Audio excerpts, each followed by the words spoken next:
What's going on, everybody? Welcome to Liftoff for Season 6 of the North American Strikers League. My name is Gordo. I'm joined on this first block of casts by my man Sloth, and we are ready to get into some Omega Strikers Liftoff action, finding out who's going to be competing in Season 6. How are you doing today, Sloth? I'm doing great, and I'm expecting a lot of high-level gameplay today, especially because we are in Liftoff, right? All of these teams have made it through the launch pads. They have taken that first step of making it towards NASL and towards the leagues, and now it's about proving themselves to be the best of these remaining teams and taking those slots all the way. And I feel like our first matchup is also going to be very good for that, because we have at NASL or Bust against Heavy Metal Gundam here, two very, very strong teams. Yeah, absolutely excited to see these two go at it. Definitely some squads that we should be plenty familiar with if we've been staying tuned to the NASL scene over the last couple of seasons. And I'm always happy to see my guys Borg and Mystic on here, usually on the mic with me when I happen to be here for a NASL, but always good to see them on my screen as well if they can't be in here with me. Yeah, most definitely. And we're looking at the game itself, right? We're on Taiko Temple. It's gonna be very like KO heavy as a base map, but we have Sparkle Resilience and Orb Replicator, which don't really enable that type of gameplay. So I'm curious to see how much of a KO playstyle we'll be seeing, or if we're just gonna go devolve down into pure like control gameplay here. Yeah, it's going to be interesting to check on out here is, of course, that heavily prioritized now coming in for Hungry Boy. Tragic holding it down on the Atlas, but losing the pressure war early on as the special becomes available for Borg first. Able to use that Oni's Blade to keep the pressure up and get both of the barriers down early, but Zay finds an opening at the top. Merchant can't reach it on the Luna, and the first goal will go over to Heavy Metal Gundam. And this is going to be the stronger part of that team comp for Heavy Metal Gundam, because they're a lot more consistent in the way they can perform. They have a lockdown goalie in Atlas that's going to do so well at just holding down the defense. Denal's going to do a lot of work in the midfield area, and Erasmus has a lot of playmaking potential as well, whereas the side of NASL or Bust has a bit more scaling to them, right? This Luna needs to get online a bit. So these early points, I feel like, are going to be expected to go in favor of Heavy Metal Gundam here. That should be the expectation. They nearly snuck it away the first time, but again, there's a Blabo missing from Mystic, so going to end up coming on through. But there is the Crater out of Merchant, going to be able to find that KO. A power play now available here for the squad. NASL or Bust trying to push it into the goal. Borg not quite able to find it home, but off the drums, Hungry Boy not quite succeeding in clearing it out. Borg with the slashing strike, catches it midair, right into the goal there, and we're tied up at 1-1. An excellent read from Borg there to actually catch that clear, knowing that the only reasonable clear for Tragic to do there is going to be towards the bottom. And just the very tip of the passive is enough to actually put it in there. Great equalizer. Really good stuff to keep things tied up, although there's going to be a barrier taken incredibly early once again. It's difficult for these Lunas to keep both of them standing. Borg with the energy burst available, though. Pendulum Swing trying to brawl it out with Mystic. Is going to be able to jump over the center to continue to receive these passes. Merchant coming out of the goal arc to be able to get up towards that goal once again. And with double burst available big opportunity for an aggressive play from Borg and Mystic. Borg might just do it on his own, though. Tragic forced to use the flip to get it out of his face, but still the pressure is not relenting. Mystic's got it, Borg's got it, trying to step forward with the slice and dice. Not going to quite brand it with the rush either, but Mystic waiting at midfield. It gets passed up to Tragic, bouncing it back and forth with Zay, but Borg sets it up, gets in there with the flick, and right into the goal, 2-1. Early lead for Bust. Who else but Borg to show us the Borg flip in full effect? A nice fake out there, not giving Tragic the choice to help defend there, and excellent execution. Definitely want to hope for out of Borg if he's going to be piloting the Zentaro here. Back on Brawler after a little bit of a stint on midfield last time he was in NASL. Very happy to see him piloting his Zentaros once again. Hungry Boy, though, with a big shot from up on the top. Merchant can't get to it in time, and again, taking full advantage of that Luna and her long cooldowns. Yeah, but as it is right now, it's important that the goal was found for the side of Heavy Metal Gundam. However, they have a huge energy disadvantage here, as both Borg and Mystic have a flip available, and Merchant has his soon as well. So it's still very much an uphill battle if they want to take this first set, which comes a little bit as a surprise to me personally, I won't lie. Yeah, the energy economy has been really good for NASL or Bust. They just haven't ended up needing to use the bursts to be able to find themselves these goals and find themselves these barriers. Now it might be a bit of an exception as Borg finds himself staggered. Got to make sure to not get KO'd with that burst available. Merchant steps up, passes it to Borg into another burst into that barrier. It opens up the goal, but it does cost Borg his life for the time being. 8 seconds of power play now for Heavy Metal Gundam to try to open up the goal in their own right. Nice block by Merchant, though, hanging on to it for now. Going to be able to negate the Death's Touch using that flip as well. Zay Forever just can't get a hold of the core, and Borg is now back up here to be able to duel with them. Still, nice hold from Zay, preventing things from getting past midfield. Finally, Borg going to be able to take back control using that Oni's Blade to hold on towards it, but Zay trying to take it back on towards the left. Tragic uses that strike shot to try to keep things cleared on out. Core starting to get fast as we get into overtime, though, and it just shoots right between them. Cosmic expands from Tragic is too little, too late, and that's a set win for NASL or Bust. And it's a huge set win as well, because we're on a Spark start, right? All of NASL or Bust have chosen Sparks as their awakening, and you can see it here. The Spark stacking will start to come through as well now, as Merchant is going to be able to pick up that Spark of Strength to give more survivability with HP, and more importantly, more damage output as well. Other than that, the prime time on now is going to be a solid pickup. Going to have a lot more primaries to be working with, a lot more annoyance to be working with, and the Stagger Swagger is going to help Zay stay on the map. But overall, I feel like these awakenings are very beneficial for most of these. I was saying all of them, but then Prize Fighter had to be taken away off of Borg. Prize Fighter Atlas, obviously not necessarily the best, but Twin Drive, Super Surge on the side of Mystic and Borg, I feel like NASL or Bust is incredibly happy with what they were able to pick up here. Yeah, and you wonder if the deny is even that effective when Super Surge still ends up coming through, or the Zentaro, really powerful to get those dash buffs on towards this character, and already using them to full effect. Both barriers fall, and it's just been so difficult for Tragic to hold on to these in the first 15-ish seconds. Such explosive starts out of NASL or Bust as they do manage to hold on to the goal itself for the time being, but how long will that stay true? Using the drums to full effectiveness, getting things cleared on out, and keeping it out of the hands of Zay Forever. Borg with the flip, and Borg into the goal, and another one in a row for NASL or Bust. You could really see the great positioning from NASL or Bust, because they're suffocating the defense from Tragic so well. Borg covering any kind of cross clear, while Mystic applies pressure with Juno and those blobos across a longer distance. And to add on top of that, obviously Merchant on the Luna pick with the eject button will be able to assist a bit as well in either damage output or just core force. So very difficult task ahead of Tragic here, and there needs to be, I think they need to kind of find a different approach maybe on how they want to be defending their side here if they don't want to get overrun.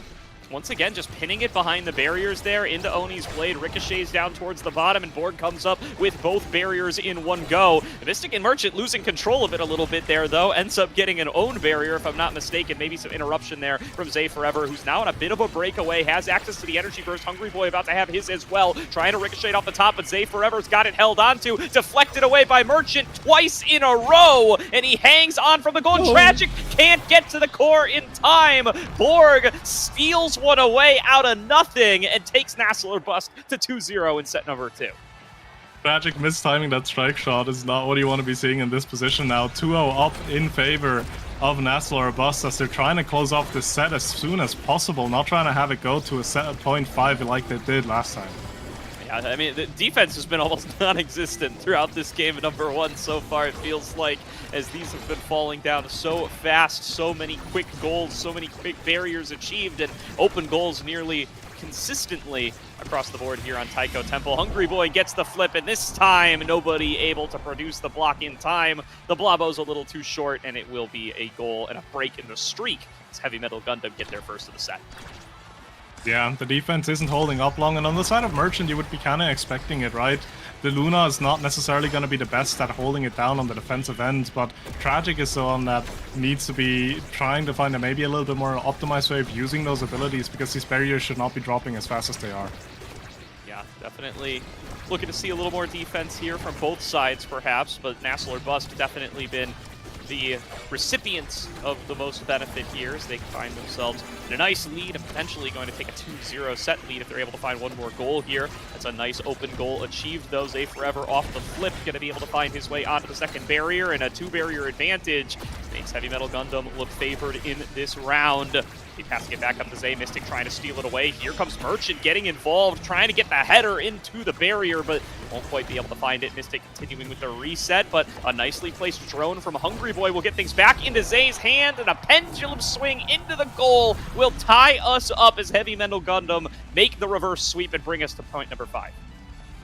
Point number 5 again. Last time it went in favor of NASL or Bust. We'll see if Heavy Metal Gundam can change it this time around, as they seem to be getting a bit of more of a groove, and they find ways of attacking and taking these barriers so efficiently while holding on to the defense now a bit more. So hopefully they can hold on to this form and take home the set. Nice crater there. They fight it over towards the right side. Going to be able to use then that blast to get onto the barriers. There goes the second open goal. Mystic on top or on bottom, but without access to the flips, will be hard to make a big explosive play. Hungry Boy waiting up on the top with the energy burst of their own. Merchant gets involved, though. There's the flip they were looking for. Deflected back away by Hungry Boy as energy burst go on now for every member of both teams. Mystic finds it off the drum. Not quite at the right angle. Going to get astrally projected back away by Tragic as Borg fighting onto the bottom side. Zay gets a shot up towards one of the barriers, going to be able to claim that for his side. Still an advantage for NASL or Bust, though, as they move it back over to Mystic. Hungry Boy going to be able to sneak it past him, pressuring Merchant on towards this top barrier. Zay manages to find its way through. He's got access to the flip, stepping right up to Merchant, off the wall, into the goal. Heavy Metal Gundam tie us up at 1-1.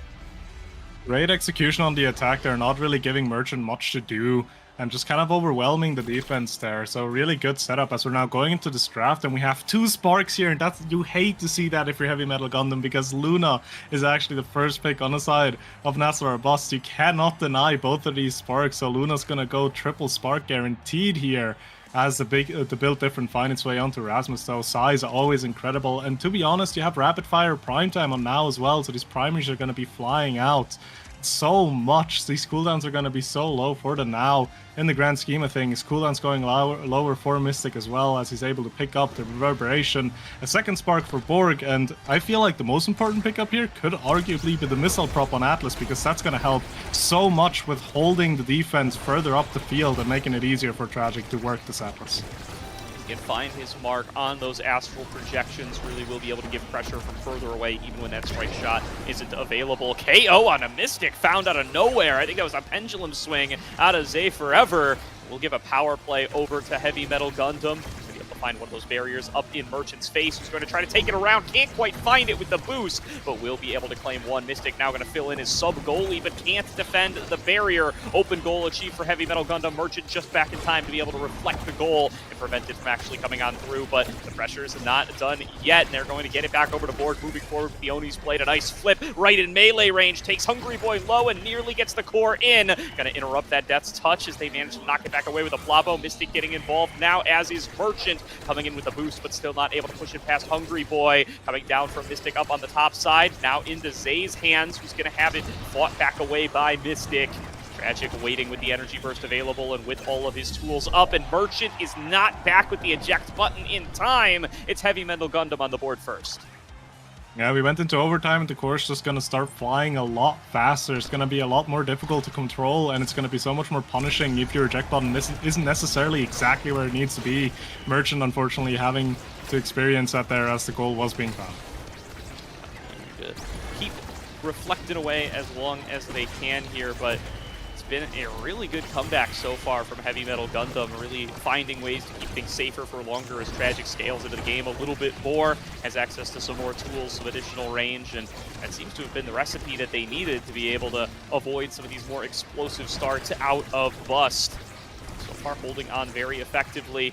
Dueling in midfield starting to become a little bit more of the name of the game over the course of this game. Number one, Merchant, though, continuing to get out of the goal arc, trying to get involved in some of these trades up the face of the other team, but still not finding barriers, at least in this round. Mystic trying to fall back. He's a little bit late as well. The core has snuck past him and find the first barrier. Merchant stepping up to try to be aggressive once again, but Tragic is holding things down excellently with Hungry Boy at his back. They can't get the core past. A nice bounce shot to get onto the barrier. Hungry Boy resetting it over. Zay in wait as Merchant keeps it up towards the top. Mystic and Borg just not getting involved yet. Finally able to get it into their hands to move it back on over towards the barriers. Borg stepping up. Slashing Strike doesn't connect onto the core. Damage onto Tragic and Hungry Boy, but not enough to make any difference. Cosmic Intervention letting them stay topped off, and that barrier will stay standing. Resources blown for the side of NASL or Bust, but they do manage to sneak it through thanks to the drums, and a well-positioned Oni's Blade will sneak it in for Borg. They get the goal, they even out the set, and they also have a flip available for Mystic, so NASL or Bust can definitely play off of that energy advantage on the midfield role there and maybe try to get the core over to the other side to get a barrier down. But as it stands right now, the cores are actually going to be more on their defensive end as the first barrier does drop. And Merchant going to be able to sneak one over for his side as well, and Borg just continuing to try to brute force it with this slashing strike. Hungry Boy and Tragic have gotten a lot better at responding to that as the game has gone. As Zay flips it right in front of the goal, will be deflected back away by Mystic, trying to get things into an offensive position. Once again, Borg a little bit low on stagger, but still feeling confident in his ability to try to push it through for at least the barrier into the Oni's Blade, deflected away by that Cosmic Expanse. Still not quite able to find their way past Tragic here. A flip from Mystic, a pass to Borg, deflected away by Zay Forever, who's trying to reset for his own offensive moves. It still feels like NASL or Bust just really struggling to be able to get back in and push past Tragic when he gets down to one barrier. The Cosmic Expanse has been so effective here so far. Yeah, the abilities have been used so well to hold off of these attacks, not giving that last barrier, and it's so difficult to get that last barrier off of an Atlas. As you can see, Borg and Mystic just continuously try to get the attack going, but they can't quite find the angle. Flip has to come out from Tragic to defend there, actually, but he does find it.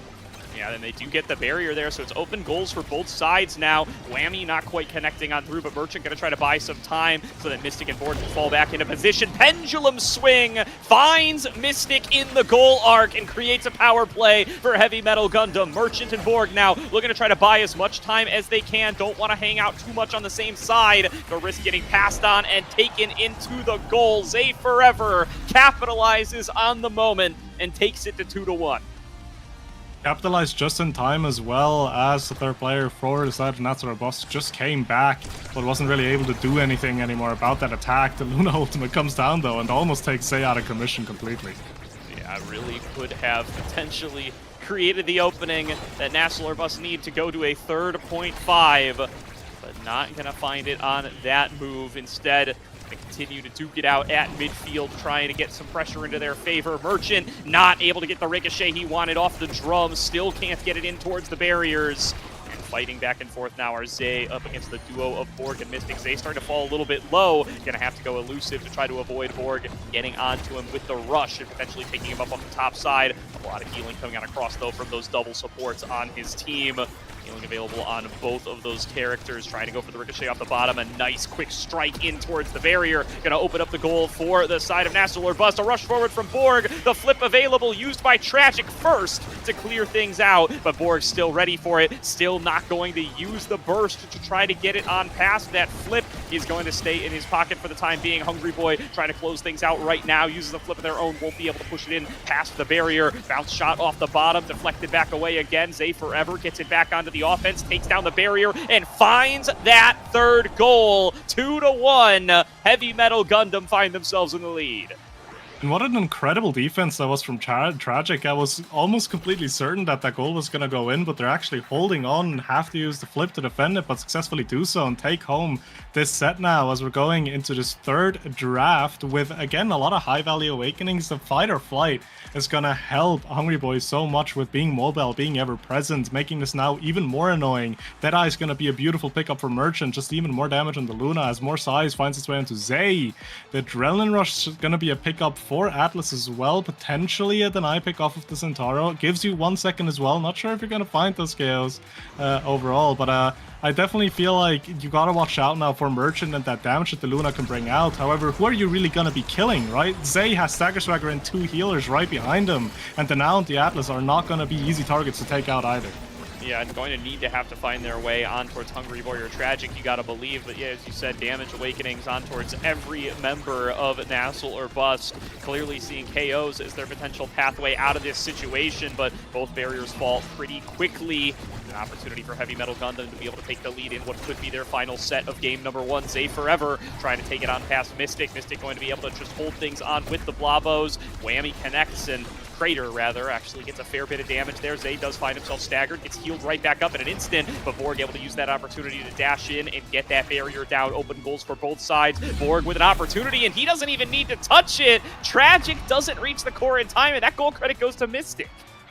Yeah, those bounces off the middle, you're not necessarily expecting them, and sometimes they can catch you off guard as they did Tragic this time. And the energy economy also looks very heavily in favor of the side of NASL or Bust here, so we'll see if they can lead this momentum that they got here into another set win. To find out, plenty more to play for in this game number 1. NASL or Bust not saying die yet. Merchant pushing it onto the bottom. Zay Forever and Hungry Boy able to just force it past these weaker characters, though. Merchant without too many blocking resources once the cooldowns are down, definitely at risk of just getting it pushed right past them, and not going to be able to hold on forever. Here's Zay finally going to be able to find the strike through to get it on towards the barrier. Now looking in for the goal, and Merchant's strike is not back up yet. A brute force play from Hungry Boy and Zay Forever. They just get it on in there. Yeah, and this now is just turning into such a menace in that midfield position, right? Low cooldowns on the primary, fight or flight making her ever-presence as well. Hungry Boy doing such a good job and trying to hold off the attack before it even starts by being so active in the midfield, and there's been a lot of success being found there, but the attack is actually being found from NASL or Bust to take both the barriers. Nice slashing strike from Borg, just takes it through all 3 members and gets it onto the second barrier to open up the goal and try to take the lead back over here for NASL or Bust in the set. Borg sneaks it on past Tragic, waiting inside the goal arc. They're going to need to try to find a moment where he can't get to it, find him on the opposite side. Instead, though, it's an aggression from Zay Forever, finding the goal arc empty and finding the barrier once again. The backup here from the Blabo is going to be the only thing that saves an additional goal from coming on through, but that might be the moment and the opportunity that they need. Flip forced out of Tragic as Borg goes into the Oni's play, trying to push it back over into that goal. Another slashing strike connects on through. Borg waiting on towards the bottom, trying to get it on through, but going to sneak on past him, and Zay waiting with the pendulum swing, finds its mark and takes them to game point. Excellent timing there to confirm the goal without having to use his flip on his own there. So now they can go into this potential last point with a flip on the Rasmus as well. So if they're gonna have difficulties trying to take these barriers, they can use it. Zay uses it early there though and doesn't quite fight the valley he wanted to, but where did Hungry Boy go? I mean, that's a massive crater out of Merchant combined with some damage from the teammates, and it turns out they can find KOs. It just needs to be the right mix of opportunities, and this power play getting carried on through. Hungry Boy is respawned now. He's lost out on both barriers, and they are going to try to close out the point right here, but that's a KO right back onto Borg, catching him on the wrong side of the Cosmic Expanse and taking down the Brawler from NASL or Bust. The power play is now here in Heavy Metal Gundam's side, but they've yet to be able to capitalize. They don't take a single barrier before Borg is able to respawn, and now they're right back where they left off, using that extra dash power to get right into the face of Tragic, but not quite able to finish off the job yet. Mystic, pass received from Merchant over to Borg, going into the Oni's blade. Merchant coming in from the top side, can't use the flip in time, but will be able to keep up on the defense. Mystic now trying to receive, trying to get it back over to his boy Borg, but the opportunity is not yet happening. Another crater, another KO, and a goal for Borg and Co. NASL or Bust get themselves to 0.5 yet again. Yeah, these craters are giving so much value for the side of NASL or Bus, finding KOs after KOs. If they can continue walking with that heavy like value in that ability, maybe they can find themselves another set win here and force a set 5. It's what they're hoping for. Merchant coming in off the top rope once again, but the flip will come through from Hungry Boy.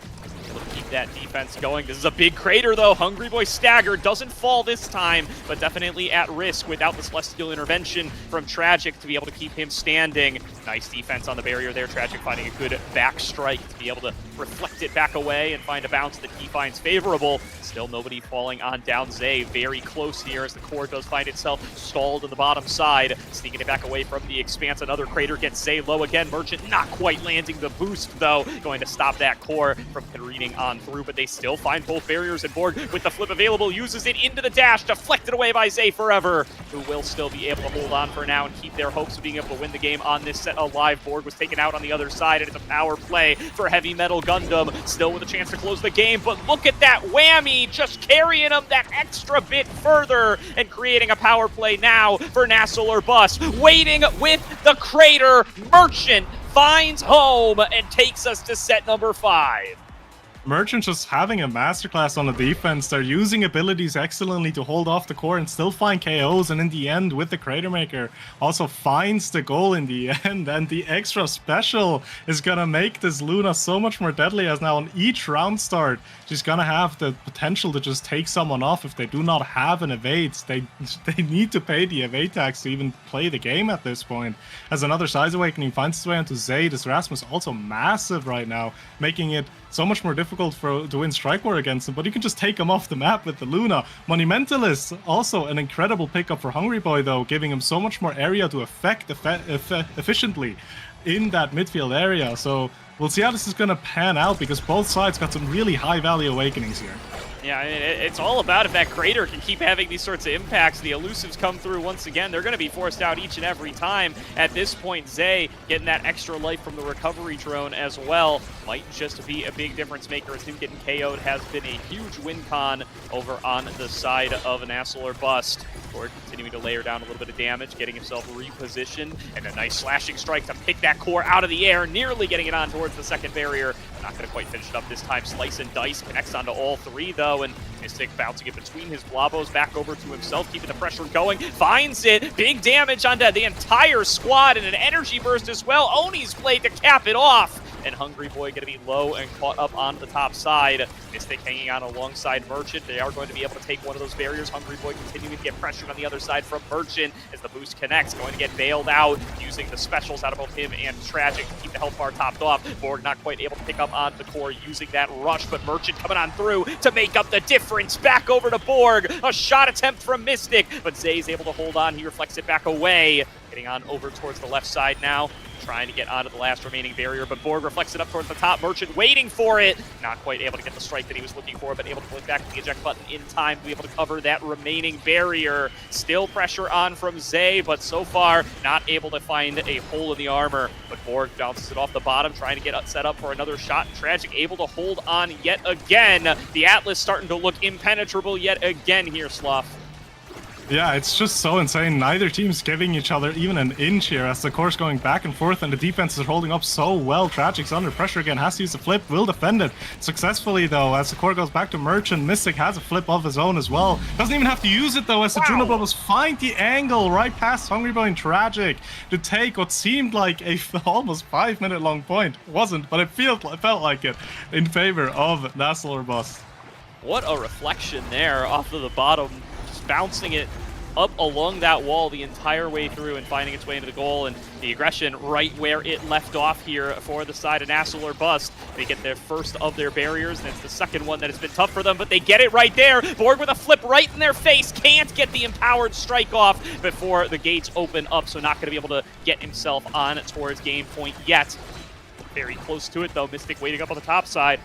Puts it down towards Borg on the bottom.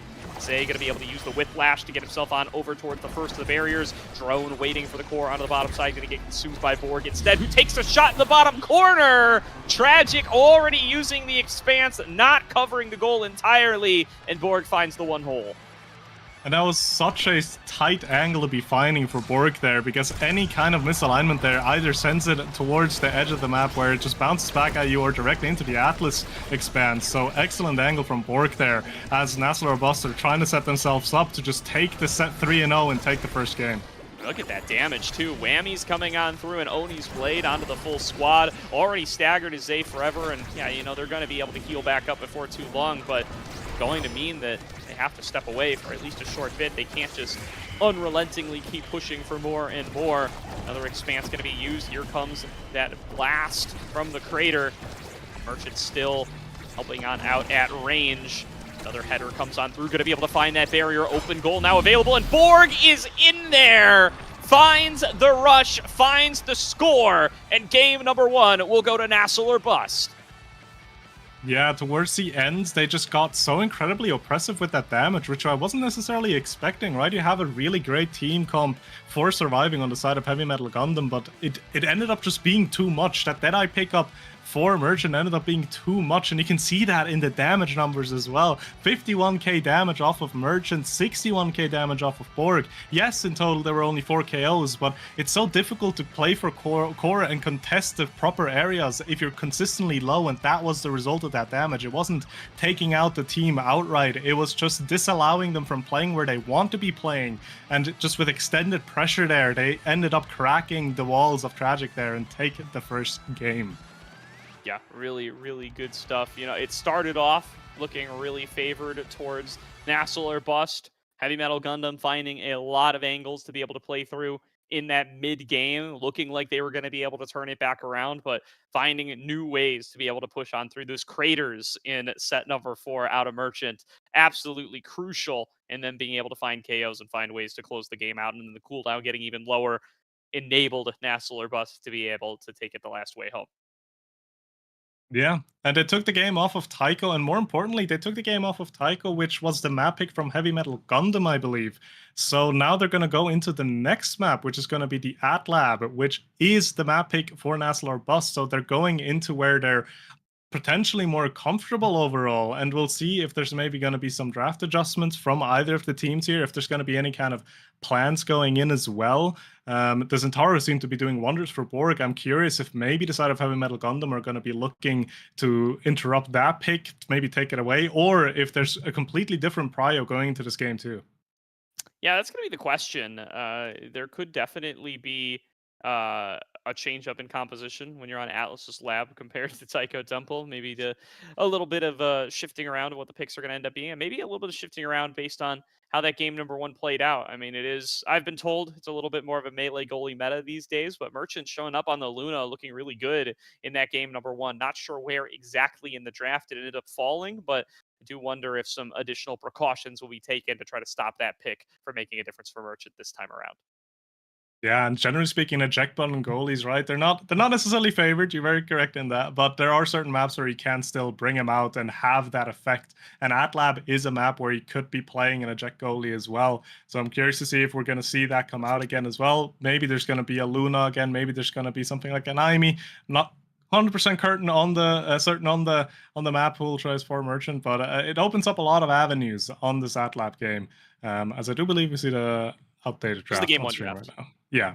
Yeah. So, yeah, the Luna was first pick. We can see that now. Atlas was last pick, and flanking the double midfielders coming through, or the midfielder forwards from that from both teams there. So we will see. I mean, first pick going to go over to Heavy Metal Gundam this time around, so a chance to be able to start the draft on their own terms, take a high prio pick. I mean, they were the ones who ended up with the now, which feels like it's so universally good right now. So we'll see if it's just going to be a first pick on that one and maybe drifting towards a similar comp, or if we might see a ban away from it. There's a lot of questions to be answered by this ban phase. Yeah, and the Awakenings, they don't really give me a clear picture either of where the priorities are going to be, because Reverberation is just a solid pickup for basically any character, right? Some survivability, some cooldown reduction is always going to be great. And the Siege Machine obviously just kind of comes into play if you're playing something with creations, right? If you are playing like something like an Atlas maybe, or something like a Rune or a Juno, it's all possible, but they're not really like insanely good for any of those characters. So I feel like we're going to see a lot of Reverberation coming through, and maybe the draft is going to adjust to that. However, AtLab is also a map that still can get KOs in even if it's more defensive start. As we see 2 brawlers actually being banned out, this Taro being taken away from Borg now, and NASL Robusta answering with an Asher ban. And a first pick Vice as well coming out of Heavy Metal Gundam. So we're going to see something a little bit different. It's going to be Luna plus Rune as the selections from NASL or Bust. I'm going to assume that's going to be Mystic's Rune, most likely, and a run back of that Luna in the goal arc. Yeah, I'm gonna be curious how well these 2 characters will work together. They don't really seem to align themselves in my head in terms of playstyle, but we'll see how it pans out as the side of NASL or Bust is just going full on damage with Finny, Vice, and Rasmus. Rasmus gonna be like here in a position of finishing off a KO, and Vice and Finny just continuously dumping on the enemy. So we'll see how well that's gonna be working, as the Julie is the last pickup for NASL or Bust, just being more solid up front, being that force as well, and especially if you're going what I will assume up against what I will assume a Finny, having that solid dash punch is going to do wonders for you on the attacks. Yeah, I mean, definitely going to give you some of that additional power if you're going to go for the Rasmus Brawler once again. Really will give you a little bit of that KO potential alongside the Death Touch of the Pendulum Swing if it is what you end up going for, especially with the Vice as well, who I assume is going to be rocking the goal, although I guess it could be Finny in the goal as well, depending on what their preference is going to be here. The Rune, though, certainly going to be in the midfield here for the side of NASL or Bust. And Borg busted on old school Juliet here, try to take them that last bit of the way through. Really heavy damage composition, it feels like, from the side of NASL or Bust in this game number 2. Yeah, most definitely. They don't have a lot of control features, right? The Vice, specifically in my eyes, is a very damage-focused character and just doesn't really have the tools to get involved on the control side as much as other characters will be able to. So I do feel like that's going to be the game plan for the side of Heavy Metal Gundam, to go for damage. And on the other hand, obviously Luna and Rune with Siege Machine, that damage is not to be underestimated either. That can actually be quite a bit of force as well if those pillars are coming out over and over again for the side of NASL or Bust. So we'll see how the KOs are going to go in this game as we're now loading in and getting ready for the second game of the series. Yeah, going to be a fun one for sure as we get loaded on up. Excited to see Mystic on this Rune. Not a pick I've seen out of him a whole bunch historically. See how he's going to be able to perform on it this time. Certainly the reverberations start across the board for all 6 players in this game, so not going to get anything too spicy. No Siege Machine desires to be found from anybody. Going to be early barrier take for the side of Heavy Metal Gundam, but nothing too explosive yet. Dash punch through from Borg on the Juliet. It does look like we've got character names here for both Borg and Mystic, but just keep in mind who that is. Borg, Mystic, and in the goal there for Tragic, at least on my side. Yeah, the funny little spectator bug will not leave us, unfortunately. But yeah, we'll see both sides playing it out here as well. The barrier's not really staying alive for very long, as Atlas's lab is not the easiest map to defend those barriers on as well, especially if you have coordinated attacks, as both of these teams are doing here. You also, interesting observation, as Borg opted to go Vicious Vambrace here, wanting to prefer that survivability after so much damage is going to be dumped into him by this Vice and this Finny. So we'll see how much effect that'll have as the first goal actually goes in favor of Heavy Metal Gundam. Yeah, definitely. So good start here. There's going to be nice early advantage given on over towards the side of Heavy Metal Gundam as they find themselves just a little bit further ahead.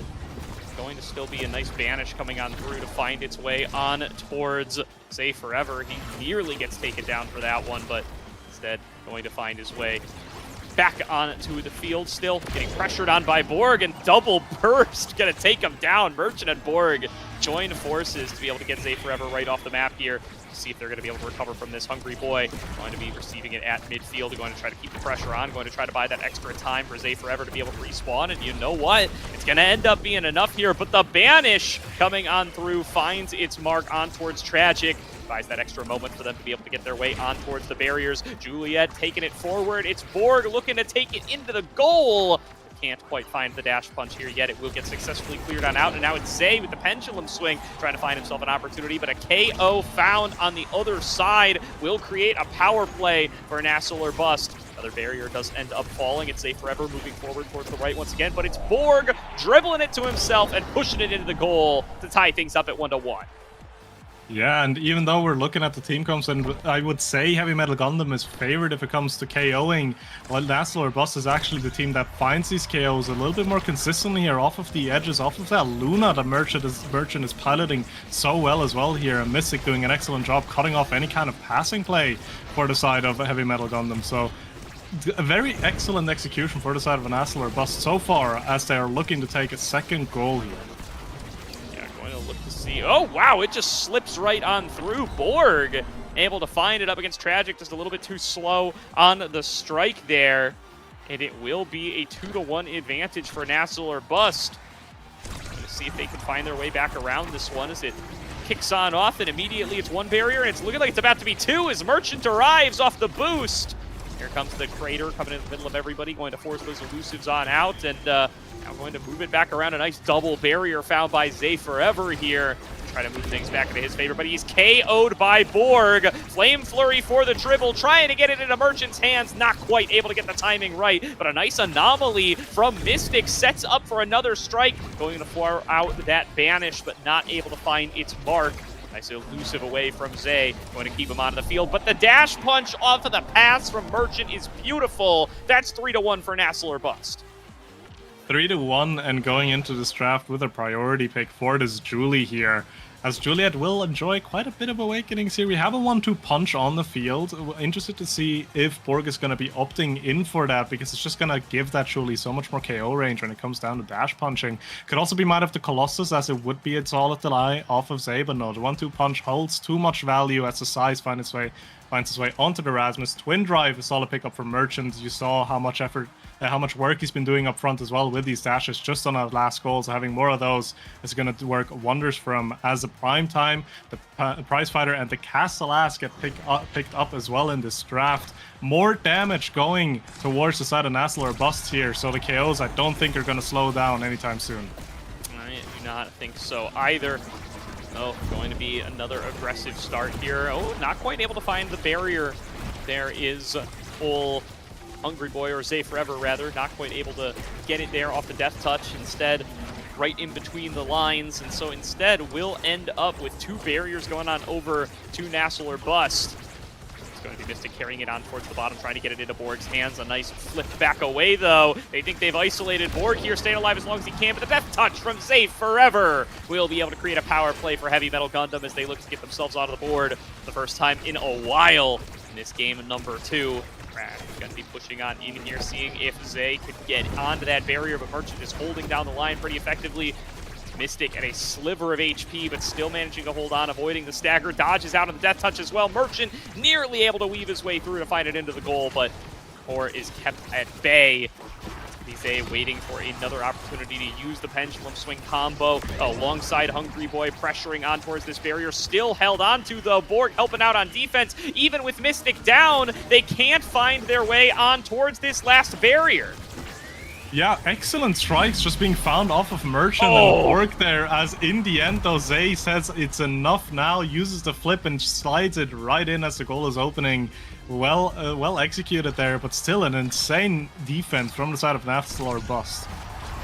Really, really good defense, and holding on for as long as they could, and you know, just an incredible bounce there on the opening up goal. You got to give it to them for that angle to be able to bounce it right in at the first possible moment off of taking down that barrier finally. And now Borg nearly going to be KO'd off the top side. Hungry Boy waiting, channeling the Supernova. Not quite able to find it, but the KO onto Borg does come through regardless. Merchant going to get backed up by the Cosmic Anomaly coming through from Mystic to try to hang on towards this barrier. It's Hungry Boy and Zay Forever keeping the pressure on two fronts, but still not able to break their way on through. Instead, Merchant going to take it back over onto an aggressive angle. Still can't get out of that barrier for himself, but still able to hold on to buy enough time for Borg to be able to respawn.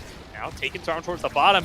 Hungry Boy nearly taken out. Hungry Boy will be taken out, and it will be a numbers advantage back over to NASL or Bust. Let's see if they're going to be able to close this one out in the 5 seconds they need. Merchant taking a long time to get back over to the core. Really effective clear buys them the time to get Hungry Boy back on towards the map.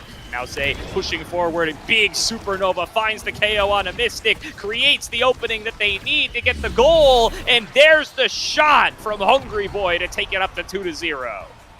It goes from power play to power play as both teams are trying to get the final push through, and as of right now, Heavy Metal Gundam are finding these angles a little bit better when they have the man advantage. They find the clears to just steal time off of NASL or Bust when the enemy side is on a power play, so they're executing it well, and the damage is continuing to roll through. As you can see, the evades are just almost non-existent on the side of NASL or Bust now, so they kind of just have to tank everything being thrown at them. As a Crater Maker, though, will actually find the KO, and now power play in favor of NASL or Bust here. Can they find the goal? No, the defense is holding on.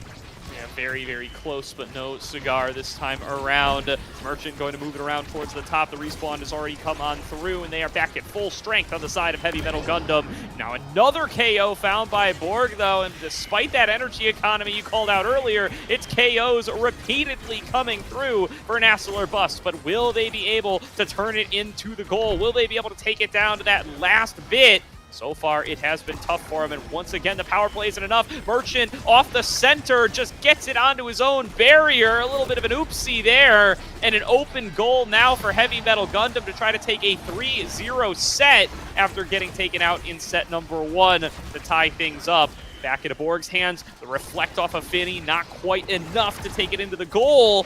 Avoids the own goal there, instead gets the bounce back into their team. There's Merchant putting it in position, and Borg catches it off the dash. It's a point over to NASL or Bust. Very funny interaction there, as Borg is actually just trying to dash punch into Tragic to deny him any kind of defensive maneuver there, but just tanks the primary and gets realigned into the core. So different kind of outcome, or different kind of intention, but it still gets the same outcome. So hey, it's 2-1 now, and NASL or Bust are looking to even this out to a 2-2. They are pressuring up towards the top. Borg, a really well-placed anomaly from Mystic, going to find its way to be able to keep up the pressure and get them onto that barrier. Merchant slides through with the strike, not able to get it onto it, though, and now going to get the pressure on towards the double barrier out of Zay Forever. Low on stagger, but got what he came here for. Now needs to make sure to not get taken out by Borg, who's fishing around for a dash punch, and the pass on through. The block reflected back by Zay, who picks on up the point and takes the set for Heavy Metal Gundam. And Zay also gets the first pick. Together with the Might of the Colossus, you would be hoping for some kind of size awakening, and you have Recovery Drone. However, you also have Spark of Resilience, you have Fight or Flight, you have some other high-value awakenings here, so curious to see where he's going to be opting on for. He goes for the Spark of Resilience, gives himself that potential to start scaling with Sparks and get that survivability more crucially, as the extra special will find its way onto Merchant yet again. Missile propulsion going to do a lot of work for Hungry Boy, because you also saw a lot of these primary lightnings do so much work on the offense. They're just kind of hitting the core in a weird angle where the defense can't really adjust to it well. Fight or Flight being an excellent pickup for Mystic to help with that mobility. Borg getting a speed spark as well to contest the sparks further down the line for Zay, as we're now going into this third set of the second game. Ooh, Hungry Boy with a nice Supernova into their own strike to be able to get onto that barrier. Borg low on stagger now, at risk of getting taken out. A nice power chord out of Hungry Boy. Takes a Borg off the bottom and entirely out of the play as Zay Forever comes in and finds the score. Another quick point over to Heavy Metal Gundam, who've been on a tear since set number 2. They keep on finding these double barriers, right? Being able to get it through the back there and get the angle to take the second as well, and that's going to be so much. That's just so much value in an attack like that, especially if you're going up against something like the Luna that's not going to be thriving specifically on an open goal. So a lot of value for them to be found there, as the attack is being built for NASL or Bust again, and to get the first barrier of this point. Oh, and just bouncing Borg around here, taking him out of the play nearly entirely, as Tragic just holding down on this last remaining barrier so effectively and creating that little bit of extra pressure thanks to the triple take, thanks to that misdirection. Still not quite able to find its way on towards the remaining barrier on either side. There's going to be Merchant sliding on through, trying to find it with the boost. And the triple take once again, keeping that pressure on, keeping that core where they want it. KO found onto Zay, though. Borg and Mystic now with a chance to try to make a difference. Here's the Flame Flurry up into Merchant, who takes the strike down on towards the barrier, and Mystic trying to take that shot on through. Banish does connect onto the goalie. Death Touch finds its way onto Borg. Borg is KO'd, and it is a power play back over to Heavy Metal Gundam as they look to take themselves up to 2-0 in the set. Waiting for the respawn, though. Merchant's been able to clear it out and buy some of that extra time that they need. Borg coming in with the respawn right now. Merchant passes it on down towards Mystic. The last barrier remains standing. Supernova to try to clear out a little bit of space, but the barrier is still there, and the core has not arrived yet. Now passing it on down is Borg. Try to create a little bit of an opportunity. Fire Punch does not connect in the direction that they want. Merchant slides on through, and there's the dash from Borg into the goal to tie things up at 1-1. A good stun from Merchant as well. This allowed Tragic from throwing a primary towards Borg to disrupt the setup as they find the goal. Excellent execution for the side of NASL or Bust. Really good stuff here as they are going to need to try to pull this one back into their favor. They've tied it up now, and the game is fully tied across the board. One barrier about to fall. Nice shot from Borg there that they're not able to get Tragic back towards in time. Tragic now going to lose both of those barriers. An opportunity to score once again available for NASL or Bust. There's going to be a Crater coming on through, going to get dodged on away from by Hungry Boy. Keeps the pressure in towards the bottom. Passed up. Merchant deflects it yet again to himself, using the boost to be able to receive his own pass, but pushed through by Hungry Boy to be able to take that barrier. Steal away from Zay Forever now. Pendulum swing to try to clear a path on towards the core, but it's Mystic moving it forward. That's sent back away by the Finny. Tons of damage coming through on the board. Can't quite connect that punch, but the Banish at max range finds its way on a Hungry Boy who cannot support Tragic. Point goes over to NASL or Bust. Tragic took a little bit too close of a step to the core there and gets stunned by the flip from Borg, which gives them just a free angle to take home the point there. As they take a 2-1 lead in this current set, and they want to be taking the set overall, as they already take his barrier almost immediately off of kickoff. A really nice whammy there as well, just kind of interrupting a strike war and winning it for the side of NASL or Bust, but now caught inside the big finish. Finny going to nearly be the difference maker there. Tragic trying to get his way on towards the barrier, trying to help out the same way the Merchant's been helping out on this Luna all series long, but falling back too late as the second barrier does fall, and it's an open goal for Heavy Metal Gundam to try to take this one to a point number 5. Borg has something else to say, though. Goes in for the dash punch, not quite able to get it onto the barrier. Merchant doing his best to fend off Zay Forever, who's still advancing forward. Thunderstruck nearly finds its way on towards the core and keeps Mystic low, who's got to avoid this upcoming power chord. It could be at risk of getting taken down, does evade the stagger in time, steal away another one of those orbs, keep himself standing. Borg now waiting here with backup from Mystic to try to move in on towards the barrier. Merchant doesn't get in time to block that one. A little too early on the boost, so we will go to point number 5. Another point number 5. We've seen plenty of those before, and they ended up going either way. In terms of energy, there's also a slight favor for the side of Heavy Metal Gundam, but they need to actually make use of these flips once they have them. And so far, they didn't even need to use them, actually, as both teams will just find a barrier clean. Yeah, really nice start there from both sides to be able to get that one onto the board. Zay going to use their flip and will be able to get onto the barrier. The Supernova, you just can't respond to it. Down a member, and it will be the set going over to Heavy Metal Gundam in 3-2 fashion. They have one more set win now to take us to game number 3. And they also will have a Deadeye Finny, which is going to do so much more damage. And on top of that, will also deny the Deadeye off of Merchant. So this Finny is going to turn into an even bigger damage menace as the rest of the draft will be panning out. Rasmus will have a lot of high-value awakenings here as well with the Spark, or just straight-up size as well. Obviously, the Might of the Colossus will help in terms of damage with that. As the second Spark finds its way onto Borg. Stagger Swagger for Merchant, giving that extra bit of survivability and denying it off of Hungry Boy. So Hungry Boy has to settle with an adrenaline rush. Oh no. Well, you know, maybe not exactly what Hungry Boy was looking for, but could very well end up paying off in certain scenarios. You know, Supernova's done some work already. Nice knockback away, though, from the whammy.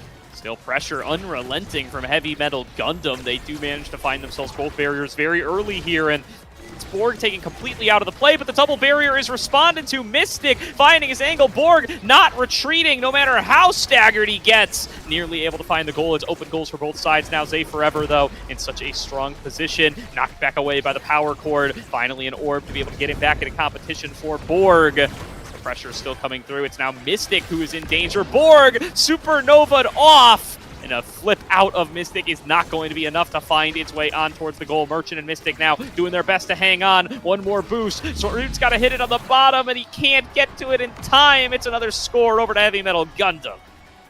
And you just saw so much damage being pumped out there for the side of Heavy Metal Gundam. This Deadeye Finny doing so much work, and after they found the KO, Hungry Boy gets the Adrenaline Rush proc, which just gives him so much more mobility, and again, all the cooldowns in the world to just continue damage dumping. As one barrier falls, the second one's going with a Sad Boys angle though, as now the barriers are evened out, and Borg's almost been taken off the map again. There's just so much damage flying towards the side of NASL Bust here.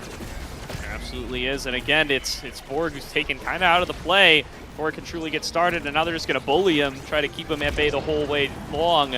They will be able to find the KO. They did lose a barrier for it. See if Mystic and Merchant can put themselves together some kind of scoring angle, or can at least buy enough time. Nice anomaly, reflecting multiple shots. Merchant takes a shot on the goal, not quite finding it, but the Crater will get a positive ricochet back over in towards Borg's face. Vanish not going to connect on anybody. They're still trying to defend. Nice save in the last possible second from Tragic. Hangs on for just a little bit longer, and that might be the difference maker, as Zay is now well postured to be able to move in towards the goal. Merchant still keeping defense up on towards that last remaining barrier, staggers on both of his teammates as he tries to hold on single-handedly. The dash punch from Borg connects even with the misdirection out of Tragic, and it's 1-1.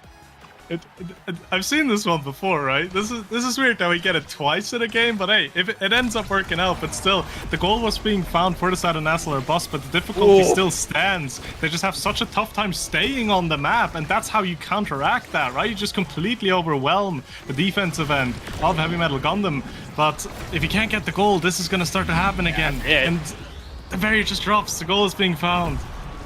Yeah, it was a nice double barrier early there for NASL Bust, but they blinked, and suddenly everything turns back to Heavy Metal Gundam. They KO Borg off the top, and they take everything in an instant. Crater going to push the board back over towards where they want it, but it's now going to be Hungry Boy waiting right in their face. A quick double barrier. Not going to be able to stop that one with the anomaly. There's the Supernova, pushing it right into position for Zay Forever, who's nearly able to close out the game here. They're going to end it right into Hungry Boy and Zay's hands. They push it up into the goal, and they will take us to game number 3. They found it in the end, find the goals, find the crucial barriers, and executed it so well. That damage towards the end was just way too much to be dealing with for the side of NASL Bust, as they answer the game 1, taking the map off of the NASL Bust. That was NASL Bust's pick as well. But looking at the stats here, you can see again, like 50k damage almost on Hungry Boy, 35k on Zay, 32k on Tragic. That damage just did not stop at any point as they add up to 9 KOs overall. No, yeah, I mean, really, really well played game there from them. It was a good start for NASL Bust, but then 3 series in a row go over towards the side of Heavy Metal Gundam, and looking way, way better when they've got, you know, these big AoE tools to be able to turn things back to their favor compared to the Now. I mean, the Now, such a strong pick right now, but Hungry Boy looking substantially more helpful on this Vice, really able to keep the pressure on, really able to just take Borg out of the plays very frequently on this Juliet. So maybe that Zentaro ban was the right record here. We'll see if they keep it up. Yeah, as the last map is going to be Clarion Test Chamber. Obviously, the characters' priorities are going to be a bit different there. I'd be surprised to see something like a Vice come out again for Hungry Boy, although it's not out of the question, right? There's a lot of Awakenings that will just be straight up incredible on a pick like that, as we do have our Awakenings already for Clarion. Rapid Fire Stinger is going to allow for a lot of KO gameplay here. Yeah, I mean, that's been the name of the game for, it feels like, about a game and a half now. It's been very KO centric, and the Stinger plus the rapid fire here going to be definitely incentivizing that to go a little bit further. I am still curious on the ban plays here. It's been an Asher ban throughout for NASL Bust. They do get first pick now back into their favor. Also curious to see if we do see that Zentaro ban held for Heavy Metal Gundam. It certainly felt like they were able to respond much more effectively to Borg. It's going to be the Atlas ban from NASL Bust. So let's see, are they threatening to take the Asher for themselves? They could be threatening that pick themselves. No, they're just gonna go for the Luna. All right. They looked at how it was being played out so far for Merchant, how the value was being found for him, and they just say, hey, we'll just run it back more than anything. And together with the rapid fire, right, these rockets are gonna come through all the time and gonna be so difficult to be dealing with. But the answer of Zentaro and Estelle is not to be scoffed at either. Yeah, no, I mean, those piercing shots definitely can give you a lot of power from midfield. And the Zentaro taken away from Borg here. So off of the Rasmus for the first time tonight will be Zay Forever. See if he's going to be able to execute on that as well as he has on the Rasmus through 2 games, because definitely has been a big point of pressure for Heavy Metal Gundam. See what the picks are for NASL Bus. Running back the rune here for Mystic. Liked some of that extra help on defense they were able to get out of the cosmic anomalies, or unstable anomalies, I think is what they're called. But definitely looking to improve on the result they found in game number 2. And let's see what the brawler is going to be for Borg. Yeah, the rune's gonna have a lot of value together with the rapid fire as well. These unstable anomalies are gonna come out all the time, and this, especially on some maps on Clarion, you have so much value in them, right? If you're looking at the map that's similar to Side Streets, I'm not sure of the proper name, the one with the invisibility zones, just putting down a pillar in there is gonna completely shut that play down, as the Kazan comes out actually for Borg here. All right, this is Borg's one of the OG Kazans, at least in my mind. He was really, really good on this pick back on Last Call, his NASL team. That was a huge pick for them when he was playing forward for that team. So really looking forward to what he's going to be able to show us on the Kazan here as the brawler du jour. And Finney looking to round things out in the goal arc once again. Happy with how that Finney performed for them last game. Tragic is looking to run it right back.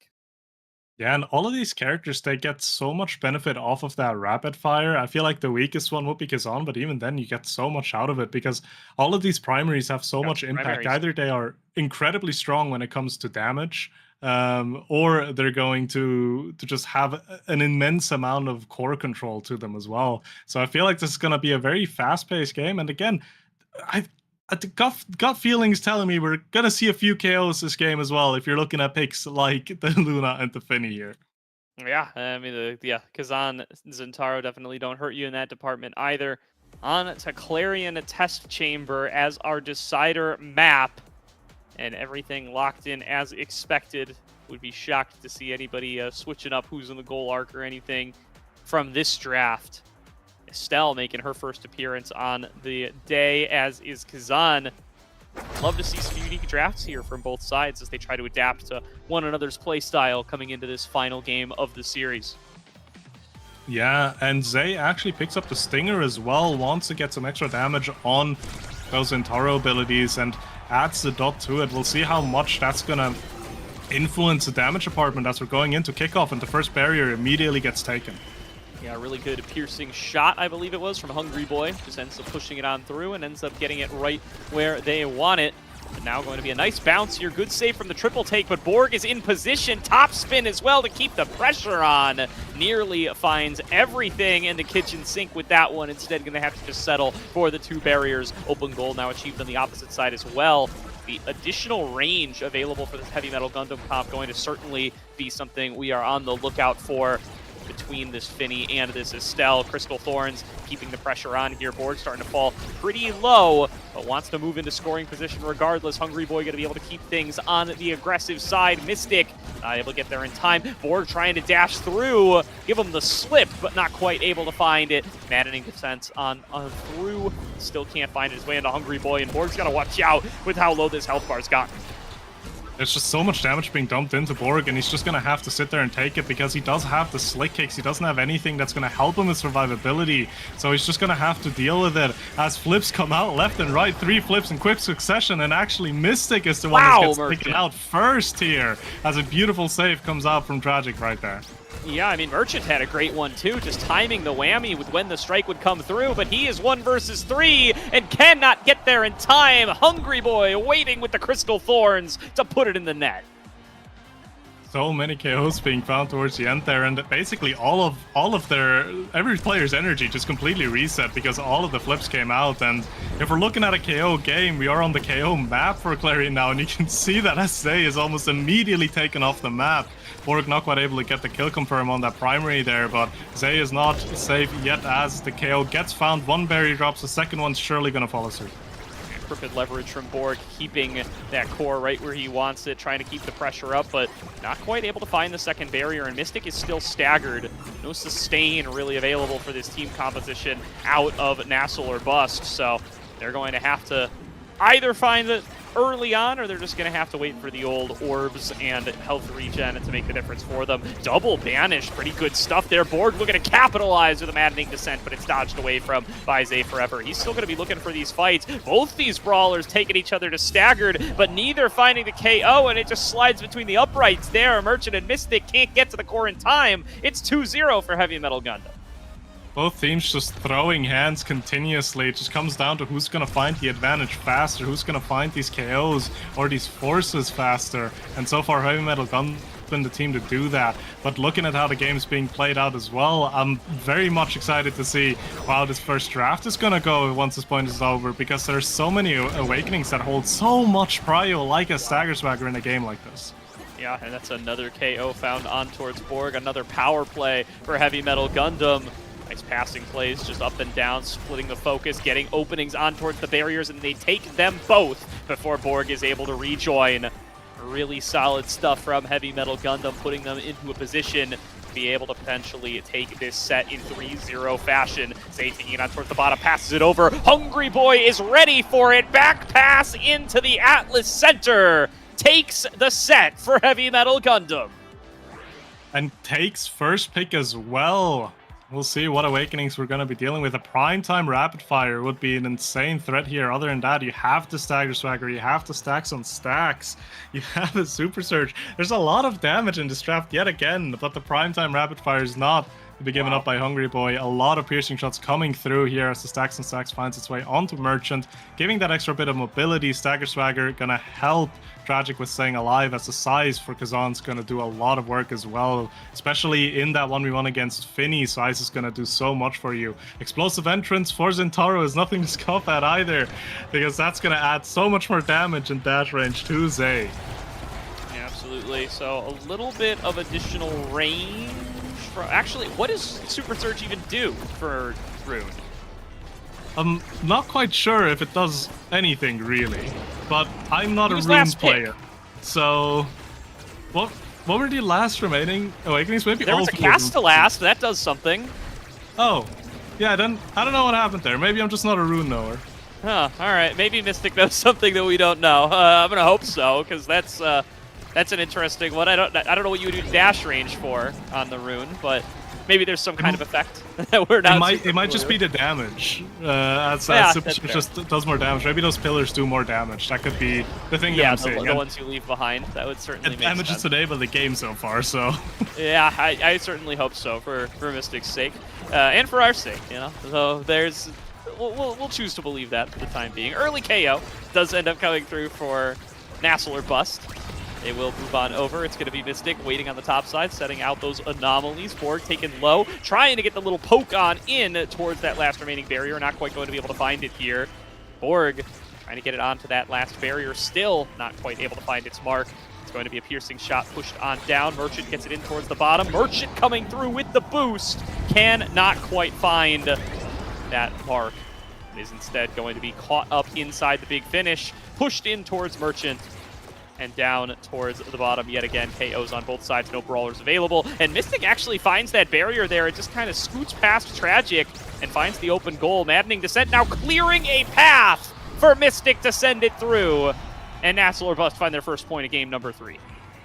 Yeah, and we're seeing a lot of the character synergy as well, because you see Mystic and Merchant actually, they're coordinating themselves so well, because Mystic goes through with a banish, catches someone, and Merchant just perfectly times the Luna ultimate on top of that as well, which just makes it completely unavoidable, right? This is just going to be such an insane amount of knockback and damage that he can't really be dealing with on the side of Heavy Metal Gundam, so We'll see how much more value that combo is going to be getting, as 2 flips are on the side of NASL or Bust, and Borg, yet again, just kind of fighting for his life at this point.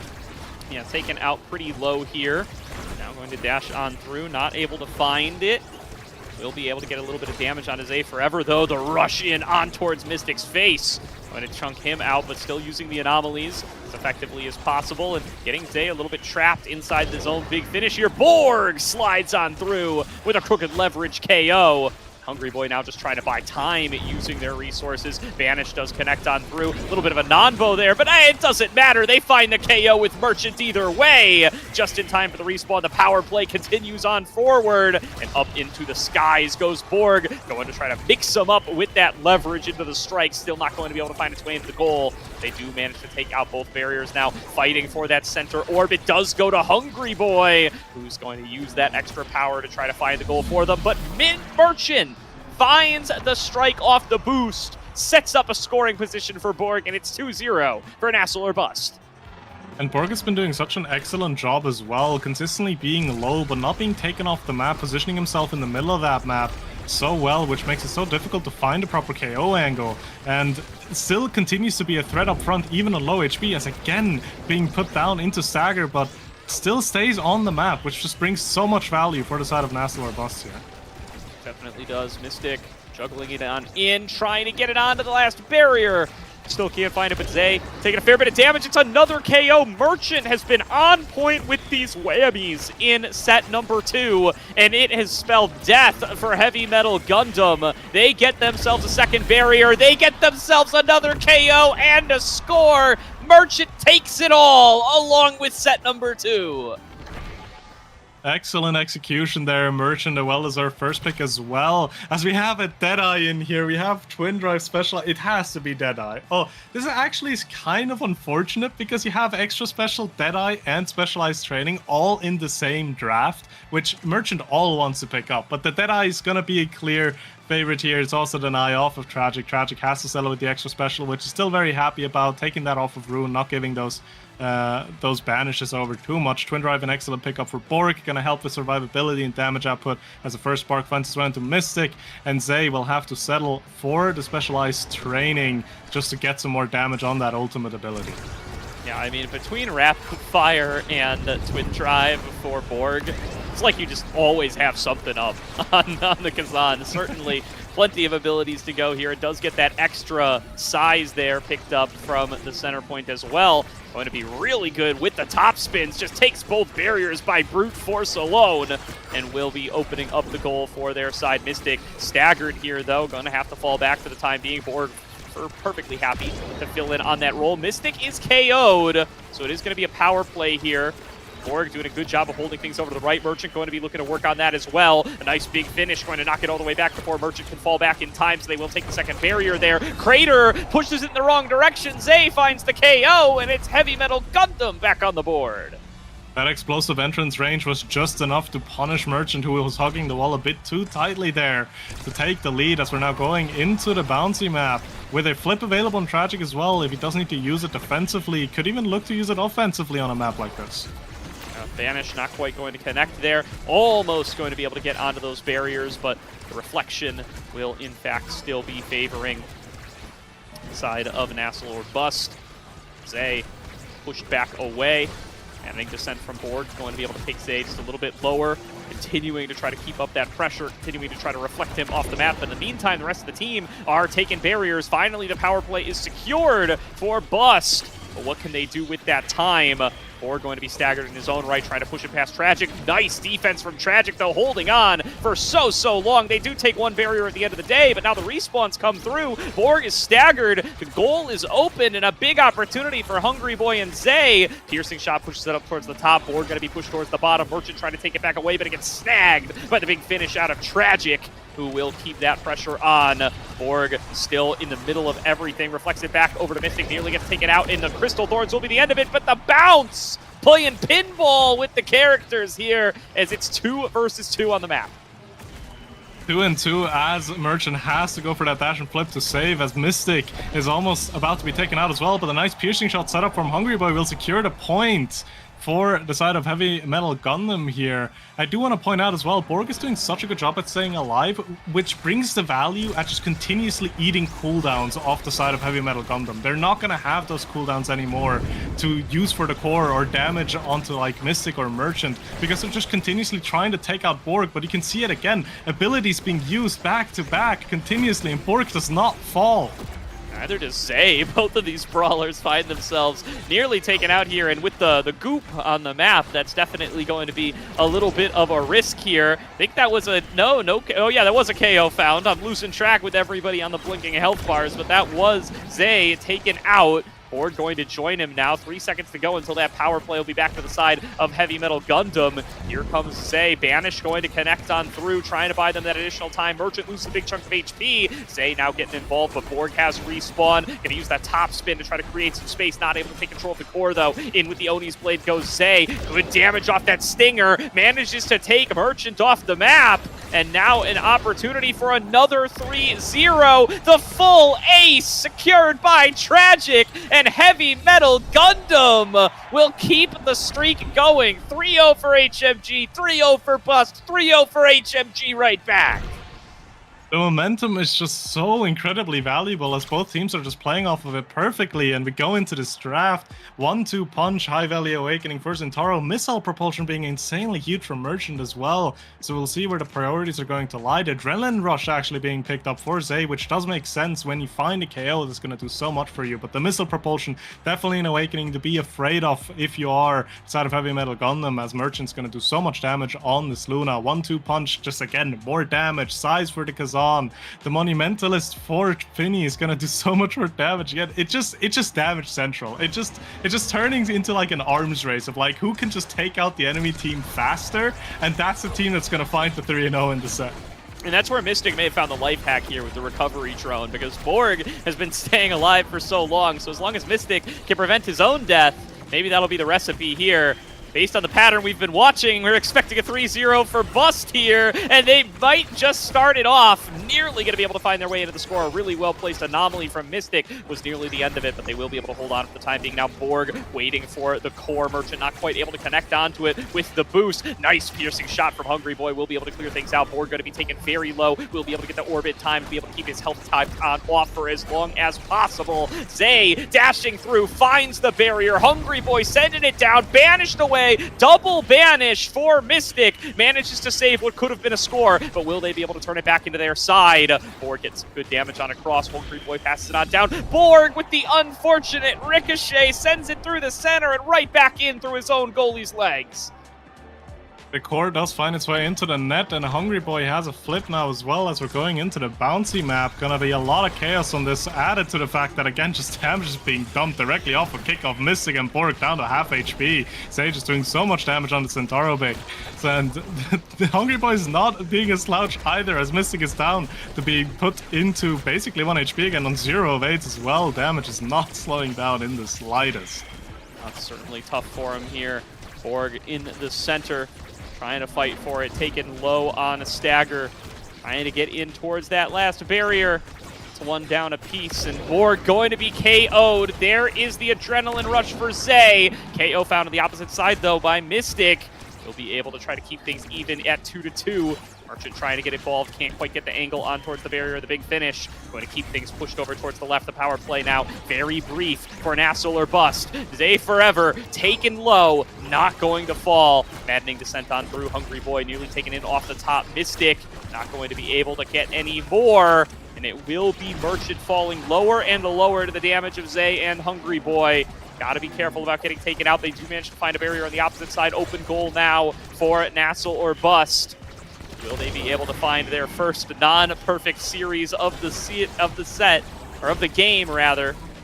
Going to see if they can find themselves a goal, but nope, it will not come on through. Well-positioned, a piercing shot from Hungry Boy will get it into the goal. The damage that they're dumping onto Merchant is just so difficult for him to be dealing with, right? Because Luna doesn't have a lot of great tools to just be avoiding damage like that, so you need to make use of your evades, and those evades are very limited as well. So if you have Zay or Hungry Boy on top of you continuously just using abilities like that, it's just going to turn really difficult for Merchant, even though he's been playing it so well. As now Mystic again down to stagger. Yeah, Yeah, series point here for Heavy Metal Gundam. An opportunity to move on to winners round 2 to knock down NASL or Bust in an upset on seed. Will they be able to do it right here, right now? Rough start in this third point. They do find themselves with 2 members incredibly low. Mystic on the stagger. Borg taking control. Big finish. Going to buy themselves some additional time with that barrier, and dipping in and out of the vents is Zay, trying to keep himself hidden. Borg nearly going to get taken out here. Big damage on a cross from the piercing shot. Takes him into the stagger. Double banish from Mystic. Opens up a route on towards that second barrier. And the goal is now open and available. Zay looking for the KO. Can't quite find it. But the goal's opened up by Hungry Boy on the opposite side. Top spin onto Zay. Just trying to stagger him back. Trying to prevent him from getting the scoring angle. Triple take pushes it back over towards Merchant. The shot from Tragic connects. And it will be a 3-0. 3-3-0 sets for Heavy Metal Gundam to move on to winners round 2. They win the series.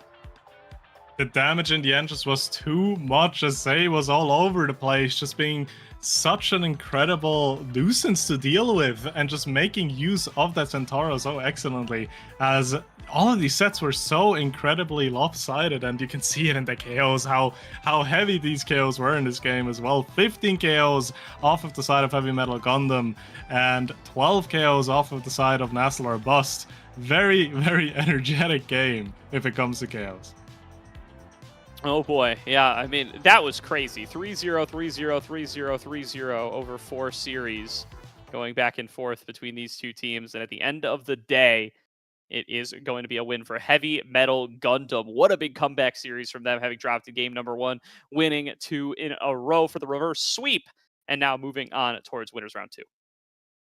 Yeah, and winners round 2 is where it's going to be at, right? You've won your first round now. You got that first step of the liftoff to try to make your way into landing, but you got to keep on that energy, you got to keep on performing, and Heavy Metal Gundam's hopefully going to be holding that kind of momentum as they go into the next round. NASL or Bust going down into the first loser side. I think this is triple elimination, right? So not a great start for them specifically. However, nothing's over yet. They can keep on playing, and with the way that how they have been playing, there's no doubt in my mind either that they're going to have a great run today. Yeah, NASL or Bust moving on to face Wee's Little Furrets in lower round 1, whereas Heavy Metal Gundam will move on to face Atlas's Diversified Resume in winners round 2. We are going to check on out our next match shortly, looking like it is going to be Flying Bobos taking on Starbreakers, who were able to come away with an upset in their round number 1 up against Polar Cortex. So sure to be a good match. We're going to throw it to a quick break before we get onto that, though, so stay tuned, everybody. We will be back in just a few short moments.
Welcome back, everybody, to today's broadcast here of Liftoff, where we have got ourselves our winners round 2 matchup between the Flying Blobos and an upset victor in Star Breakers. Coming in here to see if they can keep that winning streak alive.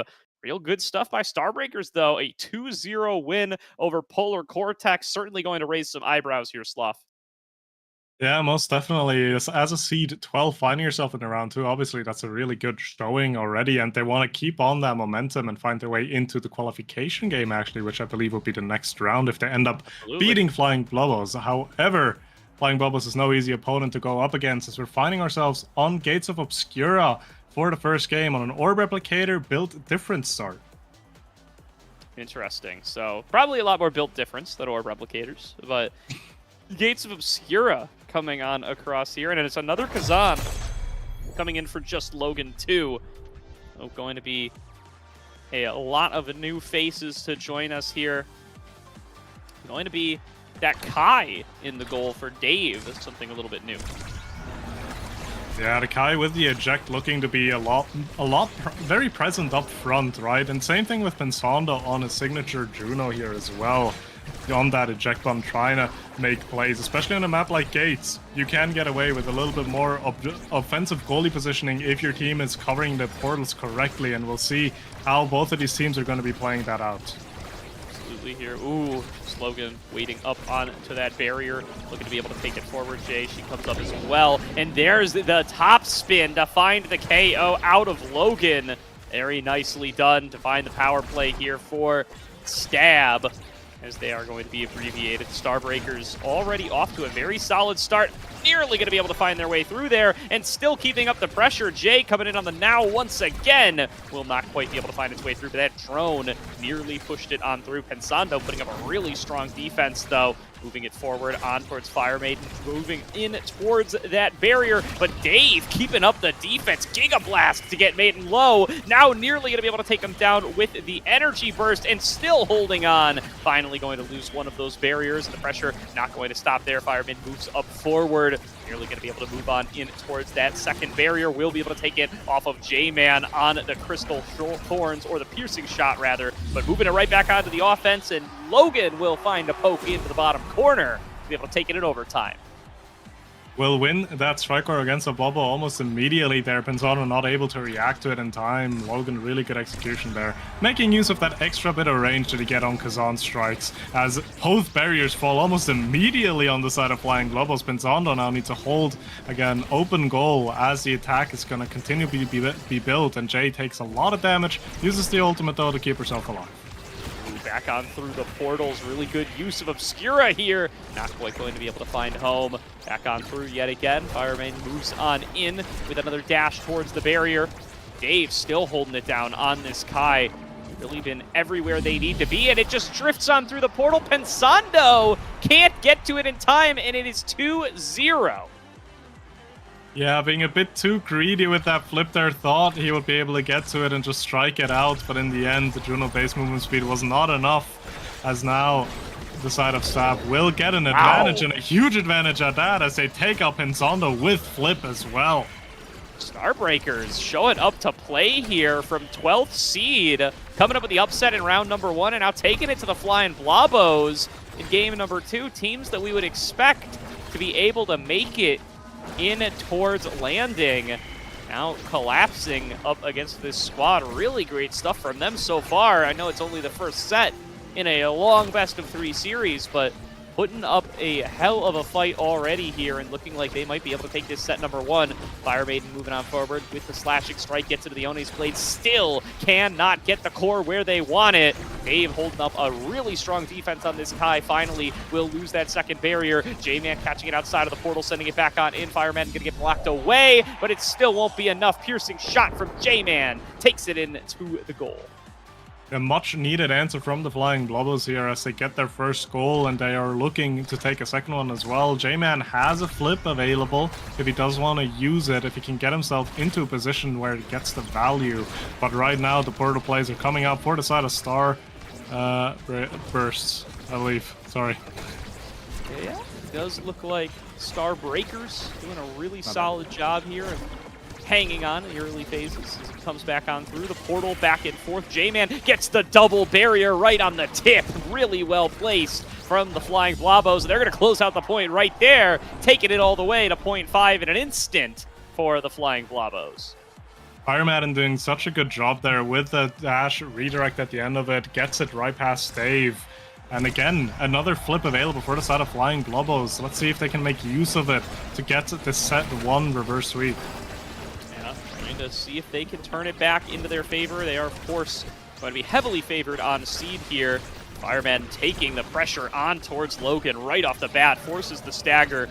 They will have to retreat and get back on over to some of those orbs. Jay stepping out, trying to help out alongside Dave. Comes out of the goal arc while they have to fall back. Big damage on a Firemadden, and they just close it out. It's a power play here for the Starbreakers, but they're losing barriers at the same time. Pensando coming out of the goal arc, throwing down to make it rain. Gets a second barrier while down in a member and going to open on up the goal. Now Firemen back in available to see if they can close it out. Back on through the portal, deflected away by Jay. Sando waiting on the defense, going to be able to clear things out with another Blobo, slashing strike through, rush through from Firemadden, and there's the flip to clear things back out. Dave going to be able to deflect that one, Giga Blast it right back through, but it's a Blobo bounce to pass it over to Firemadden, and J-Man firing back away with the piercing shots from across the map, through the portal, back on through, and Firemadden waiting for it, passes up to J-Man, who does have access to the flip. It's going to be a flip from Dave first instead, stepping up with the Rose Warp, now set up for using a flip of their own, but it might be too little too late.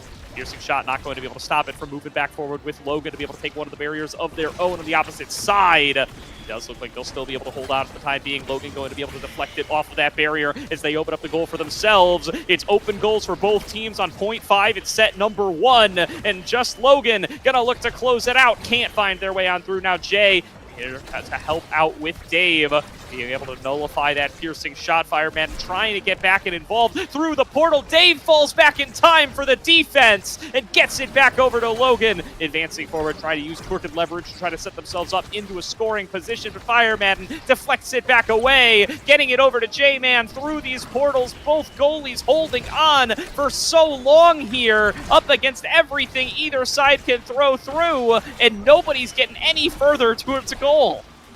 It's just a back and forth, consistently a flip coming out from Firemadden as well, but doesn't quite get a lethal attack going, as the core is just trying to be set up, but both teams are doing such a good job at just interrupting each other, making it so difficult to get the angles, but in the end, Logan is able to set themselves up, get the strike down to the bottom angle. Pensando not able to react in time, and a first set lead now for the side of Starbreakers as we're going into this first draft with build different starters on everyone. There's not really anything too clear to be picked up, but a prime time for Kai is definitely going to be a great awakening. More barrages is going to make it so much more difficult to go through that defense. Stagger Swagger for J-Man is going to help with survivability and a little bit of extra speed, as well as the next pickups come in a little bit slow recovery zone, giving Pensando even more size as Might of the Colossus falls down to Logan, taking that extra size as well. Timeless Creator is going to actually help Jay hold down the portals a bit more, as these primers are going to be there for longer times. And I think overall, nothing insane to be picked up here. The prime time for Dave is really the biggest pickup, I believe. Yeah, really good stuff for Dave here to be able to get access to some more barrages, but will it end up making enough of a difference as Fireman moving on through to be able to take the first of the barriers. Piercing shots from J-Man have been so well positioned throughout a lot of this game one so far. Be able to keep that pressure on and not really let things get cleared on out, but that hasn't been enough to stop them from scoring, at least not in that last point. Logan moving in once again, trying to set up for another piece of pressure on towards this barrier. They will be able to open things on up, and they will have an opportunity to score up against Pensando here, but they have been able to prevent that last little bit of coming on through for a long time here. At least they were in that last set, so let's see if they're going to be able to keep it up. Jay trying to reset with the drone. Flip forced out of Pensando to defend up against that one. That is a resource blown away. Let's see if they will be able to close it out the rest of the way. Crystal Thorns pushing pressure on towards the other side. One more Blobo to hold on the drone to try to reset the pressure. Dave still able to fall back onto this defense, keeping one barrier alive for oh so long before anybody's able to come on through and take it. But a nice poke from Logan will go all the way across midfield and right into the goal of Pensando. Yeah, Logan has been finding so many good angles and interrupts on this Kazan and just puts him in at the right angle, making it difficult for Pensando to properly defend and to deal with, as the side of Starbreakers are looking pretty confident in this first game. And you almost wouldn't be able to tell that this is actually the map pick from the Flying Blobos here if you're looking at the performance. No, for sure. I mean, I would have guessed that it was the Starbreakers map pick, but no, they are looking plenty good on it so far here, showing how they were able to take down Polar Cortex and looking like they might be able to keep that one going as they find themselves in the lead, both in sets and in points in this next set.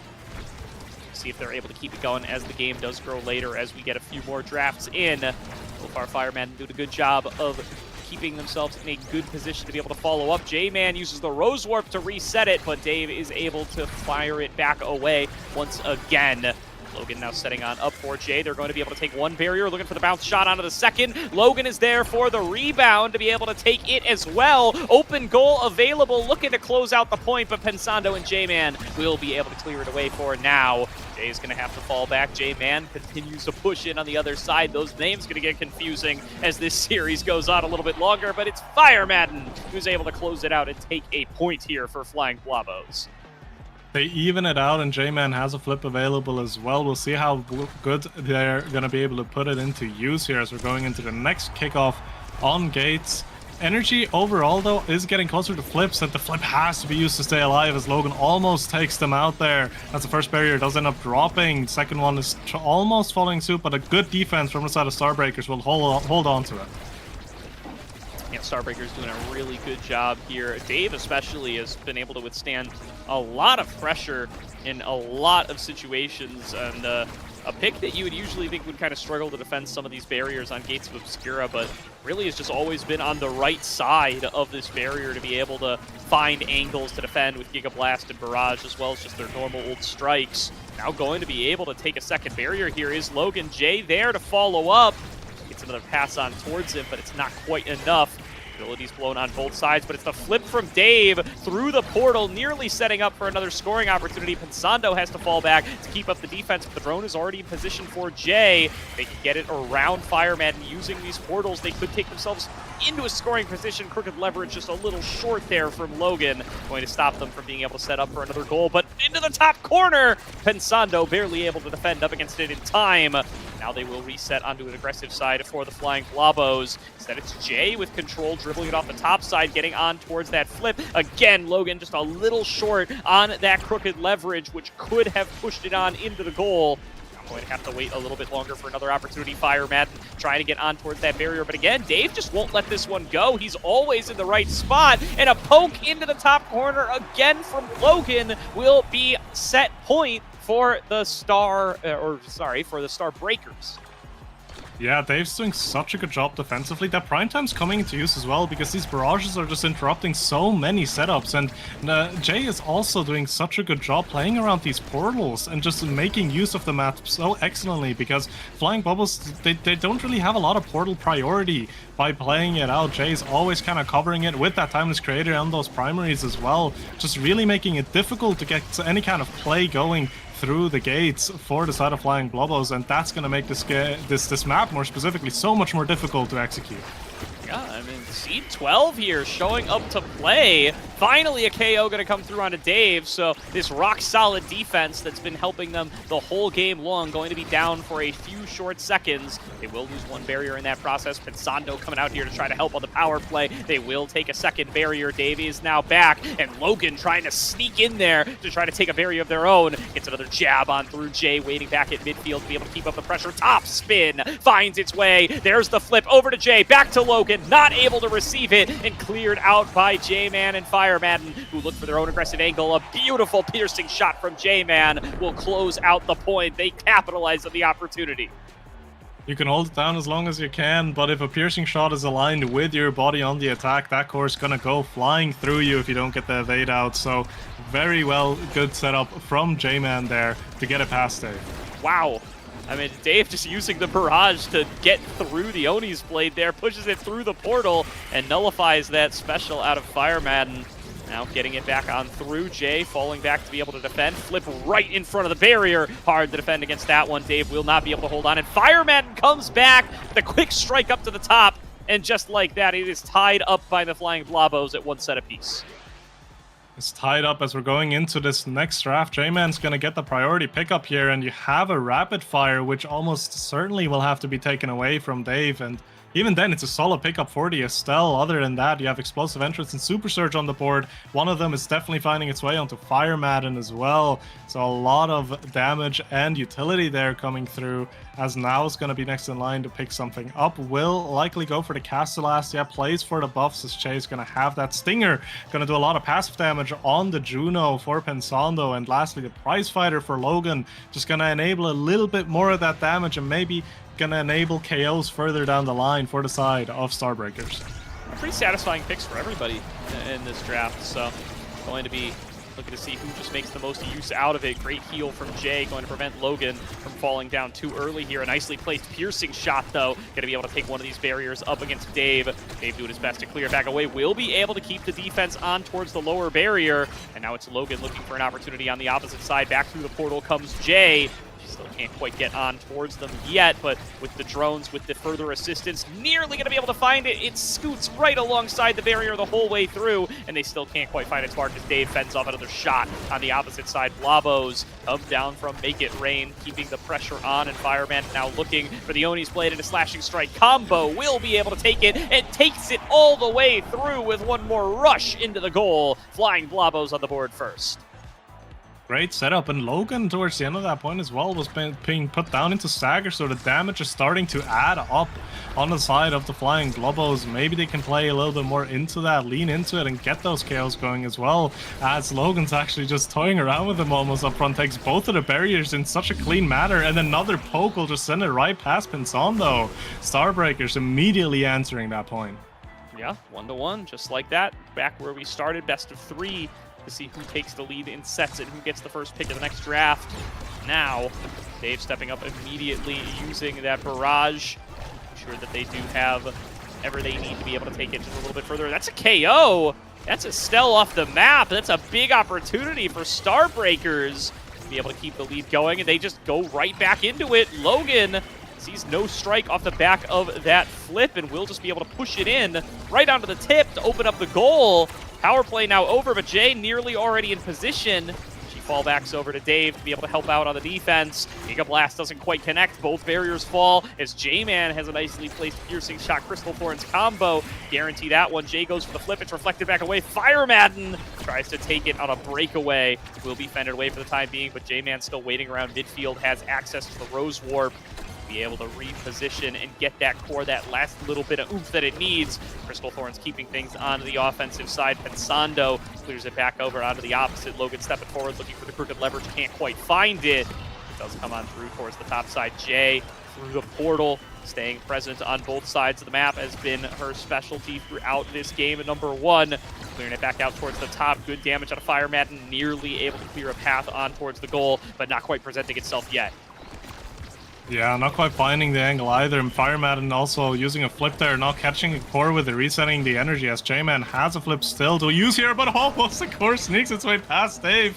He's able to run back and grab it in time to avoid disaster as the primary from Jay almost finds the angle, but it doesn't quite set up correctly. But Logan, with that crooked leverage, will dash up and take that core away from Pensando, send it flying into the bottom corner there. Well executed. Yeah, great pokes from just Logan over the course of this game so far. Really being able to find some really good corner shots to find some goals where otherwise wouldn't be so simple. We're the side of the Starbreakers here, and really showing up to play now as they nearly take themselves the lead. Going to be one more goal to be able to do so. Flip out of Jay just to get themselves out of dodge for the time being. And Dave stepping up on the other side of this portal to keep things onto an aggressive angle as well. Fireman slashing strike through. Still can't quite get it onto the barrier. J-Man will find one on the opposite side, but it's back through the portal from Logan, and it's Jay waiting for it, but low on health. Might need to use that lifeline sooner than they'd otherwise like to, but it will be the second barrier falling down to Logan. A scoring opportunity here for Starbreakers up against Flying Blobos. Nice maddening descent out of Logan to go on a 4 KO streak. It is a power play now for the Starbreakers. Back through the portal, step it up is Logan, can't quite find it, and there it is with one more crooked leverage and poke in to get up to 2-1. 2-1 lead now in favor of the Starbreakers as they're showing us why they were able to take this victory against Polar Cortex, and they're here to fight. They're just one set away from taking this game here as well as a whole.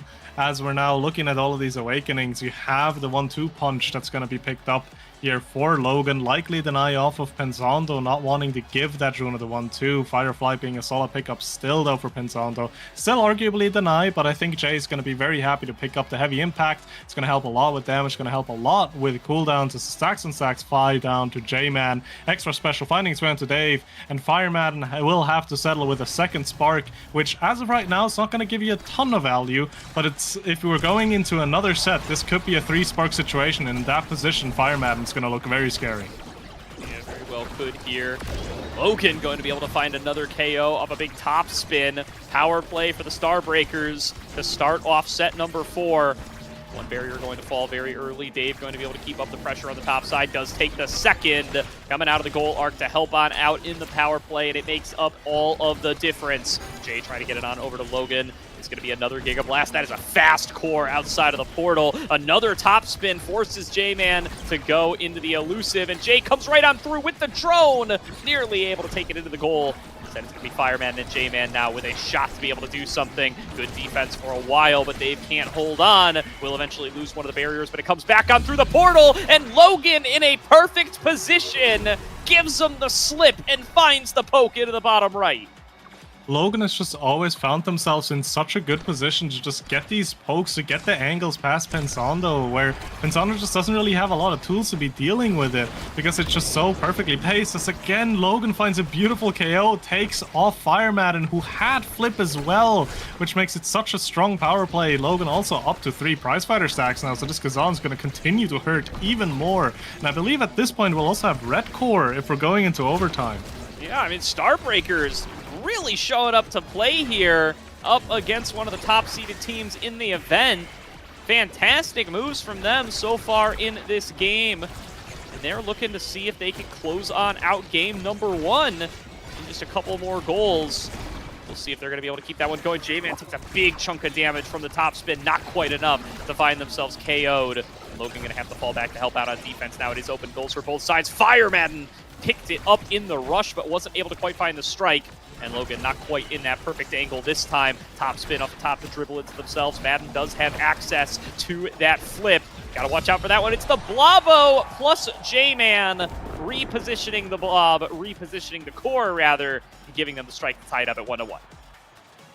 An important goal to be found here, and again, I pointed out over and over again that these flips are just so dangerous, and they have so much use to it as well. As Fireman holds onto one now, but Logan will actually find a KO and a double barrier. There's so much value in this Kazan, as now power play in favor of the Starbreakers. Will they be able to get the core through? No, flip has to come out from Fireman, but the flip comes out from Logan, uses the recovery drone and scores!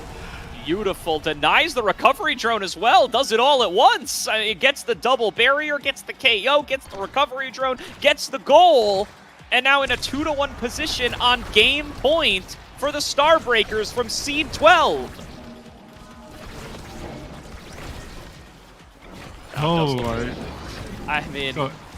No, it's I'm flabbergasted. It's what a game out of this squad so far here. One barrier down apiece, not quite over yet, but Logan certainly thinks it might be. The power play is unrelenting. What a defense from Pensando to hold on just a little bit longer. Back on through the barrier. Jay gets it back over to Logan. And Logan is in a position to potentially be able to close it out here if he can just find one more of those angles, one more of those pokes. Jay gets it back over to Logan. Logan looking for the top spin, and there it goes! 3-1. And it is another set win for the Starbreakers. They take game number 1 up against the Flying Blobos. What an excellent showing from them here, really showing us why they were able to take that victory against Polar Cortex and why they are... 2-0 fashion, by the way. A 2-0 fashion as well, yeah, and why they're just such a threat even in this liftoff, right? Even if their seeding doesn't represent it.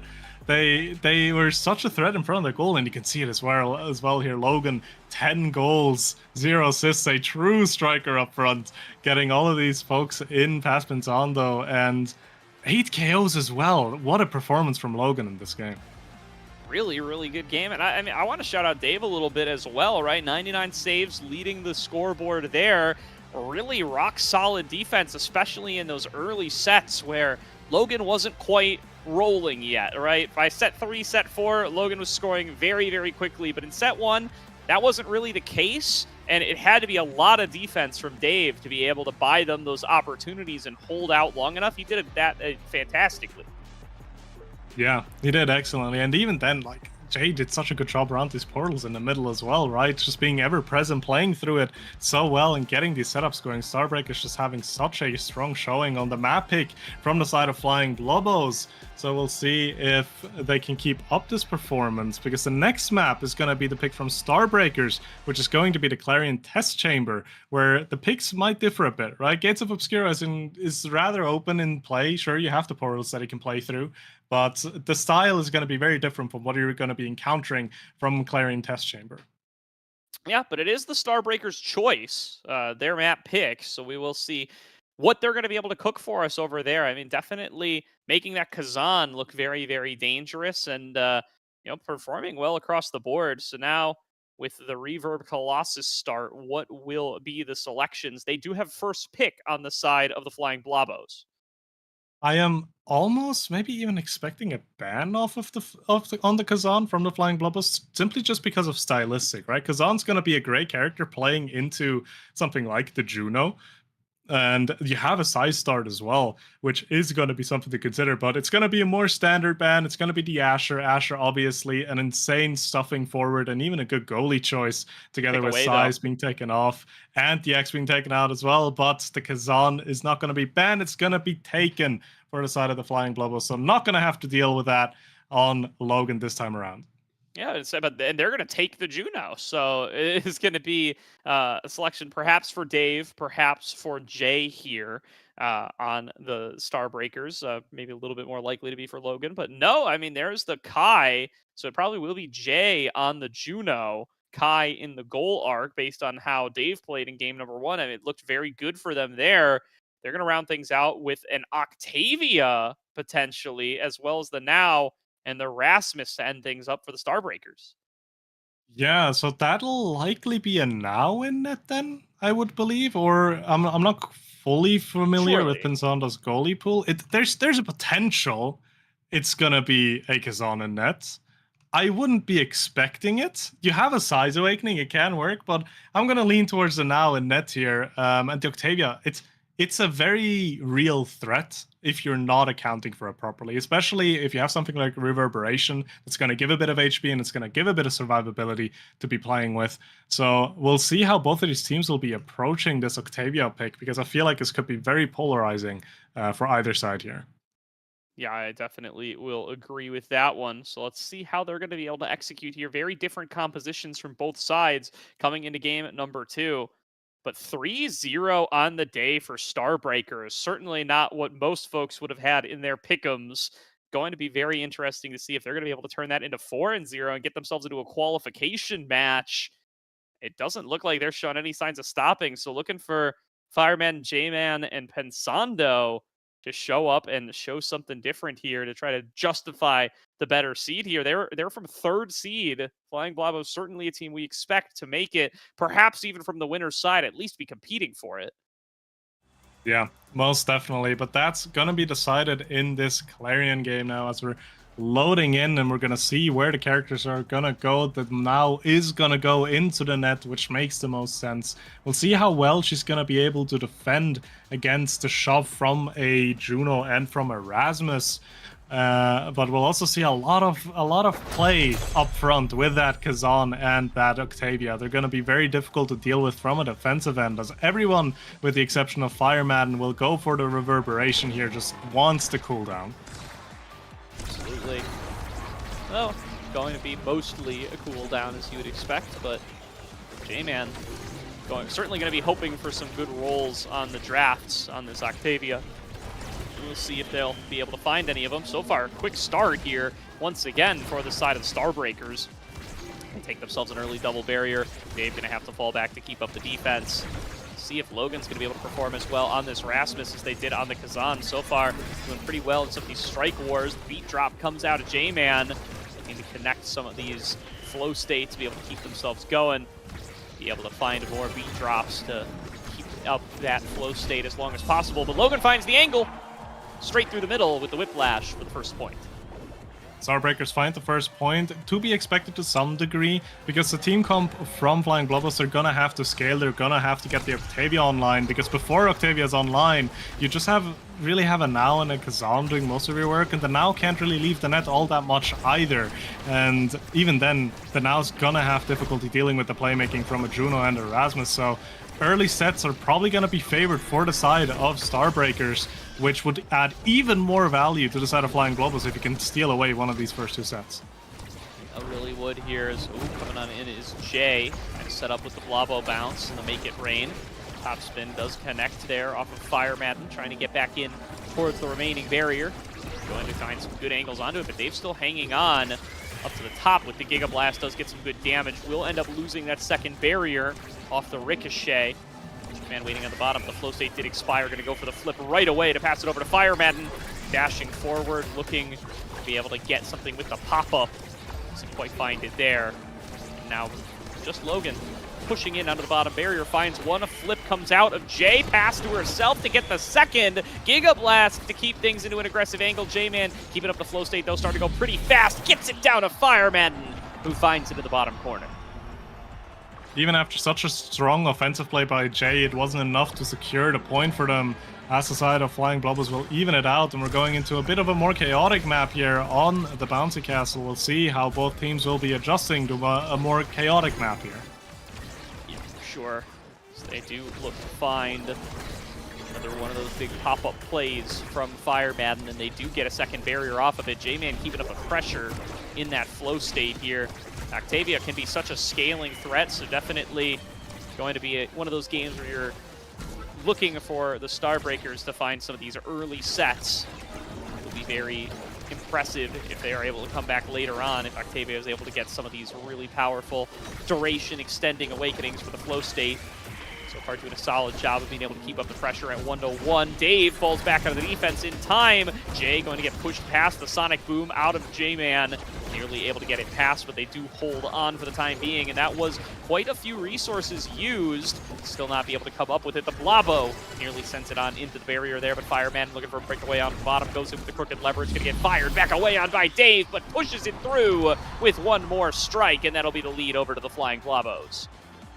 That is so much value for the side of the Flying Blobos, because if they can find another goal here and find a set one victory, the pressure will just continue to be adding up for the side of Starbreakers to find goals, to find sets, because the more sets and goals you're losing, the more time you're giving J-Man to be scaling on this Octavia pick, which you just want to be avoiding so much. So we'll see how it's going to play out. There's two flips available for the side of the Starbreakers here. We'll see if they can use them to get this goal. We will. Another top spin coming out there from the side of Fire Madden. Dave, the Giga Blast off the bottom, trying to see what he can clear out. DJ coming in towards the top side. Logan bounces it off the bottom, gets it back in front of the barrier, but can't find the angle that they need. It's Fire Madden once again arriving with that big size boost, trying to open their way into the goal, trying to take set number one for the Flying Blobos. Will get fended back away though. Jay goes in for the Make It Rain, pushes it back over to Logan. So far, without that Kazan, not finding some of these angles on towards the barriers yet is Logan. Let's see if they're going to be able to turn that back around. Dave steps pretty far out of the goal. It's a KO, and it's a score for Fire Madden. Finds everything and takes the first set for the Flying Blobos. I believe that's going to be a first pick for J-Man. Yeah, so this is going to be so important what awakenings will be in this draft, as they got away somewhat well the side of Starbreakers. There's no Castellas or Twin Drive here yet. You still do have Stacks or Stacks or Among Titans, depending on the preference here. Stacks and Stacks gonna give Octavia that much more speed to be working with as the Monumentalist finds its way onto Jay, dealing more damage. The specialized training doing a lot of work for Fireman as well if it does come down to the damage department, as Glass Cannon is a huge pickup actually for Pensando. Pensando rocking the momentum boots as well, so this Glass Cannon is just going to continue to stack on top of that movement speed, and it's going to allow him to be so much more offensive as well in his own positioning. Definitely getting it back on into the Blabo territory. A nice Giga Blast out of Dave, pushing it back over to Logan. Will be able to find one of those barriers. Dave trying to reset it with the barrage here, nearly taken down as he ricochets off of the bumper. Will be able to find their way to stay alive, but loses a barrier in the process. These bouncing bumpers making things plenty difficult to be able to predict where this core is going to end up going, also giving it so much speed. Nice Giga Blast to keep things away, but still not getting themselves out of the woods as the pressure continues to mount from J-Man. Logan with a nice ankle, going to be able to take that second barrier. The beat drop sends it in the wrong direction for J-Man, but Pensando is able to keep up the defense, is able to keep the rest of the team safe, and is able to prevent that goal from going on through. Still another Giga Blast to reposition the core. Jay trying to pass it up towards the top, trying to get it back into Logan's hands, who needs to be their scorer. Scored, I think it was 10 goals in that last set, in that last game, so certainly somebody that they rely on to be able to get the job done. Let's see if they're going to be able to find it here. Nice shot from inside the goal. Tons of speed on that one, but still going to be fended back away. Base drop from J-Man, dribbling it up off the top side. Logan looking for an angle, still not going to be able to find it, and still keeping that flow state up is J-Man, and rocketing around the map now, as that one should be fully stacked. Is going to expire here. Death Touch not going to connect out of the core. Logan with the Whiplash trying to reposition it, still not going to be able to find the angle. Jay ricochets it off the top. A nice pendulum swing, nearly pushes it through, but Pensando able to keep up the defense. Yeah, J-Man just doing such a good job filtering the core before it gets down. Depends on where the core almost sneaks its way in. And you can see it from like the core positioning, right? The attack is continuously trying to be built for the side of Starbreakers, but they can't really get into the enemy side that comfortably. And even if they are in the side of the Flying Globals, they can't really set themselves up in any meaningful way for Logan to really get the score in, as the attack will continue to be mounted. The flow state will continue to be stacked as well for J-Man, as the Octavia is just going to start to continue scaling. And Fireman, with a clean bounce play, will be able to secure the goal here for the first goal in the second set in favor of the Flying Globals. Flying Blobos keeping their winning waves going, and yeah, you can see Logan, you know, maybe the timing is just a little bit off, but just throwing abilities out here, hoping to connect onto this flying core, especially on that bumpers map, was plenty difficult for him. Let's see if they're going to have a little bit of a better time now with the orb. So far, the pressure mounting into that bottom area. Logan going to be able to get the big size boost. It's huge on Rasmus. What will they be able to do? Big pendulum swing off of the bottom. Blabo bounce going to show up as well. But Fireman is the one in control of the core. They just guide it in towards the bottom. Jay now trying to brawl for it at midfield. Will come in off the bottom, and they're able to clear it out yet again. Fireman goes down to a Giga Blast from Dave, though, and this power play may have been what the Starbreakers were waiting for. Still great defense from J-Man and Pensando, using that beat drop to be able to keep up the defense, prevent that core from coming on through, and they don't get a barrier, they don't get anything for the power play. Still Jay going to be able to secure the orb once again. They will be able to get one barrier for it that time. Jay now staying up there, going to be able to get it back over with the Death Touch. Back in onto the barrier, opens up the goal, looking for the shot and finding it. Logan able to break the loss streak. An important goal to find for several reasons, right? You're evening out the set, and it's also partially a mental reset, right? Giving yourself that clarity of like, we can find these goals here. We just need to continue doing that and playing it out as we have there, as another attack is mounting, and Logan almost immediately takes another barrier in favor of the Starbreakers here. Yeah, the momentum maybe turning, as you say here. Really well played for them to be able to take that control off the center. A KO found onto the Kazan. And Dave going to open up another opportunity here thanks to another well-placed Giga Blast. One barrier going to fall. There's going to be the flip out of J-Man, reflected back away by Dave. And Logan, dribbling it back to themselves, going to be able to open up the goal on the other side. They could close this one out. Looking for another shot. Back up to Jay, and she puts it in the net. It's 2-1 as a lead comes through for the Starbreakers. Yeah, Logan found an excellent angle off the middle there, actually playing it around Pensando perfectly, setting himself up to take that second barrier. And in the end, getting that pressure to get the goal as well, as they're now 1 goal away from evening it out in sets. And again, it's important they can get these sets as early as possible, because each draft you're entering, you're giving Octavia the ability and the potential to get something like a Twin Drive and a Castle Ass, so you do not want to be giving them any free drafts. You definitely do not, and looking like they might have an opportunity to take a draft for themselves here. Dribble off the bottom with the pendulum swing, and keep the momentum in their favor. Momentum, something we've seen play a large role in both of the series we've cast so far today. See if they're able to really maintain it now that they've pulled it back for themselves. Pass back over to Logan. Giga Blast going to land some damage onto Pensando. So far keeping it in this top right corner. J-Man and Fire Madden keeping up the pressure. Top spin for another shot through. Nice defense from Dave. Continues to fend off each and every shot as it comes through the Blobos. Again, J-Man going to be able to kick it out of there. Now going to start stacking up the flow state with it. Big catch out of the air with the flip from Logan. Clear things back out towards the aggressive side, but Fireman and J-Man, they're just able to keep on resetting. Nearly going to be able to find the goal on the opening up angle, but won't be able to quite get it there. Fireman, though, has their own flip. J-Man waiting on the bottom, deflected back away by the Blobo, and able to hold on for just a little bit longer, but Fireman with the energy burst, going to use it off the reflect, still blocked away by Dave, and they will hang on for a little bit longer. Yeah, they're not able to get past Dave, who's doing such a good job on the defensive end. Jay also assisting so much, but both flips not used there. The core does sneak its way through as we're going into a 0.5 here to decide the second set. Energy economy largely in favor on the side of Starbreakers, though. So we'll see if they can use that as we're going into a rather KO-heavy map here. Maybe potential as well for some KOs to be found, as Fireman's taking a lot of damage off the get-go. In this game, too, it's either going to be tied up or it's going to be a massive advantage for the Flying Blobos, so a lot on the line on this point. Going to be able to take one barrier apiece to start things off. That's the second one down, but it's a KO secured for Starbreakers. Still need to be able to survive this offense from Fireman, and they will be able to clear it back out. Logan able to move it up towards the top side and open up the goal for themselves. Death touch back in. They don't get it with the strike, and it will be enough time for J-Man to respawn.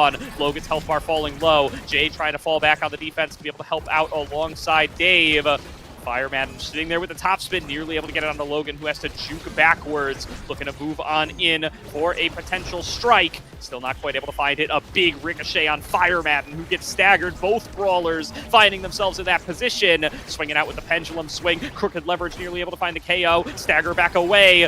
Logan able to still hold on to his life. It dares the KO as Logan finishes off the job. It's a power play for the Starbreakers as they look to tie this game number 2 up. But it's sent cross-map by Pensando. Dave misses the strike, and it's a 2-0 set lead for the Flying Blobos.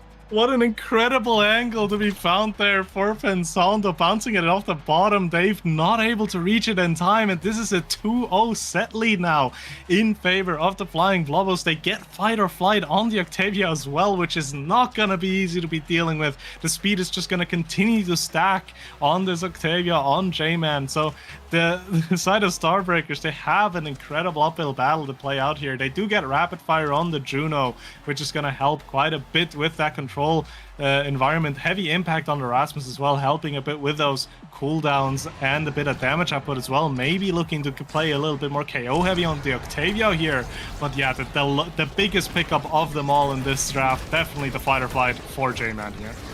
This game is heating up here as both of these teams want to make their way into a qualification match. Jay going to be able to secure that orb in the center. It's going to come at the cost of at least one of the barriers. Firemen winning out on these strike wars. Jay now coming back onto the opposite side, trying to get it back into Logan's hands. Pendulum swing not going to connect on towards anyone or anything. They will be able to clear it back out. Pensando, the one actually rocking the extra size at the moment. As it does fade away, they take one of the barriers, and Jay and Logan trying to get an offense going to their own right.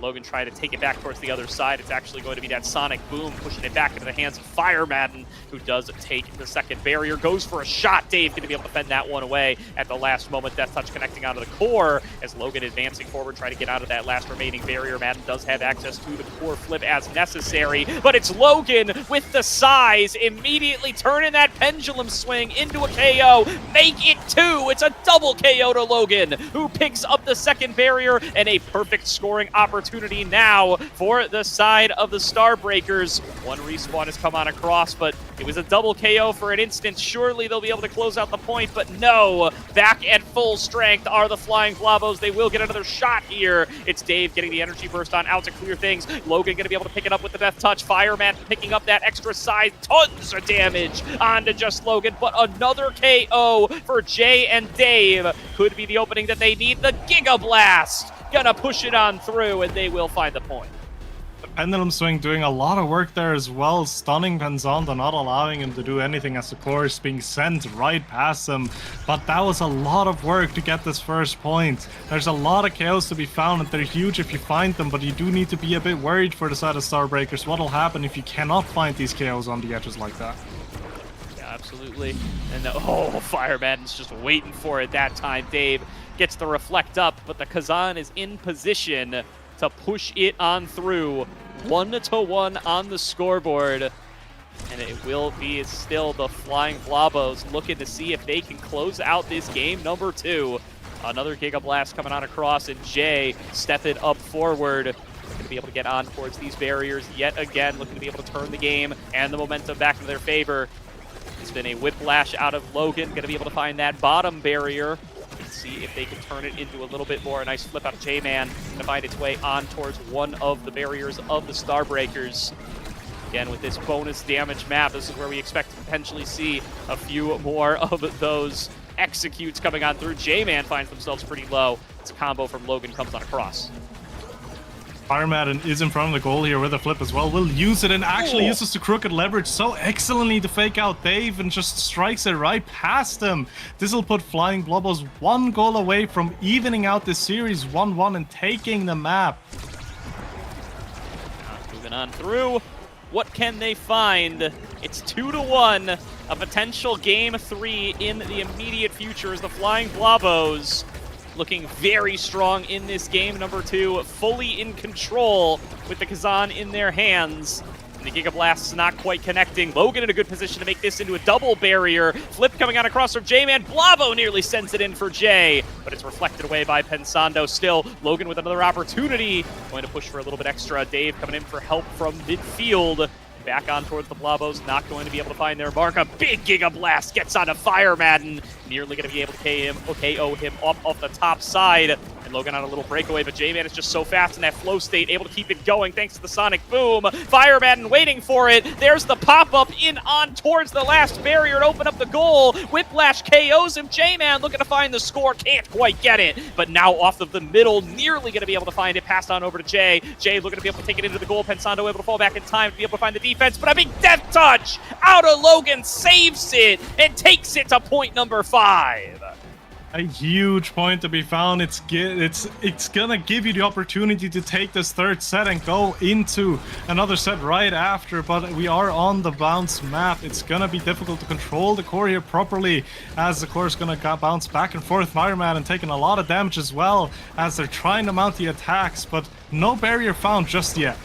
Upset in their hands still. The Starbreakers do not want to have to wait for a game number 3. They don't want this series to get any closer than it has to. They don't want to drop their win streak as they are undefeated on the day, and they will find an early KO to potentially be able to prevent it right here, right now. Jay going to be able to send it on through back over to Logan's hands, but they still haven't been able to find these barriers. The power play is already done for. Still holding on are the Flying Blavos, still wanting to force a game 3 on their side and put themselves into a favorable position to be able to make it towards that winner's side qualification match. Logan with a pendulum swing going to be able to take out one of the barriers. Jay coming on over to help him out to see if they can find another. Fireman with a shot, getting that extra boost off of the barrier, nearly being able to find a second one. Top spin doesn't connect onto the core, and Dave is able to hang on for just a little bit longer. Flip coming out of Dave to get it back over to Jay. Pensando already waiting to receive Giga Blast to clear it back out once again. Fireman looking for the pop-up, takes another shot, make it 3, but KO'd by the pendulum swing out of Logan. Another power play to the Starbreakers as they look to keep game number 2 alive. J-Man, though, still hanging on to it. Flow state going to expire. That's going to be the pendulum flip. Or sorry, the Pensando flip, much rather, as they keep themselves standing here. to be able to avoid losing that second barrier. Another power play withstood by the Flying Blobos as Dave moves it over towards midfield. It's going to be a stagger back onto Logan. Dave is still hanging on. Jay helping out on defense. They won't let it go through, but they still haven't been able to manifest an offense for themselves. They will not give up the point. They will not give up the game, but they need to eventually find something. They can't. Fire Madden takes the point, and we're going to game number 3. What an insane point to wrap up this game. Starbreakers not wanting to give in, holding on for so long, but in the end, the Octavia pressure, the Kazan Fire Madden, it was just too much. It just got too overwhelming in the end, but it was an insane play at the end from both teams there, just holding on to that point for as long as possible. But in the end, Flying Blobos will find this game in a 3-0 victory, and the Octavia, they just started to scale so much. You can see it on the redirects. J-Man almost 100 redirects clear on either of his teammates as they find this victory and they force a game 3. And I mean, how else would you have it here, right? You got to have 2 game 3s to start off the liftoff day. And Sloth, it looks like we're going to get the full 6-game sweep here from the side of our second series. And it's getting real close here. The Starbreakers from Seed 12 putting up a hell of a fight here, but the Flying Blobos want to make good on what they've earned here. They want to be able to take this one to a winner's side qualification match. That's what you'd expect from Seed number 3. They want to make it happen. Yeah, most definitely. And the last map is going to be Atlas's Lab with pretty, I'd say, normal starting awakening. Another orb replicator. This is like, I think, the 3rd game today that we've casted that had an orb replicator start. So again, orb replicator probably not going to be a prio pick for most of the away. Actually, 6 recovery drones. It's not a KO game, Sloth. It can't be. Yeah, surely it can't be, right? Surely. I mean, we'll see where the picks are going to be lying, because it is Atlas's Lab. There's a lot of damage that can fly through here, so we'll see where the priorities are going to be. I do feel like a Kazan priority is going to be in this draft, though, because both of these games, for game 1, Logan was getting so much value out of the Kazan, and this game as well, Fireman, and doing such a good job up front. I feel like that's going to be a pick that the teams will have to start prioritizing going into this game 3, as the Octavia ban is being taken out. No Octavia gameplay for the side of Flying Blobos anymore. And no Kazan either. The Flying Blobos take that one off. And it is going to be Starbreakers picking up the Rasmus once again. Happy with how Logan was able to do on that pick in game number 2, especially in the absence of the Kazan, feeling like if they can take that one off the board, they are going to be the ones who are less disadvantaged by the change-up, gives themselves a little bit more core control. And again, probably not a heavy KO game with the recovery drones showing up across the board. So it's going to be responded to by Kai and Juno. So a Kai's takeaway from the Flying Blobos. Yeah, Kai is not available, and now the Juno is not available. We do see a Now and a Finny pickup, so one just very control-heavy. Finny is gonna... Finny can be played both ways. You can play it very heavy on the control side with these triple takes, with these ultimates as well, but it can also enable KO if the Awakenings find your way to you. So definitely a solid pickup here as well, as a draft that's rounded out with his Intaro forward pick for the Flying Blobos here. So I feel like very standardized character picks. Overall, it's gonna be a control-heavy game because of the recovery drone. But depending on how these drafts will go, again, we've seen a lot of games today. We've seen a lot of KOs today, so who knows? But definitely the first 2 sets are gonna be more on the control-heavy side, in which case I'm not quite sure who I favor out of these 2 teams right now. Yeah, I mean, the Now Finny duo, curious to see who will be in the net there. Probably the Finny, but definitely not a foregone conclusion. And then the Juno Kai, I do wonder if that's going to be a midfield Kai. Probably will be for the Flying Blobos. So a little change up in position for where we've seen this pick throughout the series. Still, I mean, definitely a less KO heavy game, or at least should be, at least in the early stages, given that recovery drone coming on through. But Finny going to do some damage amps, so Starbreakers might try to just brute force their way through it, have enough damage and enough healing to where they're the only ones getting KOs, especially against a comp that should be relatively squishy between the Kai, the Juno, and the Zentaro. Yeah, especially the kind of Zentara, right? Not necessarily known for their large HP pools. The recovery drone is going to help him quite a bit, but depending on how it's going to go, it can still very much be the game plan to just take him off and play on that. And again, it's Atlas's lab, right? You have these black holes in the middle. You can play off of those. You can play those for damage or even finishers as well. And you're also not forced to go for it, because once the black hole is gone, you're in an incredible open map, actually. So the control will still be there for the side of the Now and the Rasmus, because they are so control heavy as well. So we'll see how both of these teams will be approaching this. I'm honestly just personally a little bit interested if anyone tries to pick up the Orb Replicator, just out of curiosity. I doubt it's going to happen, though. Yeah, I mean, it could be a little faint edge here. I think if they do, it's looking for a quick game, right? Because it would mean that you're probably banking on the XP advantage more than anything. And if we go to game 5 or set 5, that's not going to matter too much, as it does look like we loaded in and then immediately terminated the match. So I think something was off in the setting. Yeah, we started. Oh, we were at loading Clarion into Test Chamber. again. Yeah, that'll do it. Yeah, like the last game so much I wanted to run back. No, but I do feel like the Orb Replicator, it could come into play if it comes to early XP or just farming evades. But realistically, the size and the recovery drone, it's just going to outvalue that so much. So we're going to probably see 6 recovery drones. We're probably going to see 6 funny little green rings around everyone at the start of the set. And we'll see how much value they will get away as well, because it is completely possible that both of these teams will just go incredibly control heavy, and we're not even going to see a single KO this game. Yeah, all right, and let's give it a little bit more context here, just because Achi's been kind enough to share some fun stats. Percentage prediction rate on pick'ems for which liftoff team will qualify for landing through winner's bracket. Starbreakers, 2.2%.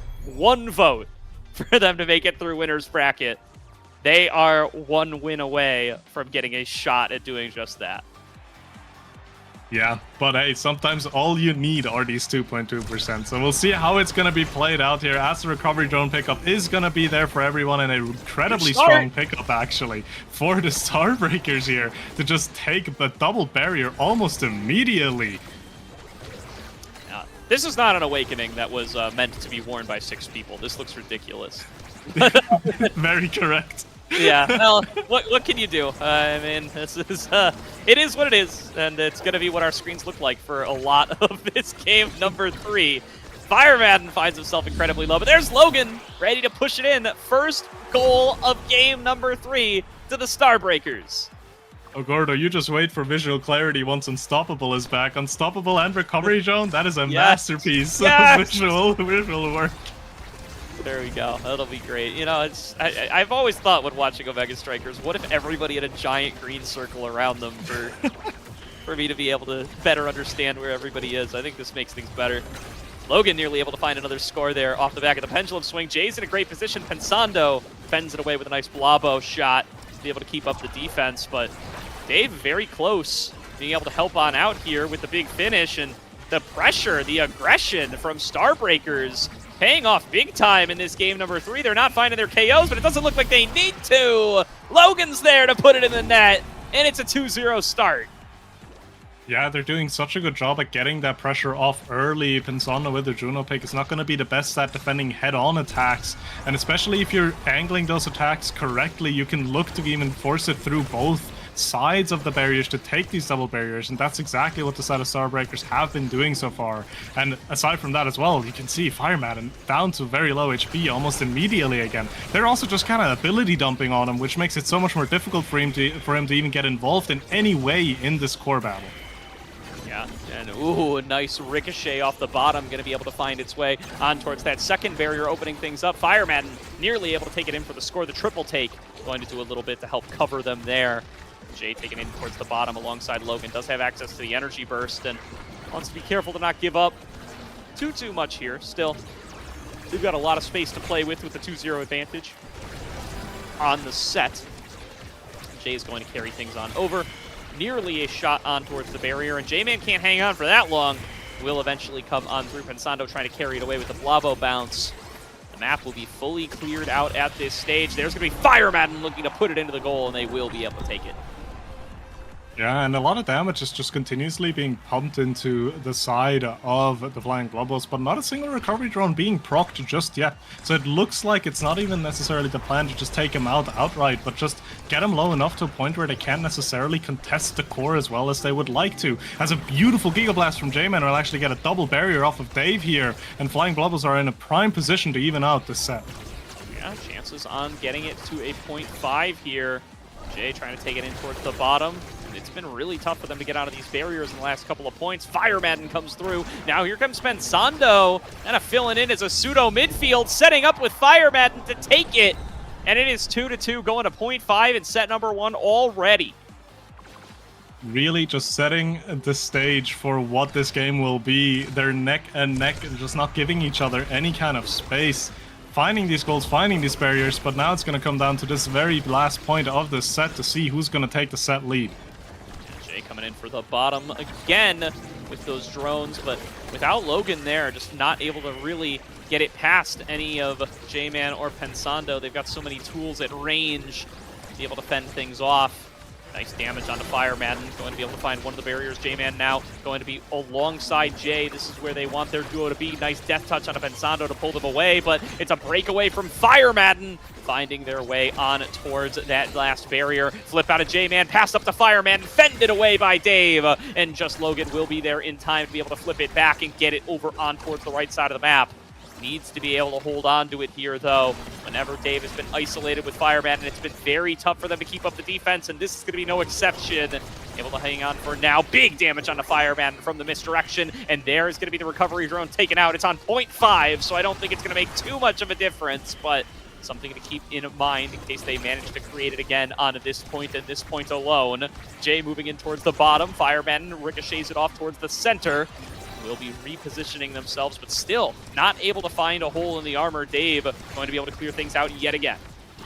Yeah, they're just not finding a solid attack yet, but then again, the side of the Starbreakers also can't get this last barrier off of Pensando. Fire Madden doesn't have the recovery drone anymore, which is something they could try to be playing to. If they're holding on the defensive end and just continuously dealing damage to the Centauro, maybe they can get the power play going for themselves, but the energy and the HP has recovered to a point where maybe that's out of reach now, as a flip has to come out from Dave to hold on to this point. J-Man now up front, uses the barrage, but doesn't quite secure the goal, as again we're going back on the side of the Flying Globos, but Pensando's not giving a single bit in that defensive end, just shutting down any kind of attack coming his way.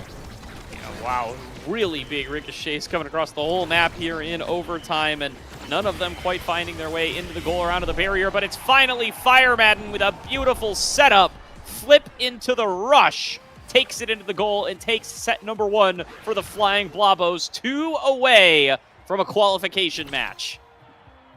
And Pensando is rewarded with a lovely little 1-2 punch here for the Juno. That's going to be quite a valuable pickup here. Going to accelerate the game so much as well. It's going to opt in for it, as the outside of Logan will have to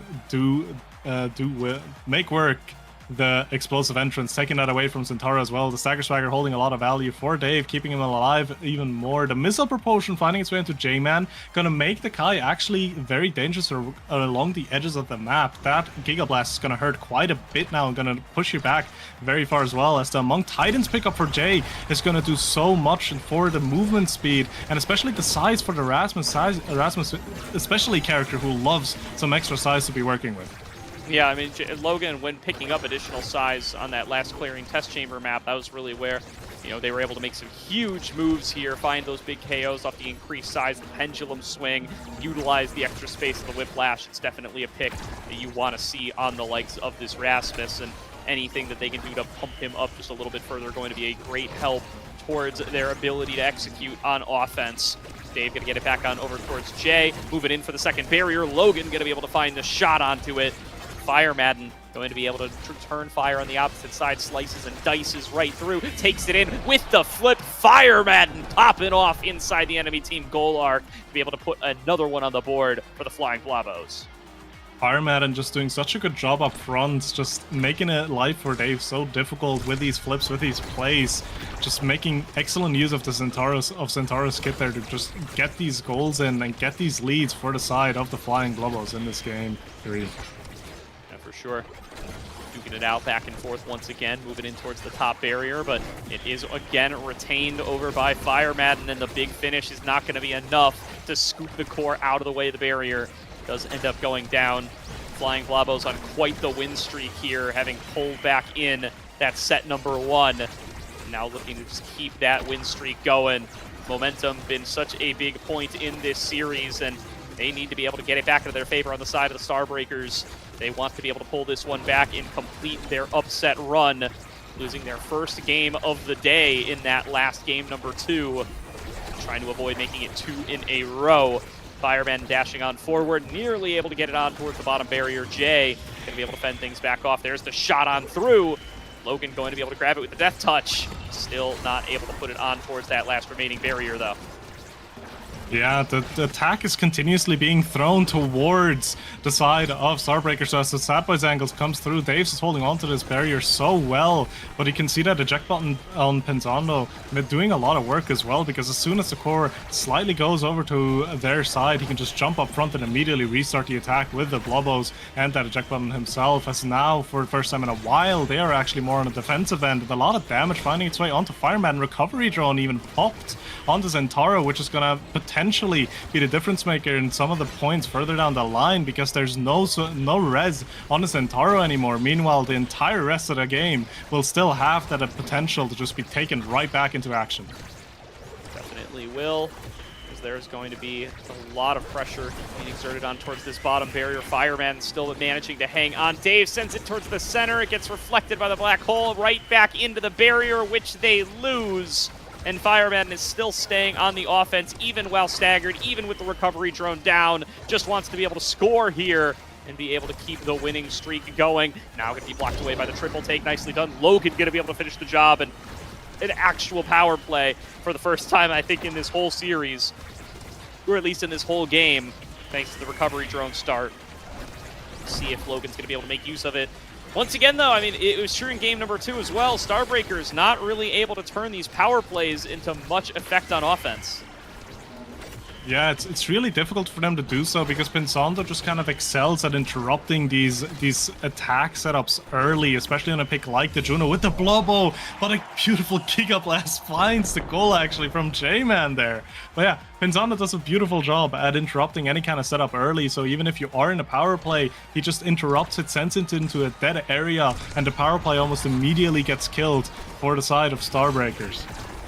Are we seeing the miracle run end here? It has been a rough multiple points in a row slough for the side of the Starbreakers. Needs to get the momentum back. Logan gets a double barrier. That's a good start to it. See if they can keep it on going, but FireMadden's right back in position, getting the double barrier right back on the opposite side. J-Man following up with the Giga Blast. There's the flip coming out of FireMadden. Goes in for the slashing strike. Can't quite find their way on through. Will be held on to. That's the KO yet again. Recovery drone being gone does end up making a difference. A shot in is saved by the big finish out of Dave, who is able to hang on. Logan coming in from the top rope. Still not able to push it on towards the barrier. FireMadden does respawn, and FireMadden with another scoring shot. That touch interrupted by J-Man, who's cut off by him now. Flip comes out of Dave to clear things back out towards the opposite side. FireMadden still waiting, goes into the Oni's blade, looks for the slice and dice, finds its way into the goal. And a 3-0 set for the Flying Blobos puts them up 2-0 over the Starbreakers. They are showing us why they are the seed 3, why they are expected to go into this winter qualification game as they take this lead. This draft, however, not necessarily hugely in favor for them, because the Monumentalist is right here and the Finny and the Now are picking right after. So even though the Fight or Fly pickup for J-Man is going to have so much value, you get a stacks on Finny, which is going to enable Dave a lot more offensive positioning, and the Monumentalist on Now is going to be so annoying to be dealing with. She's going to have so much more pressure overall and damage output as the second spark finds its way into FireMadden, a Size Awakening finds its way into Pensando, and last but not least, a prize fighter will find its way onto Logan. So I feel like even though the set was won for the side of the Flying Blobos, Starbreakers ended up getting better awakenings in this one. And they're going to need them. I mean, they've got a huge comeback ahead of them if they want to be able to make it to a winner's side qualification match. I mean, the prize fight are going to be tough to trigger against this recovery drone start. It's been very rare that we actually do see these KOs coming on through, but we'll see maybe with the Finny giving help with the triple take, it will be enough for them to be able to find their way through. Second barrier falls, though. It's still just Fire Madden running amok in the face of Dave here, finding score after score, and there is another one. Pensando out of the goal arc to set up for another goal. And that's exactly the value of that eject Juno, right? And that aggressive positioning that Pinzano's doing so well as well. Even if both the forwards are caught off guard, he can immediately run up and apply the pressure himself, which is the reason why they were able to take that point there. They're now 2 goals away from making their way into this winner for qualification smash. The double sad boys angle is insane, though. Can I get 2 boys emotes in the chat, por favor? Because that is a huge loss for Logan and Jay. They thought they had it, they don't find it, but they do get the double barrier afterwards, so all's well that ends well. Starbreakers looking for a chance to be able to get it on into the goal, to be able to break their loss streak, to be able to turn some momentum back into their favor. It's Logan on the breakaway, but J-Man going to be able to fend it back away. Jay is here for the backup to help Logan get it in there. But it's fended off yet again. All 3 members, the Flying Blavos, are going to be there and available. Here's the flip coming on across. It's still rejected by Logan and Dave. They hang on for just a little bit longer, blasted back away. Moving on in towards the goal. The drone starting to expand. J-Man takes a fair bit of damage from it. J-Man almost loses on their recovery drone, but do manage to hold on to it just a little bit longer. Logan now with a shot takes it in towards Pensando. Will be able to fend it away. The flip comes out of Jay into a great position with the pendulum swing. Pensando loses recovery drone and Logan gets a goal. And that could potentially set up an attack further down the line as well, where you can look to take Pensando off the map as well if you're Logan with the pendulum swing just like that. So good value to be gotten there, but it still just evens out the current set. They still need to find even more, as another Satboy angle will happen here. Logan has a flip, gets a barrier, the first one, the second one following right suit. Starbreakers trying to carry on this momentum right here, trying to get the goal in, but it's being defended so well from the side of the Flying Blubbers. Yeah, this has been a great battle so far, and Starbreakers with a little bit of hope back in their eyes, looking like they are cleaner, looking like they are stronger, and fending away more shots as Fire Madden not getting the opportunities that he was for the first 2 sets. Now getting J-Man incredibly low, threatening to take away this recovery drone, and threatening to buy themselves maybe a 4th set here, maybe a 3rd draft, try to get themselves a little bit extra. Dash on in. Fire Madden going to be able to get the reset using the flip, and will be able to take a second barrier. J-Man nearly going to get taken out over the top. Logan with a nice strike. Jay there for the follow-up, and it's 2-1 in set number 3. The Starbreakers are not dead yet. Yeah, Pensando not finding the angle past the now mine there, putting Starbreakers into an advantageous position now. They have a flip on Dave as well. They need to continue building with this momentum as they're about to take one barrier. No, it gets defended successfully from the side of the Flying Blubbos, but the pressure is not slowing down in any way, shape, or form as the first barrier will drop now. Attack now coming through from the side of the Flying Blubbos as one barrier drops on the side of Starbreakers as well. Now it's going to be a battle of who's going to be getting the goal open first, though. Yeah, so many projectiles coming in from the Flying Blobos side, just knocking Logan and Jay around, but they do manage to come up with one at the end of the day. Now they just need to turn it into 2. Fireman taking a big chunk here from multiple shots on the behalf of Jay and Dave. They still aren't going to be able to take him out. They still haven't been able to cost him the recovery drone. Logan not getting a lot of use out of that prize fighter as a result. J-Man going to be staggered once again. Fireman not going to be too far behind. Goes into the Oni's blade, but the flip out of Logan to save it. Gets it out of there, but not quite able to find its way out of the barrier. Big finish, going to get a little bit of damage on Jay, and there's the second recovery drone off the map.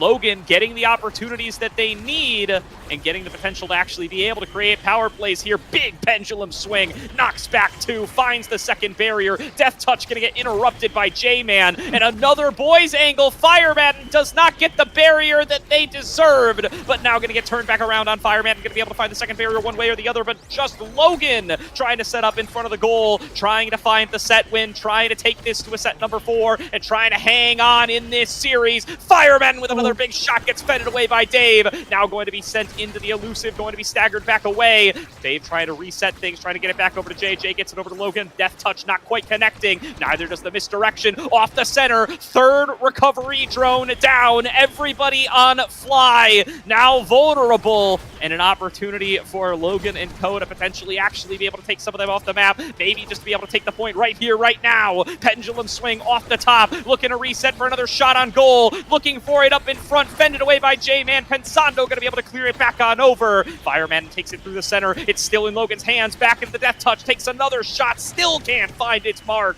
And now going to be in the hands of Dave. Dave back over to Jay. Jay back over to Logan. Logan blended away by Pensando. And J-Man helping out on the defense. But Logan finds one last angle up over the top. It's a set win for the Starbreakers. And we're going to set number 4. They were working for this set win for so long, attack after attack coming through, but they didn't get the goal until the end where they get the crucial strike war win. And we're now going into such an amazing draft for them because they get Deadeye on Fiddy. Very, very likely this Deadeye on Fiddy. And that damage is going to start to stack as Big Fish is going to be denied off of the Rasmus here. Deadeye's actually going onto the Rasmus and Timeless finds its way onto Dave. That's interesting. I wasn't expecting that, but we can see how it's going to play out as the Super Surge finds its way onto Pensando. That eject button is going to be so much more valuable with that extra range. Heavy Impact finding its way onto Fire Madden as well, giving Zentaro the ability to play for KO. And lastly, the Stinger pickup for Jay is going to hold so much value because with the Monumentalist, she has such huge area where she will be using that Stinger on, and that damage will continue to scale as another Sad Boys angle to start off this point.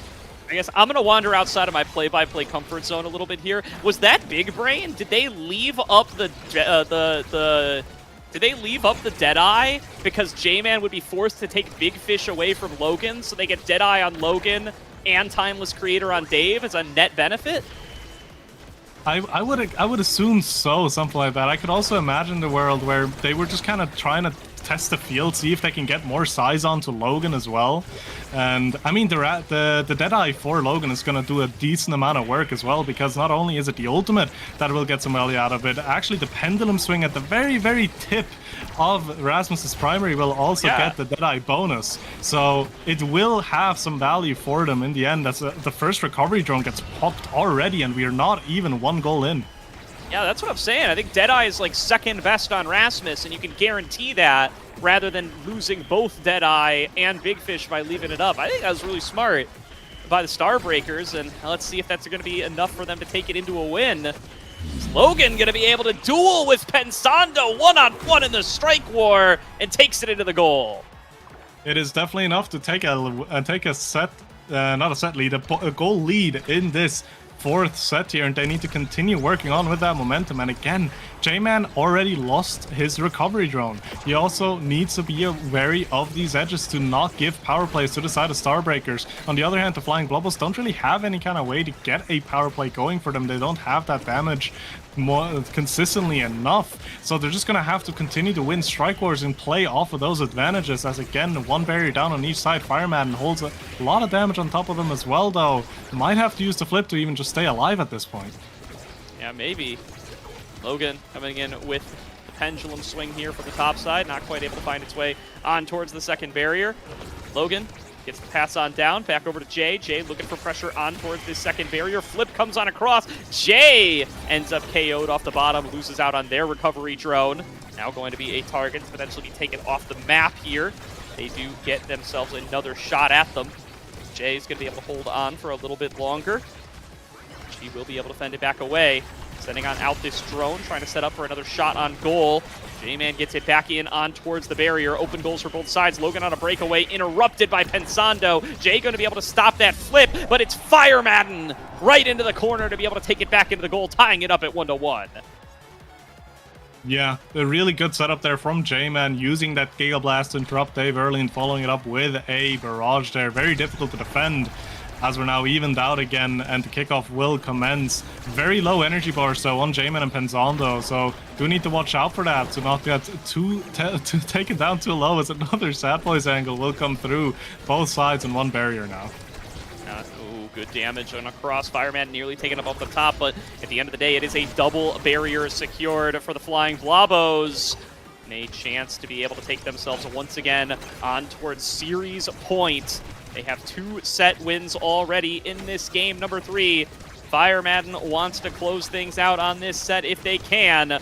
Logan carrying it up towards the top, Jay in tow, but still not going to be able to find their way on towards the second barrier. KO is found. Power play for the Starbreakers. Second barrier for the Starbreakers. Logan with a shot to the bottom corner. And a 2-1 lead for the Starbreakers in set number 4.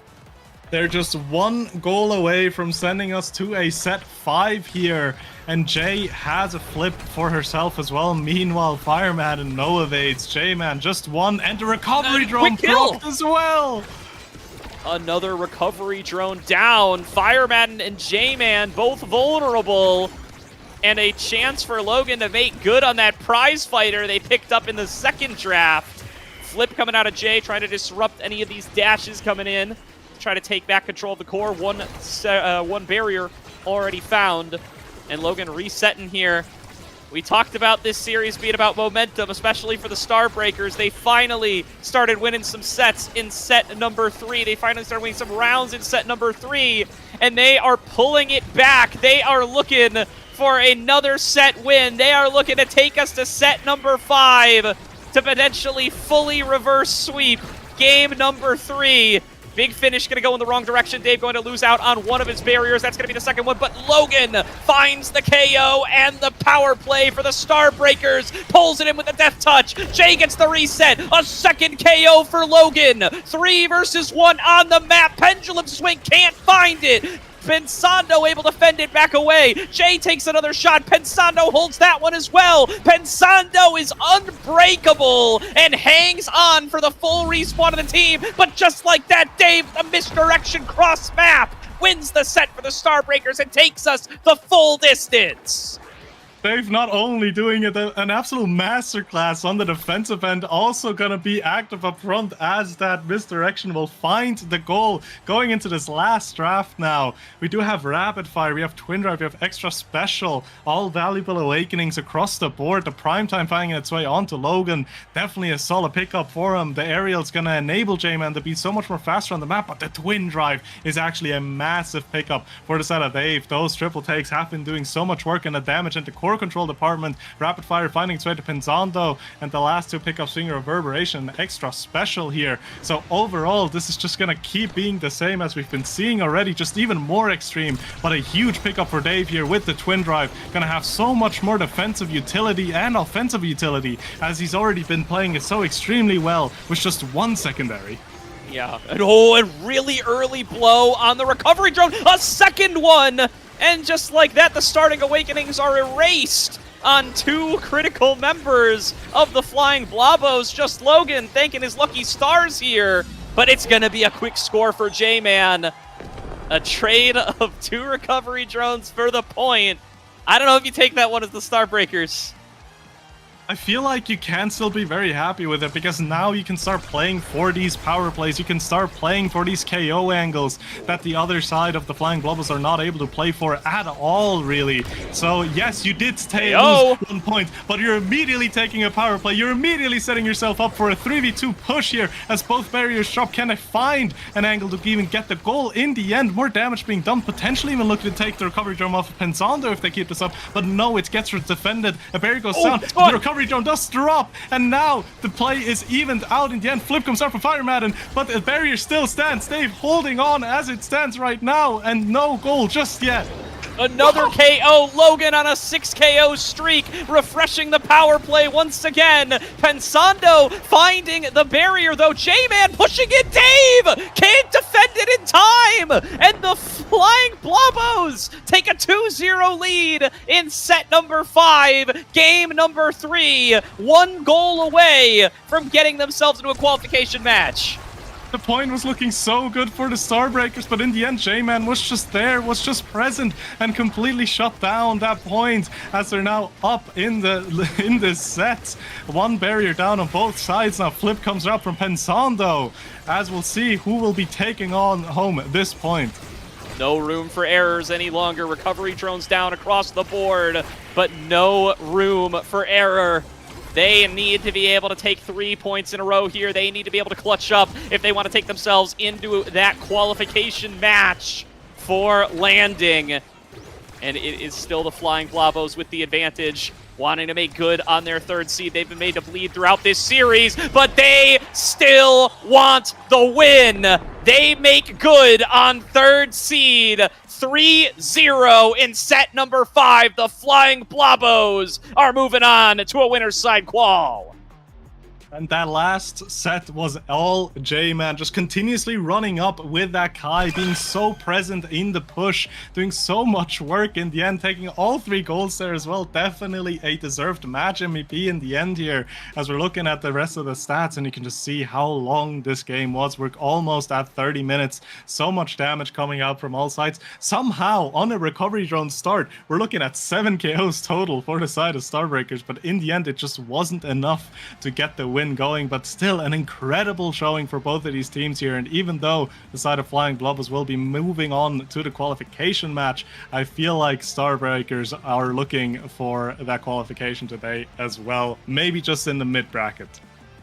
J-Man coming alive big time when it matters most in set number 5, taking the Flying Blobos the win that they were expected to get and moving them on towards a qualification match.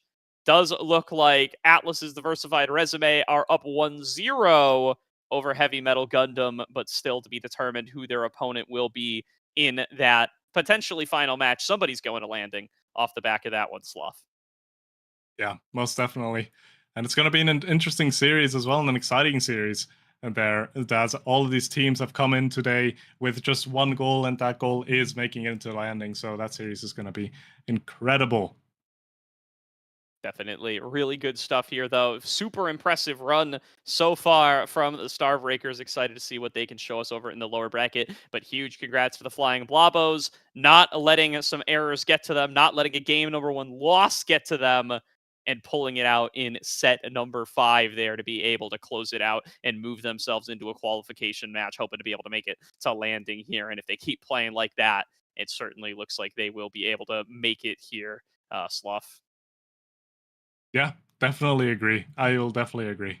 But I feel like with that, we're gonna go into a short break here. I think that's it for me and Gordo today. So it was a pleasure casting all these games with you. We're very fun and very exciting series, but we will see even more exciting series in just a second. So do not go anywhere as we're going into a short ad break.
All right, everybody, welcome back to Season 6 of Liftoff. I'm Lego Mage here with Cloak Oak to bring you this qualifying matchup of Pass versus Dragon Slayer 2.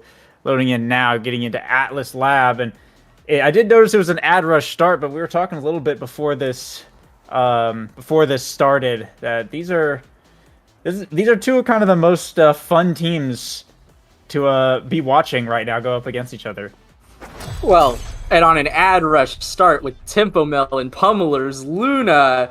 Oh, yeah. You already know we're looking at a reprisal of the Forged Fury performance last week. Tempo Melon getting, what was it, like 20, 30 KOs? And on Oni Village, too, and we're on Atlas Lab. This is a much more KO-heavy map, so I'm looking to see some ridiculousness coming out from Pass. It looks like all three members of Dragon Slayers 2 have gone for that Spark of Strength pickup, though. A little bit more reliable. You're guaranteed to get more benefit out of that one, as well as you get to contest the Sparks.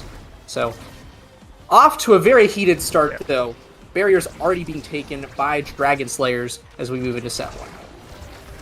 Yeah, really aggressive starting Awakenings in gear here for Pass. Double pumps, double ad rush on the Luna rune. If they are able to start picking up KOs, it can snowball really hard, but the early core control definitely in favor here of Dragon Slayers 2. Already seeing that pay off. Both barriers are down right now. Striker Kai and Twisty looking to posture aggressively. The core, though, will slip back to Strike Shot Enjoyer. Gave West get to pass Tempo Melon, but the Tofu Fortress sends it right back around. A nice Strike Shot save. Tempo Melon is a bit staggered here in the middle. The Death Touch from Twisty, not quite at enough range to pick up the KO as he had to overtime. But Tempo with the dash punch on the Luna on the wall. That's going to be a power play here for Pass. And now Pass up to Tempo Melon. That's the second barrier gone. Both sides opened up. A boost into Rocket. A Strike Shot save. Enjoyer will find the save coin with the flip point blank. Also going to get blocked away. That'll be Striker Kai respawning. Shutting back to neutral here now, pushing up on the top side. A nice strike from Striker Kai. Mango's not quite able to find the roll. And it'll be Dragon Slayers 2 to take the first points. Yeah, Dragon Slayers definitely going to have the more consistent start in this set 1. Not as much damage in terms of Awakenings on the side of Pass, but certainly they're still playing for those kills.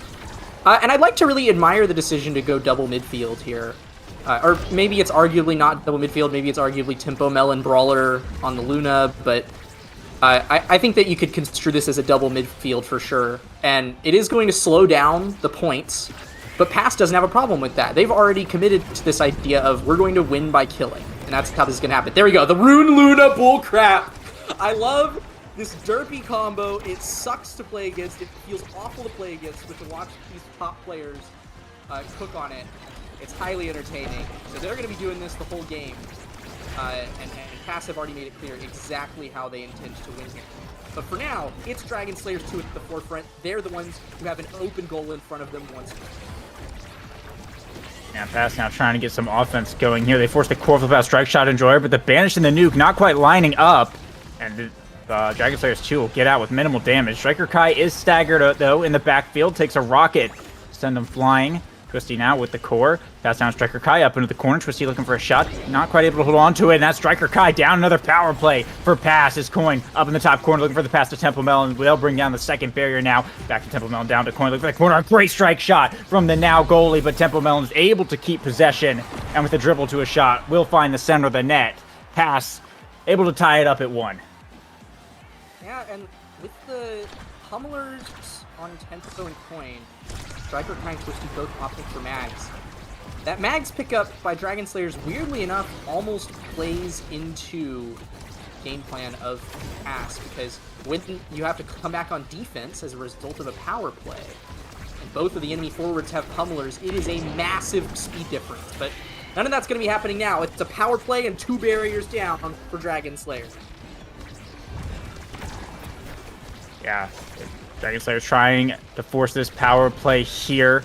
Giga Blast here in the corner. There's a lot of energy to work with for Pass. A nice Banish to buy some time from Coin. The Pillar almost some self-sabotage, but Mango's with the flip, able to save it. Bring down a barrier on the return. Tempo Melon will proc the ad rush off of the boost kill. And now they're looking for a power play of their own. Pass trying to keep the aggression up. But nice strikes from Striker Kai. Doing just enough to clear it out to buy a few precious seconds for Twisty to come back online. Mango's aggressively pushing up there to stop the core, but Striker Kai will punish him for it, and that'll be the second point going over to Dragon Slayers 2. are certainly making a show of it. Twisty and Striker Kai both linking up really nicely in front of the net there. And though Mangoes is putting up quite a nice display on defense, doesn't really have too much support. But when you're on a power play, you've got a double ad rush proc on both of your forwards. Doesn't really matter whether or not you have, a midfielder with speed to help you out here. Coin does have a flip in front of the net, and it's looking like a pass angle to try to tie up this set. Yeah, speaking of angles, there's a sad boy one right there for Twisty. Still able to keep the core up, but another banish into Crater Maker combo. I mean, Pass has been so coordinated with those so far. Will result in the power play, and a coin flip from Coin will set up Tempo Melon for the goal. Pass firing back yet again, bringing it to 0.5 here in set 1. Yeah, 0.5 already. I'm going to be honest, I'm impressed that Pass were able to make this happen. When you're playing an early kill comp like this, oftentimes it can be really, really hard to pick up some steam in the early sets if you don't have damage awakenings. But Rune Luna kind of solves that problem. As long as the banishes are coming out from Coin, there are always going to be massive opportunities for that Luna nuke to take someone down to full stagger. But Twisty's already back up and running, and the barriers are down. This could be a Dragon Slayer's early set 1. Twisty dribbling up here. Mango's trying to keep in the bottom corner of the pendulum swing. Now you're able to land, but Striker Kai with the pass up to Twisty will find the top corner. And Dragon Slayers 2 will pick up set 1 here. It might be absolutely crucial for them to not let Pass get any crazy damage awakening. And with a Spark, Fight or Flight, Stagger Swagger all showing up here, yeah, this can be a really important draft.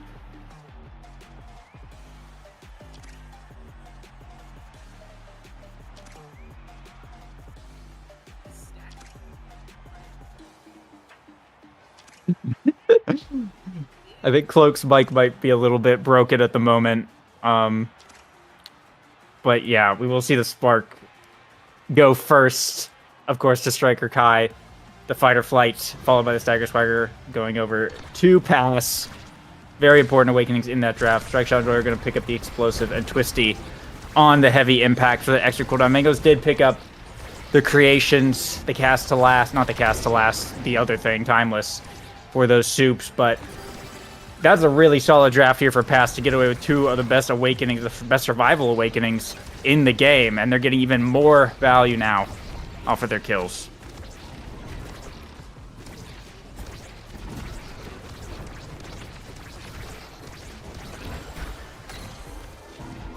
Now 1-1. As Pass try to work their way up the field, but it's Twisty dribbling back up into the midfield. Here a banish into Crater Maker. That could be a KO. Missed time just a little bit with the pillar from Coin. Will finish him off. And now another power play here for Pass. Coin up to Tempo Melon in the top corner, but Twisty finds the clear to buy some time. Coin setting up in the bottom side, but Sad Boy's angle will be able to clear it out, and Striker Kai back online. Still in the defensive here, but Twisty looking to push back up with the Whiplash. Tries to get it through, forces the flip out of Mangoes. Won't get too far though. Strike Shot Enjoyer up to Striker Kai. Dribbling through the midfield. The Tofu Fortress coming out here in overtime. As Twisty looking for some kind of setup. Striker Kai working up the field, but the log just enough to zone him out. Either team able to get a solid grasp on the offense. They're looking to set up. Coin's taking a little bit of damage here, but the cooldown should be coming back up for Pass soon. And they'll have the opportunity to find another power play. A boost forces Strike Shot Enjoyer to burn the core flip. And now Twisty dribble off the center, gets it past. Mangoes are yummy, committed to the somersault. And Striker Kai with the shot on the open net will take the point. Dragon Slayers 2 go up first in set 2.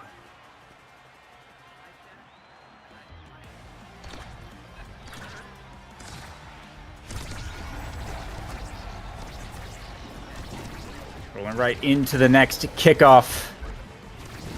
Then, as the pillars from Coin make it so difficult in the early parts of the points for Dragon Slayers 2 to get much, and it will be Pass starting with an early offense here, but some solid defense from Dragon Slayers 2, and a lot of damage on Tempo Melon forced the play to go a bit poorly for them. Pass losing both their barriers. Tempo able to recover here, but now in a precarious situation. Striker Kai up to Twisty, has the Whiplash activated in the top corner. There's the Giga Blast. Doesn't find much, though. They'll just get rotated around, and Pass will find a barrier on the return. Now looking to set up an offense of their own, down to Coin. Striker Kai on the defense, though, in the bottom corner. Not letting them get very much distance on that at all. Now pushing back up. Some offense, Dragon Slayers 2, the barrage, stopped by the somersault. Pass looking for the clear. The boost from Temple Melon will do it, and Strike Shot Enjoyer caught a little too far up. Will lose the barrier. Here's the core flip coming out. Gonna get blocked by the forwards of Pass, though.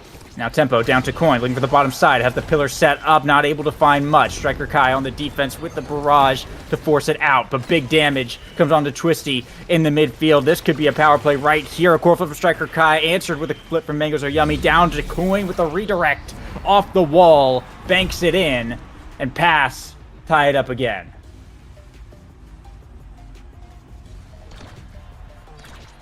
It's been 1-for-1 here pretty much this entire game. Neither's able to get a truly decisive points lead, but of course Dragon Slayers 2 do have the current set lead, and big damage on the Tempo Melon here. Flies around the world to pick up the midfield orb to stay alive. Does leave a little bit of breathing room here for that one-on-one in the midfield with Twisty and Coin, and that will be a barrier going down for it. A banish into a Crater Maker. That's both forwards getting hurt, and a KO onto Striker Kai. An easy point here for Pass, just taking huge advantage of that speed and able to force it right into the still opening goal gates. Now Pass on set point, an opportunity to truly tie this game. Surely they need to take it. Quick barrier down though, and a second one from Striker Kai. Bit of a misplay here from Strike Shot Enjoyer. Will lose one barrier, but still in a decent position. Temple Melon is a bit injured. Mango's committed to Tofu Fortress already. A banish into Crater Maker, forces some energy off of Striker Kai here. But now Mango's looking for a clear. Coin with the flip, picks up the KO and brings it up to Temple Melon. Now it's a power play for Pass. Core, though, getting cleared out and buying a few seconds. Dragon Slayers 2, a nice strike shot from Strike Shot Enjoyer. Let Striker Kai come back online now, as Dragon Slayers 2 looking for some offense here. A pass up to Twisty will find the death touch to on the rebound, but Mangoes holds it down. Gonna have to do another clear here up to the top side. Twisty looking to regain possession with the Whiplash, dribbling in the corner, but Temple Melon not letting her get very far. Another pendulum swing to look for possession, but Coin able to get back in time on the defense. And it'll get cleared back out to the middle. Twisty, though, with the flip available. Could spell some good news here for Dragon Slayers. The Tofu Fortress committed, but there's a gap on the top side. Twisty with the core flip into pendulum swing, and there's nothing Dubu can do about that one. Dragon Slayers 2 tie it up on set points. How am I sounding now, huh? You're back. Welcome back. I'm back. Let's go. You're back. All right, we will take that. I had to dilly-dally around in my Windows microphone settings. We're getting some banish evades now, Lego. Yep. I missed almost the whole set, but it's another set 5.5. Dragon Slayers still keeping it up and running, and they have the energy advantage here. Twisty's looking to end it and bring them up another set.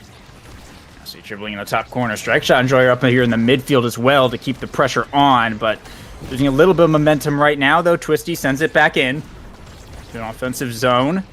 Striker Kai up to Twisty in the top corner. Can't find a good angle. Coin will make it clear. Looking for a little bit of breathing room here for Pass, but Strike Shot Enjoyer down to Striker Kai, the Crater Maker, though, coming out, breaking that play up. The Death Touch gets dropped, but a little bit too early. Mango's had time to make the read. Just gets sent back down to the bottom corner. Dragon Slayers 2 will lose a barrier off that return. Find a clear here. Back to the midfield. Tempo Melon now looking for the boost. A core flip from Strike Shot Enjoyer. Will sneak it past, though. Core flip from Tempo Melon. In return, it's going to get blocked away. No barrier to be found just yet.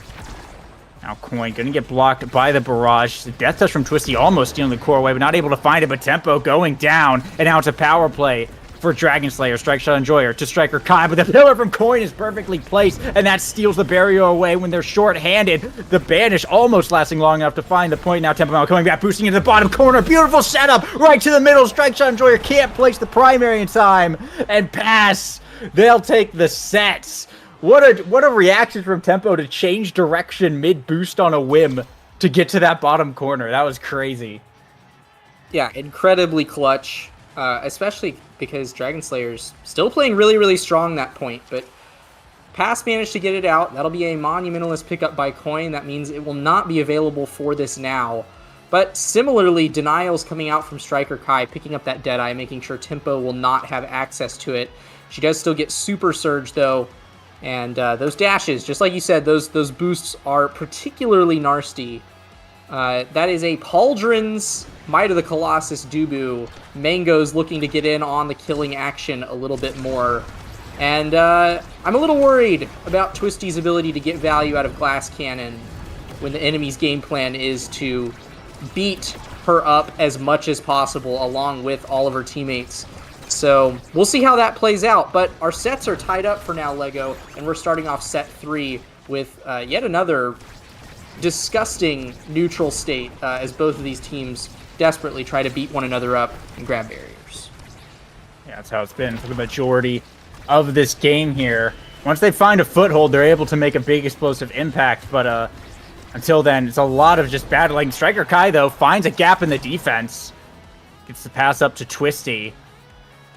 And that will be the first point going over to Dragon Slayers 2. Small mispositioning there from Pass. But ultimately, I did want to touch on that Glass Cannon thing you said, because I kind of noted most of the damage from Pass has been going on to Striker Kai. I say that as Twisty gets absolutely blown up.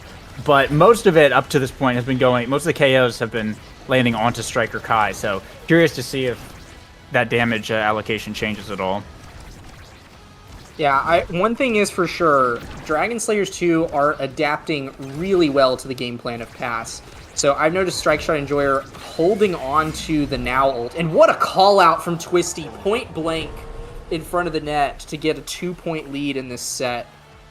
Well played from Dragon Slayers 2, and especially Twisty there. But I want to call out Strike Shot Enjoyer for a moment. Holding on to the now ult to make sure that when Coin lands these banishes, they can teleport all the way up to the front and stop Coin from being able to place pillars on top of the teammates, which shuts down that whole combo. It will not, however, shut down Tempo Melon from dash punching her way into another ad rush proc and getting another power play for Pass. And 2 flips to work with here as well. They get 1 barrier, but Striker Kai just doing a good job buying some time. A core flip from Tempo. We'll find the second one now, but Tempo getting taken out from the black hole.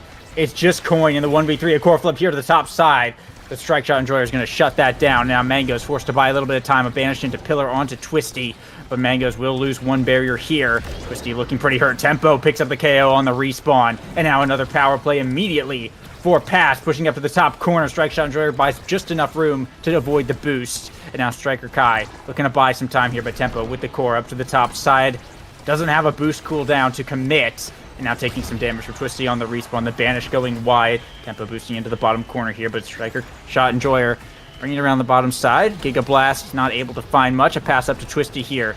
Back down to Striker Kai, but Coin getting in the way. We'll send it back around. Force another rotation here from Dragon Slayers 2. Tofu Fortress is on cooldown now. It's Twisty up in the top corner, getting a little bit of help from the ranged goalie. Striker Kai with the barrage to the bottom side. Mangos finds the read. A Giga Blast. No, but a bad angle. Very lucky as it bounces between the goal walls. And now Striker Kai looking for the bottom corner, but can't get it through. The defense is still. Another banish here onto Twisty. Doesn't get much. Continue off in the midfield, though. Pass. A little bit of an opportunity there, but wasn't able to find much. A nice pendulum swing by Mangos with the rolls. Able to call it out and keep the play alive. Striker Kai with the core. Bringing it upfield. Twisty not far enough up there to be able to do much. And now Dragon Slayer's looking to regain possession. Core flip from Mangos, though. Sends it around the world. Strike Shot Enjoyer's got a flip to send it right back. Core just back into the midfield. And finally going in. Mangos caught in the log animation as it banks off the wall. It hit the now primary there. That's a hard one to see coming. And Dragon Slayers 2, after a bit of an exhausting point, will manage to take that set. This time 3-0. Yeah, a crazy, crazy long last point there. The Dragon Slayers are the ones that come victorious. And it does look like they're going to keep the denial game going, which I would say is pretty smart. If you're winning off of core control, there's no reason to let the enemy team get the bis that'll let them pop off. Stacks on stacks, though, floating all the way down to last pick, where Coin will manage to pick it up. Honestly, the most critical pickup, though, in this draft is Mango's getting that recovery drone. He was on the precipice of being able to red core in overtime with the Pauldron's power plus might. With that little bit of extra size, I think that'll put him over the edge, and this will make a Dragon Slayers a significantly larger threat when the overtime clock hits. Yeah, it definitely will.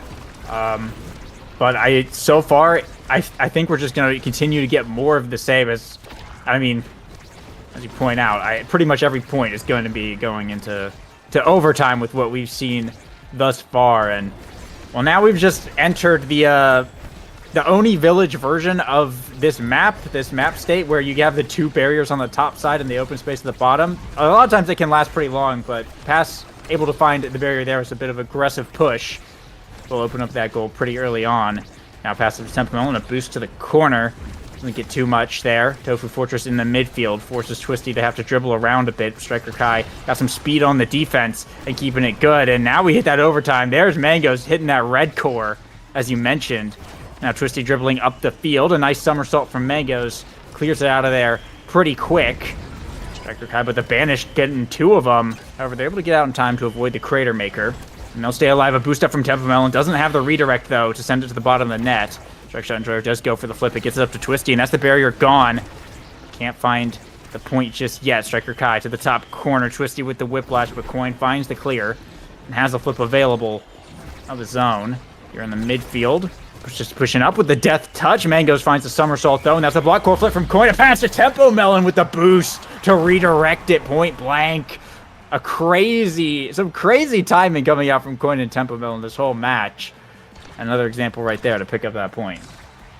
Yeah, another big consequence of, or I shouldn't even say consequence, but rather benefit of this double midfield comp that Pass is running is it does give Mangoes so much leeway on defense. This guy has cooldowns available all the time, despite not having any cooldown awakenings.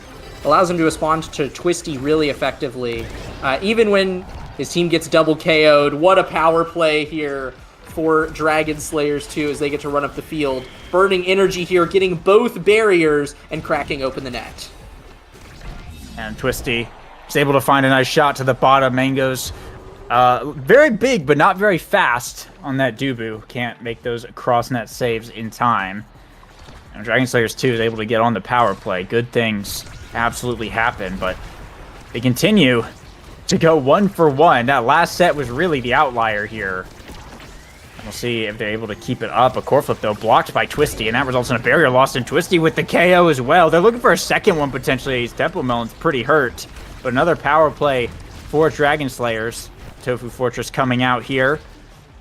A nice clear from Temple Melon buys a little bit of time.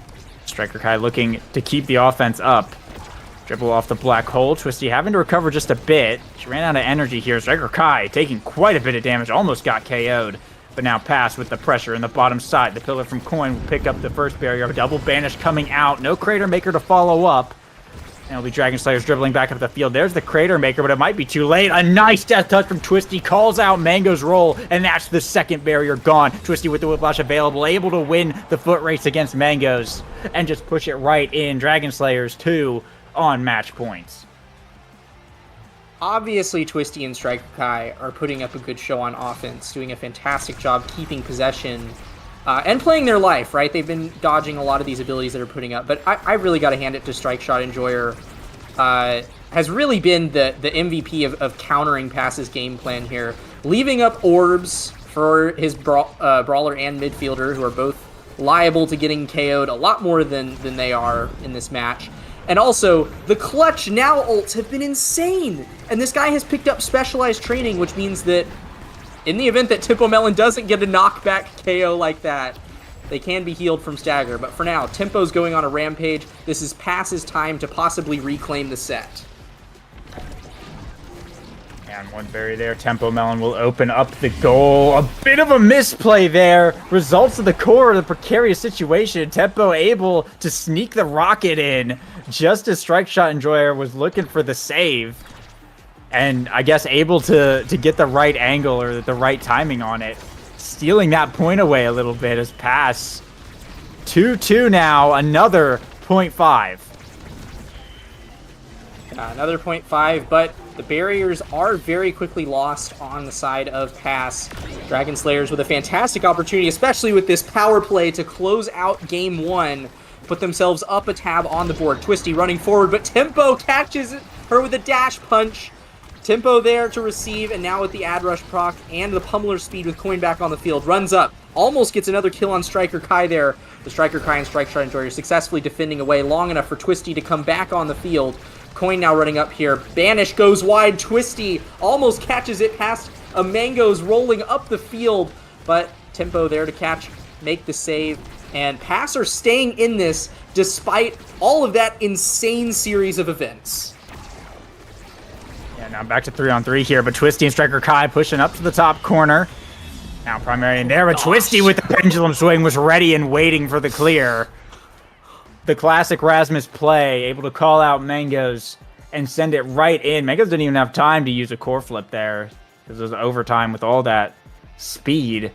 For Dragon Slayers 2, they'll pick up game 1. And we'll be moving on to Psycho Temple here for game 2. 8 KOs from Twisty, 9 from Tempo Melon. I mean, it was Dragon Slayers 2. We expected Pass to get a lot of KOs, but Dragon Slayers 2, I mean, they kept right up with them. Yeah, no, I definitely think that both of these teams easily had a shot at taking the game, obviously. The thing that tipped the scale in Dragon Slayer's favor was far and wide the just complete inability for the Banish into Nuke combo to ever properly land. Thanks mostly to Strike Shot Enjoyer's now ult. A lot of, thought has gone into what is the counterplay into this comp, because a lot of people have been bringing out the Rune Luna. It's been known for a while, but lately it's seen a bit of a renaissance, and it's like, what's the counterplay other than just make sure you have some evasion, constantly watch the Rune, and make sure you evade the Banish. It turns out that having a Now on your team, another drop in the bucket of Now just being an absolutely insane character, and you put him on a cracked goalie like Strike Shot Enjoyer, who's able to recognize the need of the team to always have someone teleport on top of where Coin wants to place those pillars. And you have a recipe for completely deleting the enemy team's win condition, more or less. So well played from all of Dragon Slayers there to completely shoot down the game plan of Pass. But I would not be at all surprised if we're about to see some classic locker room adaptation moving into game 2.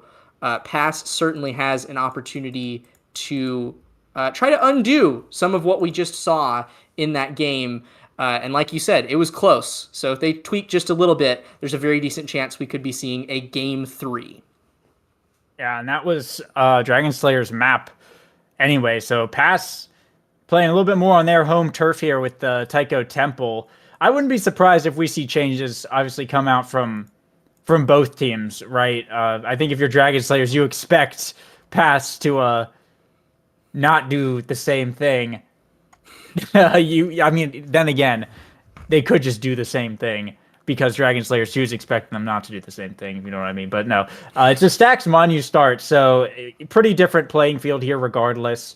Last time we saw Mako and Atlas both get banned. The melee goalies pretty high up on that priority list. They both got heavily hit that last match. So getting into this draft here, we're going to see what happens again. It will be Asher as the first ban, though, coming out from... Why is that text so tiny? What's that? Dragon Slayers. Yeah, that's Dragon Slayers. Yeah. Yeah, and with this Stacks start, something that I am expecting to see here, especially with Monu being the awakening that it's paired with, right? Because not everybody benefits from Monu. A lot of strikers don't benefit from Monu, and in particular brawlers. We've pretty much already banned the one brawler that benefits from Monu, which is Asher. So now I'm looking at this. Stacks, very high risk, high reward awakening, incredibly valuable if you can actually keep those stacks up. But Pass, known for killing, known for wanting to go for this ballistic blow up your enemy play style. Stacks on stacks is an awakening they're very happy to see, because if you're killing your enemy, keeping your stacks alive, and deleting their stacks, that's a massive, massive advantage. They are drafting Dubu and Aimi. I'm sure that's probably Mango's on the Dubu. I have to imagine that's Tempo Melon's Aimi. So they could flex it either way. Maybe they decide to not go for killing, but I would say that any team that has an Aimi on it is certainly gearing up for war. Yeah, I'm curious here. We see this Octavia ban that allows Dragon Slayers to get Atlas on a Manu start on Taiko Temple.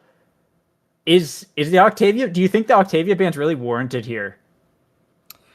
Because I don't know, that seems weird to me, but I also am not as up to date with the state of the game. It's a good question. So Octavia has been really, really strong lately. She just has a high base speed. She has a lot of good awakenings that are in rotation right now. So you just kind of play speed merchant with her. She's a really strong midfielder in that sense. She is also really squishy though. Like usually Octavias are relatively killable if they don't get a lot of survivability or speed awakenings. So I could see an argument for both sides. Octavia is really strong, but she's also very squishy, usually very killable. Certainly Atlas, at first glance you see that Atlas and you think, well, that's a Manu Atlas. He's going to be able to defend the barriers really easily. He's also going to be able to potentially revive and undo some of those KOs. But if you're getting consistent KOs, which an X-Imi are certainly able to do, Atlas can only stop so many. He's kind of like a recovery drone every now and then. I wouldn't be surprised at all if the game plan still goes perfectly. What I'm most interested in is this Rasmus midfield that Striker Kai has whipped out. I don't think I've ever seen somebody run Rasmus midfield on Taiko, but it should in theory work. Like the other popular map that you see Rasmus midfield run on is Night Market, and Taiko is usually compared to Night Market. A lot of the same comps are played on both maps. So I wouldn't be surprised at all if this is a totally valid playstyle. And we're jumping right in. Mango's back on the Pauldron's bullcrap. Coin and Tempo both opting for slick kicks. Striker Kai and Twisty back on the Mag Souls. It looks like very little has changed, except this time Coin and Tempo are putting the core control win condition under their belts as well, not relying entirely on those KOs to make the game a victory. Yeah, and a lot of stacks picked up here. We see both the goalies go for Manu on their creation characters. Everyone else is picking up pancakes. So if we do see some KOs come out, like you mentioned, they will be very volatile. Now Tempo Melon pushing back here after losing 2 barriers. Will pick up 1. They're looking for a second one. X Maximus getting popped by Coin. Looking for the Bell Ringer, but clear able to be found by Dragon Slayers as we head into overtime. The pressure, though, still mounting from past. The Cyber Swipe will get blocked out by Twisty. The Slice and Dice down to the bottom corner. Forces Mangoes to have to send it back in. But now one-on-one, Twisty, the insta-flip in the dash. There's nothing Mangoes can even do. Mangoes even flipped on reaction to that. But, like, I fully expected, I think, what every goalie expects there, for Twisty to push up, do a dribble or something, and try and get it around you, not just instantly shoot it like that. So, well played. Yeah, we do have Twisty on her comfort pick here. Something like, 2,500 games on Zentaro at this point, maybe more. An absolutely insane amount of experience on this character. Knows exactly how to take advantage of any goalie. But that being said, that's Tempo and Coin making an impressive offensive push of their own, grabbing a quick 20-second point for the side of Pass. It looks like both of these teams have their work cut out for them, and in particular the goalies, because these forwards are putting on a show right now. Yeah, I think these 2 forward duos have really kind of been the name of this series, and as I say that, a double barrier here for Dragon Slayers. They're looking to keep the pressure up as well. They have Strike Shot Enjoyer up in the midfield here. They will lose a barrier, getting a little bit too aggressive there, but a lot of damage now coming out onto Coin. Avoids the death touch, but Tempo Melon will be left on her own for just a little bit here. Tofu Fortress will come out in the midfield, and now Coin fully recovered, able to push back up. Tempo held onto that core for a pretty long time to keep the offense going. For Pass, a nice revive here from Strike Shot Enjoyer, but that's the second barrier gone. Core flip from Coin on the line, waits it out, and just taps it right in. Pass, bring it to set point. Yeah, and not even necessarily winning off of kills. I mean, the stacks have been staying up on everybody so far. It is Coin and Tempo Melon the first to get both of their stacks online. But it seems like they are pretty confidently ruling this game right now. The Striker Kai Rasmus pickup seems to not be working out too well so far. It looks like Tempo and Coin are mainly just maneuvering the core around him. not really allowing him to get possession ever, which is always something that can happen, especially on Tycho. It's really easy to rotate the core around, especially short-range midfielders. If you don't have a lot of speed, it can be really, really hard to keep up with the pace of Tycho's midfield. So we'll see if Striker Kai can make it work. He does now have stacks on stacks up along with the rest of the forwards, and it is Dragon Slayer 2 the first to get both barriers down. And now Twisty waiting up in that offensive stance here. Core, though, not playing favorably, and it will go back to pass as they look to convert, but a nice clear allows the forwards to push back up for Dragon Slayers. A dash in from Twisty is able to sneak right past Coin and bump it right into the goal here as Dragon Slayers able to tie it up now. And Strike Shot Enjoyer still has a flip available. We're going to have 3 flips up here for pass, though, very shortly. So that could give them a little bit of an edge, but it's yet another 0.5. Yeah, like you said, a slight energy advantage for pass here. And they are making the early offensive push. Coin popping the X Maximus. Trades flip for flip there with Strike Shot Enjoyer and gets Striker Kai staggered almost here. Tempo still has this flip. Flips it here in front of the net, and the glitch pop follow-up! Beautiful, perfectly timed, and faster than I think I've seen any other IME do that. Like, usually there's some pretty significant linger between the flip time and when it's shot and when the glitch pop lands. That felt almost like an insta-flip there from Tempo. Some very, very impressive high-level IME tech will win past the first set. Give some size on over to Coin. That's the Deadeye denied away from Tempo by Twisty. Weirdly enough, Deadeye not an unusable awakening by Zentaro, especially with dash range. You can get some pretty disgusting damage procs off of the Deadeye, but Tempo's not upset at all. Extra special is always going to be welcome on IME. Striker Kai does get Stagger Swagger, though. An infamous awakening for shutting down damage playstyles and just being good in general. I don't think anybody's ever going to be sad to pick up Stagger Swagger. Mangoes gets the early spark. And we're jumping into set 2 now. Pass keeping the tempo up and running early, and I'm not just talking about their midfielder.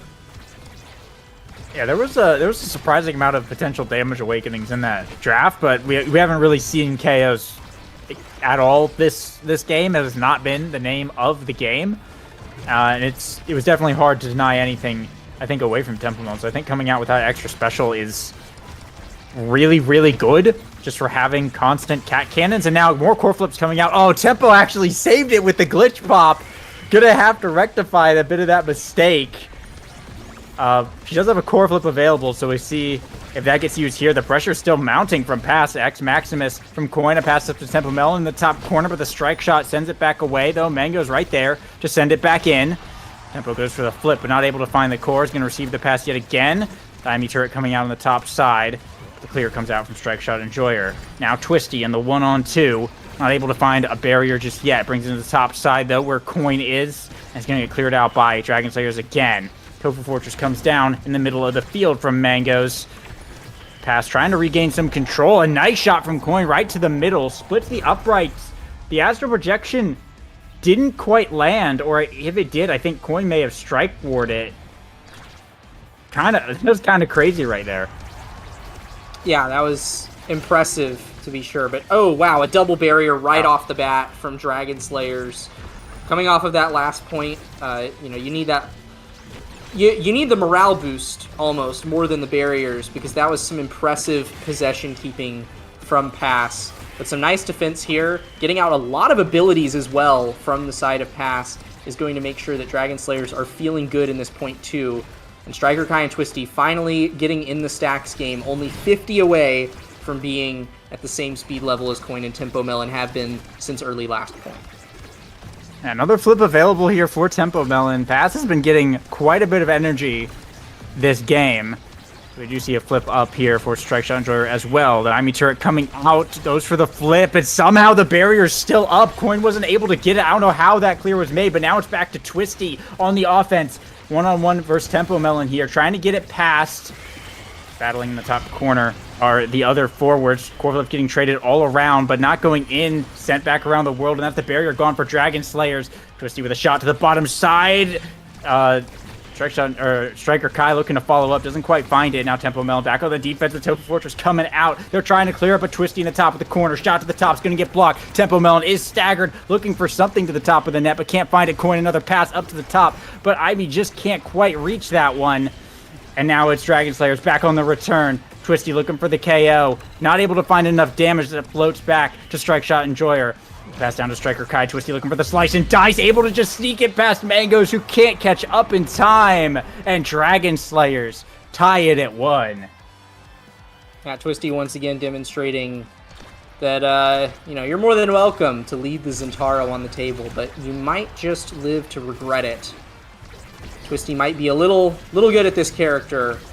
And Dragon Slayers are looking strong once more. Stacks and Stacks are up and on the table, and they've been staying alive, keeping up enough pressure that Coin and Tempo don't really have enough time to apply damage and threaten any of those KOs. But they are finally getting an offensive push of their own once more. Pass back on the prowl. Nice expanse here from Strike Shot Enjoyer, but the pressure still on in the top corner. Firewall Sentry coming out from Tempo Melon, forcing Twisty to go and get an orb. Luckily, they have just enough time with the core getting sent back around. Now Twisty with the Zentaro ult in the goal box. Isn't able to find the point just yet, though. Striker Kai sending it back in, but a core flip from Tempo Melon. Send it back around to Dragon Slayer's side of the field. Picks up one barrier. Core flip here from Coin. The punch to find the second one, and that's both sides. Now opened up, and finally a KO coming out. It's a power play for Pass. As Striker Kai goes down, the cyber strike from Tempo Melon. That's enough to dunk it in. It's going to be a double KO as well for fun. As Pass bring it to set point. Oh, that's not just a double KO for fun. That is a double KO to reset both of the stacks. And with a 1-point lead here, Pass is at a massive speed advantage and point advantage to close out this set, giving them an early 2-set lead. Strike Shot Enjoyer does have the defensive flip here, but it's burned immediately by a clever dribble into shot from Coin. This is a massive, massive advantage for Pass. I cannot understate how much momentum they have in this point. Mango's pushing all the way up to the midfield here with flip, drops the soup, but it does get cleared out momentarily as Tempo gets closer to a flip of her own. And that's Coin with the second barrier, still has a few strikes on the X Maximus. Tempo with the core flip, goes for a fancy glitch pop self pass, but gets a bad angle. It goes back to Mango's, who's now on the defense. A log will send it up to Coin and into a core flip into Bull Rush. A bad angle off the bumper, though. Keeps it alive. Now Tempo Melon in the top corner trying to force it in, but just can't get it through. All three members of Dragon Slayers, and Coin goes down to Twisty. Tempo with the steal, looking to buy some time. And goes a roll down to the bottom side, but the strike shot sends it into the corner. Striker Kai looking for a barrier. Lee Twisty who picks one up, and now Tempo looking for a breakaway play, but it's 1v3 and can't get very far. Now Twisty with the core flip gets blocked by the soup. Now back up to Tempo Melon with the glitch pop, not able to make connection. Dragon Slayers push back up the field as Zentaro ult on the line, but not able to find a barrier. Now Mangoes with the core, looking for a clear angle, but Dragon Slayers trying to box them in. Will find an exit to the top side. Tempo in the top corner now has a Firewall Sentry set up. Coin has some time to get up there, but Dragon Slayers will make the clear. And now Coin trying to push back up, but Tempo a little bit too far back. A glitch pop to send it back up to Coin. Now the forward's in position. Core flip has to get burnt there from Striker Kai to get sent back around yet again. Twisty versus Tempo in the midfield. Twisty able to buy some time and a little bit of space as Striker Kai pushing up, looking for the barrier. A great resurrection from Strike Shot Enjoyer, and that's both sides. Now opened up. Striker Kai in the bottom side. Strike Shot Enjoyer pushing up. Does have a flip available. Twisty looking for it to cut the pass, but not able to make any good connections right there. Coin on the bottom side as pass rotates back.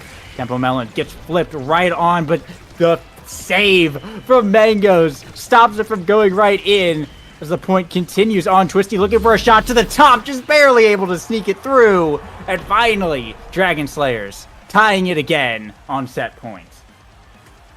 Yeah, some fantastic plays from, I think, everybody that point. In particular, though, yeah, wow, that resurrection from Strike Shot Enjoyer was crazy. I also saw Mangoes do a really cool clear off the Tycho center drum that kind of zigzagged across Pass's side of the field before going back over Dragon Slayer's side. And Twisty and Striker Kai are now the ones with the speed advantage in this fifth point. It's Coin who's lagging a little bit behind in the stacks count, but undoubtedly will be able to get the where, especially with this X Maximus popping right here, going all in for this bottom barrier, and they will manage to find it. Tempo has the flip here, flips it in front of the net. Coin goes in, wins the strike war on the goal line. That'll be a 2-set lead for Pass. Yeah, first big lead of this series for Pass. We see Tempo going to be the MVP after that hard-fought battle. Just a couple crucial things showing up here. We see Fight or Flight always being good, but we also see some size, some Twin Drive and Prime Time both showing their faces. But of course, it will be Fight or Flight going to Tempo Melon, Might of the Colossus on the Rasmus. Coin, a couple options, going to pick up the heavy impact though. Few options here for this Atlas. Going to wait it out though. It'll be Prime Time for Twisty and Twin Drive for the Atlas, and a second Spark just going to go over to Mangoes. That is 2 Sparks on this Dubu, but pretty much everyone getting something they like there. Yeah, I don't think anybody is unhappy with that draft, but certainly the only speed benefits going to Mangoes and Tempo, both for the side of Pass, is a little scary. Because the speed economy in this game has been incredibly volatile, as we predicted, and when it is in Pass's favor, they appear to just be running over non-stop. So we'll see if that trend continues. For now, it is Dragon Slayers making the impressive push-up and getting both barriers.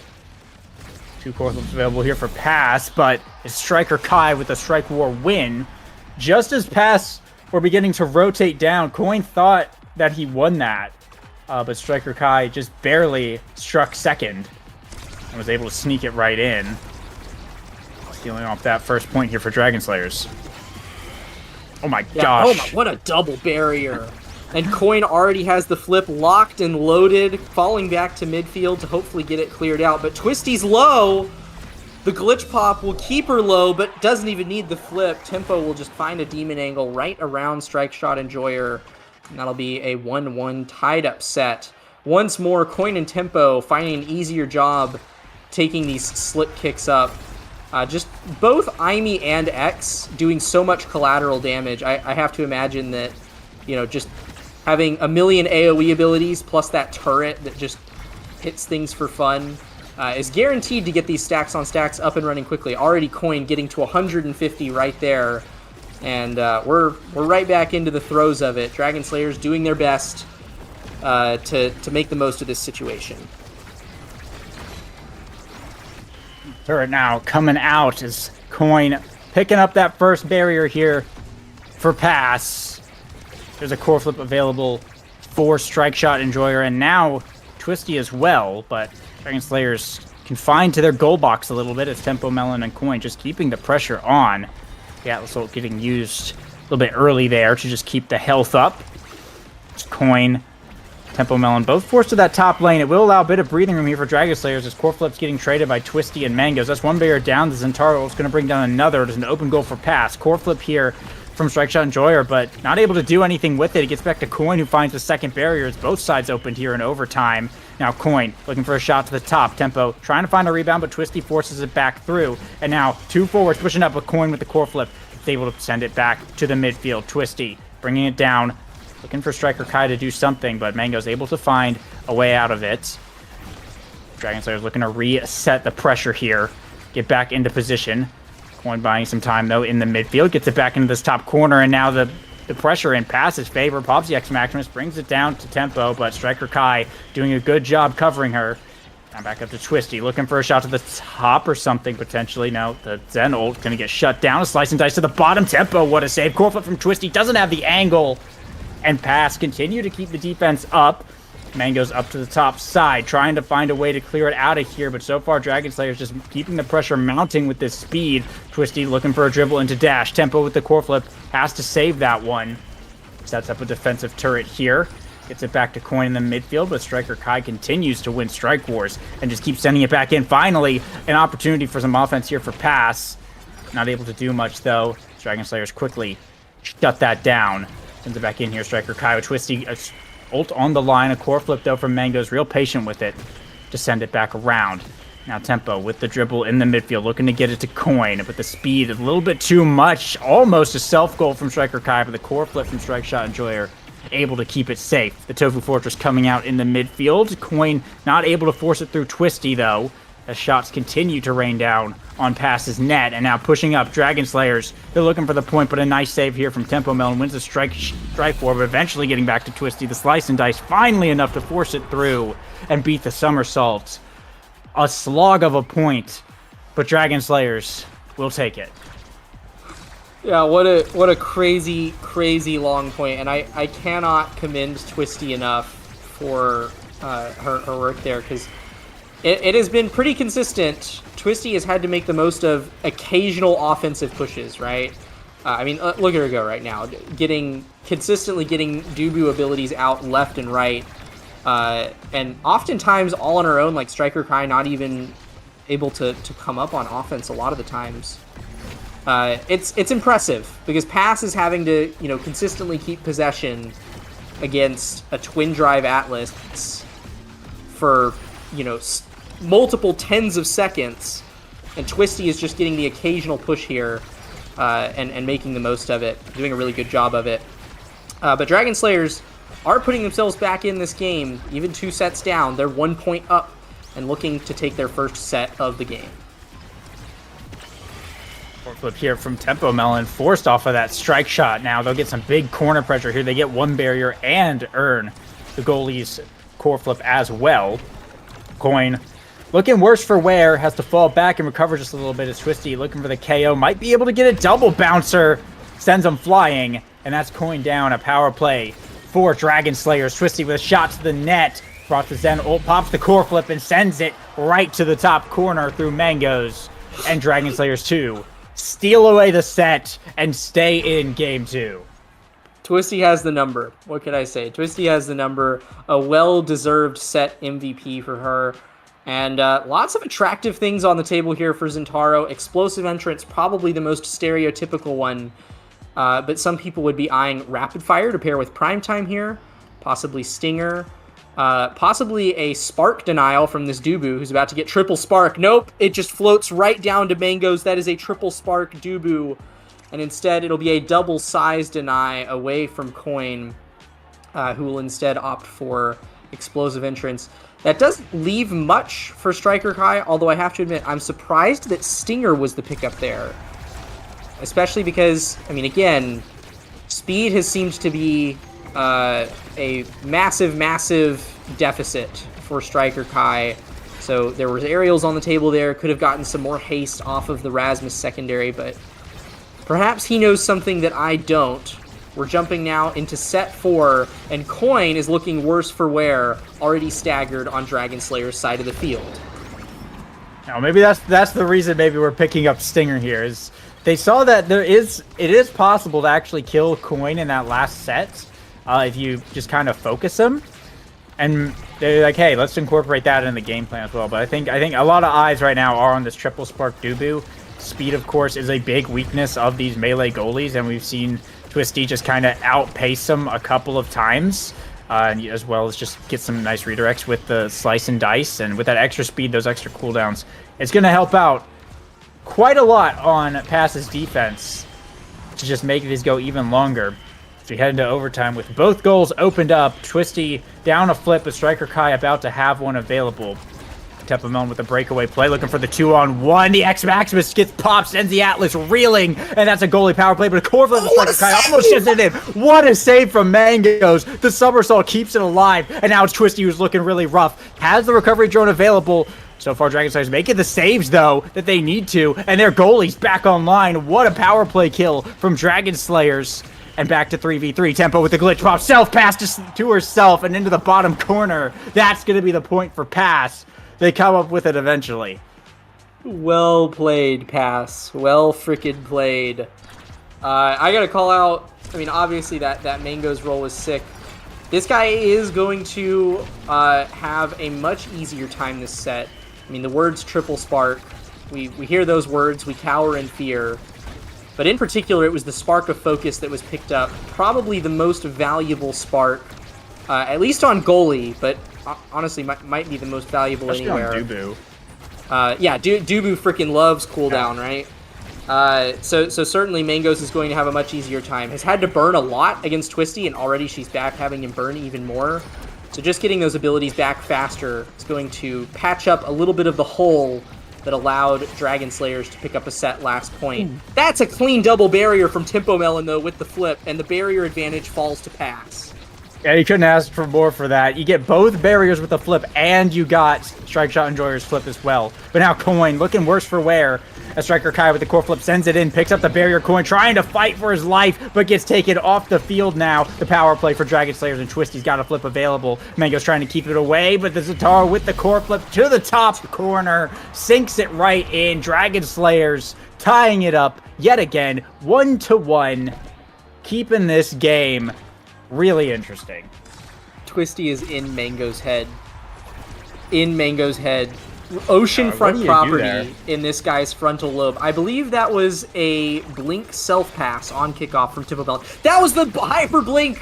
That was Zen passive into Zen ult trying to mix up Mango's. Luckily, he was fast enough this time. Well played to catch that on the barrier, but Twisty is pulling out some seriously fancy stuff this game.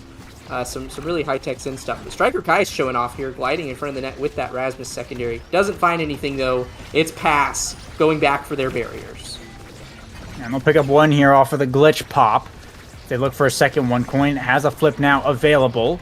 Tempo Melon able to recover the core. Core flip here from Coin. The Sentry also coming out, but all three members of Dragon Slayers trying to hold it down. A core flip from Tempo Melon finally able to bring it down, and both sides will be opened up here. Clear here from Twisty, but Mango setting up shop in the midfield, dropping the Tofu Fortress. Coin not quite able to pick up the core. Mango's have to send it back in, but Coin gonna get taken down yet again, and now Twisty with the shot to the top. Mango's able to find it with the somersault and save it on the power play. Tempo in the 1v3, just trying to buy some time. Sets up the Firewall Sentry. Dragon Slayers can't get it through, and there'll be some precious seconds gone. Tempo continuing to get shots on the net as Coin will respawn here. Pops the X Maximus early, looking for the pressure. But Dragon Slayers finding clear now. Tempo Melon just hovering around the top side, waiting to make something happen. But now the pressure going here from Dragon Slayers. Looking for the clear. Tempo able to find it back around, and now Coin with the dribble on the bell ringer. He's back up to Twisty. Core flip quickly from Mango's to prevent anything bad from happening, but Twisty with another opportunity with the Zen ult. Doesn't burn the flip just yet. Now in the bottom corner goes for it, but Dubu just blocking it with the hot dog. But what? What happened? Good there, Mangos? That is highly unfortunate. I think Mango's just misread where that was going and just didn't strike. That's really unfortunate. Mango's absolutely It was a locked really in. sneaky strike. Mango's locked in for like quite a bit there, and then just got called out, and that's Dragon Slayers now 2-1. Yeah, but Pass is making the most of that situation. Now coming back, getting a 20-second point once more, and putting themselves up to match point. I think that's fine. I think Passive just atoned for the sin that happened last point, and we're all good. We're now on another 5th point. These have been relatively common in this series. It's been we've seen like 4 or 5 5th point sets at this point. It's kind of crazy. Almost every set has been a 5th point. At this point, I think it'd be a shame if it didn't go to a game 3, right? But a double barrier after sneaking through the Tofu Fortress here. That's both sides down, but there's the goalie gone! And Pass making quick work off of that power play. The second goalie KO they've gotten this game, and they'll pick up the point. Pass taking game 2, and as predicted now, we will be going on to a game number 3. Oh my, what a series this has been so far. Will continue to be. We take a look at the stats here real quick. A lot of redirects there from Tempo Melon. 359 is quite a bit. It's quite a bit. And also still outputting more damage than anyone else on the enemy team. We gotta love this Aimee character. 60,000 damage, by the way, from Coin. Yeah, but it's still Twisty that gets 5 KOs. That's that consistent kill confirm coming through. I have to admit that the game plan of trying to kill Coin was working there for a minute. Like that seemed like a really, really good game plan, but Tempo was able to maintain possession so effectively. Like, I definitely think that the Rasmus midfield was, though Striker Kai was definitely not crumbling under Tempo Melon. Let's not imply that. Striker Kai was holding against Tempo Melon, winning interactions against Tempo Melon very, very well that game. But it was just a matter of like Rasmus not having as much midfield presence as the IME definitely showed. It definitely showed. Tempo was able to keep possession far more effectively and was definitely applying more pressure more consistently. It seemed like Striker Kai, rocking 40 saves, plays into this point, was confined to defense for most of that game, which is always a shame when your midfielder is not able to break out onto offense very frequently. That will be game 2 going over to pass. Now we're headed to a game 3. What map is it that we're looking at now? It looks like it's Clarion. What are you expecting to see here, Lego? I don't know. I'm gonna be real. I don't know, but it is a primetime Among Titans start. Clarion, I mean, kind of anything goes on this map. You know, y'all know how it is. You know the drill at this point. With this, but yeah, I don't know. There's so many options kind of open. We could see the rune again. I'm not even joking. Primetime rune on coin on this map. I think it would be Among Titans rune more likely. You think it'd be Among Titans rune? Yeah, well, speed is one of Rune's big weaknesses. I think Rune is on the table here, weirdly enough. Okay, but Pass is going to ban the Octavia again. Dragon Slayers will be banning the Rasmus this time. Yeah, they don't like the Octavia here at all. Wow. Yeah, that's interesting to me. I would have thought that they wouldn't have minded the Octavia too much, but maybe she is just that good. I don't know. Certainly Striker Kai has a formidable Octavia. Something that I'm predicting that might happen here, we might see the Twisty Kazan come out. There it is. They might run Twisty Primetime and then run the other two Among Titans. And there we go. What they're doing. Yeah, That's exactly what they're doing. The size to early size on Kazan with Primetime. That is crazy strong. Especially if you can win the early sets and get some survivability on that guy and deny away kill awakenings that, make it hard for him to stay alive. Like, that's a scary Kazan looking to come out. It is the X picked up here by Pass once more for coin. Are they just going to run back the same comp? Are we going to see a Tempo Mill and IME here, or is this going to be a now? Surely this will be a now, right? No, it's going to be the IME. No, it's the IME. Wow. Yeah. Okay. So it's the same thing from past year. I'm curious what the goalie pick's going to be for Dragon Slayers, if they're going to do the Atlas again. It looks like they will, actually. Because we got to assume it's going to be double Among Titans, just to get that extra value. Which means you do give up the Primetime Atlas, but they're putting their faith in the Twisty Primetime double-sized Kazan, which admittedly is pretty good thing to put your faith in, I would think. So, yeah, well, this is just gonna be another match. If last match was Twisty versus Mangoes, basically trying to like fight the world for Dragon Slayers, this is just gonna be that like squared basically, because there is. It is literally Mangoes on Dubu versus Gigabuff Twisty. That is the narrative of this match, and that is Dragon Slayer's whole plan here. If Twisty is not able to do well, I think they're just going to absolutely fall apart, because we saw how effective Tempo Melon and Coin were on these picks last time. Well, we do have Striker Kai though. I think that a lot of last match was Striker Kai being on a bit of a weird pick, not having as much presence in the midfield. Now we have this dude on Kai. It's literally his namesake. This guy is going to be a much bigger force to be reckoned with. Is going to be giving Tempo Melon a run for her money, undoubtedly.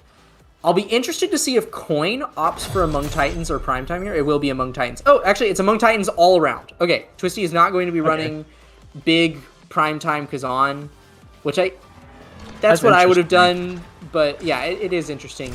Also interesting is sticking to the Mag Souls pickup.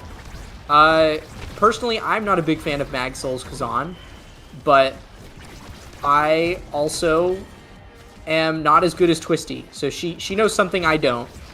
And we're staying true to the Mag Souls enjoyers that are Dragon Slayer 2. We're jumping into game 3, and Twisty keeping possession here and getting up to level 2 in the first 30 seconds of the game bodes well for Dragon Slayers. Yeah, it's a quick double barriers for Dragon Slayers. Early on in this first point, Coin able to pick up 1 in return. But on this bouncer map especially, that triple among Titans and those Mag Souls are definitely allowing Dragon Slayers to do a lot more rotations to get more out of their speed here. There's a core flip here from Striker Kai, blocked by the somersault. A core flip's got to come out from Mangoes, though, to send it back upfield. Tempo Melon looking for the pass up to Coin, who has the X Maximus, but Twisty doing a good job just covering her and not letting too many passes get through. Core flip here from Strike Shot Enjoyer to send it out, and Twisty with the dash into Strike War, pressing the point through. Mangoes will be able to pick up the first point here for Dragon Slayers. Yeah, you don't need prime time or size on that Kazan if you are willing to play opportunistically like that. And this is once more just the trend of Twisty having Mango's number, knowing exactly when and where he wanted to clear, being there to capitalize on it. But it is past getting early barriers here, and they do have the energy advantage. That's Coin burning for this first barrier, but finding nothing initially. Yeah, a lot of damage here, though, on the forwards of Dragon Slayers. Coin, you can see, is hunting right now for Twisty. Pops the X Maximus, but loses her just a little bit there. Tempo Melon just ping-ponging with Striker Kai in the corner for quite a bit of time. Not able to find much, though. Finally rotating up to the top side. The Glitch Pop will be able to bring down that second barrier and open up Dragon Slayer's side of the field. Ooh. Wow. Okay, goodbye, Mangoes. That is the size debuff. Powerhouse Pauldrons putting Mangoes close enough to the wall that just a Kazan open primary was able to do it. And there's Twisty with another well-timed flip, bringing it up to 2-0 in favor of Dragon Slayers. Along with an energy advantage, Striker Kai managing to hold on to that flip between points. This is probably going to be an early set for Dragon Slayers, but maybe Pass can undo the last couple points and make something happen here.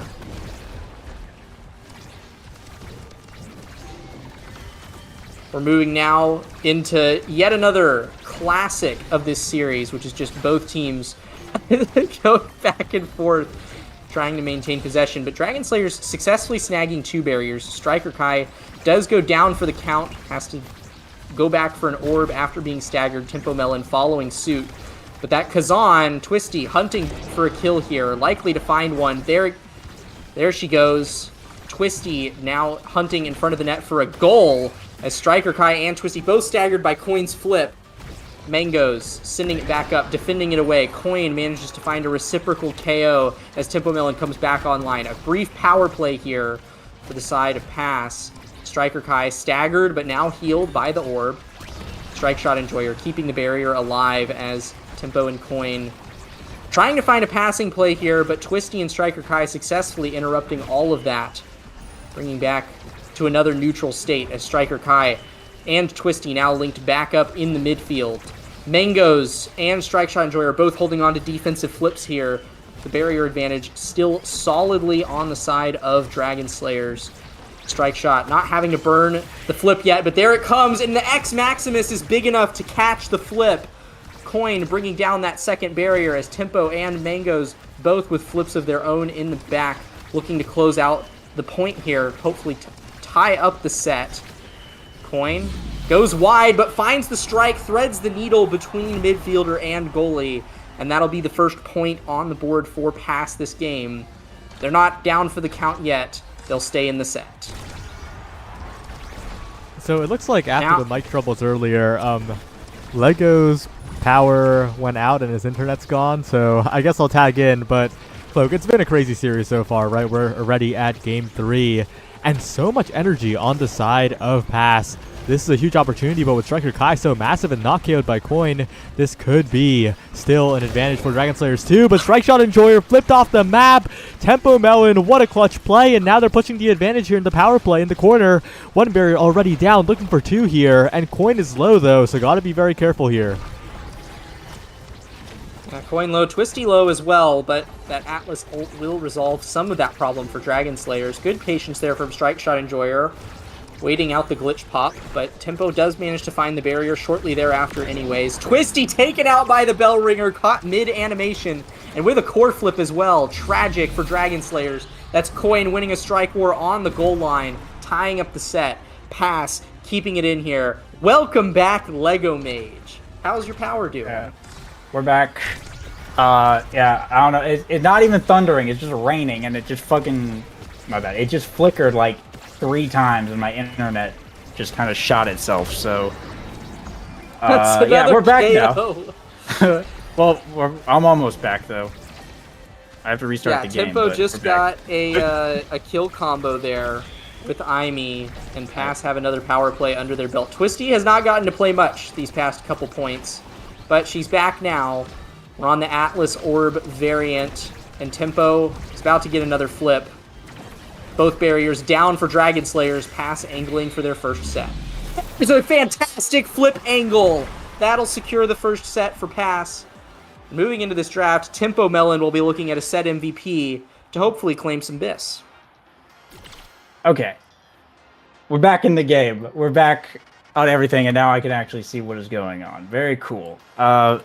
Yeah. Wow, it's... Lucky for me, only 1 set has gone by since I left, but Fight or Flight's a really good reward here for Tempo Melon. A job well done holding it down during the power outage. First part going over to Striker Kai. Some size on Coin here. Cast Last for the Atlas. Not a lot of things to pick up, but it's such a weird feeling seeing Cast Last going to a goalie before Orb Replicator at this point, but on this map it's just not like it's just lost so much value due to the changes. But we do see the 1-2 punch over here on Twisty regardless, and a pretty decent draft overall. Though Tempo Melon has gotten Fight or Flight, I think, every game so far. Yeah, she has picked it up at least 3. Oh, yeah, every game. Yeah, I was about to say at least so 3 of the games. There's only 3 games in a series. Wow, yeah, you're absolutely right. But barriers traded evenly on both sides. I will say Twisty getting this 1-2 punch is certainly a massive boon. I'm unsure if 1-2 punch Kazan is able to red core on its own in overtime. I don't think it is, especially after the decreases in closed strike strength. But that's not going to stop her from grabbing a second barrier here and getting an early barrier advantage for Dragon Slayers. And core flips going off now as they're trying to force the second barrier, but Twisty picks up the KO on the Coin. And now it's the power play for Dragon Slayers. Twisty down to Striker Kai, right back up to Twisty. So looking to get it around Tempo Melon. It'll just be a strike war from Striker Kai here. Mango's not committing the flip to that. And will be the first point going over to Dragon Slayers. Probably worth saving the flip there, especially when you're against the power play. And it's only the first point. So Pass just looking to reset and go next. Yeah, and certainly this 1-2 punch Kazan is pressuring these walls a lot more. Those open primaries are scary, scary things with 1-2 punch. And with Coin having this size, he is at particular threat. Good flip angle there from Strike Shot Enjoyer to clear it and snipe a barrier from across the map.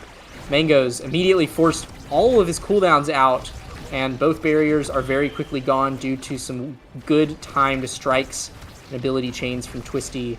Still has a flip in front of the net, by the way, and if her team can get just one more core up to her, will likely be able to get a 2-point lead here. Up here from Twisty off the dash, but the somersault able to stop it.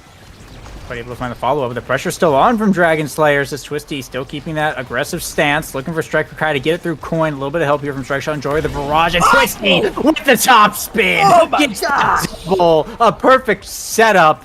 Was waiting for it and was rewarded. Dragon Slayers bringing it to set point now. That was a crazy way to score. Yeah, it doesn't get cleaner than that. Two of the enemy team walking right into a primary that you already had set up to secure the goal. Just a nice little bit of XP on top. But Tempo is soloing barriers right now as Coin runs up to join her from the midfield. And we're looking at a similar replay of last set. Pass saying, you scored the first 2 points? Okay, we'll just not let that happen again. They're going to try to make a replay of it and get a 2-set lead. And a core flip available here for Coin, but taking a lot of damage, has to burn it to stay alive. Pushing up the field, though, doesn't have any energy and is really staggered, but so is Twisty, who's looking to also stay alive and not die, looking for this KO as this fight goes on in the middle. But Striker Kai and Tempo on the 1v1, and it'll be Striker Kai coming up with that barrier, but now Striker Kai is really looking hurt. As the Fireball Sentry comes out, Strike Shot Enjoyer forced back with the forward so hurt, but Twisty picks up the KO using the flip onto Coin. And now it's the power play for Dragon Slayers coming out on the better end of all of that damage. Striker Kai brings it to the top corner here. Tempo Melon falling back on the defense. The Coin now respawning a pass to Tempo. Almost goes in, but the Strike Shot able to save it. Now back to the middle. Striker Kai bringing it up, but Tempo Melon stealing the pass. A pass up to Coin, bringing it to the bottom side. Not able to find much, and now Twisty with the breakaway, a hook, bring it to the bottom, but Mangoes with the roll, able to stop it yet again, and now Twisty another opportunity, but Mangoes finds the clear. Striker Kai up to Twisty in the top corner, there's the top spin. Tempo clears it out with the cyber swipe, though. And now Tempo looking for another clear, try and force it past Twisty here. A lot of damage coming in as Coin falls back to the X-Maximus, and that's Twisty gone. The power play for pass, but Mangoes not able to reach the core. It's moving a little too fast on the rebound, and just flies right into the goal. Dragon Slayers 2 sneak out another one, and they're going to tie that up now 1-1 on sets, and Twisty getting first pick. Yeah, and with size on the table, pretty sure I know what she's eyeing. There is also a second spark on the table for Striker Kai, but Tempo is posturing to deny that. We'll make sure that Striker Kai does not get to scale anymore. Still plenty good on the table for this Kai, though. Rapid Fire and Aerials, both here. Rapid Fire will be picked up by Mangoes. Actually opts for the Spec training instead, wants to threaten even more wall pressure with the Gigas. I mean, there's a nasty combo here. I bet we see it at least once, where Striker Kai and Striker Kai's Giga Blast and Twisty's open primary just combo somebody off the wall from a ridiculous distance. We'll have to keep an eye out for it. I'm almost certain that it'll happen at least once. But certainly, that is a fantastic, fantastic draft for the side of Dragon Slayers. I don't think Pass is unhappy with the draft, but definitely they got the slightly shorter end of the stick. But they did get a power play here as well, and are looking strong moving into set 3. There's 2 prize fighter stacks now on Coin.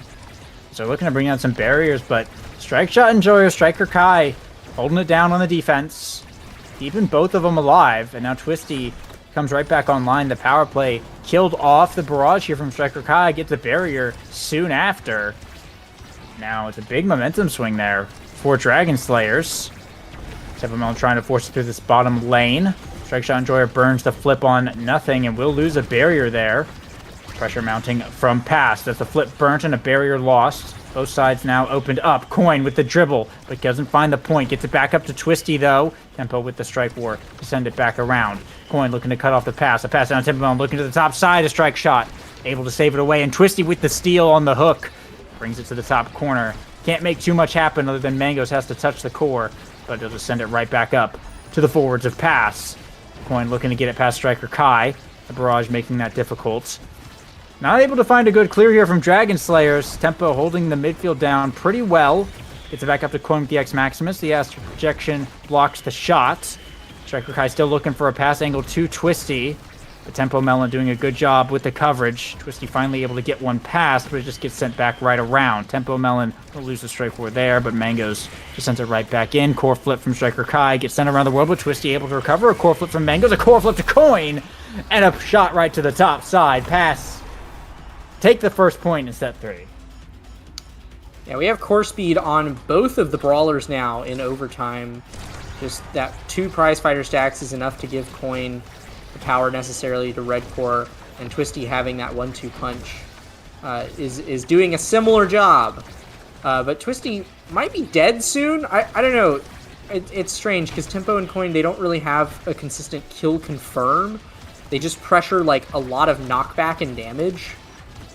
They don't have like a combo that really confirms a staggered player though.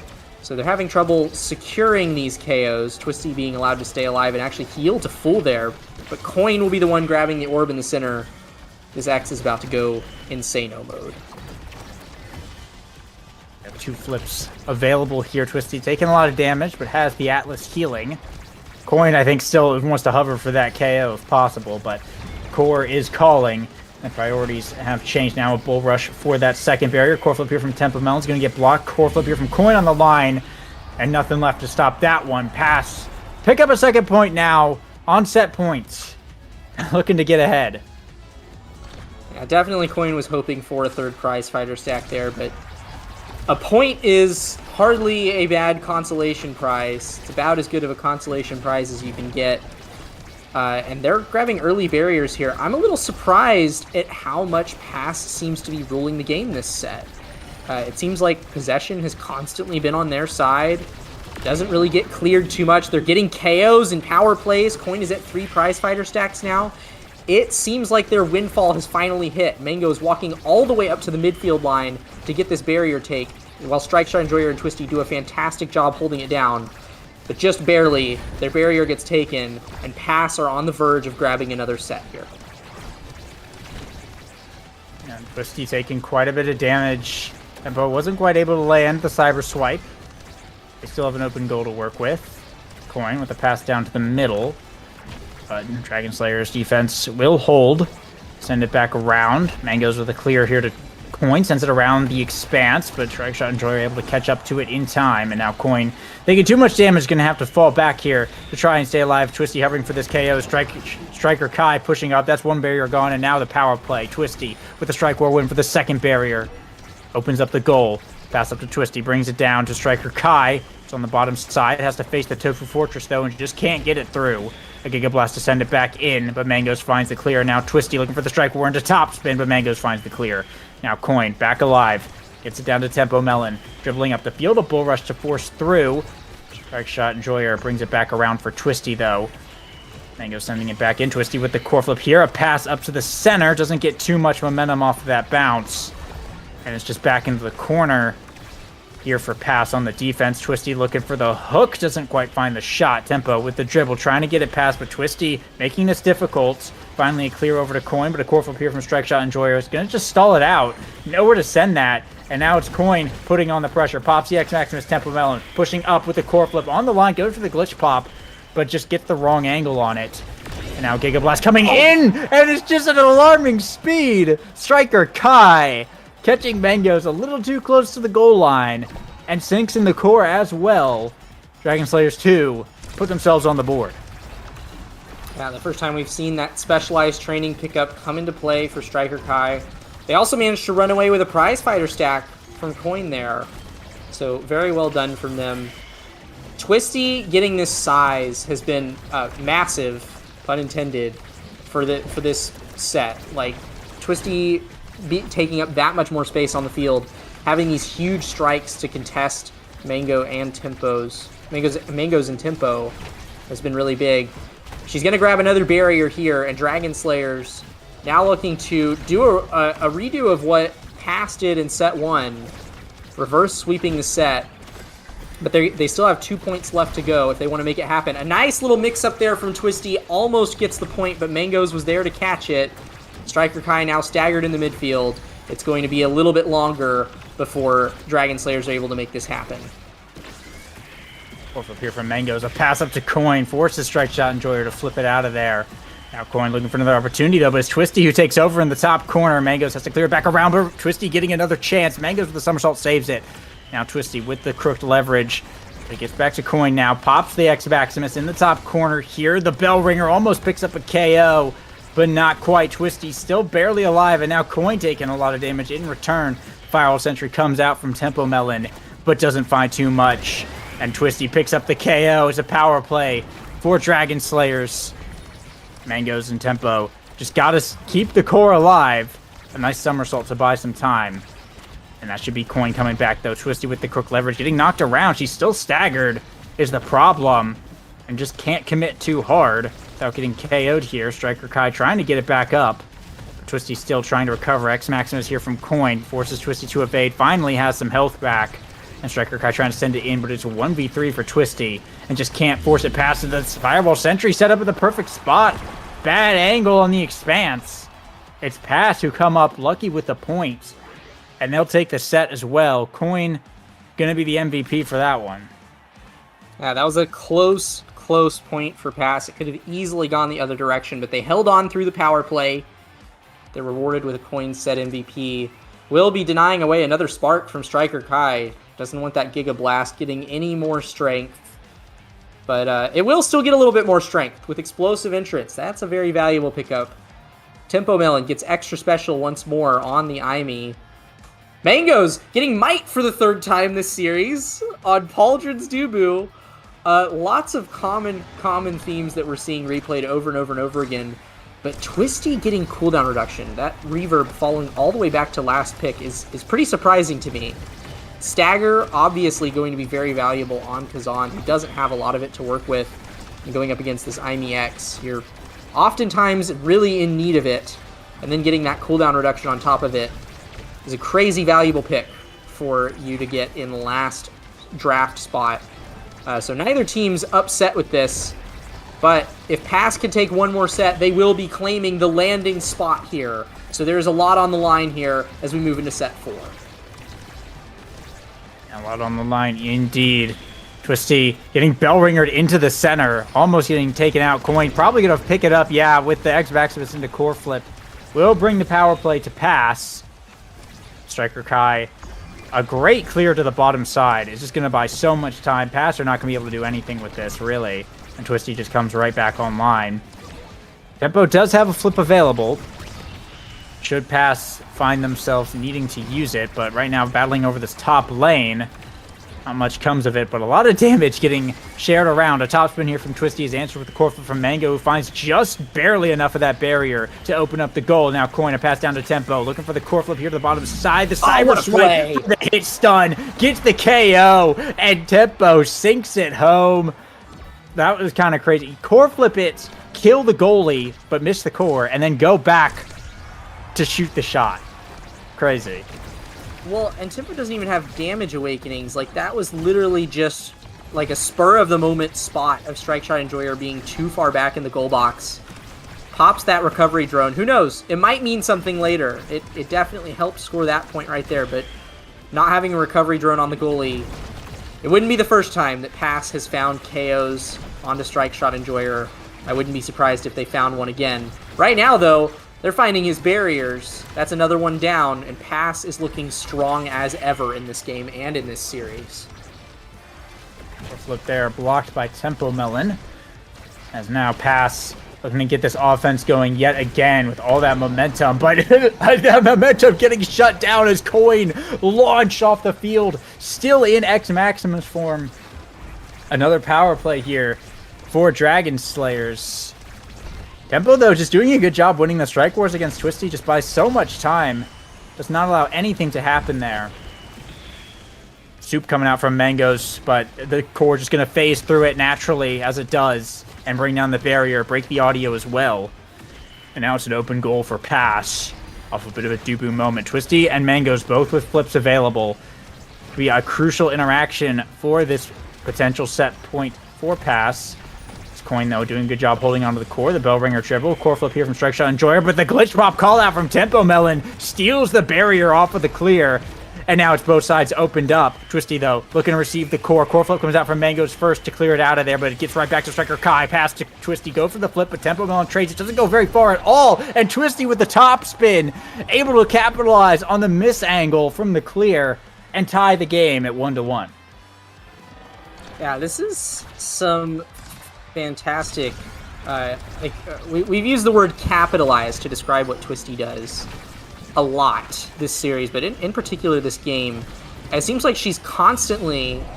wow, okay, that was an incredibly fast 10-second point from Dragon Slayers there. Striker Kai there being the one to cover Twisty's push. But usually it's the other way around, right? Striker Kai sets something up, and then Twisty is just kind of there with an ability in range to make a play off of it. They do a really good job of it. A really, really good job of it. And that will put them up a point in this set, but certainly Coin and Tempo Melon are looking scary, grabbing both barriers early on in this point. Yeah, falling apart just a little bit there for past that last point, but hopefully able to recover now as Coin with the flip. It's going to get blocked by Twisty, but they have an open goal to work with here. A glitch pop pass up to Coin, but all three members of Dragon Slayers will be on the defense to hold it down. Now Tempo dribbling back up the field, trying to pass it to Coin. The Expanse going to block that off, and now Tempo Melon with the core shot to the top off the Cyber Swipe redirect. Barely sneaks it through the Astral Projection. What a shot from Tempo Melon, and that's going to be pass. Bringing it to match point now. Tied at set point, but match point for pass, where it could all be on the line right here. Tempo has been incredibly clean with these IME abilities today. Just pouncing on every opportunity to make a play there, and a nice push up there with the flip to grab the barrier. This could be the final point of the series, the point that sends pass all the way to landing with a chance to qualify for the North American Strikers League. If they want to stop it, Dragon Slayers 2 are going to have to pull out a bit of a miracle here, overcome the barrier advantage, find one of these flips. They have 3 flips coming up, so they have a chance to make something happen here, but they have to get it off of Coin and Tempo Melon, who are keeping this offense up consistently. There's Twisty's flip for the barrier, but now she's low. The X Maximus popped by Coin, looking for this KO. 2 flips on the back line for Dragon Slayers. Striker Kai walks it up. The specialized Giga Blast takes out Tempo Melon. It's a power play as Twisty is still on the board. It's all in for Dragon Slayers 2 here. Oh, and Twisty able to push it up. Right, that was a strike war against the Dubru log. That was perfectly timed. That's crazy that I was able to get through. Wow. And Mangoes was holding it down during that power play as well, but that was a weird interaction. But we're going to another set 5 here. And, well, here's our final draft, I guess. The Spark going over to Striker Kai. That's going to be the second one. Stacks for Coin. Maybe a risky pick. Coin has died a few times here, but going to go for the speed. Tempo going to pick up that Timeless Creator against the Atlas and, of course, get that big Firewall Sentry. But Twin Drive going over to Twisty. Very dangerous awakening there for Kazan. Yeah, the goalies are really the only ones super upset with that draft. Striker Kai is really happy. I mean, Coin and Tempo both spent a draft denying sparks away from that man, and he still ends up with not just a spark, but specifically Spark of Resilience, incredibly strong in the scenario that he finds himself in, which is getting pummeled by this ex-IME. But certainly Tempo Melon having the extra special Timeless Exodia on this IME is going to be really valuable. I think that's already the second IME turret to come out this point, which is insane. But it is Pass who are lacking in barriers here. They are without a doubt shaking in their boots. After coming off of a match point, a series point, it'll be Twisty putting another goal in the back of their net. Dragon Slayers 2 suddenly posturing to turn this whole thing around and go on to landing themselves. Yeah, it's been neck and neck this entire series, and all the way up to the end. It seems like that's just never going to change here. We see Coin and Twisty fighting over the center Size Orb. It'll be Coin who picks it up, getting an immediate KO off that Bull Rush with the Size, and now a core flip here from Coin. It will get blocked. They've got one barrier so far on the power play. They're looking for a second one. Tempo Melon with the glitch pop, coming up just a little bit short, though. The Expanse to buy some time, and now Striker Kai back online. Twisty taking quite a bit of damage here as Coin and Tempo getting in the thick of it. Pass back in from Mangoes. Twisty has a flip available. The Atlas healing coming out, and now Coin hurt. Twisty with the core flip. He's going to pick up that KO onto the X. And now another power play here for Dragon Slayers. Mangoes burning the flip early to buy a few seconds. And now Tempo Melon. Nice strike war to buy even more time. And Coin back online. Core flip from Tempo. Blocked by Twisty. His pass, though. Reigniting the offense. Tempo getting the Size Orb in the center. Pops the Firewall Sentry. The pressure coming in, but Strike Shot and Joy are absolutely holding it down. That barrier will not fall today. Mango's got to send it back up for the forwards, but they're running out of cooldowns. A nice glitch pop redirect from Tempo Melon finally opens up the goal, but Striker Kai, a quick barrier off the flip, and now Twisty in position to try and find another one, looking for the strike war, but Mango's makes it clear. Core flip from Coin, blocked by Strike Shot Enjoyer, the perfect time to stay alive. Now Twisty still looking for this barrier, finally picks it up. Both sides opened here. As Striker Kai pass up to Twisty, doesn't find the maddening descent. Gigablast to try and send it back in, but Coin and Tempo Melon now off to the races. Core flip here to pass it in. Coin with the X Maximus catches the core and sends it in. Pass, tie the game. Yeah, well played there from Coin and Tempo to find that point. We are seeing the highlights and weaknesses of both of these teams on display here, without a doubt. Coin has this absolutely disgusting X build, but with the prize fighter and the stacks on stacks, getting KO'd is a massive, massive problem. And Striker Kai and Twisty have been building up damage over the course of the game to be able to actually take out Coin. So we are seeing both sides reap exactly what they have sown over the course of the match. Tempo Melon putting out these turrets every 15 seconds or whatever the frick she's able to do with Spark of Focus and Extra Special. And Strike Shot Enjoyer having so much cooldown to respond to that, even in the face of Aimi ult, which is such a disgusting cooldown. Both of these teams going all out. 1-1. Twisty flipping in front of the net. It's a tale as old as time. If Twisty has core flip in front of your net, you better be quaking, because it's about to be another goal for Dragon Slayers 2. Is a match point, series point here for Dragon Slayers 2. They did manage to bring it back from that last set. Now looking to close it out. See if Pass is going to allow that or if they'll bring it to another 0.5 here. Twisty with double barriers in a position to score the top spin. Forces Mangos to use the elusive. And the core will slide right on in. Dragon Slayers 2 take the series over Pass in Game 3, Set 5.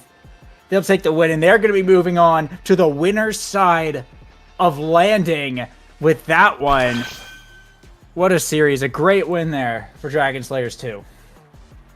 435 redirects on Striker Kai. Dude, I told you, I was like, this dude, he was playing on Rasmus in Game 2. Stuff looked a little bit off. He wasn't very comfortable. We put him back on his namesake. We put him back on the Kai. It's 435 redirects, 103 shots, 60 saves. This dude's stat line is out the wazoo, and not to mention, a lot of these KOs that Twisty was getting was actually off of the 32,000 damage that this dude somehow managed to put out on Kai.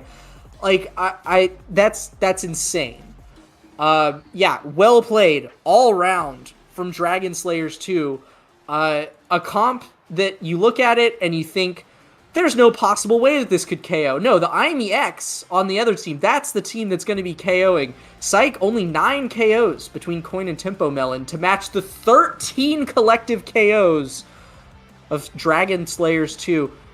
Some seriously, seriously impressive stuff all around. And coming off of series point as well. Pass was on series point there in that 4th set.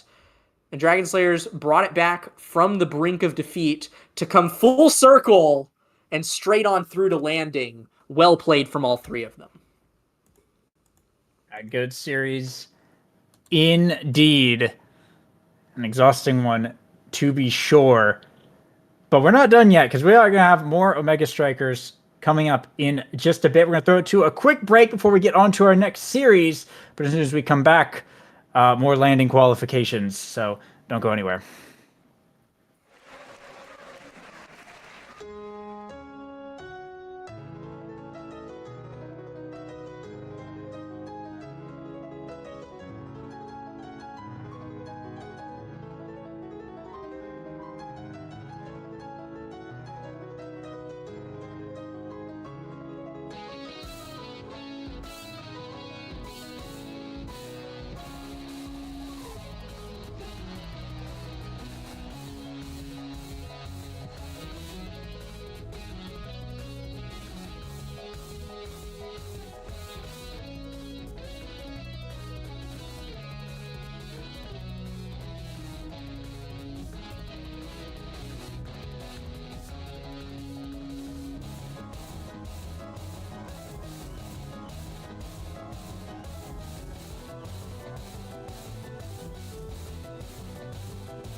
And welcome back to our middle qualifiers match here for Liftoff. We have Atlas's diversified resume versus the Season 2 NAST champions, Polar Cortex. Great to see them coming back and sticking together. Both these teams got some really cool players. Of course, at least I personally know Polar Cortex a little bit better. They're one of the more fun teams to watch. We got to see them all last season in NAST, but Atlas's diversified resume, Wallaby, General Twee, and Dran, certainly going to be a pretty cool team here as well as we get into Game 1. Yeah, I feel like all three members of Atlas's diversified resume have always been like on the cusp of the very high level league play. I think all of them have played in NASA. A couple of them have been in NASL. I think Wallaby was in NASL as a starter at one point. A few of them have subbed in.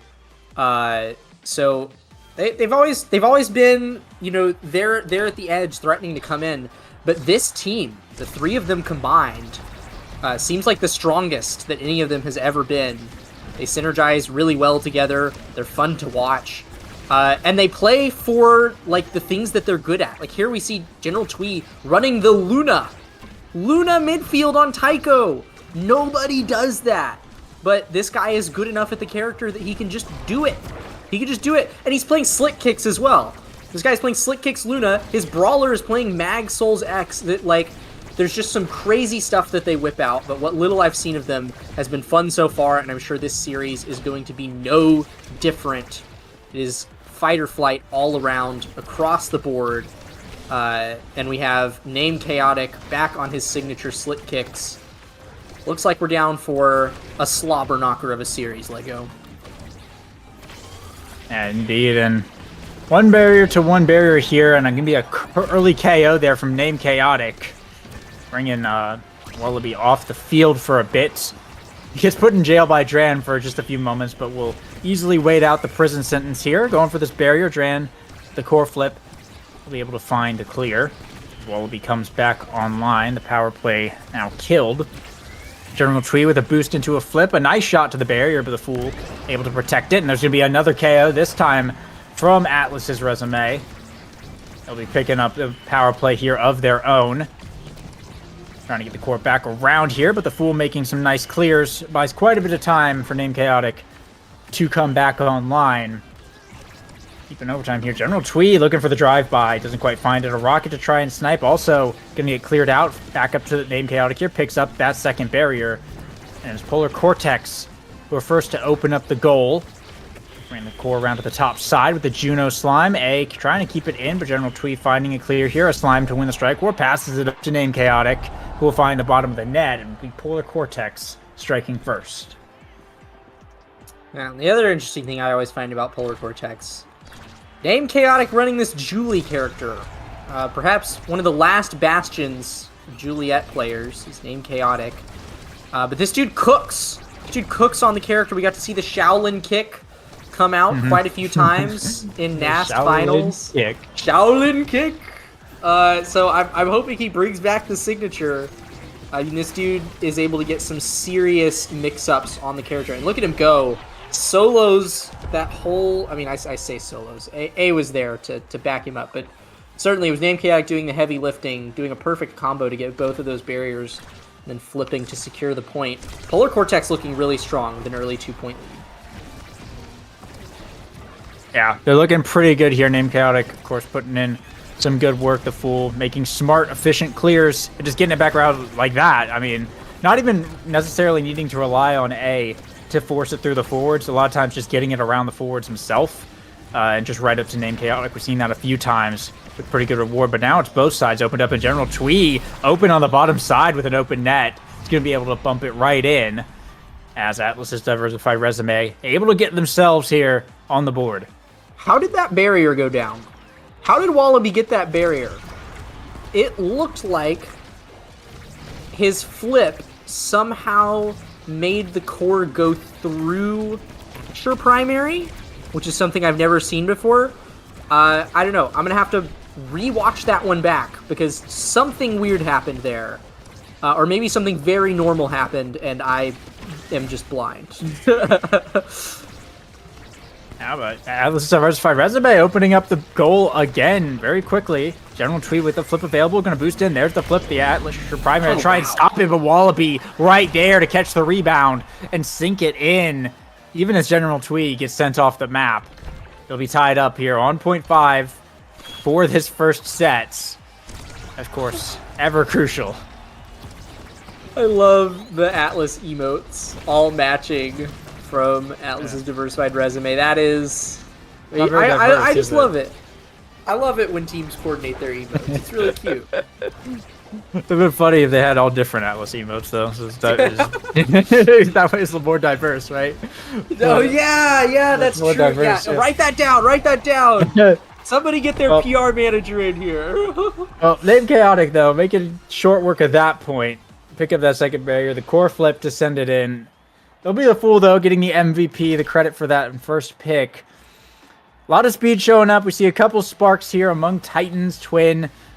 Curious if anyone ends up going for Ad Rush. I don't know if that's going to be an option here, but we'll see as we get into it. Yeah, it looks like General Twee looking to pick up some stacks. Definitely makes up for some of the weaknesses of that Luna midfield.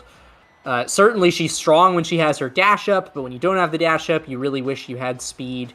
Stacks on stacks is going to help that out quite a bit, as well as, deny it away from the enemy midfielder and brawler. Name Chaotic will be opting for that Ad Rush. Julie is one of those characters that you can never really feel bad about taking Ad Rush on, because you can just snowball with dash punches, especially if he gets some more damage awakenings under his belt. But for now, it's Atlas's diversified resume starting off strong with double barriers and making the Fool, who recently just acquired some more size on that already Pauldron's owning Asher, look like cheese, honestly, just cutting through the defense clean as a hot knife, and now looking to score their first goal of the set. General Tree with the big pressure, but the pass splitter able to shut that down. So keeping the core up, though, General Twee, 1v3 is slime available. It kind of shoots the core backwards a little bit, but it makes for a nice clear, ultimately. General Twee still holding on to the core. Wallaby not able to really push up there. Had to recover for quite a bit, but now finally able to get back in. However, it's too late. Name Chaotic dashing up with a kick into flip. That's both barriers gone in an instant. The one time the core leaves Polar Cortex's side of the field. And here comes the Crater Maker, but the Fool able to recover. Flip to buy some time. The Juno coming out defensively, able to rotate it back around and gets the perfect angle on the return to slip it right into the bottom corner of the goal where Dran can't reach it. Really nice there, but Polar Cortex up 1-0. Yeah, Wallaby was making good use of the Mag Souls there, holding it in the midfield really effectively, but there is a lot of just kind of burst scoring potential, if that makes sense, from the side of Polar Cortex, which is what we've seen out of them before, right? It's very much like A and the Fool will hang back on defense, kind of play double defender, and just wait for the one time they can get it up to their brawler. Meanwhile, we have Wallaby Gangsta going beast mode in the enemy goal box, flipping into Bell Ringer, getting KOs on the goal line, and proccing that recovery drone off of the Fool, and getting a point all at the same time. Some seriously impressive stuff.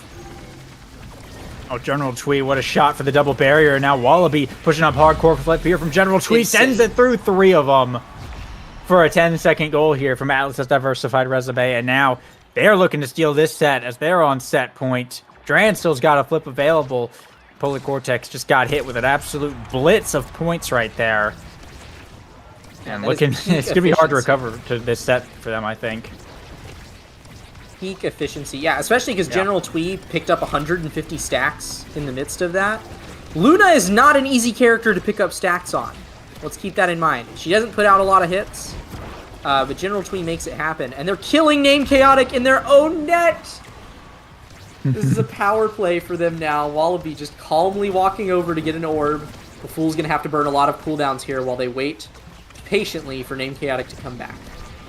Well, they're doing a good job there of just keeping the core up to kill off that power play. Now back to 3v3 here as A looking to find the pass to Name Chaotic when they do eventually get it. It'll tend to be pretty big here. Named Chaotic with the kick to keep it in the corner. A punch to dribble it. The Slime's coming out, but Wallaby back in time to be on the defense and now has a flip available. Fool walking back just a little bit too far. Lose a barrier, but Named Chaotic with the dribble into flurries, but he's stuck in the cage. Doesn't matter. Just gets it through the wall and sends it to the goal. What do you do against this guy, even one-on-one? And Polar Cortex just right back in it, tied on 0.5. Yeah, we've seen it in the history books. It's a story that was written millennia ago and will be written again. Polar Cortex looking like they're down for an entire point, and then the core gets up to Named Chaotic literally one time, and he immediately finds a goal. I don't know how he does it. I don't know how he does it, Lego, but he's off the board right now. Not going to be doing much scoring that way. It's another power play for the side of ADR, but they can't seem to find this barrier. It's been resolutely held by the Fool. Or flip there as well, burnt just to clear it back out to the forwards. Colby and General Twee doing a good job pushing it back, but now Named Chaotic up in the corner gets put in the ensnare drums, and ADR will be able to clear it out of there. Now General Twee with the Crater Maker in the bottom corner, goes for the flip, but the Fool shuts that down with the Asher secondary. Now Dran tasked yet again to send it back up the field. A with the core, General Twee cutting the pass off, and 2v2 over on Polar Cortex's side of the field, but it'll get cleared back out to the mid section. General Twee sending it back up to Wallaby Gangsta. That's the second barrier gone. Strike shot from Dran to send it back in. General Twee bringing it to the top corner, but A with the Slime gets it over to Named Chaotic. Core flip burnt there from Dran, and General Twee a boost to the top corner, gets a nice bank off the wall to find the bottom of the net. A perfect angle there, and ADR will take set 2 to tie the game. This dude is insane at Luna. He is 2 points above the enemy forwards, and will be heavily rewarded for it here. Take your pick, honestly, but Deadeye is going to be a tough thing to pass up. That does mean Primetime Asher on the table here for the Fool. That is exactly what he'll pick up. 1-2 punch. Will Wallaby deny it? Yes. That means A will settle for second Spark. Definitely not a problem, especially because it's Spark of Strength is the other one that he has. So this Juno is still going to be red coring plenty. Some power does fall to Named Chaotic in the form of Glass Cannon, but definitely it's not what Julie wanted from that draft. Dran and Wallaby made sure that all the best Julie Awakenings were going to be gone by the time it made down there. That was a really efficient draft from ADR, and they are well rewarded for it. But, oh, you know, I was about to say it's Polar Cortex's offense. I take it back. Named Chaotic is dead. It's another power play for ADR. Yeah, on a second stack here for Dran as well, but double barriers going down. ADR getting huge reward off of that power play. And now Polar Cortex tasked with trying to find a way out of this situation. Wallaby and General Twee have loads of energy to work with. Core, though, getting back up to Named Chaotic. Will find the bottom barrier. A bringing out the Slimes, trying to get it back up yet again. But the pressure too much from ADR. A shot from Wallaby to the bottom side. The Fool blocked the first one, but Wallaby with the strike reset there on the X Maximus, able to sink it in. And ADR continues scoring now, looking to be in pretty solid control of this match. It feels like Named Chaotic is putting up a really good offense for Polar Cortex, but ADR just kind of has a handle on how to get through their defenses. Well, and they're killing Named Chaotic pretty consistently, but here's Named Chaotic getting a kill of his own, and with an ad rush proc to boot, Dran will flip here. Stalled out by the Blobos, only one barrier found, but it's a pretty nice reward. Wallaby back on the table. Named Chaotic almost down for the count again as the barriers do go down for the side of ADR. Okay, wow, that's not how I expected that point to end. A Tycho angle off of the Fool's barrier beam will tie up the set. That's the second time the Fool has scored on that spot in the net this game, which is kind of crazy. You get 2 goalie goals that perfectly slide in like that. It's a little bit unlucky. But it's good for Polar Cortex to keep this one tied up and close. Not allow them to get out of hand at all here. See Wallaby now pushing up with the bell ringer. Bring down one barrier. General Twee right behind him. A core flip from the Fool is blocked by the boost from General Twee vertically. Nice heads up play there. And now General Twee trying to send it back in, but Wallaby is taking quite a bit of damage. Trying to just stay alive and avoid, nice dodge. Avoid getting KO'd into Polar's net. But they can't keep the pressure up as hard as they'd like to. As A and Name Chaotic back here in the midfield, trying to clear it back out, but General Twee holding on to the core, sending it for the pass up to Wallaby. Creator Maker comes out. A nice pitch from Dran. Core flip here from General Twee, caught by the barrier beam. And now it's all Name Chaotic in the top corner. Gets one barrier. A looking to back him up, sends it back in. The second barrier falls to the flurries as well. Does burn the flip, but now with possession, dribbles, goes for the punch, but Dran with the drum and bass makes the clear. And now the offense from ADR. The slime though from A pass to the bottom. Not a pass at all. It's a shot. Barely bumping off the corner and going to the net. Polar Cortex bring it to set point.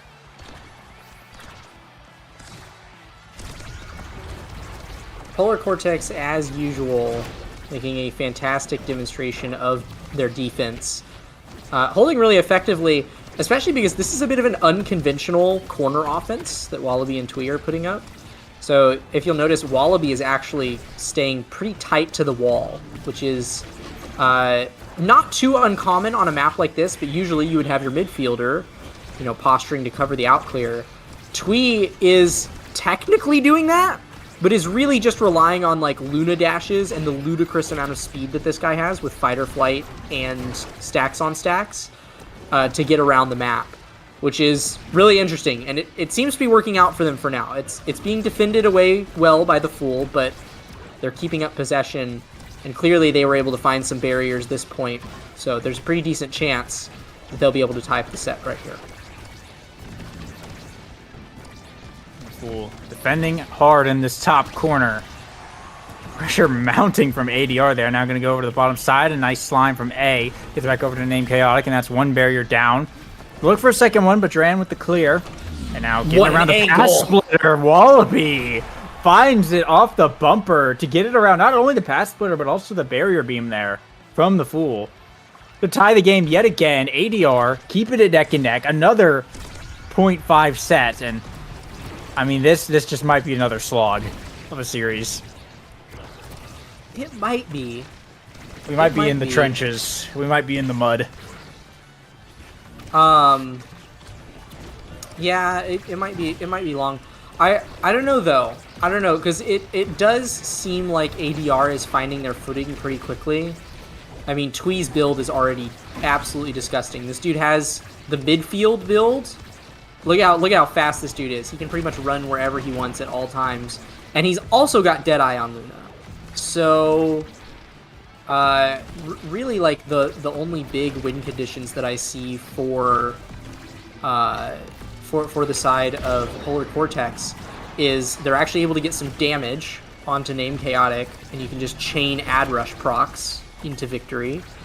Or you get Triple Spark on A, or you get some, like, insane cooldown awakenings on the Fool to where it doesn't matter how many times your teammates die, kind of a deal. Because otherwise, I think that there's just going to be so much damage coming out, and core control, honestly, like, from ADR, there'll be nothing that Cortex can do.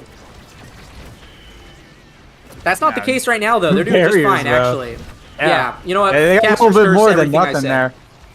A almost finding a shot there with the slimes in the corner. It will be ADR who are able to take back over. So Name Chaotic with the core, gets his dribble. General Twee breaking that up. Back to Wallaby here, pushing in the top corner hard. The Fool bounces off the center. General Twee able to recover it. A looking for the clear, but General Twee a boost up. The Fool just barely able to save that one core flip from the Fool, but it doesn't go very far. It'll have to be a slime that sends it out of there. Name Chaotic with the kick into redirect, and now in the cage with the flurries. Goes for the flip on the line, gets it through, and leave it to Name Chaotic to get it done. Polar Cortex will take the set. I mean, what determination from this team. That's like, it looked really rough there for a bit, but they absolutely stuck it out and brought that back. that's like the third time we've seen Name Chaotic just not flinch at all in the face of a Mako ult and play it perfectly into a goal. That's seriously impressive. Like, it's one thing to know how to do that. It's another thing to consistently execute it so many times in quick succession. Really impressive stuff. I will say I'm surprised that the Fool didn't go for Primetime Rapid Fire, instead opting for Extra Special. I have to imagine that's a bit of a pick deny away from General Twee. Doesn't want the Deadeye Extra Special Luna hanging over him, but Twee does still get cooldown reduction in the form of reverb. Dran gets some haste from explosive entrance. And Wallaby gets size. Like, lots of really, really influential pickups from ADR, and it's going to quickly demonstrate their massive power spike they got from that draft as they grab their first point of the set. This is set 4X that we're looking at right now.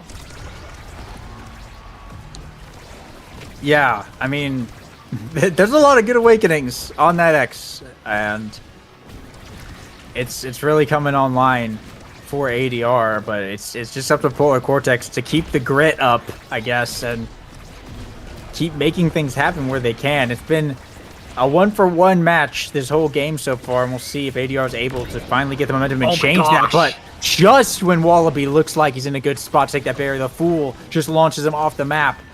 We're pushing up just a bit. It's going to get punished there and lose that second barrier, but now it's 2v2 for the moment. General Twee boosting up, has the flip. But Fool going to make the clear. Wallaby back online, pressuring the top corner. Sent out by the barrier beam. Now core flip here from General Twee, looking for the pass, but the Fool blocks it with the barrier beam again. And there's the pass splitter in the corner, and Name Chaotic now back online. General Twee receiving the pass and looking for the boost to force it through. And will be successful. ADR brings it to set points. Yeah, lots of impressive and weird stuff that last point. So I believe Wallaby got hit off a funky angle on that top right taiko drum from the barrier beam. That can sometimes happen. Sometimes, like, for whatever reason, the drum deflects you at a diagonal and just, like, hits you off the map no matter how much stagger you had, no matter how far you are from the wall. It's unfortunate, but then Twee just bossed the frick up that whole rest of the point and had some crazy impressive plays. And they're back at it again, getting barriers down once more. The Fool no longer looking like the iron wall that he was last point. That's a quick 3-0 set. Forget fast points. That was a whole set that we just watched go down in the span of about a minute. Some crazy impressive stuff from ADR. You might be right, Lego. This might be a serious slog of a series. We're back on set 5. And back on set 5 here. General Twee, pick of the lot. We'll wait it out, though. He's going to make sure Wallaby gets something nice. It'll be a spark for this X. A Stagger Swagger picked up by the Luna. Not going to worry about the missile prop. I think that's a good move. Just play it safe. Go for the Stagger Swagger. You're already winning as it is. And outside of the size on Name Chaotic, I feel like there wasn't anything too scary that Polar Cortex was really able to get there. I mean, ADR got Stagger Swagger, and they got heavy impacts on their Mako. I think they come out pretty good off of that. Yeah, Might on the Fool is good, but I don't think it's game-winning good. Like, yeah, in a vacuum, if this set is played exactly the same way as last set by both teams, ADR will run away with this far and wide. So something is going to have to change in the game plan, in the minds of Polar Cortex to turn this one around. They're getting barriers right now, so clearly something has changed, but it's a matter of whether they can keep that switch flipped all the way to the end of the game. And now A with that corner pressure. Name Chaotic, pretty damaged, nice elusive to dodge a couple of dashes there, but we'll have to recover some stagger, falling all the way back to the net to do so. Will allow some pressure to come out from ADR here, but Polar Cortex holding it down. The double stack defense, keeping that barrier alive. Fool does burn the flip here, but both barriers remain standing for Polar Cortex. Name Chaotic put in the ensnare jumps. There's the flurries to stagger General Twee, but General Twee with the boost off the center is going to be the one to pick up the KO. Another power play for Atlas's diversified resume. No barriers falling just yet, though. Nice clear there from the Fool. Buys even more time. And Name Chaotic back online. Wow. Keeping it alive. It's Polar Cortex looking to reset here. Set back up. Wallaby with the Bellringer gets one barrier, but now Name Chaotic with the core has to be stopped by General Twee. A sending it back up. General Twee once again making it clear back out to midfield. Fool dribbling off the center, trying to bring it back around. A taking quite a lot of damage, and Name Chaotic looking for the core. Gets put in the cage, looking for the kick, but the core moves just a little too fast to find the contact. General Twee pass up to Wallaby, Bellringer in the corner. Ping-ponging here with the Fool, trying to find an angle on this barrier, but they just can't get anything past this guy. He's too big and too reactive. Force it through. They will pick up a KO onto A, though. got caught a little too close to the wall. Another power play for ADR. A boost in from General Twee. The core flip on the line, but the pass splitter comes out and shuts that down. Here's the Crater Maker, but the Fool with the flip. However, it's a KO onto Name Chaotic, and another power play immediately for ADR. They're keeping it up, but they cannot secure this barrier at all. Another barrier beam from the Fool makes a great save and clears it out. And Dran has to send it back, and now it's 3 men alive yet again for Polar Cortex. Nothing happening on 2 power plays in a row. That barrier still is there. Now Name Chaotic looking for the point. A nice clear with the drum and bass, though. Wallaby Gangsta still firing shots off, but just cannot get past this Asher. General Twee, a boost back to send it in. The Fool pushing up to the midfield here, trying to force it to Name Chaotic. But in overtime, it's so hard to make contact. Name Chaotic in the top corner with the flurries, but core flip from Dran makes the save. Now General Twee back to Wallaby Gangsta, trying to force it through, but Asher shuts it down. Yet again, core flip here, looking for the bull rush, but it's no dice. You cannot stop this guy. And a lucky bounce from A. It finally slips past Dran and Polar Cortex. The immovable wall will hold it down for like 3 minutes and take the point. Oh my. Yeah, it's not like the Fool got any new awakening that's helping him defend more or anything. It's literally just like this dude flipped a switch. Well, yeah, he got prime time a while ago, though, right? Yeah, I know. It was last set. This dude fell in like a minute. But this set, we're back to our good old classic, the Fool, Mr. Unbreakable. Good luck getting through this guy. He seems unstoppable. I want to say at that point he felt a lot more composed and efficient with his ability usage. Of course, now we're seeing those barriers fall kind of early on here, and we'll see if Polar Cortex is able to keep it up. But of course, that last point definitely put some mental strain on any goalie, and we'll see if they can keep it going. Though core flip here from General Twee, A with a block, but Wallaby right there to follow up, and it will be ADR tying it 1-1 here in set 5, and continuing to keep this neck and neck. Really, really good dash there from Wallaby to cover the one clear angle, essentially, that they had. Like, Twee is so fast, you can't really clear it down there reliably. And the up clear looked so safe, but Wallaby had it covered. So good eye on him. But a fast double barrier for Cortex here. I'm not entirely sure how they managed to make that happen, but I'm going to assume that it was just some more Name Chaotic magic, or maybe another well-placed Juno Slime by A. They're making things happen again, but I'll tell you, Lego, every time this Mako secondary goes off, I fear for the Polar Cortex defense. This explosive entrance Mako secondary makes Wallaby and Twee go absolutely supersonic, but oh no! What an unfortunate ricochet out of the drums. That's match point now. That's match point for Polar Cortex here. Even in the face of that terrible last set, would have broken so many people's mental. They're going strong, and they're on match point now, posturing to get an early 1-game lead and punch half of their ticket to landing. Yeah, Polar Cortex, an early game 1 win is going to be, in a series as tight as this, an early game 1 win is going to be huge. Wallaby! Oh my gosh! That was a crazy angle. Did A redirect that, or did that hit the wall at a funky angle and it just started bouncing there? Either way, General Twee, was right there to finish it off. But a crazy short point there as well from ADR, and now just like that, we're on set 5.5, and this can just go either way. Name Chaotic taking quite a bit of damage. There's the Crater Maker, has to burn the flip to stay alive. Now Wallaby's turn to get beat up quite a bit. So both teams with both barriers. Core flip here from General Twee. Perfect strike by the Fool.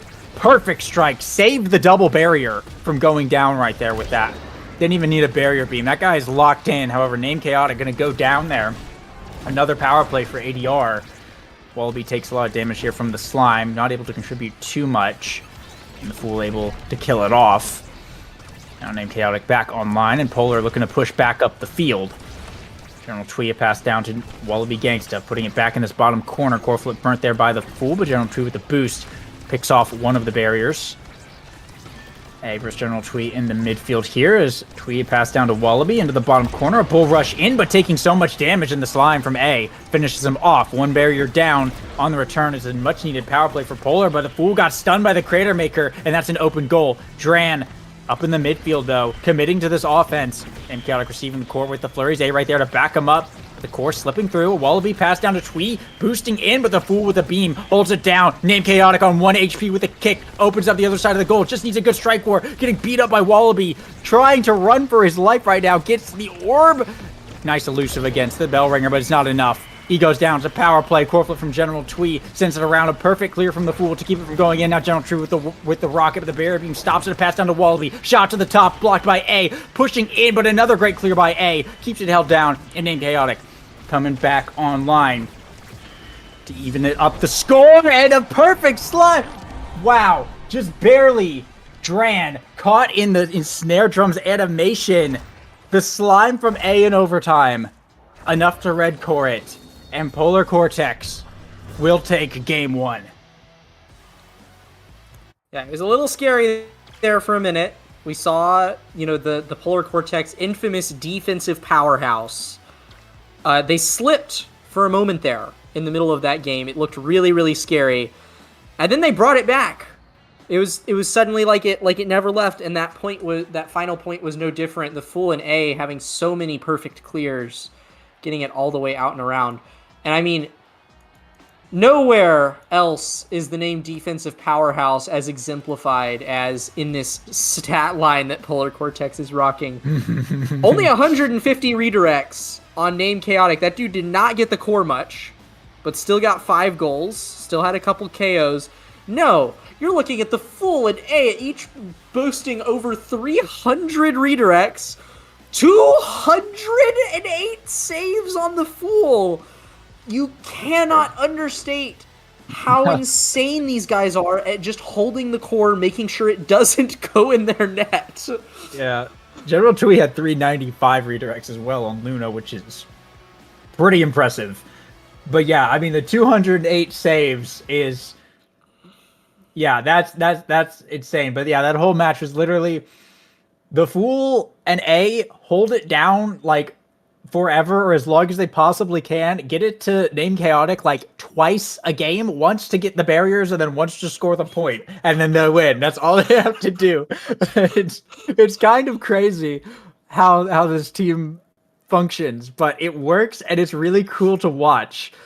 However, a little bit of a shakeup here is we're moving over to Demon Days with heavy impact Stinger start. So if this is not going to be a brawling match, I really don't know what is.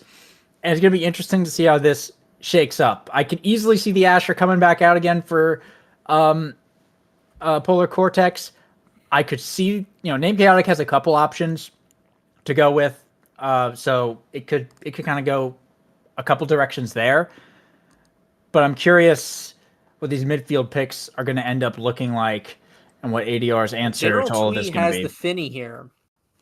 General Twee has the Finny, which is, in my opinion, why it's got to be either a pick or a ban of that Finny by ADR here. Or wait, no, ADR is General Twee. Yeah, dude, ADR he's fine. Yeah, it's got to be a ban of the Finny by Polar Cortex. Otherwise, that is going to be a menace the whole match. This dude has proven that he's kind of cracked at the Finny midfield. And ADR banned the Finny. What? They shook it up. They shook it up on us. Oh, it got switched. Sides got switched. Got it. Yeah, they don't want Polar to get the Finny. Yeah, Polar banned the Luna, ADR banned the Finny. Okay. Yeah. That's fine. That makes sense. That makes more sense. Because definitely ADR also has Finny players. I believe the Fool has a Finny. Maybe A has a Finny as well. I'm not sure. Either way, looks like A is going to pick up that IME for this one. Yeah, on the midfield. So heavy impact. Never going to be sad with an IME. Yeah, it's going to be pretty nice. It will be a Juno for ADR, presumably for General Twee. I mean, with Stinger, that's quite a bit of just passive damage able to come out here. The Asher are going to get denied away as well by ADR. I think that's a really good move. Just put that on goalie. They could put that on Wallaby on forward as well. So you have flexibility there. And now Polar. Wonder if we'll see the Now come out. Do you think so? Is it worth it? Put it on goalie? I think Now is always worth on this map. She's crazy strong. You want a fast midfielder who's capable of holding down, a whole lane of offense. Having healing is really strong on the damage map. And Now is just an insane character in general. So, yeah, to not see Now in this draft would be really surprising, either as a goalie or as a midfield. It's Rasmus goalie, it looks like, an ex-brawler. So we will not be seeing the Now here. It will be likely the Fool on Rasmus goalie is what I assume. And Atlas is the pickup for ADR. So it will be probably Wallaby Asher. An interesting team. I mean, IME X and then Rasmus goalie is definitely interesting.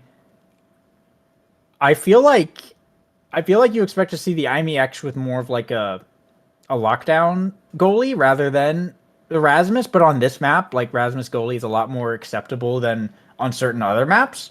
So I'm curious how Polar is going to play it. This is kind of a fun looking comp. And I think it's just going to be a question of can they survive all the passive hits that are going to be coming out from the Asher and the Stinger Juno, right? I think that's what it's going to boil down to, especially for the X. Yeah, I will say I'm not expecting this to be a particularly bloody game of Demon Days. I don't really see ADR getting a ton of kills here, but they could prove me wrong. Certainly this IME X Rasmus is much more threatening in terms of kills. Any Rasmus goalie on Demon Days is always going to be able to pump out a ridiculous amount of damage and have really reliable kill confirms. So certainly I understand why Wallaby has gone for Vicious Fanbrace here. It looks like they are opting purely to try to stay alive and apply as much pressure as possible. But already, yeah, Name Chaotic and A right out the gate, dumping everything they have onto General Twee, both of them having Stinger here. They are making their game plan clear. They want this Juno off the map. Yeah, absolutely. And it's yeah, I mean, double barriers down now for Polar Cortex. A and General Twee both pretty hurt. Wallaby going to pick up the first KO early on there to start the power play for ADR. And these early sets, I think, are definitely going to be in ADR's favor. By nature of just having the X, it requires a little bit more scaling than just Juno dropping Stinger Slimes everywhere. An Atlas just having, good goalie abilities especially like on this map. So I wouldn't be surprised if ADR are able to keep it down, but focusing their damage onto Name Chaotic there again. Just gonna pick up another KO, double from Wallaby with the core flip. And it's a double power play there from ADR, and they'll just be able to score relatively easily and take the first point. You know what fascinating gear picks I want to focus on? General Twee and Name Chaotic. These guys love slick kicks a little too much, I think. Mag Souls has been like far and wide the speed gear meta on this map in particular for ages now. This was like the breakout of Mag Souls, right? The first time that people started playing it in League play was on Demon Days, at least in its most recent renaissance, right? And it's stuck around. Like, we see A rocking the Mag Souls, but that is a rare thing to see these days. Only one of the 4 forwards rocking Mag Souls on Demon Days is a rare sight indeed. General Twee begging for his life right now. He'll be able to recover that. The quick orb pickup. Right now, the Fool making a nice decision. The pendulum swing sends General Twee off the map. And now it's a power play for Polar Cortex to try and make something out of this point. They've got one barrier, but haven't had too much pressure to get a second one. Burn that power play, just getting the core back out to midfield. They'll pick up a second barrier here. Now Name Chaotic up in a scoring position. A looking for the passive core flip here from Name Chaotic, sends it right in. And Polar Cortex will be able to tie it up 1-1. But I just have a sneaking suspicion that this is going to be another set 5 game. Yeah, I'm I'm inclined to agree. I think. Actually, so there is a world where this isn't a set 5 game. I think there is a very, very real world where ADR goes 3-0 in sets, and is able to like deny name Chaotic anything that they need, and Wallaby is able to like get enough speed and survivability that he's able to just put up an insane front on offense. But for now, he's off the map. Even with Vambrace, it seems that Polar Cortex are still finding a way to take this Asher off the map, which is pretty impressive. Pretty dang impressive. There's an open goal here for ADR. A, though, does have to fall back. I mean, ADR has a moment to breathe, get a little bit of pressure here. A nice clear, though, sets up Polar Cortex for some offense. Slime's coming out defensively from General Twee, sends it back around as we go into overtime, and now named Chaotic potentially with the core, but it gets looped around, and now it's A in the bottom side with the turret. Dran with clear the top side, the Fool up in midfield here, keeping the offense going. Core flip here from Dran, sends it around, and opens up Polar Cortex's side of the field. Core flip here from named Chaotic, shot to the bottom is perfect, and Polar Cortex bring it to set points. Yeah, I'm surprised that they're the ones bringing it to set point, but it seems like Name Chaotic and A are doing a good job of getting these Atlas cooldowns out pretty early.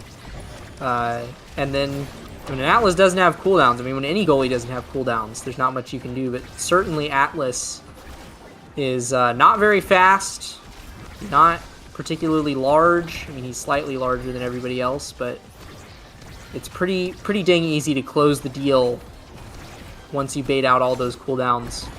Wallaby still struggling to stay alive over there. That is one of the things with Vambrace is you do need to be touching the core or landing abilities, but usually touching the core is the more valuable one to stay alive. So as long as Name Chaotic and A are, you know, doing their thing on offense, the Fool is left to just beat up Wallaby, because you're not going to be able to do much on defense as a Vambrace Asher. But it is somehow, on the other side of all of that, a power play. A taken off the field. The Fool walking up with a core flip here. ADR struggling to make their way back in this set. Now both sides opened up here. As we see General Twee staggered and taking quite a lot of damage. We'll drop the Slimes, though. The Atlas healing comes out. Not able to get too much of that. Named Chaotic and A, though, pushing up to the 2v2 here in the goal box. A KO from A sends General Twee off the map.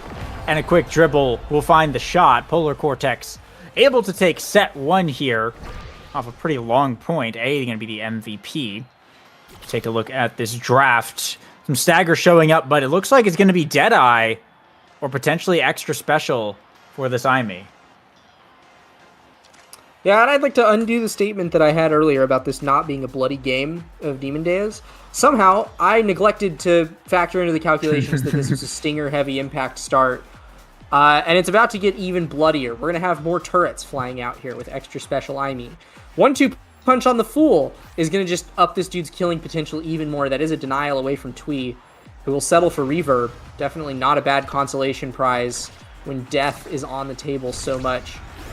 I'm surprised that Wallaby has opted for Deadeye, but I don't think it's a bad pickup here. It is definitely going to be a threat for those dash punches, but Dran getting Twin Drive is nice. Both sides pretty happy with that draft overall. Oh yeah, there's the Deadeye already coming out, almost killing A right then and there. Wallaby already getting some value out of that pickup. Yeah, a lot more damage coming out. Not too much survivability coming out, though. Just General Twee getting some stagger. And the reverb does mean lower cooldowns and ultimately more damage from those Stinger Slimes, though. So it's going to continue to always just be a factor in this match, pretty much no matter what. A nice angle, though, from the clear. It will open up ADR's goal. Named Chaotic with a flip available, just looking to receive the rock. Now dribbling in the top side. There's the flip. Doesn't have a shot. Just going to pass it down to A, who finds the opening in the bottom of the net. Real clean stuff there. It's Polar Cortex making a solid passing play, and they will take the first point, set 2. Little picture-perfect bell ringer there, too, from Named Chaotic. Just perfectly framing all 3 members of ADR, hitting them all, stunning them all. Somehow not catching the core in there, which is really impressive. You really want to, have your stuns not influence the core unless they're actually going to be hitting it towards a barrier or the goal. What a kill from the Fool. Little Scyther 12 maneuver right there, the hook into flip, and it immediately gets converted into a valuable clear as well off of the core flip. Well played from him, but well defended by Dran and Twee, making sure that no purchase is found off of that play. Power plays haven't been too crazy impactful. I mean, we saw some more in the first set that were a little bit more impactful. At least, of course, a double power play, but both these teams, for the most part, especially last game, they're doing a really good job of just killing off the power play and staying alive.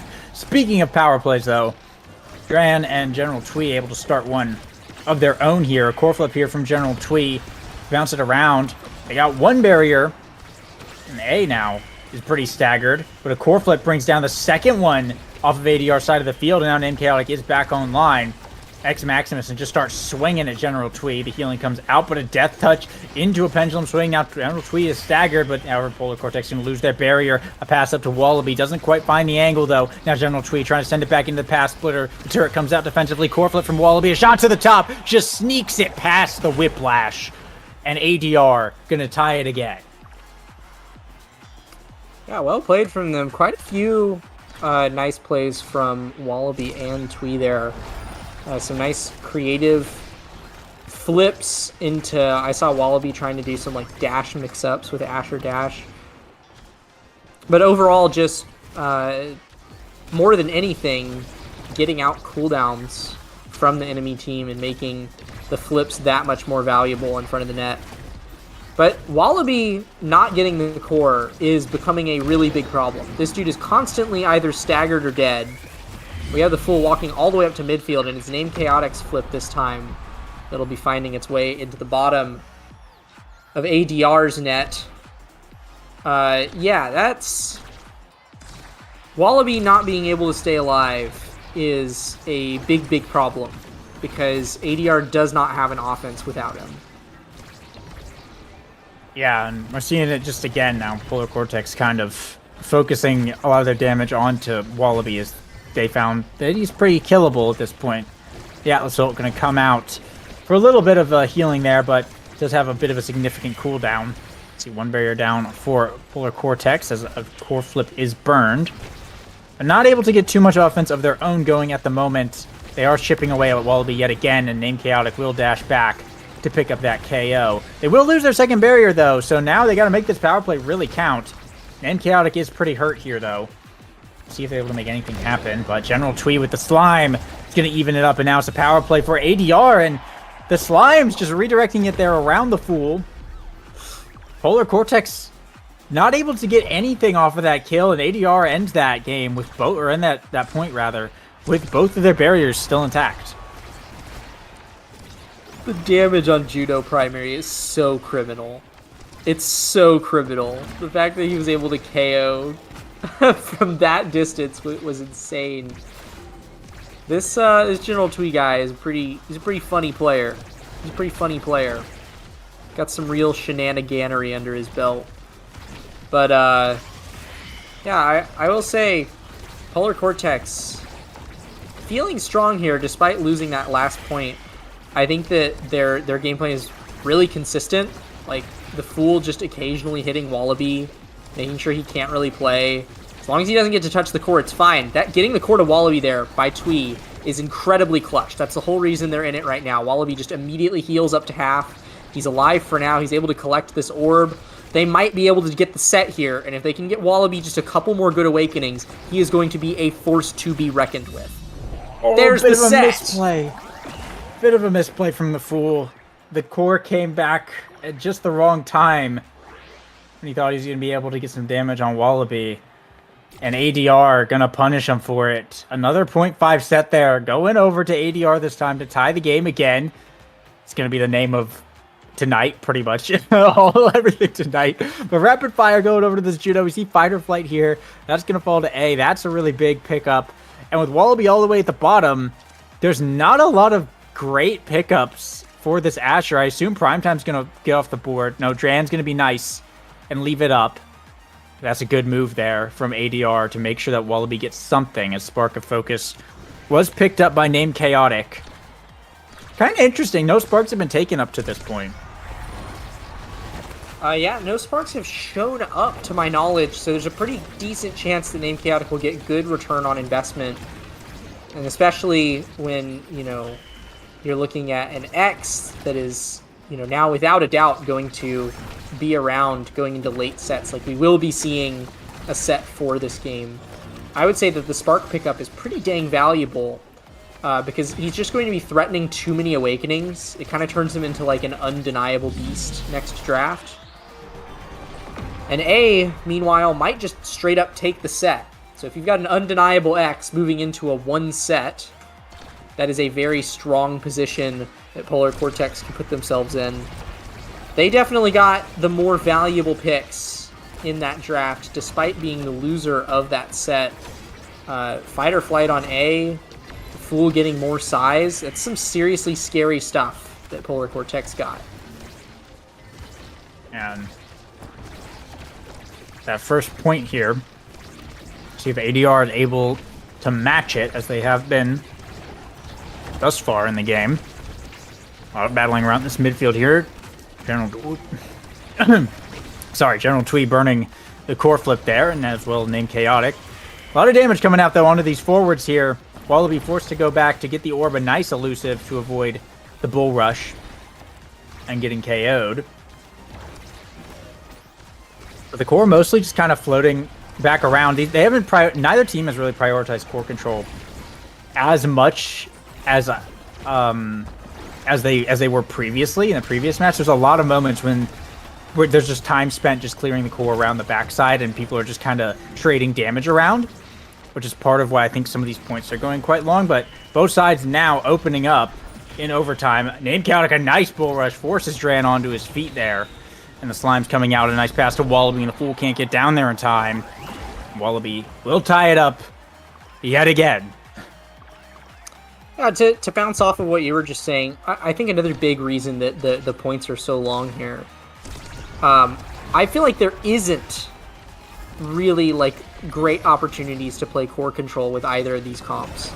Like, obviously ADR's comp is more geared towards core control because they're playing, you know, this Vambrace Asher up front. The Juno's trying to get the core to the Vambrace Asher, but like, still, you're looking at a lot less speed that ADR has at their disposal, and you have to get through this Rasmus goalie who keeps beating the crap out of your brawler. And then it's clear on the other side for Polar Cortex that they're gearing mostly for damage, and it seems like the core control is they're just using that as like a tool to apply damage for the most part. But that being said, the stagger bars of ADR are completely full, and the barriers are gone. So maybe they've flipped a switch. Maybe the core control box is turned on. Name Chaotic is scoring goals with that flip. So it looks like Polar Cortex are making ground here. It's definitely been a physical match, for lack of the better word. But yeah, it feels like the core speed has not gotten particularly high until we hit overtime either. But a quick barrier here for Polar Cortex. Core flip there from General Twee is going to get blocked off of its target. The Wallaby Gangsta still, every time he goes for a barrier, just takes absolute damage, and right there, the Fool able to finish him off. And now the power play, they'll bring down the second barrier, open up the goal. Name Chaotic pushing up into position A. The pass up to the Fool, who has now become a third forward, and Name Chaotic right there to sink it right in and capitalize on that. Polar Cortex, for the first time this game, I think, did not bring it to a set 5, or a 0.5 rather, and will win it in 4 instead. The Fool going to be the MVP. And once again, Wallaby forced to be at the bottom here in this draft. And Might of the Colossus is going to mean, I doubt that Wallaby ever gets to see the sun again. This guy is going to be dead 24/7. Unless he gets big Name fish. Chaotic is denying away the spark. He actually got it. he got Big Fish. That's only 175 more stagger. That is that is like a 12% stagger buff for him. I don't think that's going to be doing much, but maybe I don't know. Maybe it's the difference maker. It'll help some. It's also going to make him a bigger target. So we'll see. But General Twee also got stacks, and General Twee has not really been the target for most of this game. So there's a decent chance that he will be able to get those stacks online, and as long as he stays alive, that could be a massive boon. I was saying last set that General Twee doesn't really have a lot of midfield influence, is having to rely on those blinks to really get around the field. If he can get the stacks online, that could change. And they are on a power play right now, so ADR are perhaps looking at the best prospects they've had in a long time. Yeah, more damage coming out onto A there as well. So Wallaby finally able to be at a comfortable place. Full health bars, full energy bars for ADR right now. So they bring down one barrier. The Wallaby getting absolutely punched around in that corner. But we taken off the field, however. It's an open goal on the side of Polar Cortex. General Twee looking for the shot. A nice whiplash from the Fool. Will save it. Should go to overtime. Wallaby Gangsta back online, but not before ADR has their own goal opened up. Chaotic looking for the bull rush. Core moving a little bit too fast, though. Say rotating it back around. Chaotic dribble off the bumper index. Maximus to the top side. Will be good. Polar Cortex starts us off first with that point. But Chaotic, Stagger Spark, Spark of Focus. Those are pretty good options to have if you have two Sparks as X in this situation. And Spark of Power, the Power Spark, is still available. So even if it goes to a set 5, Chaotic still has lots of scaling options. Yeah, well, and X also always has a million other scaling options on the table, right? There's still, Size Awakenings on the table. There's still Prize Fighter on the table. There's all sorts of directions that this dude can go. And then again, the Fool would be more likely to take that Prize Fighter, but I don't even think we're going to be going to another set Lego. This is looking pretty dire. But there is still a couple win conditions. Here for ADR. Wallaby not dying is probably the biggest one. If Wallaby can stay alive, we're seeing it right now, but it just floats in. That's really unfortunate. Yeah, it looked like Drain had a beat on where that was going, but it was just a little bit too far down. That's real unfortunate. It hugged that wall perfectly to slide right in. And now, Polar Cortex on set point like that, now it really looks like they're in a good spot, but the Fool goes down! The Fool goes down. It's a goalie power play for ADR. And they've got one barrier. They're looking for a second one. There it is. A burnt core flip here from Wallaby, but staggered is A.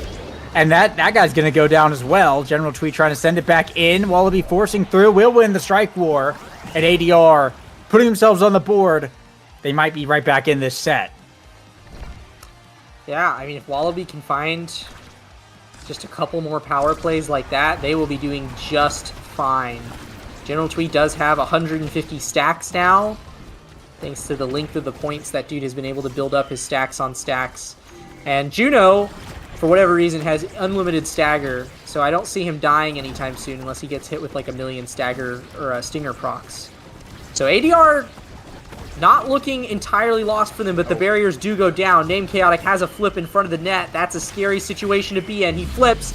He finds its way around the Atlas primary. That's Polar Cortex taking game 2 and the series along with it, qualifying for landing on the loser's side. Well done to them. Yeah, it did not turn into a 3-game slobber knocker as we predicted, but it almost did. It almost did, though. Polar Cortex able to absolutely, I guess, scale online in those final sets there of that Demon Days match.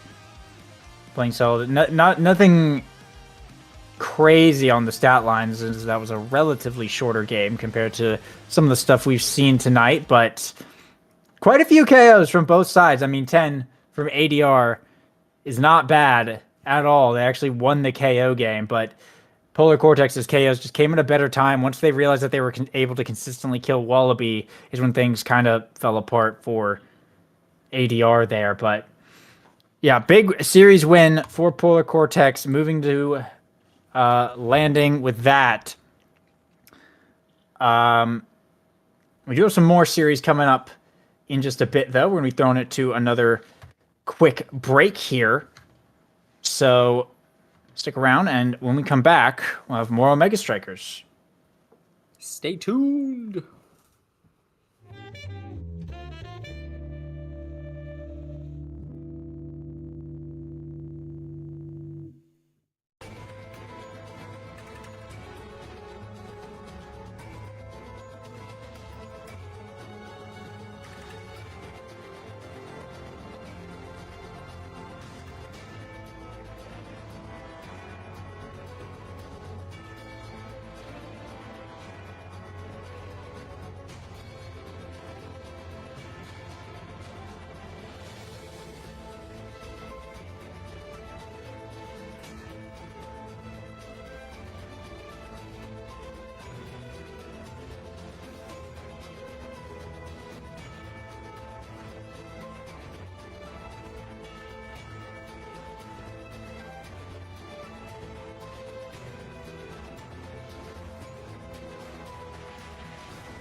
Hello everyone, we're back with the final stream matches of Liftoff here. Last chance to get into landing for these teams, and no other team is feeling the pressure as much as Atlas's diversified resume. This ADR team fell to Polar Cortex and now faces NASL or bust.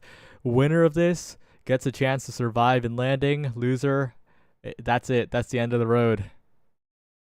Yeah, it's going to be a little bit crazy here. I mean, we can see here that ADR is literally the second seed. Well-deserved. A couple of really good players on there. A lot of good showings. But, you know, a lot of other really good teams here, including Polar Cortex, that they actually had a tough time against. But now they're against Bust here, which is seed 7. Another pretty solid team. But now, yeah, like you said, they're fighting for their life in this Liftoff. So it's going to be pretty interesting to see these two teams going at it here. Already starting into the game. Oh, wait. Are we in the game right now? Because I am not even in the lobby. Oh. That's not good. Well, I'll resolve that in just a second. But Smile. that is a little unfortunate. All good. We have semi-technology. Alright, here we go. Now I can mostly see the game as we're starting off here on Taiko Temple. No access to tab, which is pretty hilarious, but does not matter either way, as we're going to get one barrier down here for ADRs. They're going to try to work on getting it bad at this bottom lane here. General Tweet trying to keep themselves alive right now and successfully doing so. Wallaby almost finds a kill for themselves with this pendulum swing. Doing a little bit of damage to Borg. Dran try to also get a astral projection on them. Not going to work out though, but one little flip is going to nag them a barrier as well. They can Wallaby Gangs to get their hands on that ball one more time. Jones, we're going to defend here with Dran, but unsuccessfully as Borg fights their way through and gets a nice redirect on that drum and sinks the first goal for Bust. And those are the types of plays we like to see on Taiko Temple. And Merchant on that Luna, right? Known for the Vice and the Luna. A little bit more for the Vice, but with that Vice, pretty much a permaban against this team is showing that he could do it. But there's a weakness of the Luna, right? Almost gets double barriered as General Tweet pushes up on the bottom side. It is hard to defend on this character, so it's all about Borg and Mystic keeping it on the offense. And so far, they're doing a lot, and that Crater's doing even more. Yeah, big offense push now that they have two more flips on them. Mystic and Merchant can be moving up here to try to make it happen as they do get both barriers down, but a nice pendulum swing from Wallaby Gangsta is going to even up those barriers right here in the hands of Dran, sending it on up. Ends up kind of missing the wall here, giving Borg a chance to get their hands on the ball, but doesn't do too much about it with just the Oni blade coming out. General Tweet trying to move up and get something to work out here. Flip from Merchant, absolutely. Nice redirect here from Wallaby Gangsta is going to be enough to keep the offense going for ADR as General Tweet is fighting for their life down here against Borg and Mystic. Dran now has a chance to defend the ball with a big Crater coming in here, giving the ball directly over to Merchant. And yeah, kind of like you said before, okay, kind of rolls on in the bottom side. The expanse is not going to be expanding across the board there just enough to get another point for Bust, but it's going to be an interesting way to see Luna play the game, right? She's got so much like she can do on offense. You're spending a lot of your cooldowns to really keep the ball forward as much as you can, and if team kind of loses the ball for just a moment, you really got nothing left. You're just tiny little Luna, so we'll be seeing those kinds of points happen when Luna's just walking towards the ball and has nothing left. Yeah, that's definitely something that will be the case, but the same can also be said about this Atlas character, right? Especially when the barriers are down, it's an open net. It is not easy for this Atlas to cover the entire space here. Dangerous spot now with the Crater coming in. General Tweet still not burning the flip, wants to use it for the offense here, but it is NASL or bust. Just on the offense permanently, it feels like. Merchant has not been pressured by both forwards of ADR for quite a while. Yeah, let's see if they can mount some offense here, though. They do end up getting that barrier. Sends over the Death Touch. Doesn't seem to land it, though. Almost a nice goal from General Tweet at the top side, but they do end up defending it with just a millimeter left. Dran defending the ball here, gritting it to General Tweet one more time. Borg is holding the line, though, as the midfield is kind of cut off here. Okay, General Tweet's blob is going to kind of miss right into the blob. They're going to give him a chance to redirect it. Mystic holding the line as well, but not going to blow that flip just yet. Merchant get a nice redirect off that drum to give the offense another chance to get really close to the goal with one of these flips, as we have the sentry come out there, but we have a flip from Dran, which is going to spend that whole resource you know, a flip for an ult is actually not too bad, as Merchant's going to try to defend one more time here, though. Another flip and into another flip, and now it's a little bit of offense here for Bust. Okay, into the hands of Wallaby Gangsta, though. He's going to see what they can do. Not much energy, though, and General Twee might not have any cooldowns here. It's just going to be a little bit of a ping pong, but Mystic ends up winning that situation as Merchant has a chance also here to get the ball to board one more time. Who has it, but a nice strike shot from Dran is going to keep this point alive. But it's still so dangerous, right? Borg and Mystic. Now Wallaby in the 1v1, but it goes right to Merchant, who manages to defend. These slimes of General Tweez are possibly the biggest threat, but he's not really being given any space to use the slimes for an open shot. And Borg with the primary. No flick required this time to the bottom side. It is a set win, 3-0 for NASL or Bust. Wonderful work there. Merchant gets a little bit of the credit for that MVP, getting really involved there, just hitting the ball, getting some energy, getting that experience. That's what's going to make it happen here for Merchant. So instead we got on the board. Nothing too explosive. You know, does have specialized training if they really want to go for some eradication there, but going to take Twin Drive, which is a real classic for the eject goalies. We'll be seeing a lot more of a Merchant now with that Twin Drive getting all over the place. Plus, it's a solid deny from Atlas as well. Nothing too great here for Zentaro left, though. You know, none of these dash perks have really showed up, and even if they did, we might have seen a steal here from Juno. So it's going to be kind of lackluster here for the Zentaro. But either way, I think about an average about an average outcome for the side of ADR, even though they end up losing that one. Yeah, it is looking a little bit dangerous here, I think, especially when you're facing down Merchant, when you're already feeling like kind of the possession fully being on the side of NASL or Bust, right? It kind of felt like the core is always on the left side of the map here, and if that's happening, the Luna goalie is the best pick in the world. Infinite offense, Borg bounced around but still surviving. In NASL or Bust, they look so comfortable here. Yeah, doing a really good job. They can't even get Borg off the map, but they do end up losing both barriers right then and there, and Merchant flies on in with a kind of a lot of options. It's such a tough spot when Luna, you know, gets that boost right into your face with the ball. It's like she can stun you, she can hit the ball, she can actually redirect it, hit the ball, get 2 strikes. So it's a really tough spot. You kind of need to cool down when you're kind of squished in the corner there, and it looks like Dren might not have had it, so it's going to be another good point for Bust, as we see Merchant already making a lot of good use from this Twin Drive. Yeah, this Taiko Temple, popular map nowadays, and it looks like NASL or Bust are very familiar with it. 2 flips available now. General Twee still has 1, almost taken out there by Borg, but survives thanks to the drum. Dangerous spot still for ADR here, especially if Merchant can get out of this corner, and he successfully does with the patience. And this Luna is just not getting pressured here. Yeah, it's definitely a tough spot here for ADR. They can't seem to mount that kind of pressure that they're looking for.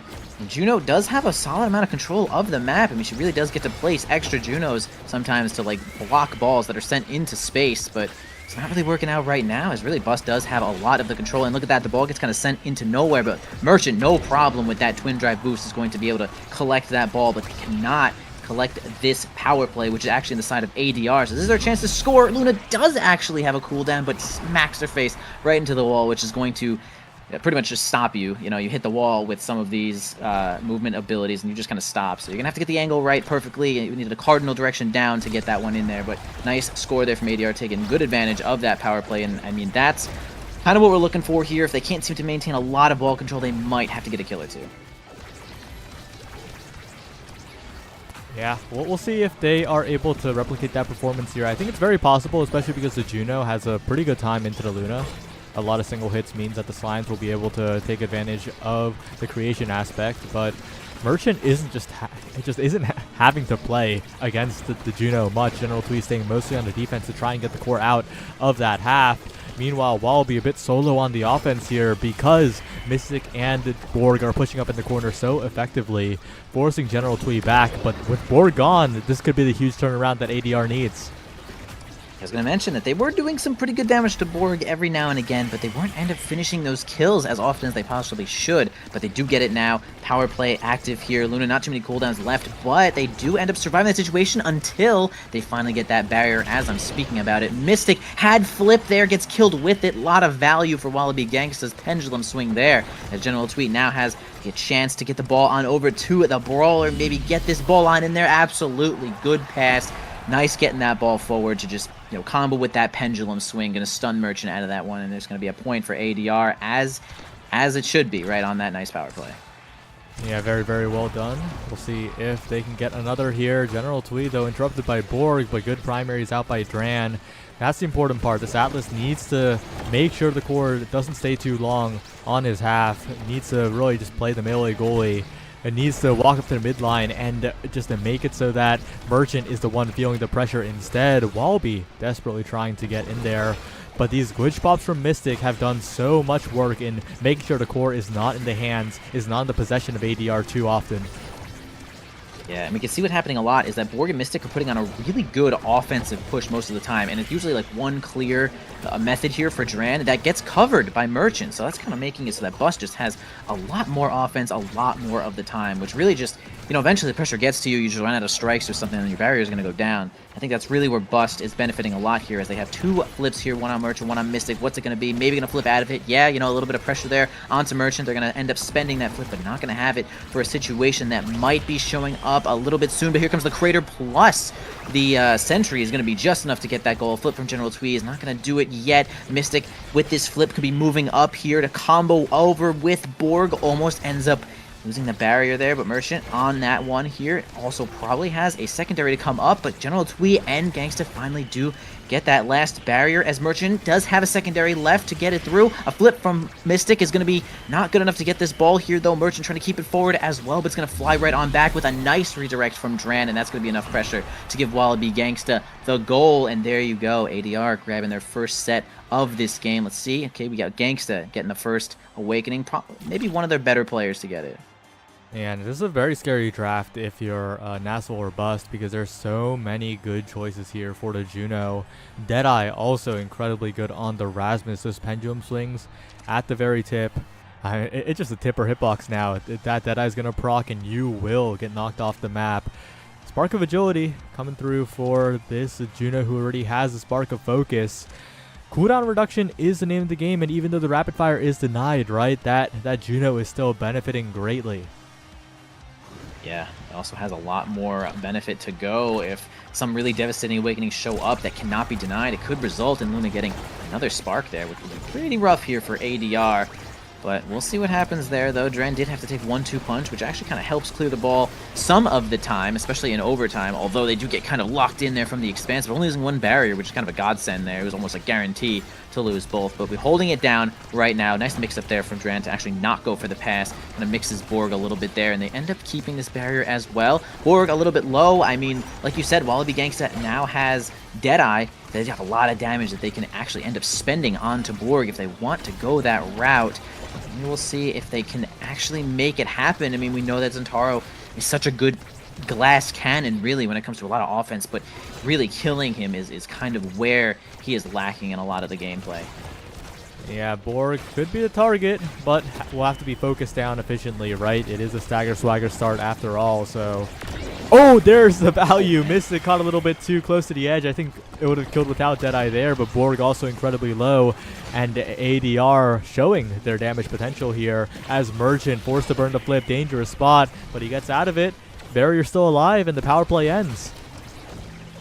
Definitely ends here. Still one barrier for each team right now. The ball's going a little bit fast here as overtime. Nice block there for Merchants. Going to keep that barrier alive. A strike shot to also maintain a little bit of control for their team, but the ball kind of flying all over the place. Misses the astral protection. Trying to get the ball in the hands of Wallaby Gangsta, but here comes the Crater Maker to make things a little bit awkward for them. Still a barrier on each side. General Twee can't get their hands on the ball because Merchants just got this twin drive. Just knock it out of your hands and just get all over the map when they need to. Sends over the rocket, but Gangsta actually ends up getting it with that really fast red ball on that pendulum swing. Can be really nice. We can see that Dran also gets that red ball in overtime with the strike, but a power play now for ADR could be exactly what they need as they finally end up taking out Borg, which was pretty much going to be their win condition now. Oh, what a perfect redirect by General Twee. Not even fully redirecting, just a re-angle into the bottom corner, not bouncing off the edge of the goal either, out of the hands of Merchant, who was just about to build up flip as well. The perfect timing for a shot like that, the perfect goal, and two flips coming up for both sides here. Energy staying stable, and your team at a point lead is always the spot you want to be in. Definitely true there. I will want to reiterate, that was definitely like the perfect angle from Twee. Really great work there. Like basically nothing else scores it. But nonetheless, they're going to start on to this point here. They're doing a lot of damage to Borg. Dran being really aggressive now, even though his team is also taking the points as well. Both barriers already down for Bust. A lot of control, but not a ton of energy for the side of blue here. Let's see if Mystic can get on in there. I don't think they're going to want to flip for this second barrier, though. But General Twee, ends up not really landing that blob jump there. Gonna grab the ball just yet. Mystic ends up spending that flip there, probably trying to get either a hands on the ball or a kill onto Twee, but neither of those is actually going to end up happening here as Borg is completely blocked by the Expanse. Both Atlas cooldowns are spent there, but the aggression is going to keep it up for ADR right now, and Atlas is going to get his cooldowns back, and they're going to get a point here. Really great work from ADR, taking a lot of advantage of that situation, and really one more point away from grabbing another whole Awakening draft. And very, very close to taking the lead here. And a lot of that is General Twee, right? When General Twee is allowed to be active, allowed to play on the other side of the map, this Juno is struggling, and Wallaby with the Deadeye primary. So aggressive now, and this team is benefiting from it, especially as Borg takes a ton of damage, has to retreat, still has to flip, but the barriers fall, the flip is burned, and a huge advantage now for ADR. Yeah, gargantuan advantage. We saw Luna right there with basically no cooldown. She couldn't really do anything except walk around, and now it's a tough spot here for Bust. Borg is also looking quite low right there. Merchant has their hands on the ball, finally gets a flip there by sending the rocket on forward while beginning to blast with another pendulum swing. Easy goal here possibly, but nice defense there from Mystic. Get the glitch pop to save the ball. Double goalie here can almost work out, but man, the pressure that General Twee puts on, and that primary is also possibly going to secure it perfectly as ADR grabs their next set in this series here, and we actually have General Twee is going to be the one to grab the Awakenings. What are we going to see? I mean, there's, again, a lot of really good stuff here. Fight or Flight, insane for forward. Super Surge, just good and a great deny. Ton of size, literally a ton of size. Stacks, I mean, the world is your oyster if you're Twee. Yeah, and Twee will pick up the stacks on stacks. His favorite Awakening since the beta of Omega Strikers, back when he was a goalie and he was picking that on Luna when everyone else was taking Eject and I was taking Build Different like a fool. But that Orb Replicator take is super duper interesting from Merchant. Orb Replicator is not an Awakening that is seen as strong or even like fine. It is seen as a horrible Awakening. I'm not sure if that is the play here, but we will see. Yeah, it's really difficult to place that Awakening, right? Like it doesn't even heal your team for like a lot of health when you're just like, oh, my team is dying, let me go get the orb for them. Like, it probably should, in my opinion. They should probably rework it somehow, but either way. Sorry, talking about the point. Nice one there, getting those barriers and getting that point there, Wallaby Gangsta. At least it does give your team, I don't know, 10 energy per thing, because it's like 110. So, I mean, maybe, you know, to get some energy. I mean, look at their team. It has a bunch of energy right now, even though they did kind of sort of lose that point. But working on the next one, incoming Crater. General Twee nicely dodging that one and keep the bottom barrier alive as well as they're just fighting for their life. Up to Dran, kind of snags the barrier there, unfortunately. Merchant trying to go in as well. 3 flips already on the side of Bust as Wallaby Gangsta actually wins that situation against the flip, which is pretty damn huge. Borg's going to go for a big, straightforward flip and actually lands it right as the gates open. Really just like the perfect situation there for Bust, for Borg, to really make that one happen. So nice work trying to keep themselves in the game here. Bust. Yeah, that is what they need, but I'm not sure if they can replicate that. Again, Wallaby is so powerful here, and the last draft, looking at it is so scary, right? Because look at the Awakenings that were acquired by the side of ADR. Stacks on stacks, Fight or Flight. That is, what? Like those Awakenings are crazy. Wallaby and Twee are so much faster now, and Mystic and Borg are really going to have to put in overtime to keep up. Yeah, it's unfortunately Dran got a little bit of the short stick there with the Super Surge. I'm not even sure that it like buffs the secondary. I think it only buffs like dashes, right? So not so great, but a really good deny to make sure that the Zentaro is at least in check a little bit as they're going to continue to work on this point. A flip here from Dran might show up exactly. Yep, gonna beat Merchant in that situation as they do spend the strike, but no problem, ejecting right on back. 1 barrier down for each player. One down. There goes the last one here for ADR. Merchant helps it out with that Crater Maker and also has flip. Mystic has flip. Borg almost has flip. Maybe this Orb Replicator is actually giving people a lot of energy because this team is having a ton of flip right here. Lots of energy. Here goes one. Spent it on, but Wallaby Gangsta wins the situation, but Mystic sniffs that one out and ends up keeping that barrier alive. The godsend here for Merchant, who solos with the boost and a strike. Nice one there from Merchant. Just wins that one out. And Bust almost on the board here to tie this set up. Really, really well done on the play. Merchant delaying the strike there was crucial as well, because a lot of Eject Lunas, they'll just mash strike as they dash, but Merchant knows the timing, knows the interaction, knows that General Twee knows the situation somewhat, and it just delays it enough, plays the situation slowly enough, and Borg is getting in there. The energy stays high. These flips are going to be really impactful here if Borg and Mystic can use them after the barrier take. Absolutely. Could even use one to grab the barrier. Yeah, Borg strikes everyone with that and gets the barrier as well. Ton of value, lots of extra damage. One barrier down here for Merchant. Mystic gets into position to get that flip and certainly clear that ball. Everyone's got to get down here, though, but Borg holds the line. Gets it with the passive dashing strike thing. Actually crazy good. Bust evens this one up, and boy, did they need that. Who's it going to be? Merchant again, just all over the board, getting all of that experience. And now, what are we going to get? Well, that spark is a little bit scary. They're probably going to deny that spark. Either that, yeah, they have to. Yeah. That would have been 3 spark Juno with cooldown spark, and that is way too much impact. Reverberation is going to be a fine pickup anyway, but that is not 3 spark Juno. On the other hand, Wallaby Gangsta continues to be scary. That primary is being supercharged right now, but yeah, this draft, pretty good for the side of NASL or Bust with that extra special Fireball Sentry. The one thing that makes it a little unfortunate, though, is that Borg wanted dash range. Heavy Impact shows up. Wallaby is supercharged. That Centaur doesn't have heavy impact. And in the grand scheme of things, it's a tough draft. Yeah, definitely a tough draft when the opponents are going to win that, though. Borg again flying right off the map, and another kill here for Wallaby Gangsta, who has super juiced that primary, as you have mentioned. I mean, Deadeye heavy impact with just heavy impact. It's like kind of a deadly threat here as one of the power plays ends, but stuns. Yeah, nice primary smack Merchant right in the face of that blob, and the ball's going to roll on in there. ADR looking pretty good right here. I mean, boy, if they can get those kills. I didn't actually exactly see how Zentaro died. Was it like dashed into the expanse? He was like kind of off the map. I'm not really sure. Well, all I know is that Wallaby has all the damage tools he needs. He even has spec training. Like that is a little bit ridiculous for Wallaby here. But Borg's in position. The net is open. Big opportunity here as Dran is forced to burn the flip. One barrier taken on the other side, though, and Wallaby working on a flip of his own. You got to be really careful here. But Merchant with the insta flip from downtown. That's the type of goal that Bust needs. That was sick.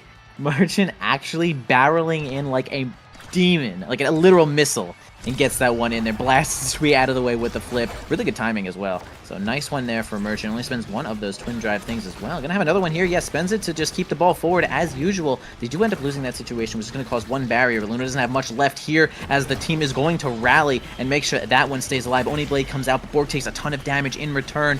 Here comes the Crater. Doesn't do all that much. It's a lot of pressure right now. Borg flies on in there. Kind of the savior right here as Mystic just a little not going to be able to defend the ball too well against like point blank Rasmus. Okay, here comes Luna one more time here with that boost. They're going to have to maybe peel this one out, and they do actually end up peeling it past Wallaby Gangsta. But again, Borg is just looking so weak, just about. Staggered here has the flip, wants to get as much value as they can, but we're going to have to try to find a clear here. No way, Twee is not letting that one get cleared. Dran saves that barrier. That was a little bit close. Oni Blade also coming out here, though. Borg did survive that situation, and now going to spend that flip with the rush, and it's going to get that one. Both barriers down for both team. Now Wallaby Gangsta maybe looking a little bit weak. They could possibly do some damage, but man, as you mentioned a little bit earlier, certainly is a stagger swagger start, so if you do not get those kills, well, they're going to be regenerating perfectly. Dangerous spot here now as Borg and Merchant fly in, but General Twee with the body block. Mystic still has the flip available. Crazy angles, but Merchant gets it out of there. And Mystic with the self-pass once again. The passive strike, the Aerial's passive strike almost clutched it there, but not quite enough from Borg, who is still continuing to put on the pressure. Mystic with the flip to the other side, and Dran can't get the strike shot in time. Huge point win for NASL or bust. You need those clutch point wins, and they're one away from taking the lead in the series. They are indeed. They did spend a bunch of flips there, though, so they're quite low on energy, which does give ADR a minor advantage at the start of this point. Ult here from Juno is going to try to keep the ball forward, but actually does not well enough as Bust just immediately takes both barriers. The ball's already barreling directly at their goal. I mean, Bust is really just trying to end this one here. Merchant getting the ball over here to Mystic one more time. Okay, spends the boost, but doesn't get too much out of it there. Losing a barrier in return. Wallaby trying to get in there as much as they can, trying to win a strike war or two. General Twee on the back end, keeping it in. Okay, Merchant comes in and kind of forces Dran to use that flip there. It's really just a tough situation when Luna is boosting at you. General Twee tries to reinforce that strike with the primary, but can't seem to maintain control of the ball and get that barrier. Borg, oh, the ball went a little too fast, out of Borg's control. Really tough situation there, as we do have General Twee coming back as a second goalie, which is going to keep this game alive. Mystic maybe trying to get a kill onto General Twee right there with the flip, but to no avail. Merchant, the last one in the game here with the flip. Can they make it happen with this boost? We shall see in just a moment as we set up this firewall sentry. Borg going in, Mystic going in. They don't seem to land this one. The Oni blade, it's a just enough. Borg ends up taking it there and had that dashing strike to also reinforce it. It would have been a really tough clear there from Duran, but at that point, you know, you might just be out of cooldowns, and it's going to be Bust taking that first game. Wow, nice work. What a stressful game it was. It really could have gone to either team, but in the end, I think NASL or bust. They just maneuvered the court around Wallaby very well, right? They made sure that Wallaby couldn't target down a player who was trying to hold the core. Couldn't really do the magic that he was doing with that Deadeye heavy impact. And that kind of gameplay from Borg and Mystic, they were just interrupting everything. Yeah, doing a really good... I mean, you can see the numbers here, too, which is pretty funny. Wallaby Gangsta 10 kills, everyone else 0. I mean, he was smashing. He got really good value out of those Awakenings, but, you know, Bust ends up clutching it out there. You know, maybe really just that aerials on Borg was enough to get them all around the board and just really make it happen. You know, farther teleport from Oni's blade. It's just a tough spot. Almost landed that goal with aerials on the dashing strike. It's a little bit crazy there. But either way, it's going to be Bust taking that one. We're going to move on to the next one. Get me in that lobby. Whoa. Wait, Cloakoak's still in the lobby. Cloakoak. You're going to see him right now. Hey. Hey, buddy. Yeah, this is going to be an interesting one. NASL or bust now on blue side for AtLab, and that is pretty huge for NASL or bust, I think, because AtLab, relatively neutral map picked by ADR, means that NASL or bust is kind of benefiting quite a bit, no? Like they get blue side, which everyone agrees is stronger, on the neutral map. Yeah, I would definitely enjoy being the blue side here as you get your first picks. That would be pretty nice here. We'll see what's banned though. I'm really interested to see what they ban now, right? Because like you mentioned a little bit earlier, Merchant's character pool is not. I don't feel like it's too, wide here. I mean, I know them for the Luna so much, but you said we know them a little bit more for the Vice. I feel like I've seen them play Luna so much more, but maybe I'm just not watching the right games. But either way, I mean, you know what you're watching? You're watching the Vice get banned. Yeah, you're probably right. I'm watching the Vice get banned, and Merchant might be a demon on that one. But a 2-character pool. I mean, you're not too hard to play around. Maybe you just ban one of them, take the other one. Let's be clear. A goalie having a 2-character pool where the 2 characters are specialized picks means they have an ocean, because if they have 2 interesting characters, Vice, Luna, everyone has a Mako, everyone has a Dubu, everyone has an Atlas. That's 5. Okay, fine. Everyone has an Atlas. Everyone has a Dubu. Does everyone really have a Mako? Yeah, probably.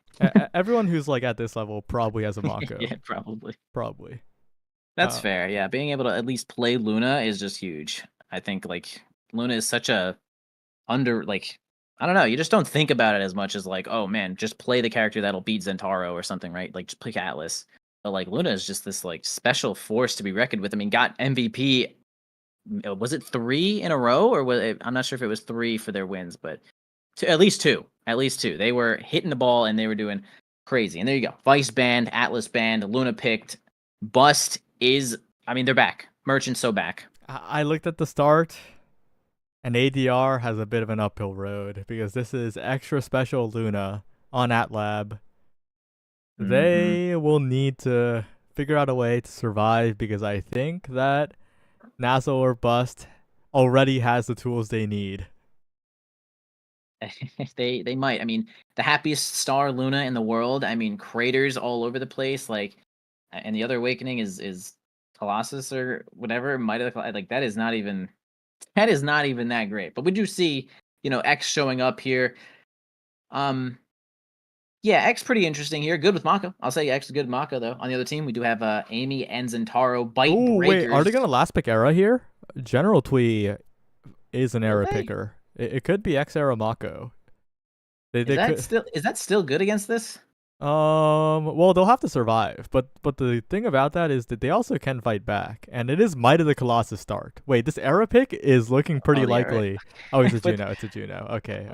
Okay, I can see. I don't know. I feel like it's a little all in to hit the Era and then smash Might of the Colossus on the X. Like it might be a little crazy. I don't know. I guess it could work, but we're gonna see the Juno. I kind of wish they committed to it. It is Might start, right? It could have been like the one Era angle of all time. It just feels too all in for some reason. Like if there's something about it that feels like, man, if X doesn't actually just kill everyone, then you don't have extra special on X to just win thousands of strike wars. I'm not really sure. Maybe it's worth it, but either way, we got the Juno. They've decided against such a thing, but there's just a lot of damage on this board. I mean, Amy and Zentaro do enough damage by themselves, but Luna with extra special, I mean, yikes, literal yikes. And the opposing team, I mean, X does a pretty good amount of damage. Juno can do a pretty good amount of damage, but Mako isn't really super damaged. So I think they are definitely going to be running around with their heads cut off and just, holding onto that wall, trying not to get blasted off the board as this crater is going to come on in there. Especially, I mean, not even to mention, like, Amy with Firewall Sentries just with the extra special. I mean, that itself is just sometimes too much to deal with. I mean, we look at that Wallaby Gangsta, 100% Van Brace coming out. Like, no shot, he's trying to die. And that just sacrifices so much of, like, the ball control that they have. No slicks on that board. So we will see what happens. It looks like Bust is going to be blasting. Yeah, take a look at the picks for Borg and Mystic, right? Zentaro and Aimi, that's comfort. Those are the characters that they made their names on, pretty much. And that is concerning. You do not want to be facing a team that is comfortable on qualification point. I mean, not only are they comfortable, but they're warm as crap. They just played this whole team. All three of them just played this team, so they are ready to go, and boom, there you go. First kill already. Bust. Feeling really good about that one. Gonna try to land this one in here. Wallaby Gangsta blows his own face off right there. See if they can get it here with that crater, and I mean, that's exactly what you're gonna be expecting, bro. It's like craters coming out to just not even like win strike wars, but threaten your literal life. And I mean, Merchant's gonna defend his barrier against it, so it's like really just have to have those evades up or something to get out of there, because they're gonna come every actually, I don't know what the cooldown is, but probably like 25 seconds. Yeah. Well, we're seeing it continue here. These extra special warriors, Wallaby getting a KO there. Might of the Colossus, extra power, looking a little good here, but the issue really is in that crater and the Firewall Sentry. And those two cooldowns are everything for this NASL or Bust team. The Borg with the flip in the open net. It is early in the game, and NASL or Bust is doing what needs to be done. Yeah, I mean, yeah, even Borg with extra special, I mean, that just gives you, like, another movement skill all the time. Stop the ball, hit the people. I mean, it's so good. Like, either way, I mean, here comes a barrier, though. Actually gonna let the boys angle there.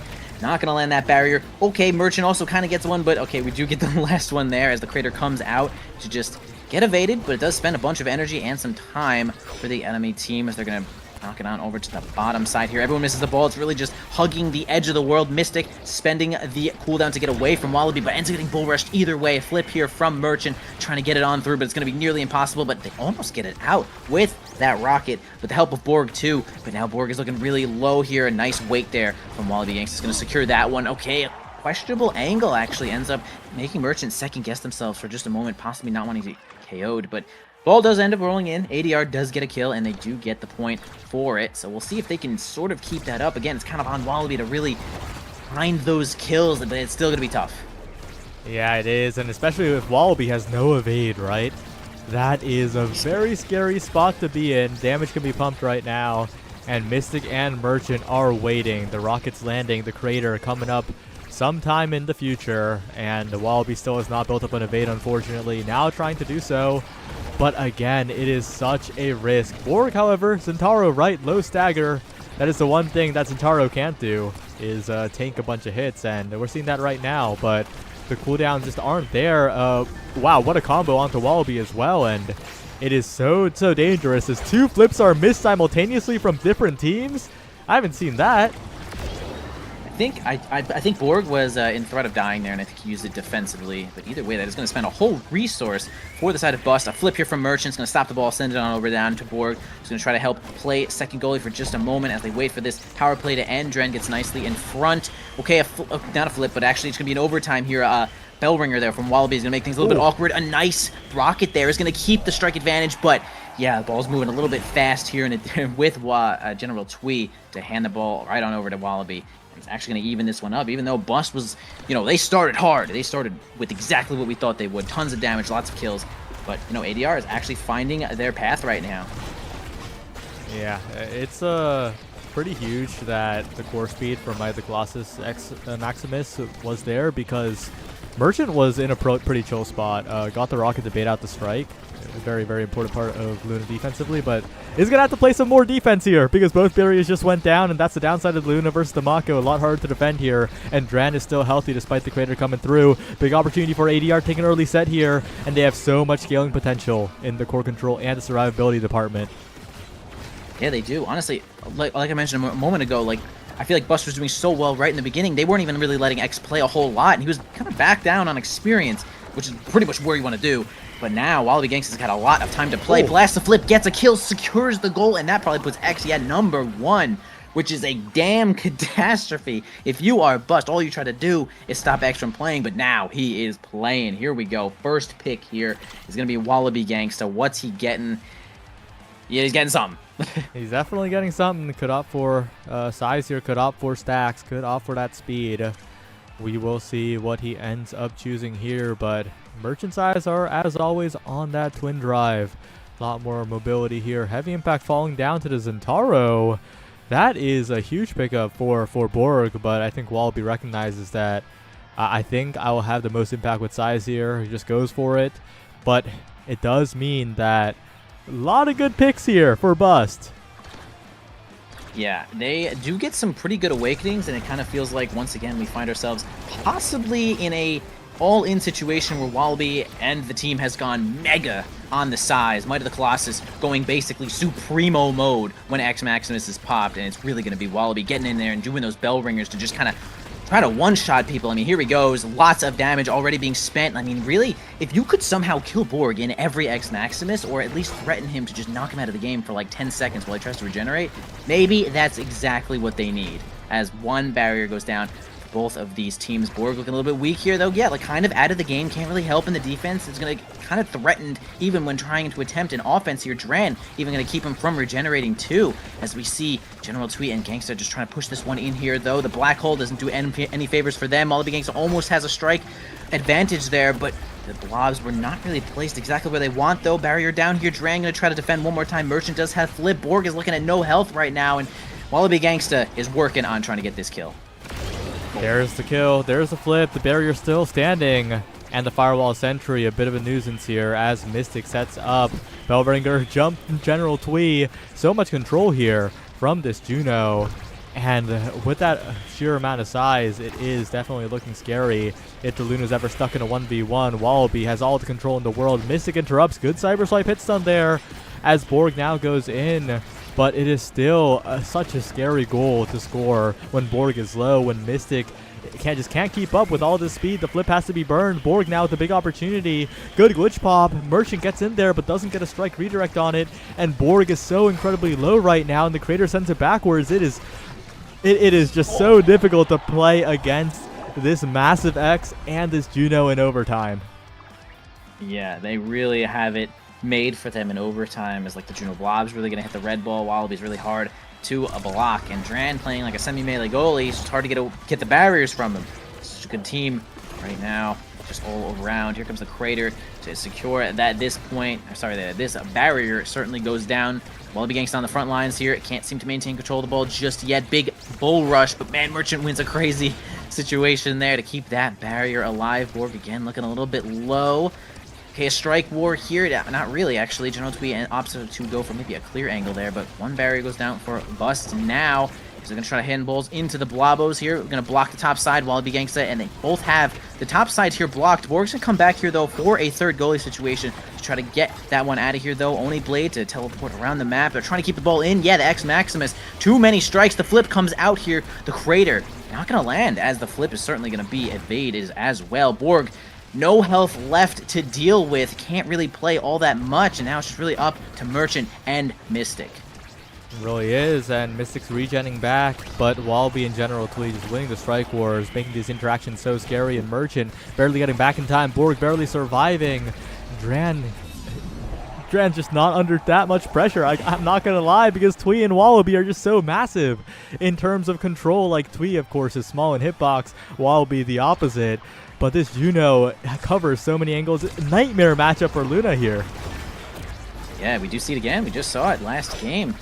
Luna have a tough time with some of these blobs and a lot of these situations here, though, as possibly comboed from that rocket is ends up killing Dran there, which a pretty crazy situation. I guess they have already died. Didn't really notice the first time that they died because they apparently lost their recovery drone. But now they're back. Here we go. Spends the drum and bass to try to get a little bit of an advantage right here. Borg looking a little bit weak. Dran solos Borg knocking them into their own goal here, though. On up to General Twee. They're going to try to get this last barrier here. Is tough strike boy here. Here comes Wallaby Gangsta to try to win one. Yeah, just so big. Can't really clear around that one. The flip is going to be spent absolutely down. Going to get reinforced by the boost. There you go. It's a tough spot. It really is. Luna's coming in with a hitbox, and it's sometimes it's hard to tell if it's going to hit you or the ball, and they're both kind of rough. I don't even really know the best situation, like what you can do there that just helps you the most. I'm not. What do you think, Saya? Well, I'm not going to sit here and say Dran could have saved that, but like Merchant played that situation pretty well, and even if Dran had gotten the strikeout, had backed up a little bit more, it would have been a hard spot to win in. But we will see if they can continue this kind of pressure, because with both barriers opened up early. Oh no! Might have cursed it a little bit here, because those barriers being gone means that Merchant's down a dangerous spot. Mystic's being chased. Wallaby still has core control, and General Twee has the entire top side to his name. Wallaby can strike from anywhere on the map, it feels like, and this offense from ADR just doesn't stop. Yeah, here comes Wallaby one more time, but knocked away from that rocket. Really great whammy there. Borg has this flip, is trying to get closer, but the damage is now being spent. Almost got a combo there. Dran gonna probably have to flip as Merchant is flying in with the boost once again. Tough situation. Wallaby Gangsta evading that. Combo one more time. Okay, big enough to strike that one and cover basically two options with that size. The black hole goes off now into the hands of Merchant, which ends up being a little bit of a strike war, but Dran has the passive to give an extra size for that strike. Merchant keeping this one alive as well. Dran running for their life to make sure that they can keep this one alive as well. Borg almost gets their hands on the ball close enough to the goal. It's a really tight situation, but Crater actually knocks Wallaby Gangsta out of an offensive position. So does the rocket, but Borg ends up getting it right onto the top side, right through Twee and Dran. Really great shot there from Borg. Everyone kind of distracted there, but not Borg. Totally sharp. Yeah, that's a NASL level shot right there. The patience to just wait for the core to drift at the perfect spot for Dran to back up a little bit to open up that top angle. Really just capitalizing on the impatience from the ADR goalie, and yeah, it is something that is just wonderful to see here, but it is still an uphill battle. Wallaby is still massive. General Twee has a flip. Dran is defending as usual, and that drum and bass is only going to make the team of ADR bigger. So uphill battle, but if they can get this one set, that would be a huge opportunity for NASL or bust. Absolutely, a flip here from General Twee. He gets stuffed a little bit there. Tries to hand the ball over to Wallaby Gangsta, who's huge, but ends up spending the strike to try to kill Mystic instead. Get reinforced there by the drum and bass. Mystic looking a little bit low now. Ends up clearing the ball to the top side, but Black Hole kind of hands the ball right on over to Twee. A lot of low players here from Bust, as Wallaby Gangsta's doing exactly what they're supposed to be. Getting on in there, swinging those bells, just doing a whole ton of damage. Wins the strike war. Mystic going to keep it away from Merchant as well. General Twee is going to try to reinforce Wallaby Gangsta here, though. Not going to lose their barrier to that bell ringer either way. Borg can't get their hands on the ball at all. Wallaby Gangsta and Twee show is all it is right now, but now Borg has a chance, but gets swallowed up by the ensnaring drums here. A flip from Dran, a redirect here from Gangsta, another one from the bell ringer, and that was tough. That was tricky. Gangsta had it all planned out, though, and gets a nice redirect right into the center. He secures themselves the next set here. ADR certainly is going to need one of these games to keep themselves alive, and it's going to be Twee grabbing the first awakening. Yeah, I complimented Borg shot earlier, but Wallaby with one of his own, especially that core control at the very end, right? Just keeping the core in the hands, despite Merchant's best attempts to save it, and now with Reverberation on General Twee, that is quite a bit of cooldown scaling here, but it is also looking scary if you're ADR. That is Timeless Extra Special. I mean, that's dash range unlocked for Borg. That is Glass Cannon on Merchant as well. So this NASL Bust team is a little bit activated, but again, ADR, they are looking massive. Yeah, that was a pretty good bunch of awakenings there. I really like the awakenings also from ADR, really playing into their kill control here as we see Adrenaline Rush onto Wallaby Gangsta. There's never been more of an incentive to try to spend your cooldowns to get these kills here and deal damage to Borg all over the place, and that's what they're going to be doing. I mean, we can see Wallaby Gangsta completely ignoring the ball, finding Borg, now back to doing a little bit of ball control. Gets right past Dran. The German base is not going to work out there. Here comes the Crater. Here comes the Sentry. Everyone's coming in. Merchant with the boost to reinforce that barrier absolutely is going down. Mystic can't get their hands on the ball as the Make It Rain shows up here, but they're going to keep the ball away from that, no problem. Gangsta can't seem to get their hands on it. Borg almost had a situation where they can make it work, but now it's a boost. I mean, you can see all the movement cooldowns from Bust. I mean, it puts a lot of pressure onto Dran, but they are surviving pretty heavily as we do see General Twee playing a lot of second goalie stuff, and it's really necessary in the situations where we have boost flying in and cyber swipe, and here you go, the Sentry. I mean, it's rough, but Borg out of the play for just a moment as they're going to regenerate. See if Twee can get a goal here with this flip. Oh, yeah! The extension there, the blinking forward with the passive strike into the rush there. Borg finds a goal, catches Twee and Dran off guard at the perfect moment. They both had flips up, but just the perfect moment to do so from Borg. And now with the Crater coming through, that's 2 flips burned. Sorry, 1 flip and 1 evade, but that is a massive swing in energy. And that hero play from Borg kind of saved the entire economy for Bust here. I agree. I mean, that was definitely a unseen goal there, as wow, both of the barriers are going to stay up here for the side of ADR as they nicely get the ball out there. Bust cannot seem to maintain control on the front side. Here comes the Crater, not going to do all that much, but knock the ball around General Twee. Sorry, not General Twee, Wallaby Gangsta dealing a lot of damage to Borg and Mystic again. Now on up there, see if Merchant can stay in to get it. Yeah, wow, nice Merchant. Actually ends up hitting the ball, get a little strike reset there as well to grab that barrier. Mystic trying to get out of here. We can see them, they have full stacks now as they're pretty fast. Really going to run circles around this X, no problem, as the German base is going to come out one more time. Did a lot of damage to Wallaby Gangsta from the black hole. Going to spend some cooldowns to do damage to Mystic, but no one's really in threat of dying just yet. This Adrenaline Rush is not going to go off. This is kind of a even point right now. Oh, almost the perfect angle, but it's going to be kind of a slog here as Borg almost steals it again. Yeah, it's looking kind of like Attack on Titan, where Wallaby's a Titan and Borg is the attack, and Borg is just like a little fly, right? Just buzzing around, not trying to get swatted. Successfully not going down still, and the barrier taken here, despite being staggered. Huge opportunity for Borg now as Merchant flies in. Flip available, but the core doesn't get to him in time, and now he's in a 1v1 with Wallaby, 1v2 with the Juno Slime, and the barrier goes down there as well, but Borg has a flip. The timing's there, and beats Dran as NASL or Bust are 1 point away from staying in the game. Damn, tough situation. Nice one on Borg to keep that patience there and roll with that ball as long as they could, as long as they felt like they could to get closer to that goal. And it's going to be really tough for ADR to clear that one. So good point on over for Bust. Here comes the Sentry one more time. I mean, it is an extra special game. Most of these ults are going to be spent right at the beginning as we see one of these barriers down. Borg holds the ball with that slice and dice and grabs the final barrier as well. Merchant getting back there with that eject button to keep both of their barriers alive too.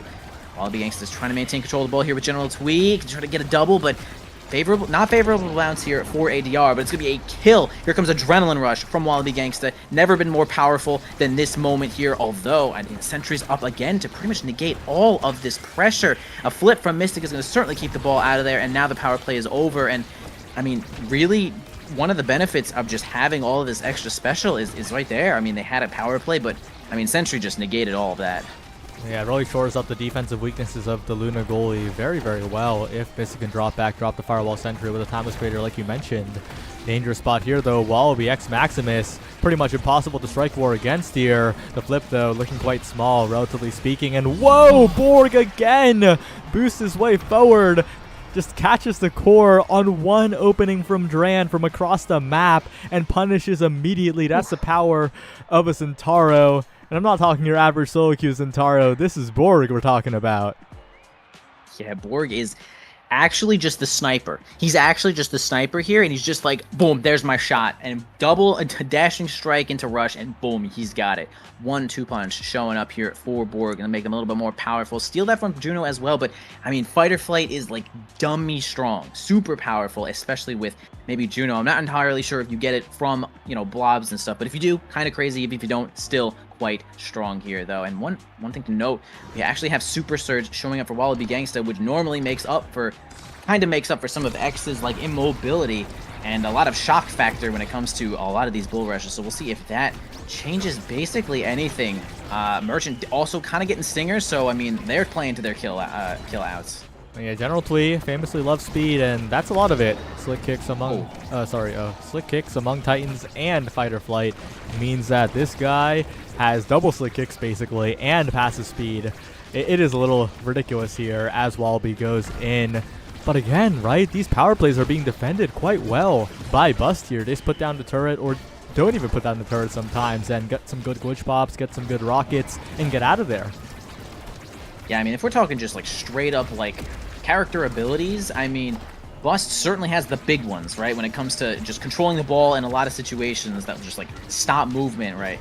Got the Oni's Blade can also just stop the ball and make I mean, it's just a lot of stuff that they have for the team. But maybe more consistently, ADR might be able to, you know, keep the pressure on as they do right there. General Twee keeps the ball in to just finally get that last barrier. Mystic gonna try from the bottom side here, though, with a combination of this Oni's Blade, but we do get a flip there from Dran to keep that ball alive. The Super Surge from Wallaby Gangsta is gonna be really threatening. Here comes the 2v2 on the front side, but they can't seem to win that one. Borg almost gets a strike war, but actually does end up winning that one against Dran and can't seem to hold the line with the drum and bass. Bust keeping themselves in this game, now an advantage in this set. And Borg just has Dran's number. I think that's the main thing here in these most recent points. Borg has been winning those 1v1 interactions, punishing Dran for a lot of slight mistakes that usually wouldn't be punished, but this is the later stages of Liftoff. But Wallaby with the KO, but both barriers go down, and Wallaby goes down, and Merchant's in there, and Bust are looking to be back in it. They want to win this series now. They do, and they just about had everything that they needed. But either way, it ended up in a 2v2 as they found a kill onto Wallaby, who had Adrenaline Rush. It was about to be really tough, as they're going to lose his first little barrier there to the Juno. Mystic going to fight onto the front lines with this flip, see if they can maybe get a double, but Borg gets on in there with the rush. I mean, the distance from aerials is making a crazy difference, but once again, Wallaby Gangsta, Bell Ringer gets Mystic on out of here. Lots of control. I mean, look how fast Wallaby Gangsta is. I mean, it's disgusting how fast he is when he's punching people in the face with this X Maximus, doing an insane amount of damage and a lot of work in that point. I mean, okay, clean that one up. Next point, no problem. Yeah, well played by Wallaby, but it is still set point here for NASL or Bust, and they burn all of their specials onto the bottom corner to find that barrier. And honestly, might as well, right? Extra special. It is extra after all. Wallaby trying to win these strike wars for the moment. Does win one, forcing out the flip from Merchant, but the barrier still stands, which is super important if you're a Luna goalie. Lets you fly a lot more, lets you win strike wars against Dran a lot more, and they're one shot away from a 5th set here. Yeah, that was close. Borg almost had his chance there. Now completely staggered. Gets the Oni Blade to get a little bit of evasion. Gonna regenerate just up to half there. Down to the hands of Mystic, who has this flip, but it doesn't look like they have Cyber Strike, but it doesn't matter. Borg on the front lines just gets there. Really just gets there with that distance. Look at all his bars. He's got bars. He's got colors for days. He's completely covered in colors. He's got moves. He's got style. He didn't need any of it. He had 2 entire bars and didn't need any. He had so much in the bag. But now Mystic gets to grab something for themselves. I mean, is there a lot to consider? I mean, Stagger Swagger is huge. That means Wallaby can't really run at Mystic anymore. But that's also dead on General Twee, a big damage threat now. But specialized training denied from X. Well, not really denied because Big Fish is there and that guy's going to get even more massive, which is a big threat. But spec training extra special on the Luna does mean that if you ever forget to evade, if you ever are caught without meter, that could be a knockback KO coming in from the Luna here.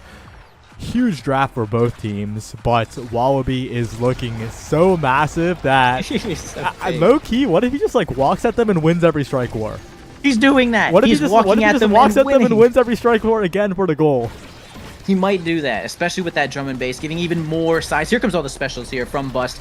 Don't end up getting that barrier, but one more chance here with the boost, but it doesn't seem to work out here, though they finally end up clearing that ball, keeping one and doing a lot of damage to Borg. Super Surge, Bull Rush, going to whiff on that one. Ends up staggering Borg. General Twee keeping him out of the play here, though, and Wallaby Gangsta's making sure that he ain't going to get his hands on that ball at all. Mystic also looking a bit low, but Dran helps to get that kill as well. Here comes the drum and bass. Tough spot in this strike war. I mean, Wallaby Gangsta's just so damn big if they can just get the ball onto him, but now Merchant is looking extremely low, and he just punches the ball in. He just punches the ball in, guys. That was an incredible snipe from Dran, making sure Merchant was on 1 HP. Could have tanked one punch before that snipe, but Dran gets the cross map hit and makes sure the damage pressure is just enough so that the goalie is helpless there. Huge offensive play, but they're gonna have to keep that up here because Wallaby, can he win every strike war again? He might. He simply might. I mean, the last draft was like an insane power spike, I think, for basically everyone. I mean, Merchant, extra specialized training. I mean, that's exactly what you wanted for Luna. Even Deadeye for Twee is also pretty strong, but I mean, the power spike has gone a little bit crazy here. One barrier down for each team. Borg smashed in the face from Bellringer. Gonna try to retreat, but can't. General Twee's Deadeye is going to slay him. No stagger on that dude. Now, a big power play here. A double power play. Gangsta pops the center. Ends up slaying a Merchant. There's just no health left. The adrenaline rush is going to cause X Maximus to come up again in just a couple of seconds here. General Twee trying to keep in the ball into Wallaby Gangsta's hand, but man, Bust is surviving with just nothing. Merchant does have a flip, but it's way too far. Nice redirect from those slimes. I mean, on board, General Twee is right there to keep themselves alive, and they're 1 point away from making this a 1-1 series. It's difficult to avoid the damage when the damage is Juno Slimes and the damage is also next to size of half the map, and this game is looking a little bit over here as Wallaby punches it. Good save by Merchant for the moment, and General Twee in the corner, but one last slime will close it out. ADR will take this critical series to another game. Man, that was nasty. I mean, Wallaby just has this, he's so big, he just actually can't strike past this guy. He like easily covers two options without even trying at that size, even with the drum and bass. More size, more speed. I mean, it's kind of unclearable. And I mean, you saw it right there. Little Luna can't do nothing against the size of X there. Wallaby Gangsta playing that quite perfectly and doing an outrageous amounts of damage. 50k onto Wallaby, 9 kills. I mean, was really just swinging the nuts all over the place. MVP, though, for General Twee, getting all those redirects, getting infinite experience, and keeping the ball into Wallaby Gangsta's pocket as exactly they should be. And man, right when this game started, I was like, Bust just feels like their start is better. But ADR does have X. They scaled, and I mean, there you go. Yeah, and importantly, right, ADR got the set win early that they needed, and that just buys you so much time. That just lets you get to the spot where Wallaby was at, and that game ended up happening. But final map of the series, we're on Clarion Test Chamber. Ooh. So we'll see how that one goes. I do enjoy myself some Clarion. It'll definitely be interesting because I took a peek at the start, and the start is also equally concerning.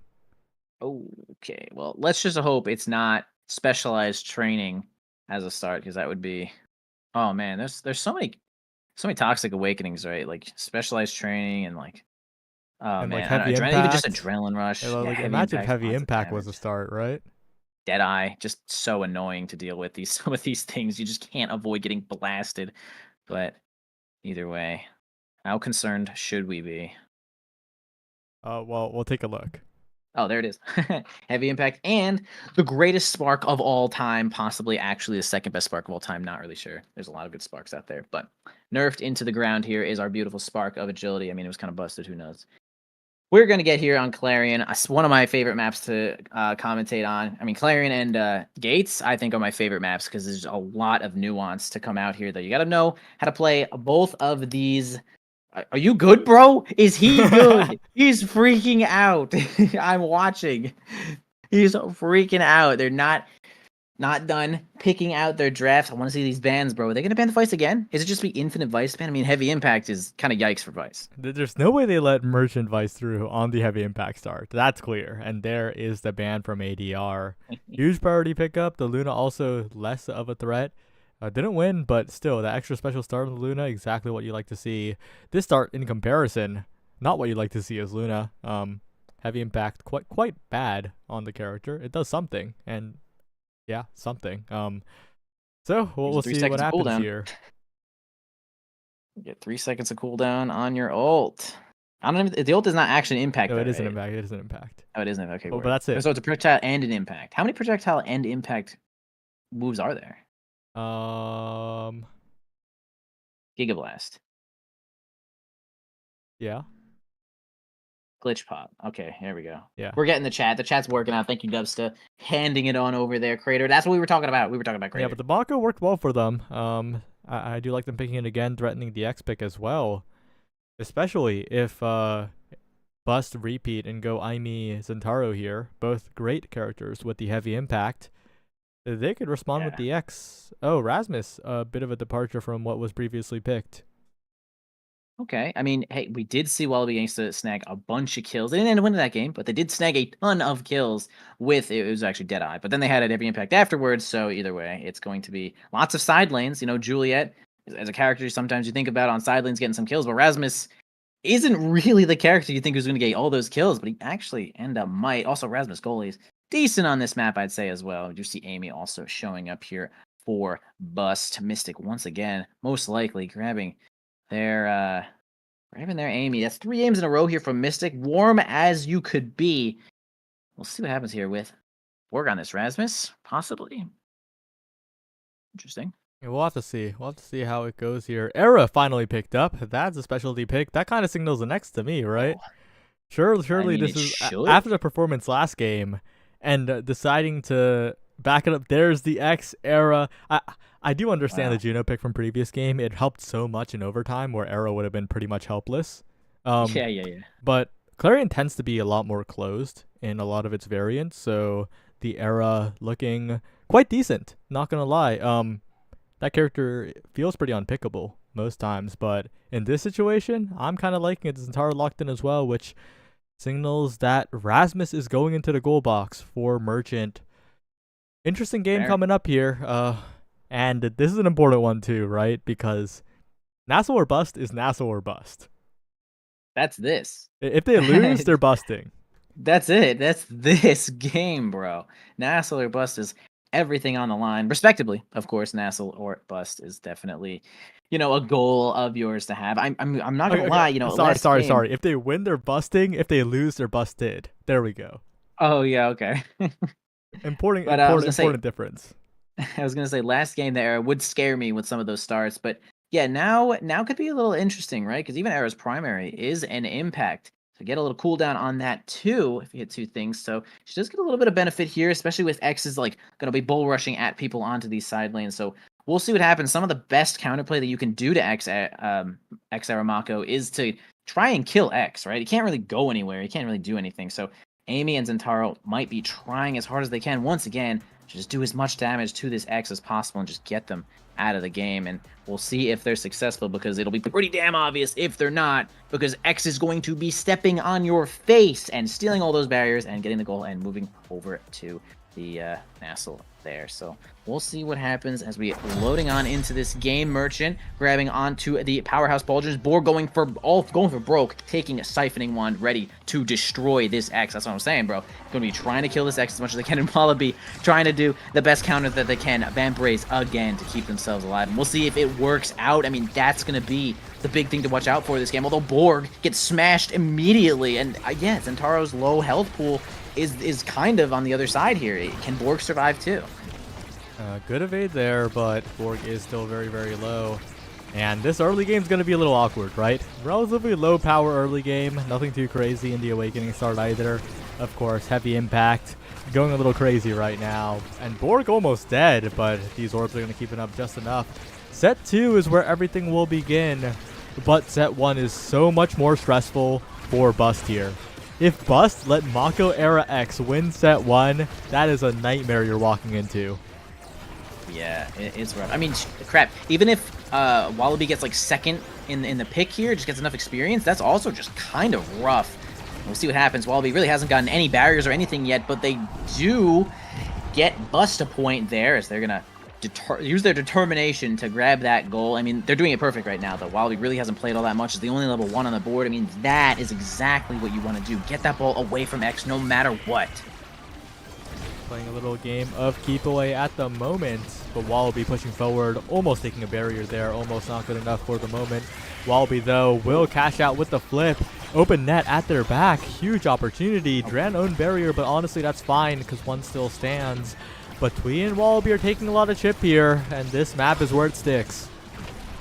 Yeah, I would say that in this first set, I'd imagine that Zentaro might have the greatest advantage, right? Just like everyone's kind of weak, but Zentaro's still just walking around with heavy impact, and Wand, I mean, kind of just gets to do what they're trying to do sort of from the start, although you do have a really low stagger bar. And there you go, flying on off the map there. We do have a power play here for Bust. The Gangsta gonna try to defend here with Dran. Can't seem to make it work though. Merchant defends easily, trying to do some more damage to Wallaby as well, but not too many cooldowns left to try to grab this barrier. Dran defends quite easily though. Wallaby can't seem to commit there as they're completely staggered. Knocked right on into the goo, then knocked right on out of the goo. See if they can get this last barrier here, because they have 2 flips here for the side of Bust. I mean, they're looking really good in the energy department. Yeah, looking pretty solid as Wallaby sends to the top side. Regens quite a bit here. Flip away from Mystic, but it keeps going into the hands of ADR as Wallaby. A quick KO onto Mystic. A quick shot to the top corner. Merchant gets the save with the death touch, but it's still such a dangerous spot to be in. Good clear, stalls out quite a bit on the respawn, and Mystic's back. Mystic is indeed back. Power play is over. Borg looking a little bit weak here though. That gets one of these orbs to get smashed again one more time. Low, but spends their time getting the barrier and ends up... Merchant cannot get there in time. Kind of a crazy point there. Wallaby sending it to the bottom side and ends up securing that one, getting the credit and the experience. I mean, we can see that Twee is a little bit ahead, though, right now for this one. If they can somehow perfectly get Wallaby into this first position, this would be exactly what they're looking for. They got the perfect bounces, too, right? They kept possession using the bouncers on the sides. Got one barrier instantly converted into another, and Borg is taking so much damage here. Almost taken out. Sniped by Dran. Good follow-up on the flip. And now it's a huge opportunity to take a lead, to maybe even take the entire set here from the side of ADR. They just got to get these passing plays through, but General Twee trying to force it too hard right through Mystic, and the respawn will come in. Yeah, not a ton of teamwork there. Thought they maybe could get it through, but it's going to be a tough spot here, though. Wallaby might have had a chance there, but staggered. Makes things a little bit awkward. Okay, the goal is actually going to go down there. The barrier, rather, is actually going to go down. The bouncy house is going to make things a little bit awkward here with none of these barriers left. Merchant going to give the ball right on over Mystic, who is really just 1 or 2 strikes away from getting that flip. There it is. Borg soloing. Gets that rush to the top lane and does just strike it on in there.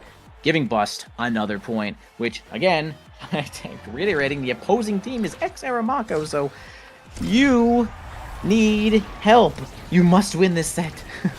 Yeah, and Mystic now, flip available, not trying to risk any KOs here. Burns it early, doesn't get caught, and Borg as well, regenning backwards. Merchant forced to burn the hook here. A bit of an own barrier as Wallaby goes in, capitalizing instantly, and that's an open net already.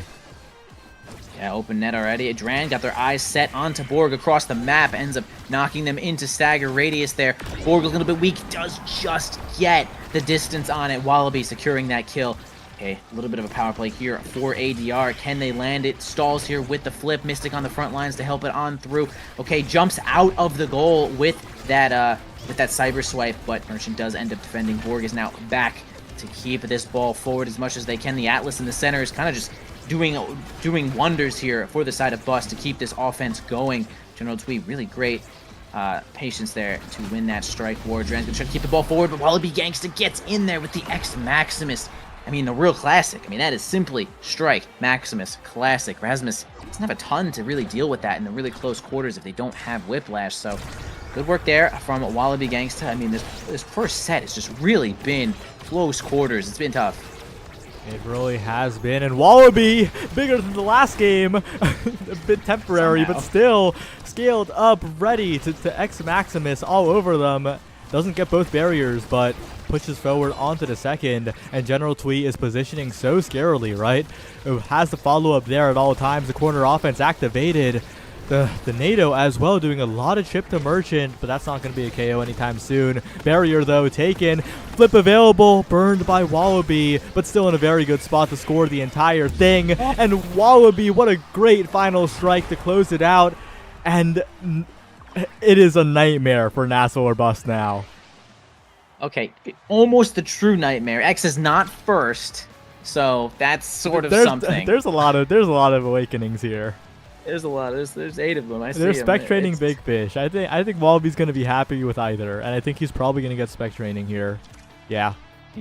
Mind There's a red. good chance he takes spec training. There you go. Does grab it. Gonna try to do even more damage than before. It's, I mean, 40%. That's kind of a lot. So he's going to be on the lookout here for a lot of kills on these side lanes. I mean, Adrenaline Rush here, possible deny for Mako. I mean, it doesn't do nothing, but, you know, 1 second cooldown's all right. But denies Borg, who is really just a kill machine. I mean, I can't reiterate this enough. Taking Siphoning Wand to really just try to ensure that the players cannot play. And Wallaby Gangsta already knocked down to just about nothing. Gonna have a tough time regenning. Tries to get a combo here, Mystic, but short on the glitch pop, unfortunately, is not going to land that one. No barriers down just yet here on the bouncy house, but Wallaby Gangsters just getting knocked all around. Can barely play. Doesn't really want to go towards one of these bouncers here. It could be kind of curtains, as we're going to see if we get a combo here from Borg, but no passive to go with it. But Merchant, hey, the goalie getting a kill there. I mean, that's some of the most value you can actually get, as this power play is going to show up here for Bust. See if they can get on in here with the Oni's Blade, but a nice defense there from ADR. Only 1 barrier down, but here comes the Sentry. Going to make it so difficult, so much pressure for Dran. Borg center stage with the help of the perfect Cyber Swipe. I mean, Mystic, really great work helping on it. He even actually gets credit there for that goal. That's how good the timing was. Yeah, and those are the types of points that NASL or bust needs, right? That spec training X can't hurt you if he can't play the game. But if he can play the game, look at Borg. Mystic, though, speed running the barriers on the other side. And those solo plays are also so much value for Bust. They are fighting a very, very clear mission here, right? Like, it is obvious what they need to do, but it is not easy in the slightest. No, not at all. I mean, the Siphoning Wand certainly helps to keep Wallaby down to nothing, as once again, they can't really play, which is sort of the win condition here for Bust.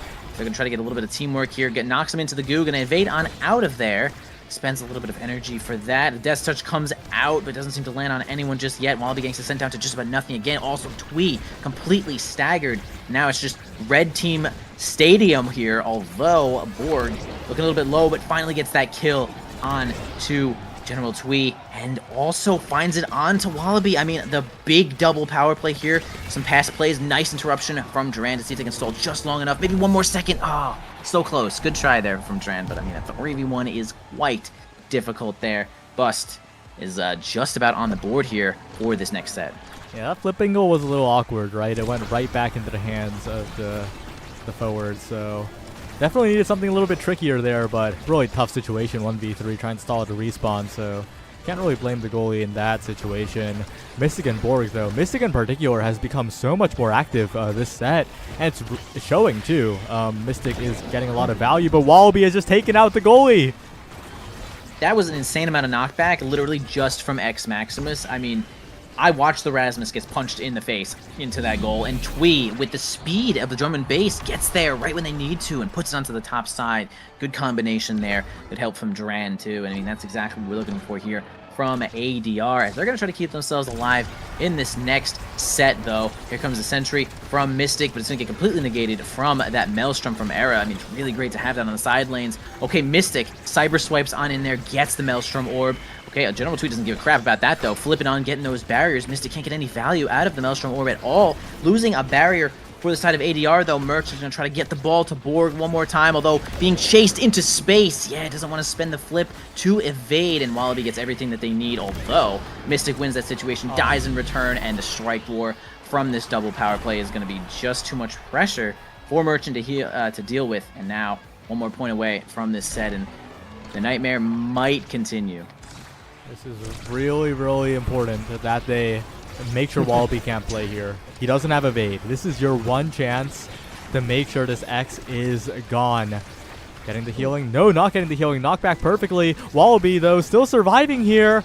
And they need to finish this KO or keep Wallaby out of the play. But I feel like Wallaby still has a chance to live here. Knocks back Borg. Rushes into the center. Borg could be comboed here. Good knockback by Mystic. And they're staying alive. But Wallaby is too. Almost building up an entire evade. Yeah, okay, they're doing a lot of damage. Finally gets the combo with the Death's Touch Pendulum Swing. Merchant also builds up a flip with that as well. Dran has one too. See if they can defend until Wallaby Gangsta comes on back. A lot of pressure being put on here, but no Cyber Swipe from Mystic to really stack it on. Here comes the Oni Blade, but still not much more. This barrier is going to hold the line. Mystic, afraid of dying there from Wallaby Gangsta, which is completely fair, spends that flip to evade it all. Now Borg is going to try to get in there with a flip of their own. I mean, it's just the energy game here as all of the players are really just trying to get as close as they can to this barrier, but the opposing team is doing a really good job. Wallaby Gangsta gets a combo here. Bull Rush, X Maximus is going to send Mystic on off of the map. I mean, this is kind of big here, though. Big power play from ADR. Can they get past Merchant, who's doing such a good job of defending? Borg going to go ahead and eat an orb, and now Mystic is back. Not much more. It's just the overtime is going to be piling on this core speed. Yeah, it's looking very dangerous here. Liftoff is ticking down. And if Wallaby can get a good offense, that could be ADR in the driver's seat. Borg can't quite get the barrier. Such a dangerous spot to be in for Wallaby, though, who is one hit away from death at the moment. Evades the hook, gets away from the situation, but Dran positions a little too far up. A great shot by Bust to get the final barrier here. And what a flick to the top side. It's not quite enough. Dran with the rebound off the top corner. Gets it away from Borg just in time. Tweez on with the flip now. But this Firewall Sentry has so much value here. Dangerous bounces, but Tweez there to help out. But Tweez dead. The bottom side of the net wide open. And NASL or Bust, they're back in it. They're extremely back in it. Extreme value on winning that set and just snatching that away from the X, who ends up being fourth pick in here. Really just a little bit of a few from Bust, as they're going to allow Mystic to grab whatever they want from this board. Lots of good stuff here. A classic Timeless here for Amy could be what they're looking for. They do indeed take that one. Among Titans, yeah, just play into your outs, bro. Make this X literally as large as possible, but there's no size on the board. Wait a second. What's up? Tell me. So, like, this is so good for Bust, right?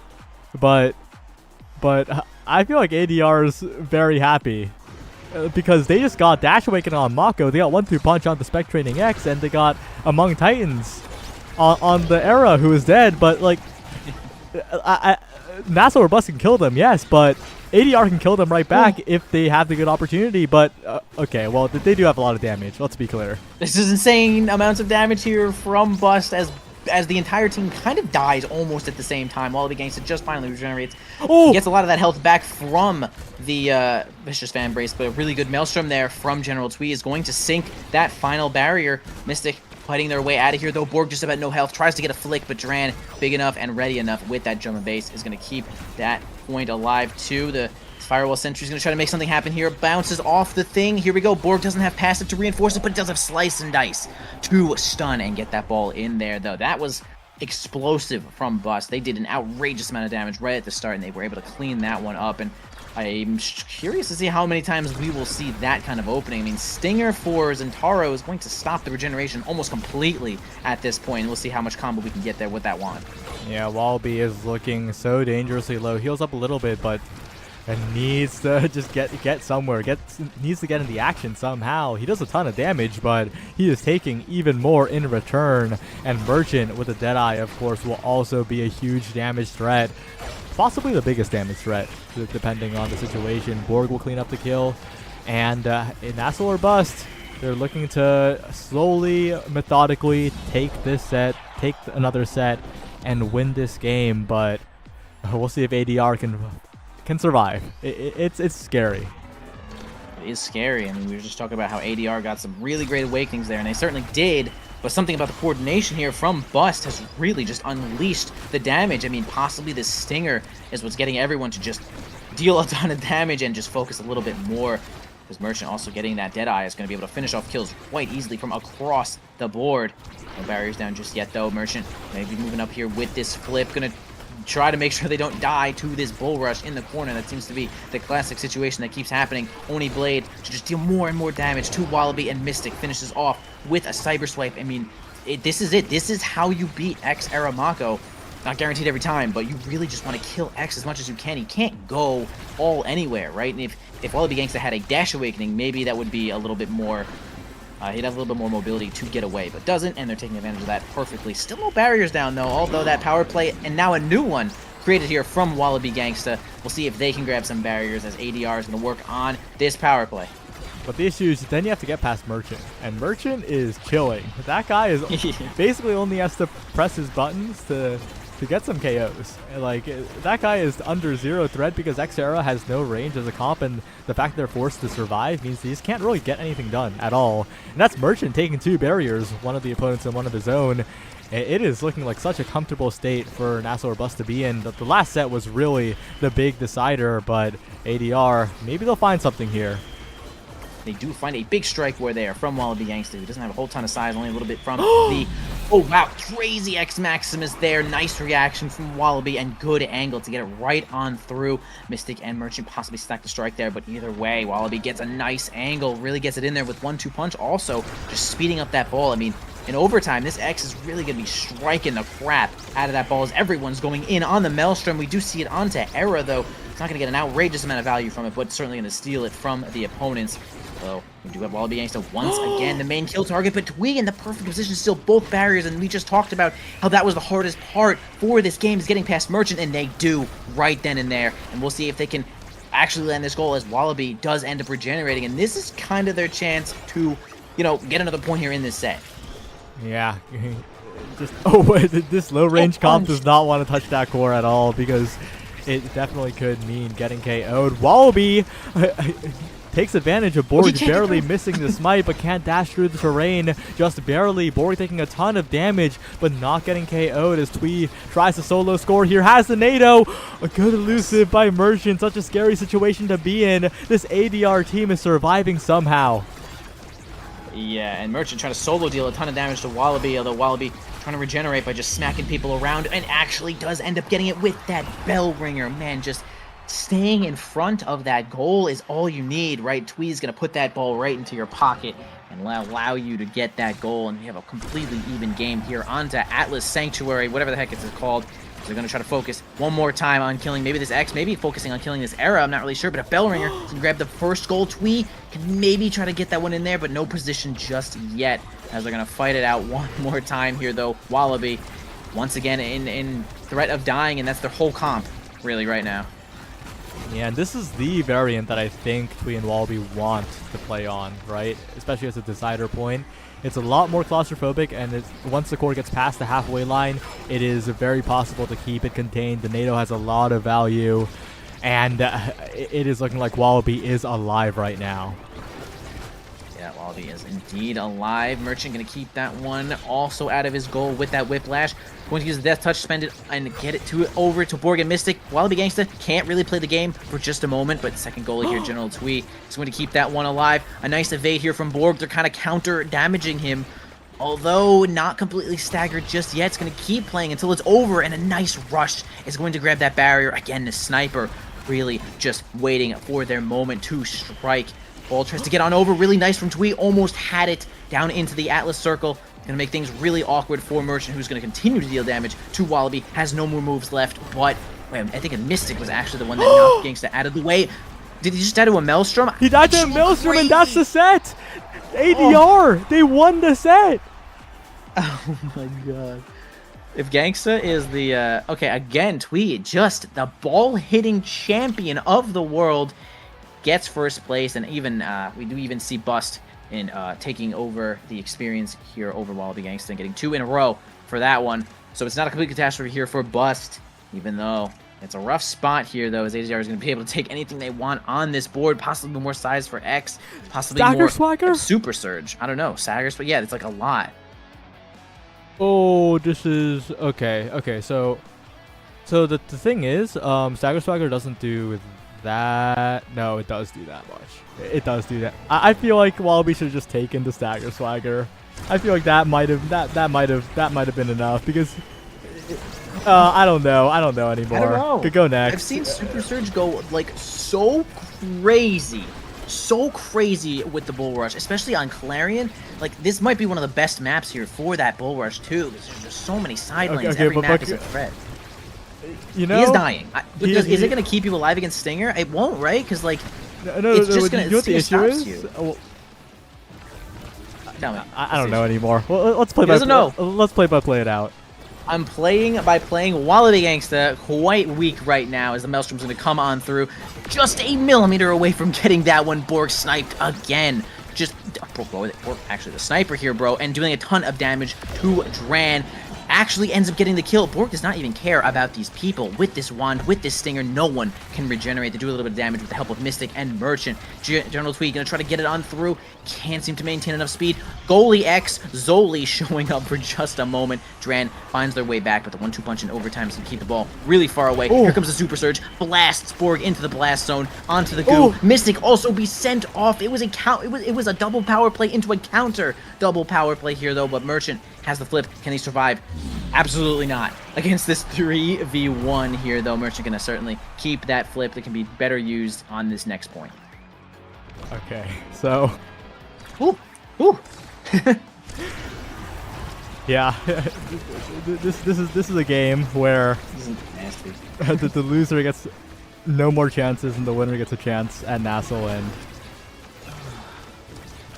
Yeah, big, incredible stakes here, right? NASL or bust or Jeej. I mean, it's just about over here, though, as we're ADR working on the last set, but actually Bust, man, they are doing so good at coordinating these kills. Mystic getting on in there, can't seem to make it work there. Dran defending nicely. General Tweet also playing that second goalie when they need to every time. I mean, Tweet kind of all over the map, getting the MVP just about every single time. You can see them getting the most experience, but a Strike War win from Borg. All the cooldowns coming in, a flip from Mystic, blasts Dran into the goal, and there you go, Bust grabbing a point for the resources spent. Merchant still has one of the flips of his own. Borg working on his own as well, and so the energy is really still in the Bust's favor.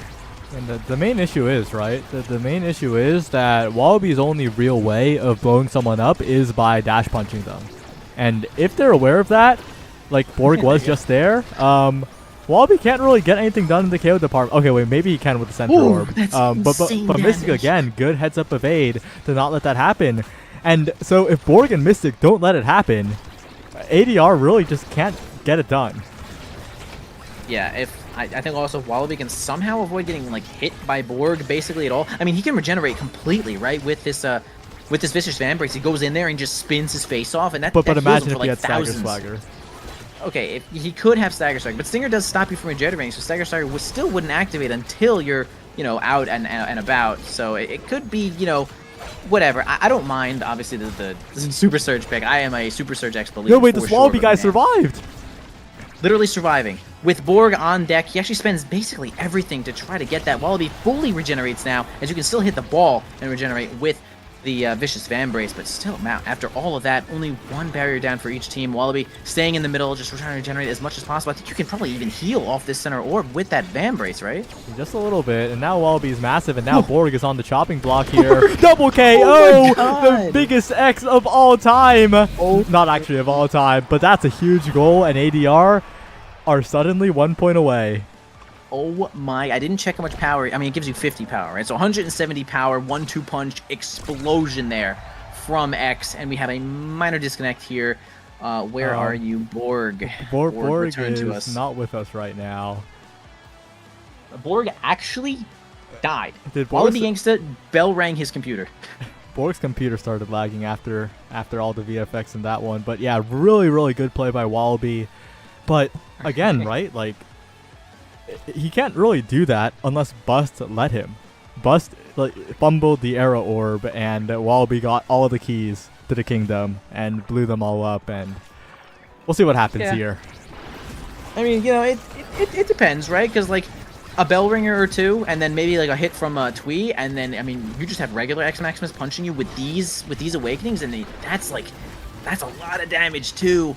Might not have the evade for that, but either way, the dash punch is Omega on board. One barrier down here for Bust. General Tree maintains control of this board. Merchant, nice clear, though. Wallaby trying to cover that option. Dran also trying to keep that option. Here comes the German base, though. try to speed up the ball, but man, the ball's a little too fast right now as we waited a little bit there, and overtime has already taken over. Wallaby Gangster just got to hit a couple of people just to heal up. Here you go. Okay, gets actually stunned in the worst spot by the Oni Blade. Nice one, Borg, making sure that kill is secured. And now we have big play here from Bust. Can they get any of these barriers? Only 3 seconds left of this power play.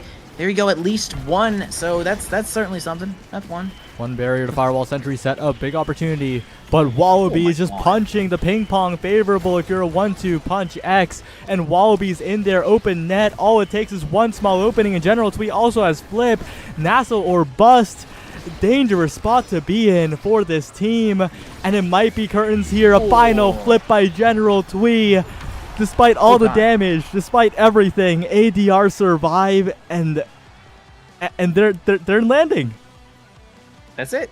They've lifted off, and now it's time to land on Mars or Jupiter, or wherever you'd like to go. Either way, maybe to the stars, in fact, as we did have once in our life. But ADR, yeah, really great showing there. Man, they ended up scaling. They just ended up making the X Aramako just okay. Let's be clear. I don't think they scaled that much. Like, I think they just played better. I think they had an incredibly like relative. I compared to Bust in that last set, I think ADR had some really weak tools, but I think they capitalized on every single opportunity and they got it done. Well, they did indeed get it done. They go landing, and Bust, unfortunately, is just going to bust on out of this season. It turns out, unless they want to, may change their mind and maybe get a bunch of subs or something like that. I don't know what they're gonna do. But either way, ADR are the champions for this series. Really great work from them. I mean, well played. Well played to clean that one up. And I think that's gonna be a little break from us, right, Saya? A little break. There's one series left. God. There's one series left in this incredible triple elim. Technically, win 3 Swiss, don't lose 3 Swiss.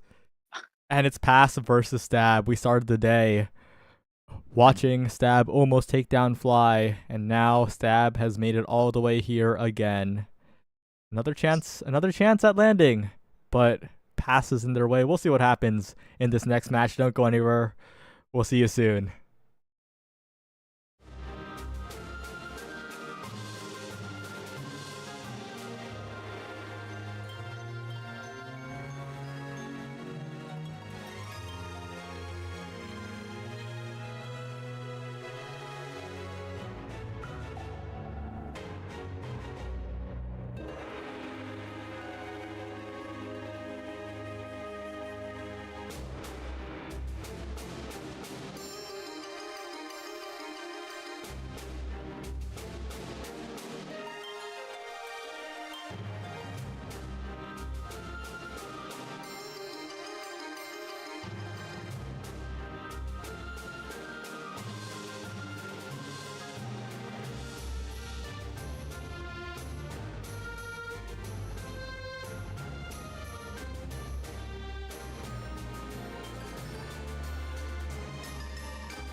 えきらんない思い抱えてなんとなく過ごした日々説明のつかない感情難しい言葉などいらないと気づいたんだ茜に染まった過去と今を癒す手段は執念の炎と心とも魂を燃やせ尽きない命と共に奴を道連れに最高のショータイムこの世の終わりが不死の呪いどちらかが勝利を収めるこの炎は消えない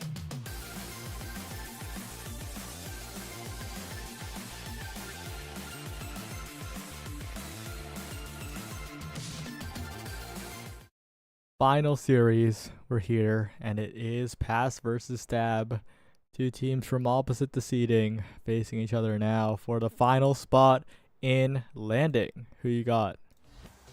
Oh boy. Who do I have? I don't know. There's like a couple players in the game that I'm always like, oh my god, this person is so good. Only because I played against them and they beat my ass, and that was Tempo Melon. Tempo Melon's one of the players who beat the crap out of me, so maybe I got Tempo Melon. Oh, speaking Not of Tempo really Melon, sure. the Pass special, Loon Luna, Banished Crater. Oh yeah, that's they have double pummelers as well, so you can already tell that they are about to go ballistic with everything that they got here, which is going to be Prize Fighter. And man, foregoing Rapid Fire so you guys can engage in prize fighting glory. Now, that is commitment from Coin and Tempo Melon. We'll see if they can land it all, although we do have... we actually have the Vice, man. We saw the Vice getting banned a bunch of different times here, but different players, so here we go. Dave on the Vice. We'll see if they can make something happen. A banish here from Coin. Almost gets it on through with that drum and bass to help it. Not close enough, though. Tempo Melon's going to completely bail and make sure that they can regenerate, though. But it kind of sort of leaves a 2v2 here. Man, completely bailing and walking into the opponent's goal. 2v2 is going to actually be... Okay, Jay actually ends up landing it there with the drone, but a kill for Stab is going to ensure that this power play is going to be really difficult here for Mangoes. But, man, they do end up walking that one away here. Coin also helping get it through, and this power play is just about over. A couple of cooldowns being spent there, though, and Snare Drums is going to try to keep this one up. Banished here to get right on past, but... Okay, that was the crater. There you go. You saw it right there.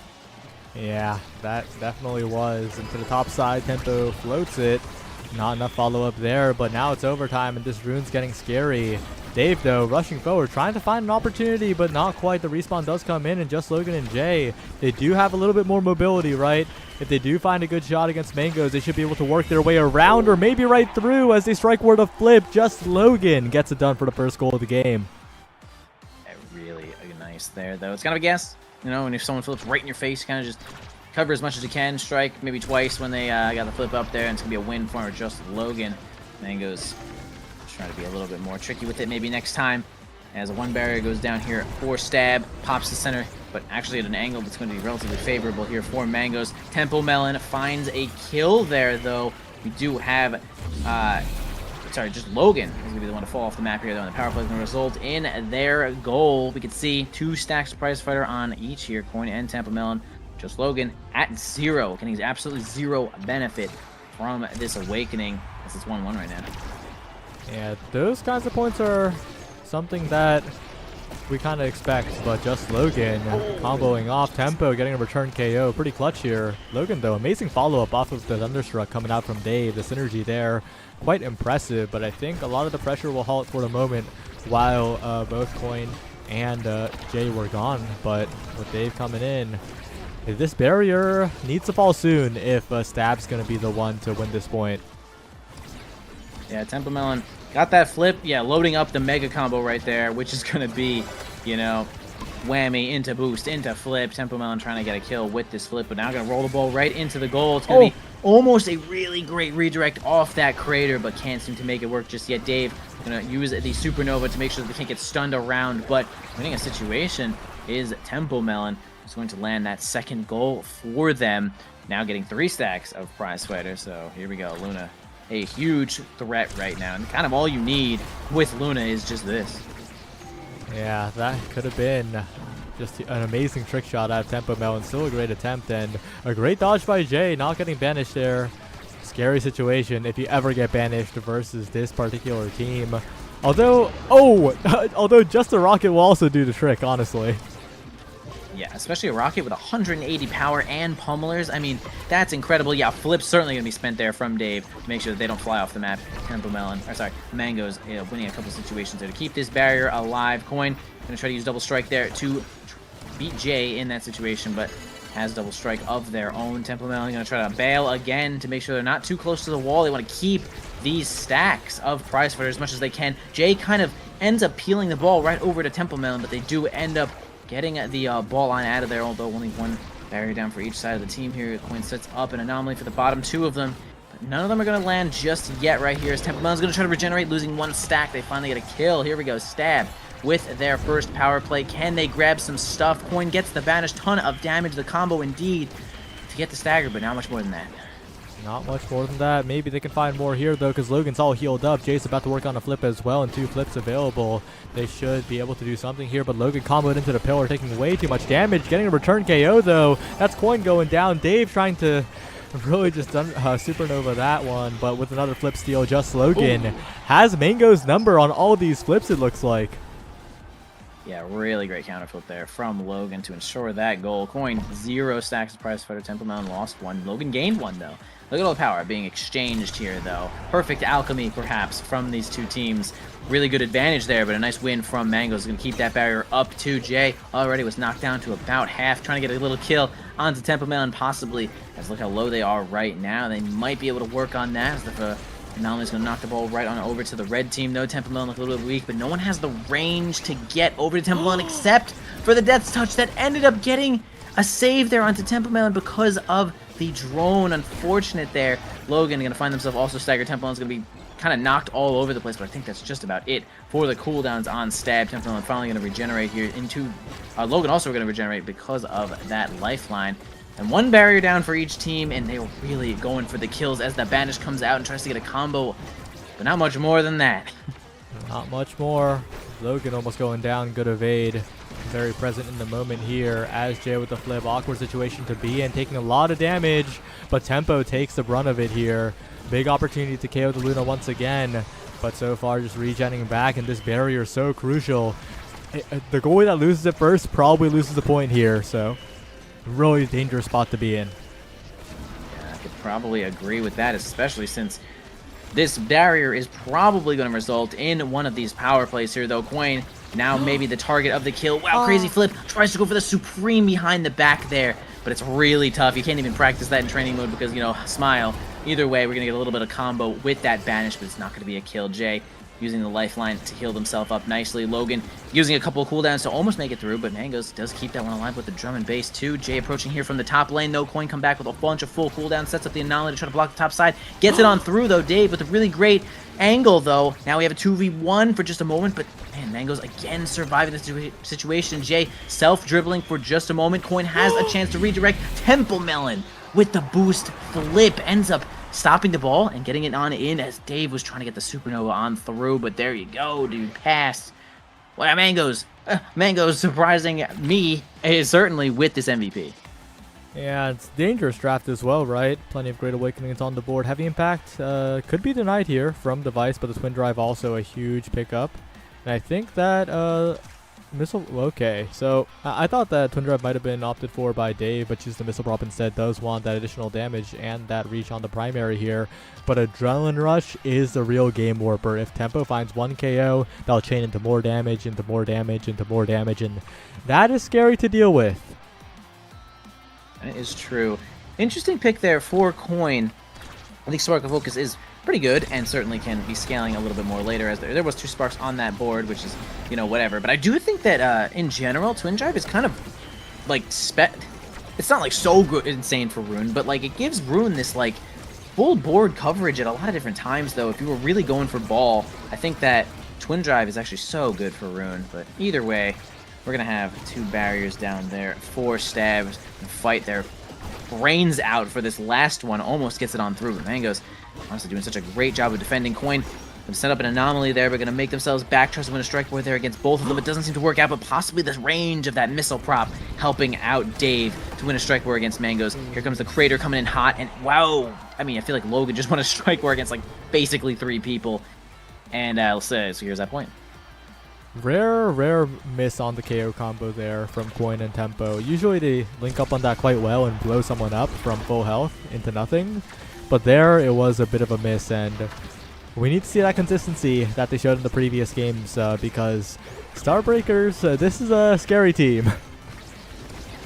It is a little scary, right? They got Vice on board, they got a lot of healing too, and honestly, Rasmus would be good for a couple extra kills, and these guys are good in general. 2 flips here for the side of Stab. Probably not gonna have too much trouble defending this one here, even just the threat of having the flip. Here comes a combo. They're gonna try to get Jay in there. They do knock Jay down to just about nothing, but Tempo Melon ends up missing that boost. Jay gets the heck on out of there with that lifeline. The drone almost enough to get it in there, but it does give Mango's just enough time to get that flip and react to it. Although Tempo Melon now looking at just about 0. They might be taken off the board as Dave sets up the Supernova teleport, but it's not going to work out. Melons, oh my gosh.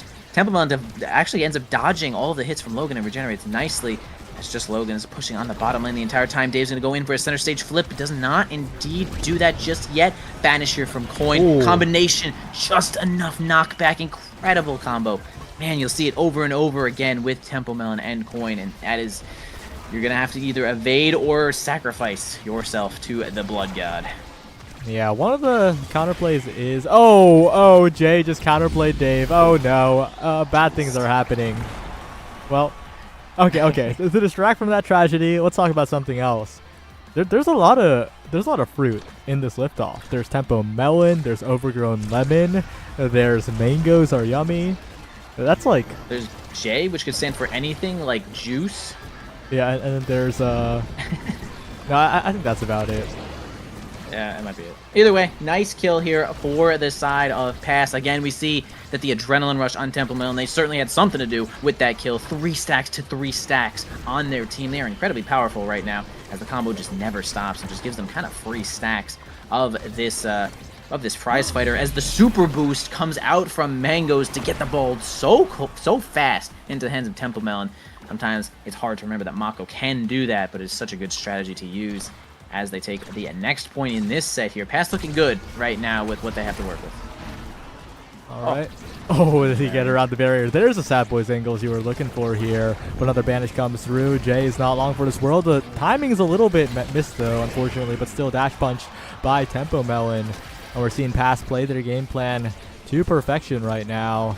So much damage, so much... Oh, almost another KO there from Tempo. And Logan and Dave, they got no evades.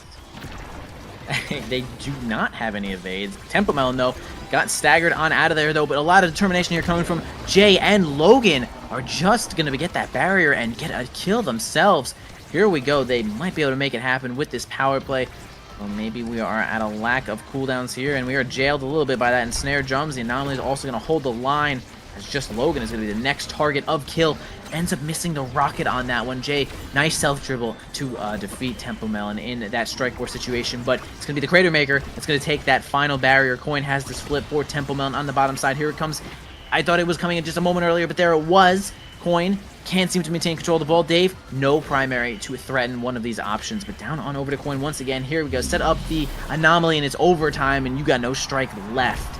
And there you go, bro. Pass taking the next set here. Coin, a little credit for that one, and actually gets the MVP. Coin all over the place, perhaps doing just enough work, and they get their reward, which might be monumental, as that's pretty good for Rune. Yeah, and Deadeye as well. That has to be denied. But even if that is denied, it sucks. Yeah, like it's not no good outcomes here for Stab. I guess they could try to fight back because they do pick up Deadeye Rasmus and they could get the Stinger here, but It is tough. Maybe they'll be able to output enough damage to capitalize, and they do deny the Dash Awakening away from the Mako, which is huge, but again, Pass has everything they need.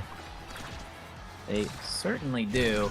We'll see how much Coin can cover here with this Monumentalist. It might change the entire situation. Here it goes. Okay, again, the timing was like actually just microseconds away from being perfect, but that'll cost you the entire stock there. Or, kill, not stock. This isn't Smash. We say stocks in Smash, sorry. Anyway, moving on. 2 barriers down, 4 pass. Stab is doing really good, but wow, Mangoes actually lets that primary go, which does not cancel when stunned, so keeps them alive against that pendulum swing. Jay self-dribbling again. Trying to get the ball on over to Logan as much as they can, though. Again, banish. Okay, yeah, it's funny. When you evade the banish and hit the ball, you can still set up the pillar because the pillar does not break on a banished or on an evaded opponent, so you do just get to keep the pillar up. Yeah, definitely pretty interesting there, as they're doing a little bit of shit damage, but the damage pressure has not really been there, and a great strike war by Coin to open up the barriers here. Even in core control mode, this team is looking okay, but that pendulum swing does just enough, and that strike war not quite there for Mangoes this time, as Stab, maybe they're back? They could be back. You know, I feel something. And that something is Temple Melon at 0 stacks, and that could mean way less kills, possibly. I mean, sure, it's going to be a less knockback on the Crater as we get a nice evade there from just Logan. And that's certainly going to be the name of the game here, though. Evade that banish. Keep your sound as loud as possible, bro. Put that sound effects on. Temple Melon winning crazy strike war against Dave, which is going to result in that last barrier going down. And he goes spending that strike shot and the ult here. Temple Melon has a chance to get it on through, but can't seem to make it work. Dave flying in there with that Thunderstruck, but no good on. Oh, Logan almost gets themselves killed by pulling Mangoes on in. Banish comes out. Monumentalist, no combo there from the Rocket, as this point is going to continue, but Coin might be able to sink it here with that flip. Yeah, Coin having that flip is scary. Logan almost dead is scary, as he is being targeted right now by Tempo Melon, who has not gotten the kill just yet, and a good evade instantly, but cratered, regen stopped, flip used by Coin, cashing out on the point, 2 away from winning this first game here. Ooh, you know, Vice Primary just didn't get there in time. You know, maybe have to buff that projectile speed one more time, Lamau. Yeah. But here we go. Here, starting off on the top side, reinforcing it there with that power cord. Wins the situation. Temple Melon wins another one. Gets that barrier. Really nice work there. Big banish coming out. They're going to try to get a combo here, but actually can only get a little bit of a rocket to stop the knockback. Big supernova once again here. Just Logan wins another big situation there to grab the final barrier. Trying to win another one just to get the ball on in there. Jay had the cooldowns, but couldn't find the angle to work with. But actually the drone there put Mangoes in such an awkward spot where they couldn't really move. It was standing right in front of them. And boom, just Logan got in there with that pendulum swing perfectly. Good combo, good positioning. And that's going to secure a point and possibly a set.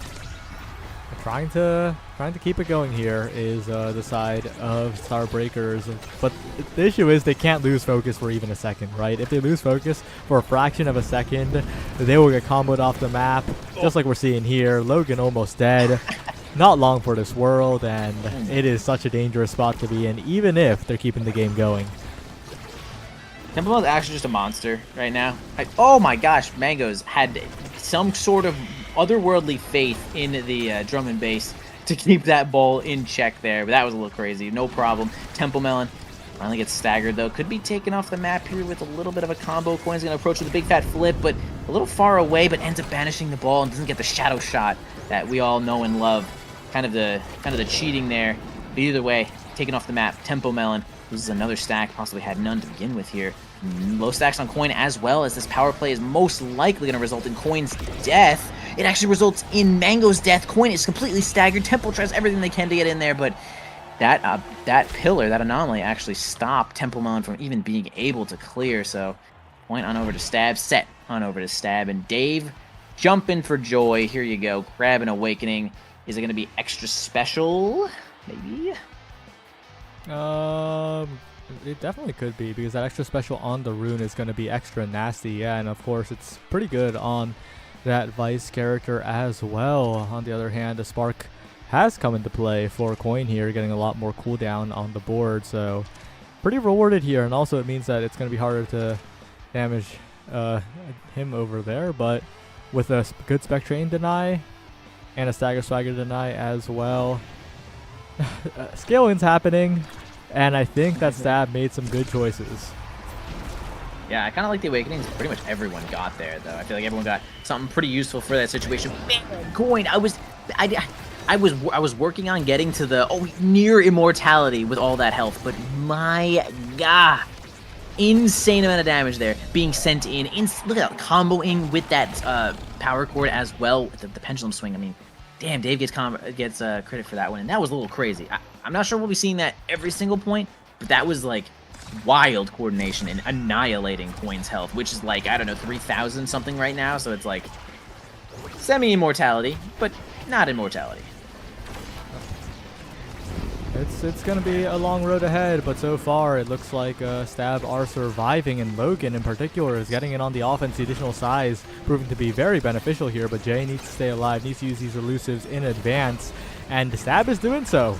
They're adapting, and that means that the team that's getting chipped down isn't them. It's the team without healing. It's Tempo Melon in particular. But with the barrier take here, they have to watch out because there's so many ways to score. But they do open up the net on the other side as well. The banish comes in. Dangerous spot for Dave, but the Supernova will get it out of there.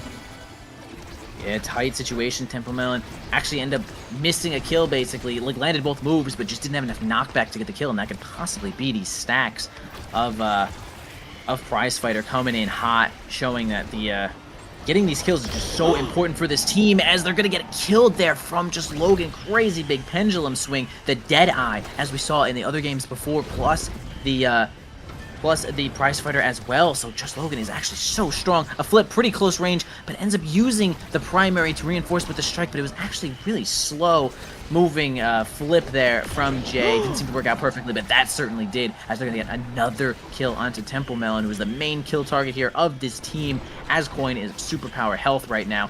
Almost gets a kill. Sorry, almost gets a point there from Mangos, but gets stunned from the pendulum swing. Nice timing from Logan to catch that ball and catch Mangos slipping for just a moment. Could have possibly evaded, but it's a tough situation to find out there. So, well-deserved point there from Stab. Yeah, and we have just ticked over. We are currently in the second longest liftoff of all time. Contrary to expectations, it is not the longest yet, but the runtime is getting a little bit crazy here, partially due to Stab surviving and a lot of game threes, and surviving they are. Looking poised to take us to a 5th set in this first game here. Indeed, they might actually end up taking this next set. Things are looking pretty good. They're going to do a lot of damage to Coin. The Stinger to stop you from regenerating, do percent of damage health, or percent health damage.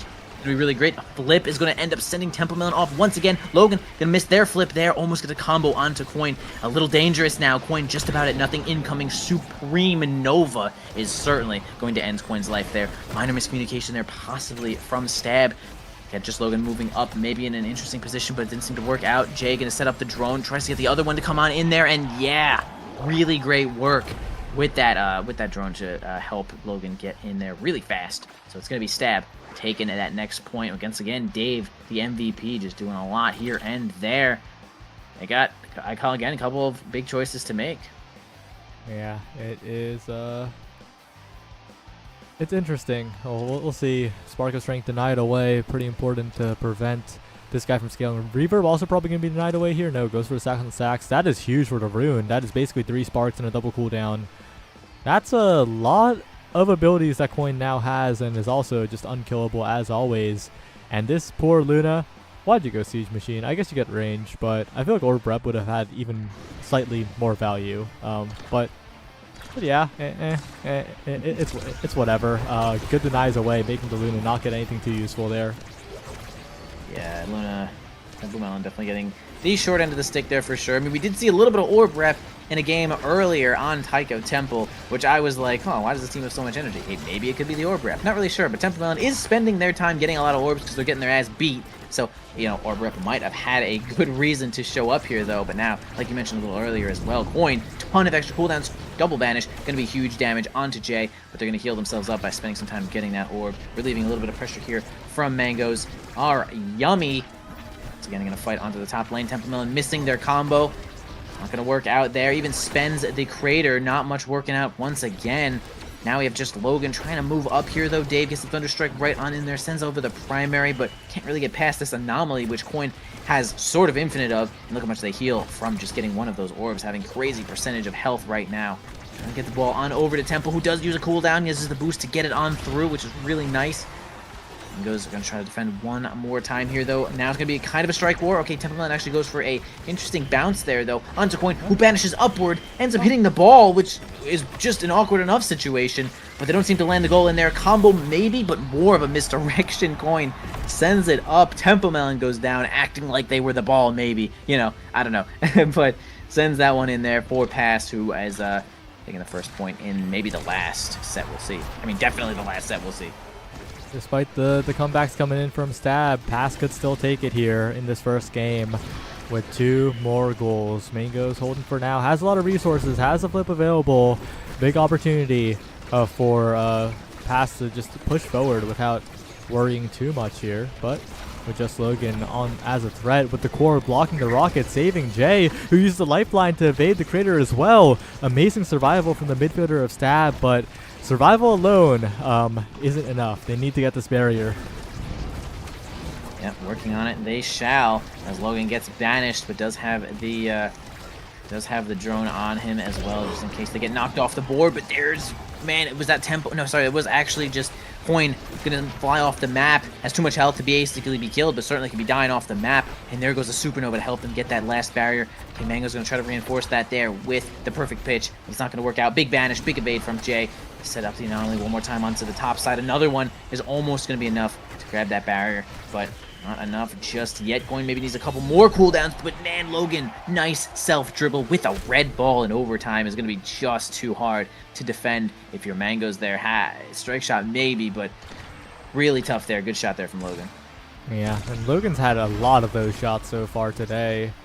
They have gotten a lot of value, and especially with that additional power on the primary is going to be even more of a threat here. Has Hook now trying to set up with it, doesn't quite get it this time, and Coin will neutralize quite well, earning a bottom barrier in the process.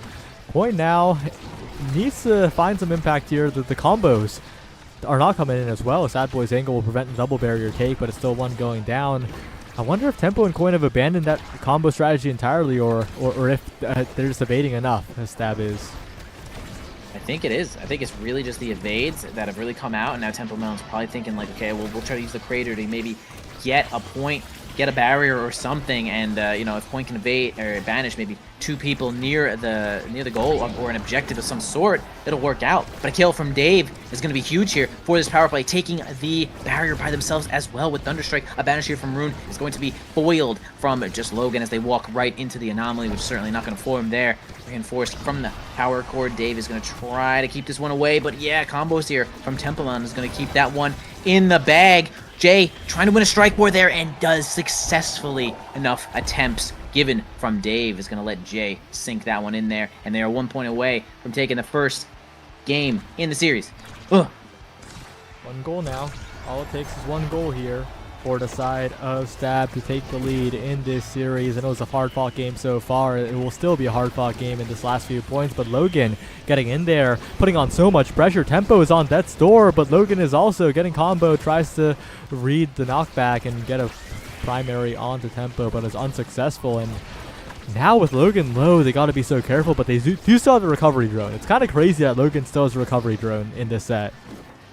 It is a little crazy. At least with the recovery drone, Logan will actually just be sent to the other side of the board if they are slain on the left side, on Pass's side on offense. So they instantly sent to defense, which will relieve some pressure if they find a way to get this kill. But Logan is regenerating just enough. There's a lot of pressure being put on Jay right on the front lines. Doesn't seem to get the barrier. Mangoes stands strong as this barrier is all they have left to keep themselves up against Stab. Again, 1 point away taking the first game in this series, which is pretty damn big. Here comes a flip from Mangoes. Coin's gonna eat that drone, make sure they have enough room. Big banish coming out here. Holy, being sent into literal orbit, but somehow escapes himself on the map, but instead, it's actually Jay that gets knocked right on off. Big power play here for Pass. See if they can win a couple situations against Dave, maybe cause this flip to be used. A combo onto just Logan is not gonna work out either.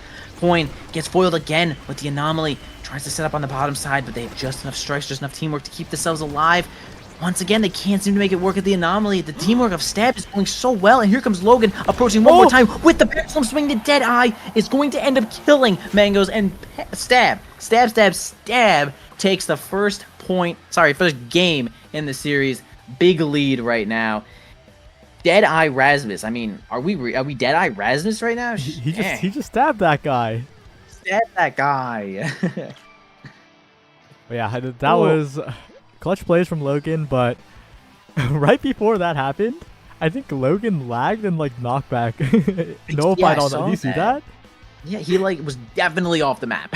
Yeah, he was definitely dead, and then he lagged back and lived. That was so funny, but yeah, really well played by the entire team of Stab. But Logan, the heroics when it mattered most. 8 goals. That's a lot of goals. Oh yeah, that is certainly amount of goals and an insane amount of damage being dealt from Dave, who is of course the Vice dealing damage. But I mean, look how much damage Logan was dealing. I mean, Logan dealt more damage than Luna, which is crazy. I mean, just big, just spinning, just using Death's Touch when they need to get some kills and comboing that nicely. We see 8 kills on to Tempo Melon, who is, of course, the one who's going to be crater blasting after the banish, which did not end up working basically after the first set of that game. It was like almost 8 kills in like the first set, or, you know, maybe like 6 in the first set. And then they were like, nope, we're done with that. We are absolutely evading. And I mean, it worked out perfectly. Stab took that one and they had just so much control, even getting a ton of kills just straight up onto Luna. So really liked what I saw there. Dave, MVP right there, getting all over the place, doing their job, and Stab in the lead. Well, we're heading to an unconventional map. It's Gates of Obscura with Prize Fighter build different start. It's Pass's map pick. Stab on blue side. Gonna be an interesting one here. All right, I am estimating a Asher ban. I don't know if people still ban Asher. I mean, size start onto Gates. Do people still ban Asher here? Asher is pretty good here. Both roles. We'll see. That's definitely a possibility, but not sure what they're gonna prioritize here. I think with the prize fighter start, I think there's a chance that Pass gets tempted to just run back the same comp, and we'll see how that goes. They banned the X away from Tempo, I believe, or Coin, probably Coin, but could be Tempo, but probably Coin. Yeah, so. It's Gates of Obscura. I would say you would be pretty ballsy to go for the same strat. I think that Stab did a the team mixed up. I think that Stab actually just did too good of a job of dodging all of the gimmicks at this point. I'll call them gimmicks. So you'd be a little crazy. I mean, I do think Rune is just pretty good on this map. Pretty good. Like Rune forward, totally solid to block all the stuff. So I could easily see Rune picked, and they might go for it again. I mean, I wouldn't be too surprised if I like Temple Melon's Luna. I'm not gonna lie. I think they did do it. They play Luna pretty well. They do the combos when they need to, and they just have they play ball when they need to. So it's kind of big. We do see Rasmus as the first pick here from Stab, though. So they're gonna get maybe Coin on that one. Oh, sorry. Yeah. Coin on that one. My thing's backwards. I'm dying right now. Yeah. Well, no. Stab is first pick. Okay. Yeah. Stab first pick. Yeah. Okay, and that Rasmus pick has been so good for Logan throughout the day. So, not surprised at all that they are focusing that one. Very, very good one. But on the other hand, Pass leaning on comfort for Mangoes Are Yummy. That's a Dubu coming out. And those Tofu Fortresses are going to be very useful in the pockets, and maybe even get a KO or two. It happens. Yeah, I really like Dubu on this map when the team is coordinated, and that is certainly what they're going to be, because it's just like team fights in the corner. Everyone squishes in the corner, and Dubu is just on the top lane being like, okay, just pass me the ball, and I just blast the Tofu, and they are losing everything. And it's like, okay, pass the ball on up. And having Strike Shot on that Dubu just makes the Tofu Fortress go like just far enough to be really, really meaningful. I mean, after playing, no Strike Shot on Dubu makes the Tofu Fortress the saddest thing in the whole world. Yeah, as a Paladins player, I get that. It's a different world when you have some range on it. But with the draft finishing up, we have a return to the Aimi and also the Kai for Dave. And Dave's Kai was quite good. Like back all the way back against Fly at the start of the day. I was really impressed, and it excelled on Gates in particular. And also, I should probably make the on-screen celebration redeem not 10 bits, because that is incredibly cheap. 10 bits? But that is really cheap, actually. Maybe I should raise that. They are celebrating right now. But it is Team is funny. celebrating. As long as everyone promises to like not do it during the game, you know? Yeah, don't spam. Don't spam during the game, guys. Right now, totally fine. Yeah. But yeah, they have another bite breaker type comp here coming out for pass. Lots of damage there from the Amy and the Zentaro. Lots of ball control as well. Kai is, man, a really interesting pick. I feel like Kai sometimes is just so hard to score on, but like, I mean, Barrage is like a 9 or 10 second cooldown. It's good, but it's like, man, why does Kai feel so hard to score on sometimes? What's the deal, guys? Why is he so hard to score on? Well, we're heading into the game. The potential final game that could keep it as only the second longest liftoff of all time. What do we have to do to get this to be the longest one? At this point, I'm committed. This game has, like, the matches have to continue for 25 more minutes. Wait, that's not even hard. Yeah, it's not even hard. That's not even hard, We're guys. we're actually very really close. We could just die on impact. But we are going to start off this game here. Prize Fighter taking on to Jay. That's a little crazy, but looking for as many kills as possible. It looks like Prize Fighter onto Jay, Prize Fighter onto Temple Melon, which makes complete sense. Temple Melon definitely a kill player. But we'll see how they make this one work as the Pauldrons show up here for Mangoes. Gonna get that one barrier here. Jay playing with the ball, not into the portal, because Coin was certainly in that portal. Stunning Dave a little bit here, maybe doing a little bit of damage to the goalie. Almost lower half health right now. Also, Coin is being kind of smacked in the face a little bit, trying to get some position here on the top side. Already hit level 2 and spends the Oni's Blade, but can't get too much more off of that. Okay, sends the Cyber Swipe. Dave using the secondary to try and get one of the healing things. I swear he ran over to get it, but I'm not really sure where it went. No problem, though. Just Logan's got some cooldowns. Whoa, Mango misses by a humongo mile and ends up dropping one of these barriers, but still one left to go. Not much more going on here, though. Jay gonna dribble a little bit onto Logan. Gonna have to position more for that as a bunch of flips are being shown up, but Logan, man, finds a crazy kill onto Temple Melon, who had a flip, which is a little bit crazy there. Jay self-dribbling onto Logan. Really like the work that Jay is putting in right there as that self-dribble is going on. Hands it right on over back to Jay. Coin trying to sneak one of these barriers here with a flip of their own. Here comes the cooldowns. Sentry coming out. Coin coming out. But actually Dave's going to spin the flip, and they're going to get a kill with just Logan using the Death's Touch. Nice to keep the ball, and man, power play from Stab. Can they land it? Prize Fighter's taking up. Oh, dangerous spot for the Tofu Fortress. That could go backwards. Good patience by Mangoes. Not panic, but he runs. He just lets himself get hit by the triangle. He's dead. The goalie's gone. Tempo and Coin have to hold somehow. It's not going to be easy, especially when just Logan is locked in. I looked away, and I swear Dubu just walked into the blast zone. No, he did. That's kind of what happened. He did. Unfortunate there for Mangoes. Maybe just thought that the goalie arc would have enough knockback, which it does have a ton of knockback, or a reduction, but either way, going to find themselves out of here. Coin completely staggered and taken into Hell's Gates, as the Death's Touch is certainly going to make some death here for Logan. Temple Melon winning a situation there, but unfortunately gives the ball kind of right back to Logan now. Oh man, they end up losing that one too. Mangoes gets a whole lot of extra time for Coin to come back. Glitch Pop, a little bit of extra stunning action coming out here, sends it onto the center of the board into the hands of Temple Melon. Mango's going to try to defend here with that log. Dave pushed all the way up, pushed so far up, pushed out of the game. Power play here for our pass. See if they can get this one in here. Temple Melon's got a flip. Can they land maybe one or two of these barriers? Look at them stall, though. They're stalling so well. Yeah, they are. But that one barrier does go down in the end.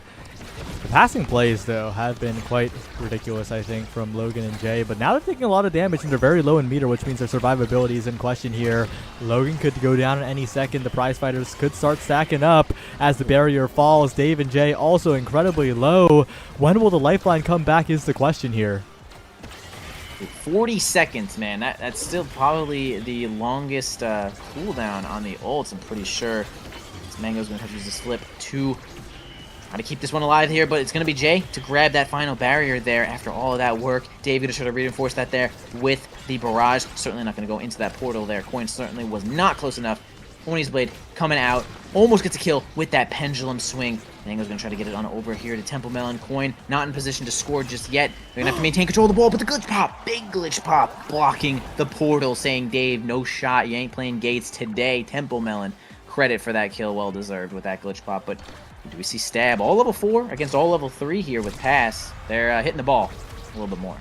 They definitely are, and on a set where they don't take that much damage, don't lose all their meter, we'll probably see some more stable gameplay from them.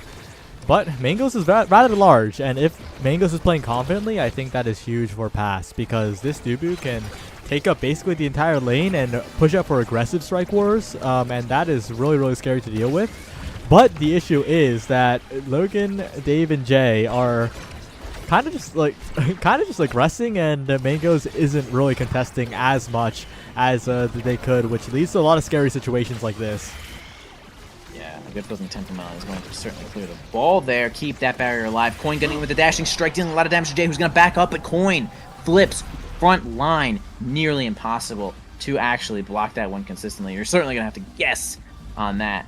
But it's going to be Pass taking that one. I mean, you see Jay, surprisingly, with 3 stacks of Prize Fighter. I mean, they're ready to get some kills here. They got a lot of power. 160 power onto this now. It's going to possibly be a threat. Barrage getting that one on in there. Logan spends the Death Touch, but the ball ain't moving close enough to the barrier, so nothing more than just a little bit of damage on to the Dubu here. As we set up the Firewall Sentry, it's going to be really tough. The whole team, though, is playing goalie, but Coin does not care. Rush, dashing strike, just about dead, though. Sends it on back into the portal here. Nice lifeline to get the kill. Jay, another kill, flips right onto the front line. Dubu? Oh! Actual Dubu saving the world, but then gets Pendulum swinged right in the face. Power play is going to maybe result in this goal. Whoa, crazy shot from Logan. Actual, like, perfect straight shot. That was tricky. That well-deserved point there from Logan. Yeah, rare moment of Tofu Fortress working, but Logan stays composed, expects the unexpected, and gets it done in the top corner. But the issue now is Jay doesn't have an elusive, and a little bit of chip damage can slowly just start stacking up, and a crazy KO like that, no need to stack things up. Yeah, no Logan out of the board just yet. Temple Melon spending a couple cooldowns to get the ball on in there. The barrage, the J also perfectly defending this board. Mango's also trying to get in there, but they do end up getting the ball into the portal nicely. Oh, a little tricky play there, but Dubu coming out here with that soup, with those donuts this time.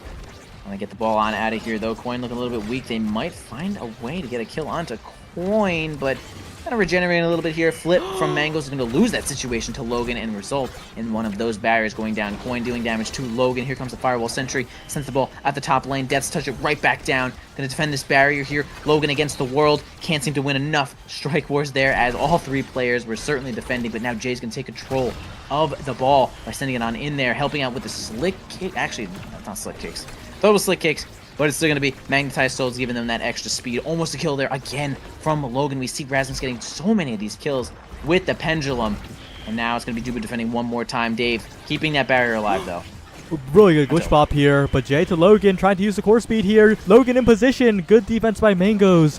Now this Firewall Sentry going to eat up a lot of room as Tempo keeps the core controlled. Coin trying to find a pass, but Tempo has the flip available, tries to glitch pop it, flip available for Coin to the top corner, and Dave can't react in time. Pass, they cash out everything, and they get it done here. Scary set to be in, but with Tempo first pick, it's going to get a little bit easier, I think. Sure. Amy has an access to quite a bit of things here. I mean, Twin Drive if you want to keep going. I mean, you got the range on Explosive. I mean, Rapid Fire is crazy good, especially to steal from Kai, too, right?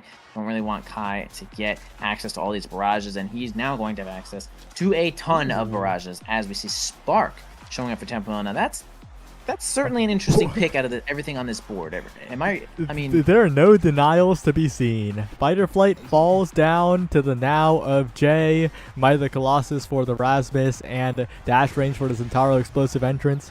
No one denied anything here. They're all going for what they want, and it is going to be scary, especially for Jay, because Jay is going to be so fast which is a problem because now maintain so much speed while dribbling with the primary. Like it is a little ridiculous.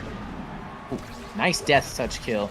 It's going to end up getting Coin on off the map. They have a triple push here though, but we do have the donuts showing up. Tempomelon grabs a kill on to Logan, and now it's just Jay alone against the world here too. We got all 3 players back here from pass, so they're gonna try to push onto the bottom side here though, but the double goalie is enough to keep it alive with crazy Giga Blast. Great angle there from Dave, is going to secure another kill as the double approach shows up, but Mangos does not even care. Easily clears that one out with 1 Dubu, and here comes try to get this ball in there with this minor power play. They do actually getting 1 barrier, and is that what's going to be happening here, bro? It's like 1 barrier per power play. It's kind of low value. Quite possible. I do like it when Dave uses the barrage on the offense, though. I think it provides so much value, especially against this particular composition. But right now we're seeing Jay duck into the portal, Logan in there, and Mango's a rare miss. Hits it right into the triangle, and Stab's going to be happy about that one. Yeah, I do really like how Jay is playing this. Really just like going into the portal, sets up that drone right there, then went back in there, blocked the top side, and then the drone was just right in Mango's face. They could not seem to really clear down there. So they're going to maintain control of the midfield and make sure that they're covering the portal.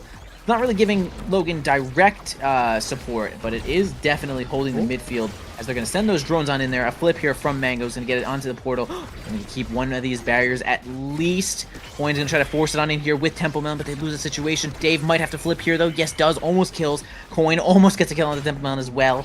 Just Logan fighting on in here with this whiplash. Try to get this last barrier, but a triple goalie, again, is going to end up resulting in a keeping of this barrier. Here comes the drone once more. A lot of situations. Tries to go for a self-dribble. Mango ends up losing that situation to Logan, who has control of the ball for just a moment, but can't seem to maintain more than that as they are sort of forced off the play with no health. Yeah, it is looking a little dangerous here for Logan as Coin and Tempo push in. Not much offense to be found for Stab as they're forced to drop all the way back, but they do successfully defend. No, Coin gets in there with the extended dash range. Jay, though, with a flip available up to Logan. The Tofu Fortress perfect from Mango's to interrupt the dribbling play, but Logan, again, with a passing play and just completely outplays Mango's there. Pulls him back, forces a state of panic. The mental stack created by Logan is just ridiculous. Yeah, definitely an alarming moment when you are in the goal barrier, like in your goalie zone, and you get death touched, and it still just is an insane amount of knockback, and you're like, bro, I haven't moved for an hour. But that situation is something you're going to be dealing with a lot in this game, while Rasmus is just hanging out. He only has like a 20-second cooldown on his ult. Trying to get this last barrier, though, but the barrage is spent to try to keep it, but Jay has control for just a moment. Certainly going to take control of this portal. Not too much more than that. Almost gets a kill. Jay defending themselves, and now a kill being sent on to pass. Stab has a chance to get maybe more than 1 barrier in this power play. Dave hanging out into his goal zone. Can't seem to find a way to push up incoming donuts. Gonna block basically this whole play. Mango's no problem getting it on up to Templemelon. Oh, actually kind of fools Dave into going after that ball and was totally ready with that flip. Templemelon, kind of a godlike play, kind of a godlike bait in that one, resulting in this power play. Possibly gets this point with this sentry, but a great defense there from Logan, and Jay keeps this point alive too, although another power play shows up for pass. Yeah, both the goalie back. Jay can push up a little bit more, help out on the defense more actively. Passing play now from Tempomelon, but the glitch pop doesn't send it in the net. Dave moving a lot with that blazing pace, and Logan's back. A big threat now, though. Core speed from Tempo through the portal, back to Coin, back to Logan. Bit of a mess through the portals right now, and they're trying to snipe the barrier. Stab R, but it's in the end. Coin lines it up perfectly when it comes out of the portal. That's a big goal for pass to try and get this set rolling.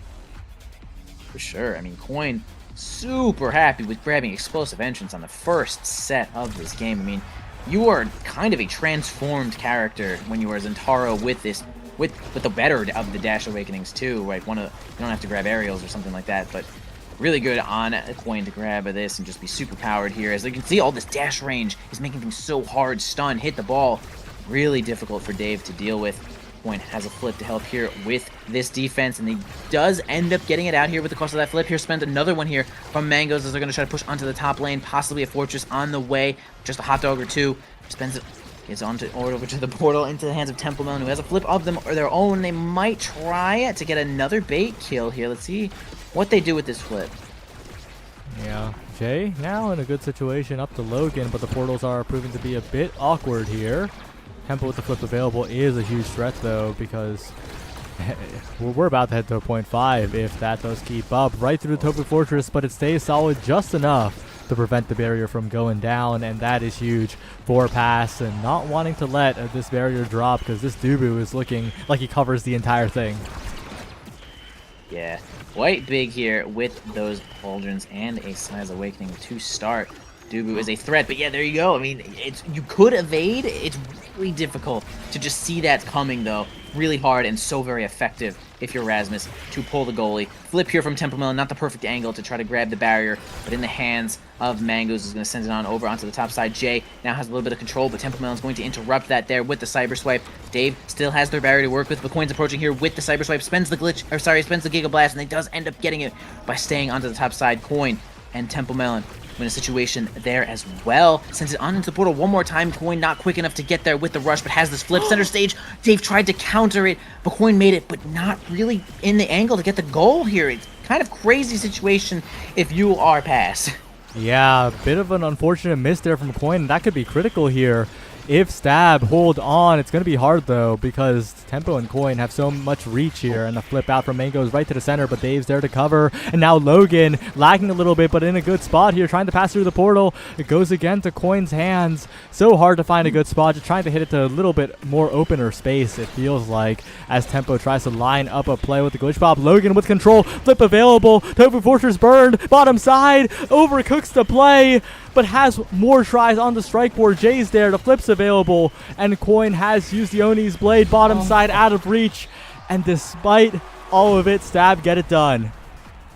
You know what's crazy is that even an overcooked meal can be eaten, and that is exactly what we saw there, though. Stab cooking up something, and certainly going to be taking part into that one as Dave grabs the MVP here. Certainly going to be happy to get rapid fire prime time. Infinite barrages will help him on the front side, just with eject button getting really close to the goal as much as they can.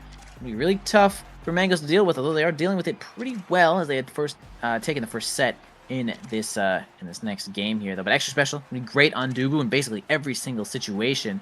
So having the Tofu Fortress at all times is going to be good. And there you go, reverb onto Zentaro, helping with that minor health pool as well as giving you extra cooldown.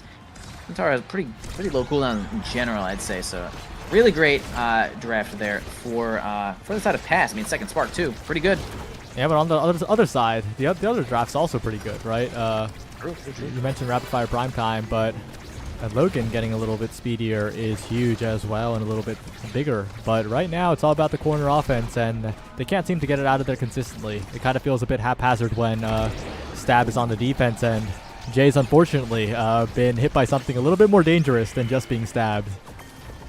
Yeah, definitely being swiped into another dimension here with that extra power given by the Spark. Templemelon, kind of a monster right now, almost at 200 power already, and another stack to be stacked onto this prize fighter. Templemelon's going to have no problem defending this one away. The drone helps out Dave in that situation, relieving a whole lot of pressure, actually, now into the hands of Coin and Templemelon, who's trying to self-dribble there with the glitch pop. I understand what was going on there, but it didn't seem to work out in that situation. Good clear from Mangoes directly over to Temple, who's going to set up another glitch pop and maybe try to get a tricky play there here with this glitch pop. One more time, can't get it here with Coin, just not into position just yet. Gets pulled, but again, ball wasn't really plummeting there, but they do end up getting the barrier either way, as the Tofu Fortress is going to come out here, though, on a way lower cooldown with that extra special. Oni Blade's not going to hold the ball long enough. Templemelon once again going to grab the ball here from Mangoes, trying to hold the as much as they could, but yeah, just too many resources. Nice one from Dave to get in there with that eject button. Yeah, that barrage on offense is so valuable, as that one extra piece that Stab needs on their offense to roll through top corner, perfectly played by Jay and Logan. How did Jay get credit for that? Cheated. Yeah, well, it happens. I cheated. But yeah, really good. I swear Logan shot that one. But Jay, the champion of the day, 0 stacks surprise fighter as well. All right, Dave going to defend this one away from Coin once more. Gets the cyber swipe onto a lot of damage there, especially with that firewall sentry. He's going to do a ton of damage to just Logan, who is definitely looking to be a kill target here, as they are the one who have taken stacks on stacks. Coin almost finds a way to get a kill from Dave, and the Death's Touch almost grabs a barrier away from Mangoes, but They're actually just aware here, though, but Dave is completely staggered. Logan trying to get a kill onto Coin, onto Dave, but the healing coming out from Jay is going to be good enough to keep them alive, although Logan, once again, just taking a ton of damage. I mean, Tempo Melon is super powered here. Again, almost 200 power. It's just so much to deal with. Incoming Tofu Fortress. Tempo Melon gets the ball a little bit closer to the goal, and the flip might just happen here, though. Here it is, front, center. A counter flip, though, as they did not go for the strike, and it's going to keep this point alive for them. Yeah, Tempo had a window where Dave used a strike. That could have been the goal right there, but unfortunately doesn't see it, and that means Stab can continue their offense here onto this barrier. Trying to win the strike wars is Logan, but Mangos has plenty of cooldowns, and we might need some Dave intervention right now, but the glitch pops into this firewall sentry. Perfectly played by Tempo on the follow-ups. Yeah, nice work there setting up that sentry and popping that one right on in there. Yeah, they are gonna pass here. Mike gonna have to focus Logan a little bit because he is looking quite powerful with a little bit of extra size and those stacks completely stacked on up. A lot of extra speed. Here comes the Whiplash, grabbing the first barrier away from Mangoes, who just kind of is so big that they thought they were as big as the Earth and end up missing that flip. One barrier down though from Stab, but a huge Giga Blast, I think, was going to end up getting Stab. A power play, a nice triangulation there is going to land them another point. Here you go. They might be able to take this next set away from Pass, and they are inching their way to taking the entire series. Very, very well played. Perfect passing play. Stab. That's what we like to see, right? That's why this team, when they say they're underseeded, we take them seriously, unlike most of the teams when they say they're underseeded. They're showing it with results here. And Logan is building up a lot of meter as well. So this situation with stacks on board, Logan is super powered, and if he doesn't take too much damage, this set could be over in a flash. Yeah, big flip coming out here. Dubu showing up with the donuts, and they do actually finally kill Logan. I mean, you could see some situations where Logan passes midfield, activates Whiplash, and has the stacks faster than light. Flip coming out here from Dave to try to defend this one. Dave getting out of the way from Coin, trying not to get themselves knocked off. Healed from the lifeline and the drone as well. Keeping alive. Nice to have now on your team with a little extra speed as well. Both barriers go down though. Big situation here for Pass to try to keep themselves alive in this set though. This is kind of big for Stab as Logan's approaching here with the Whiplash. Gets through the Dubu, but actually keeps themselves alive. Has the strike up. Jay could enter the portal here with this flip. Deciding to go onto the bottom side. Flip, maybe? Nope, not gonna happen here just yet. Coin dealing a whole lot of damage to Jay, though. Logan chasing the ball. Almost a situation where it could work. Flip onto Logan. Has the Whiplash. Mangoes defends perfectly. Champion right there. Yeah, what a great defense from Mangoes. Not flinching at Logan, menacingly dribbling forward, and now Coin has opportunity. No, the barrage is good, but Jay, amazing patience here, but Coin interrupts, just doesn't have that size to contest the strikes here on that Among Titans now. Tempo, though, setting up. Scary situation now. The barrage not doing too much work, but Mangoes is huge. Power play, passing plays coming out from the side of Stab. Can they get it done? They can. Oh, they can. They did. They can get it done. Dubu not fast enough to get to the bottom side, so ended up having to use the log there, which didn't really do basically anything. Logan was ready to set that one up, and two were strikes away from Flip as well. So a lot of control there from Stab, taking that one. And man, could it be? I think it's heavy impact. I think Deadeye is good here, but I think it's heavy impact to deny from Centauro. I think it is because both heavy, help, yeah. but I think heavy is important here. It is still overall a very solid draft here, especially as Timeless Creator does fall down to the now and denied away from the IME, of course. Interesting spot to be in here for Pass. They aren't too strong, but that heavy impact could unlock a lot more offense. Yeah, I guess like the Deadeye also kind of makes it so Amy sort of has nothing at the end, but then you just trade Zentaro getting some grand shit for Amy. Not. I don't know. Oh my god. The knockback never stopped. And there goes Tempo Melon, gone for good. Dave approaching here with that eject button. Somersault's not going to stall the ball long enough. Dave staying on in as long as they can. And yeah, look at that. Just enough pressure to give Logan the time to grab that final barrier. And that is insane amounts of value coming out from eject button. In general, crazy good Giga Blast. That was good. I mean, took specialized training, right? I mean, it helps the Giga Blast like an insane amount. Magnitudes, which is so good. Just Logan keeping themselves alive here as well. Grabbing that orb down to Dave, who's again making a flip happen for just a couple more strikes left. A little bit of miscommunication there from Jay and Dave, sending up into the portal. Mangoes keeping the speed on that one, which is going to give the ball directly to Temple Melon and Coin, but nice assistance from Jay is going to help clear this one out. Once again, being pulled from just Logan. Temple Melon keeps himself alive in this situation, though. Nothing left for Logan, and it's going to be easy to defend there for Mango. Yeah, I'm going to sign the apology form on the draft. Honestly, what Zentaro gets doesn't matter. I like the 90 now that I'm seeing the gameplay actually happen. And it's really come into play here for Logan and Jay. They're just all over the map while Coin and Tempo, it feels like they're out of the play constantly because they just can't keep up right now. That tried to Cyber Swipe flip there. Does get both barriers. Tempo, an amazing individual play, but just one individual play as the core almost goes in. Mango's in a dangerous spot, barely saves it. Well done, but it is still an entire point, and that's a Deadeye Rasmus.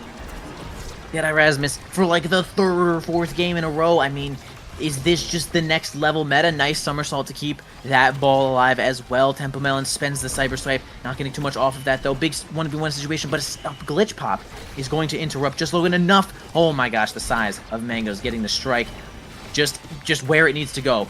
Coin tries to get the Oni's blade to make it work. Just Logan possibly sniffing out another kill onto Temple Melon, but doesn't seem to make that one happen. A tough pass here is going to give the ball directly to Jay. Not the angle they're looking for. Logan couldn't receive that ball. Coin goes in. Dave does not even have to spend the flip. Was actually confident enough to defend that one away. A Cyber Swipe coming out from Temple Melon to try to keep the ball into the hands of Coin, but they can't seem to maintain that control, dude.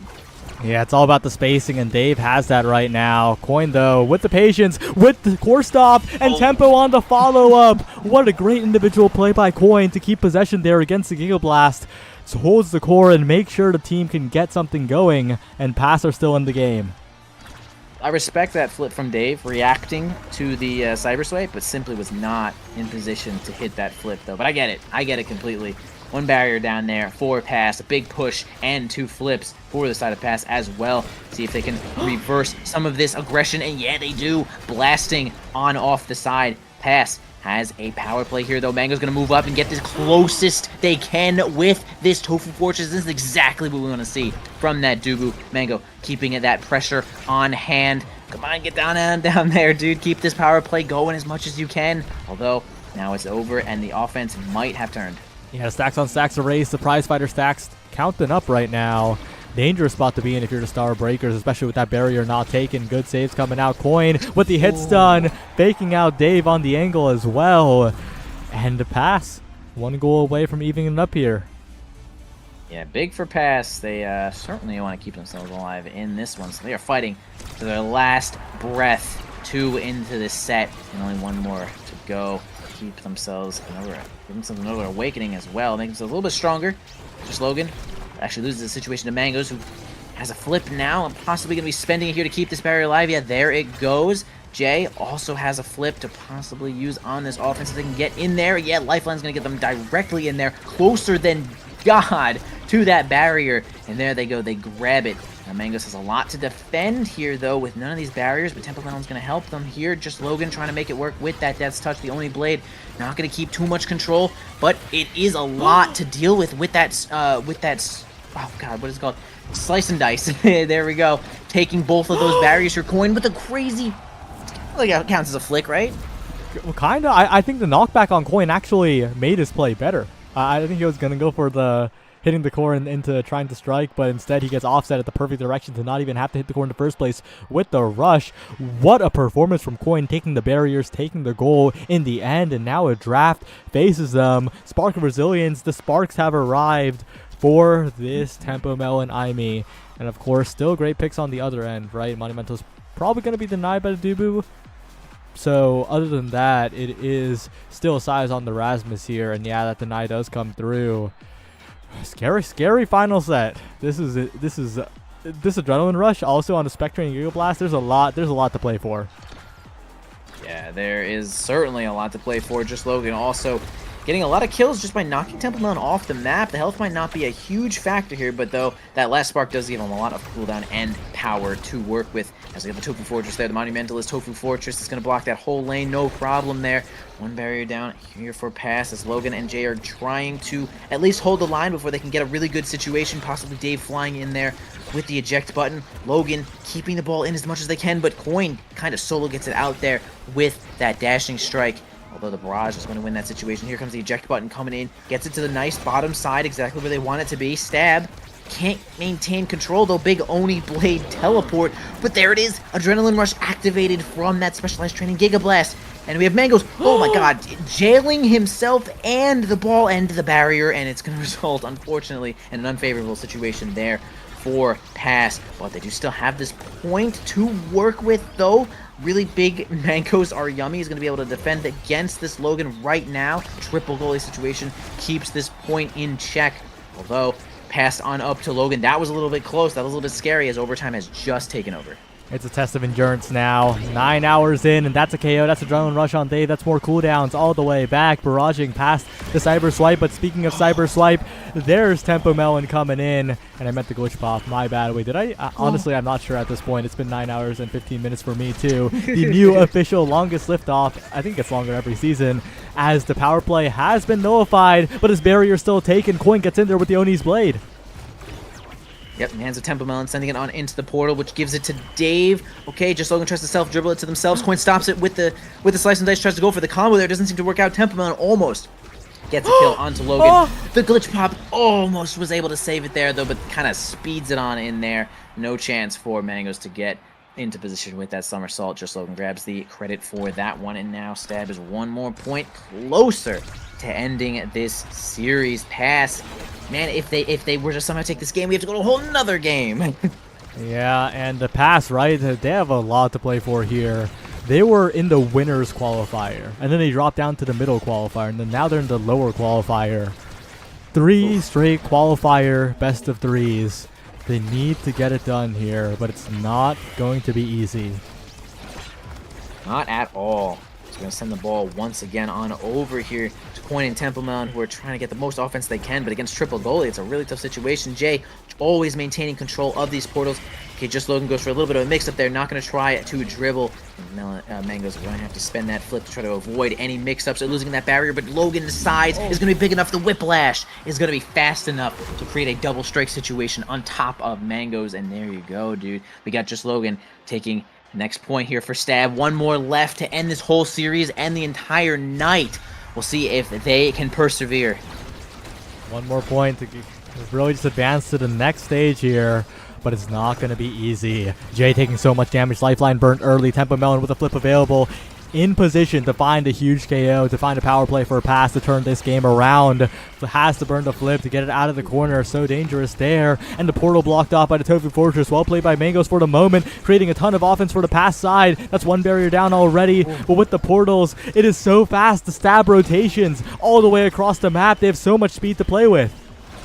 Oh, crazy pull there from just Logan, almost results in a barrier by itself. A lot of offense coming out here from pass, though they do manage to get both of those barriers here. See if they can grab this goal. Giant drone showing up here for Stab to keep this goal alive. Just Logan has a chance to make it work, but the somersault's going to nullify any position there. Temple Melon might be trying to go for a kill. Does end up finding one with the glitch pop, though, instead of the cyber swipe. Big power play here for the side of pass. Can they get the ball on through Dave? The only way he's going to stop it. Almost. That was a little bit crazy, but great defense from Logan, and Dave is going to keep that one alive one more time. Temple Melon trying as hard as they can to just get the ball into Coin's pocket, but maybe they should reverse it and give it to Temple Melon as they have Flip close enough to the ball. But man, Dave, nice defense. They keep this point going. Dave's coverage is ridiculous right now, and Logan past to Jay, perfect through the portal, looking for this barrier, unable to secure it here as Logan takes so much damage. Mango's keeping it locked down for the moment, but it could change at any moment here. Firewall sentry set up, core in front of the net, Coin in position, but just doesn't have enough mobility to get into place. Finally, flicks away, finds the bait on the burst here, but it is such a dangerous spot to be in. If you're passing Logan, a masterclass with the striking. Net opened up, and all it takes is one opening. Opening indeed. Mangoes does have flip. Coin spends theirs. Not close enough to the goal. Just Logan guesses his bottom, and he does get right, but it doesn't get the ball. It actually just gets the flip out from Temp Mangoes, and he gets the perfect angle not to knock off the corner of the wall, and boom! That's it. Stab takes it. Credit gone to the player who has already ult F4. Just Logan securing that one for Stab. Moving as far on as they could. Oh man, that was crazy. Stab, the champions of the night. Final game, 9 hours and 20 minutes in. Whoop-oo. Back against the wall. 2 losses already on the board. They make it to landing. What a performance from Stab, and it was decisive too, right? It did end up being that way, huh? It didn't feel that way all the time. It wasn't one-sided, but it was decisive. Yeah, it was decisive. I mean, man, the numbers that Pass was putting up there, though, but they just could not. They just could not, right? Like 70,000 on Temple Melon Coin, almost 60,000. I mean, they were hitting, they were smacking. But they even have less kills. They even have less kills than Stab does, man. Dave stole a bunch of those kills with that specialized training and the adrenaline rush. Really great picks there from Dave. Knew exactly what they wanted and played to it perfectly. Incredible game. Well deserved from Stab. I mean, that's just good gameplay. The teamwork was just there, and I was entertained. I enjoyed that. What do you think, Saya? Good or what? I definitely did enjoy that. What a performance. Ooh. Well, landing's tomorrow, and historically landing also goes a similar time, so... Woo! That's, honestly, what a good time it is going to be tomorrow, guys. I mean, you guys should just tune in for about 9 hours and 20 minutes. Just hang out for a little bit. But we're not done yet, okay? We still have one more piece of content we need to do. Oh, look at that. Well, number one, Content. Runic Dreamers are not alone. They triple lost in a launchpad to not make it, and now Passive joined them. I believe those are the only 2 cases in history that happened back to back, which is crazy. I'm sorry, or I'm happy for you that you set a record or something like that. But we also have to decide how the landing bracket is. Bun Bun Bonanza and Ballin' Ballers have picks in different sides of the bracket that will determine how it pans out. So don't go anywhere. We'll be right back. One more thing, and we'll see you soon.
Hello everyone, we're back. Shortest post show of all time. We're deciding where everyone goes in the bracket here. Bun Bun Bonanza in the winner's side, picking between either Dragon Slayers 2 or Fly to face in winners round 1, where PP Legends will face the Leftovers. On the other side, in Group A, Ball and Ballers has to pick their losers round opponent between Cyberswipe, Jackpot, Atlas's Diversified Resume, NASL or Bust. Wait, what? Not NASL or Bust, right? No. Sorry. It's between three, but Yeah. not really actually, because we cannot pick the Yeah. same Okay. opponent. My that bad. we My faced bad. in But the between top. Cyberswipe, Atlas's Diversified Resume, or Starbreakers. There we go. Is that right? We Yeah. cannot pick Cyberswipe because we already faced them in Oh, Liftoff. okay. So between Atlas's Diversified Resume or Starbreakers. Yeah. Okay. It took me 3 tries. All good. So we'll go with that first. Dr. Bebop, who are you picking to face? So looking at our history of games against these two teams, ADR outside of this season, we've faced them in other tourneys, and it's not gone into favors, unfortunately. Warm-ups were pretty close, but Starbreakers, we faced them in Launchpad and we did end up winning. So just looking from these results, I think we're going to pick Starbreakers. All right. Well, definitely understandable choice. Heading on over to Liari. You get to pick between 2 of the scarier teams, and which one are you going to select? They're both pretty good teams. I'm excited to play the one that we'll be playing tomorrow, which will be flying Blabos. I don't really. Lily Bun said I'm not allowed to talk my shit, so No, So- I get it. I get it though. yeah, it's a valid thing to say. However, I think there's a lot of really good games in store for tomorrow. I'm really excited to see what PPL does to Dragon Slayers. And yeah. Yeah. Well, those will be some interesting matchups here. The qualifying matches will be interesting. We's Little Bees face the winner of Bum Bum Bonanza and Flying Blobos, while Return to Form face the winner of PP Legends and Dragon Slayers 2. Before we leave, any predictions on how the opposite bracket, because both of you are in Group A, right? Any predictions on what's going to happen in Group B? I think PPL and Return to Form make it out, personally. I'm a little Yeah, biased. I agree as well. I think they're both like the biggest contenders. PPL, they're on top of NASA. I think they can make NASL pretty easily. And Return to Form, I think they can keep their spot as well. So it's looking good for them. All right, well, with that, new longest liftoff by 15 or so minutes. See you, everyone. See you tomorrow. Bye.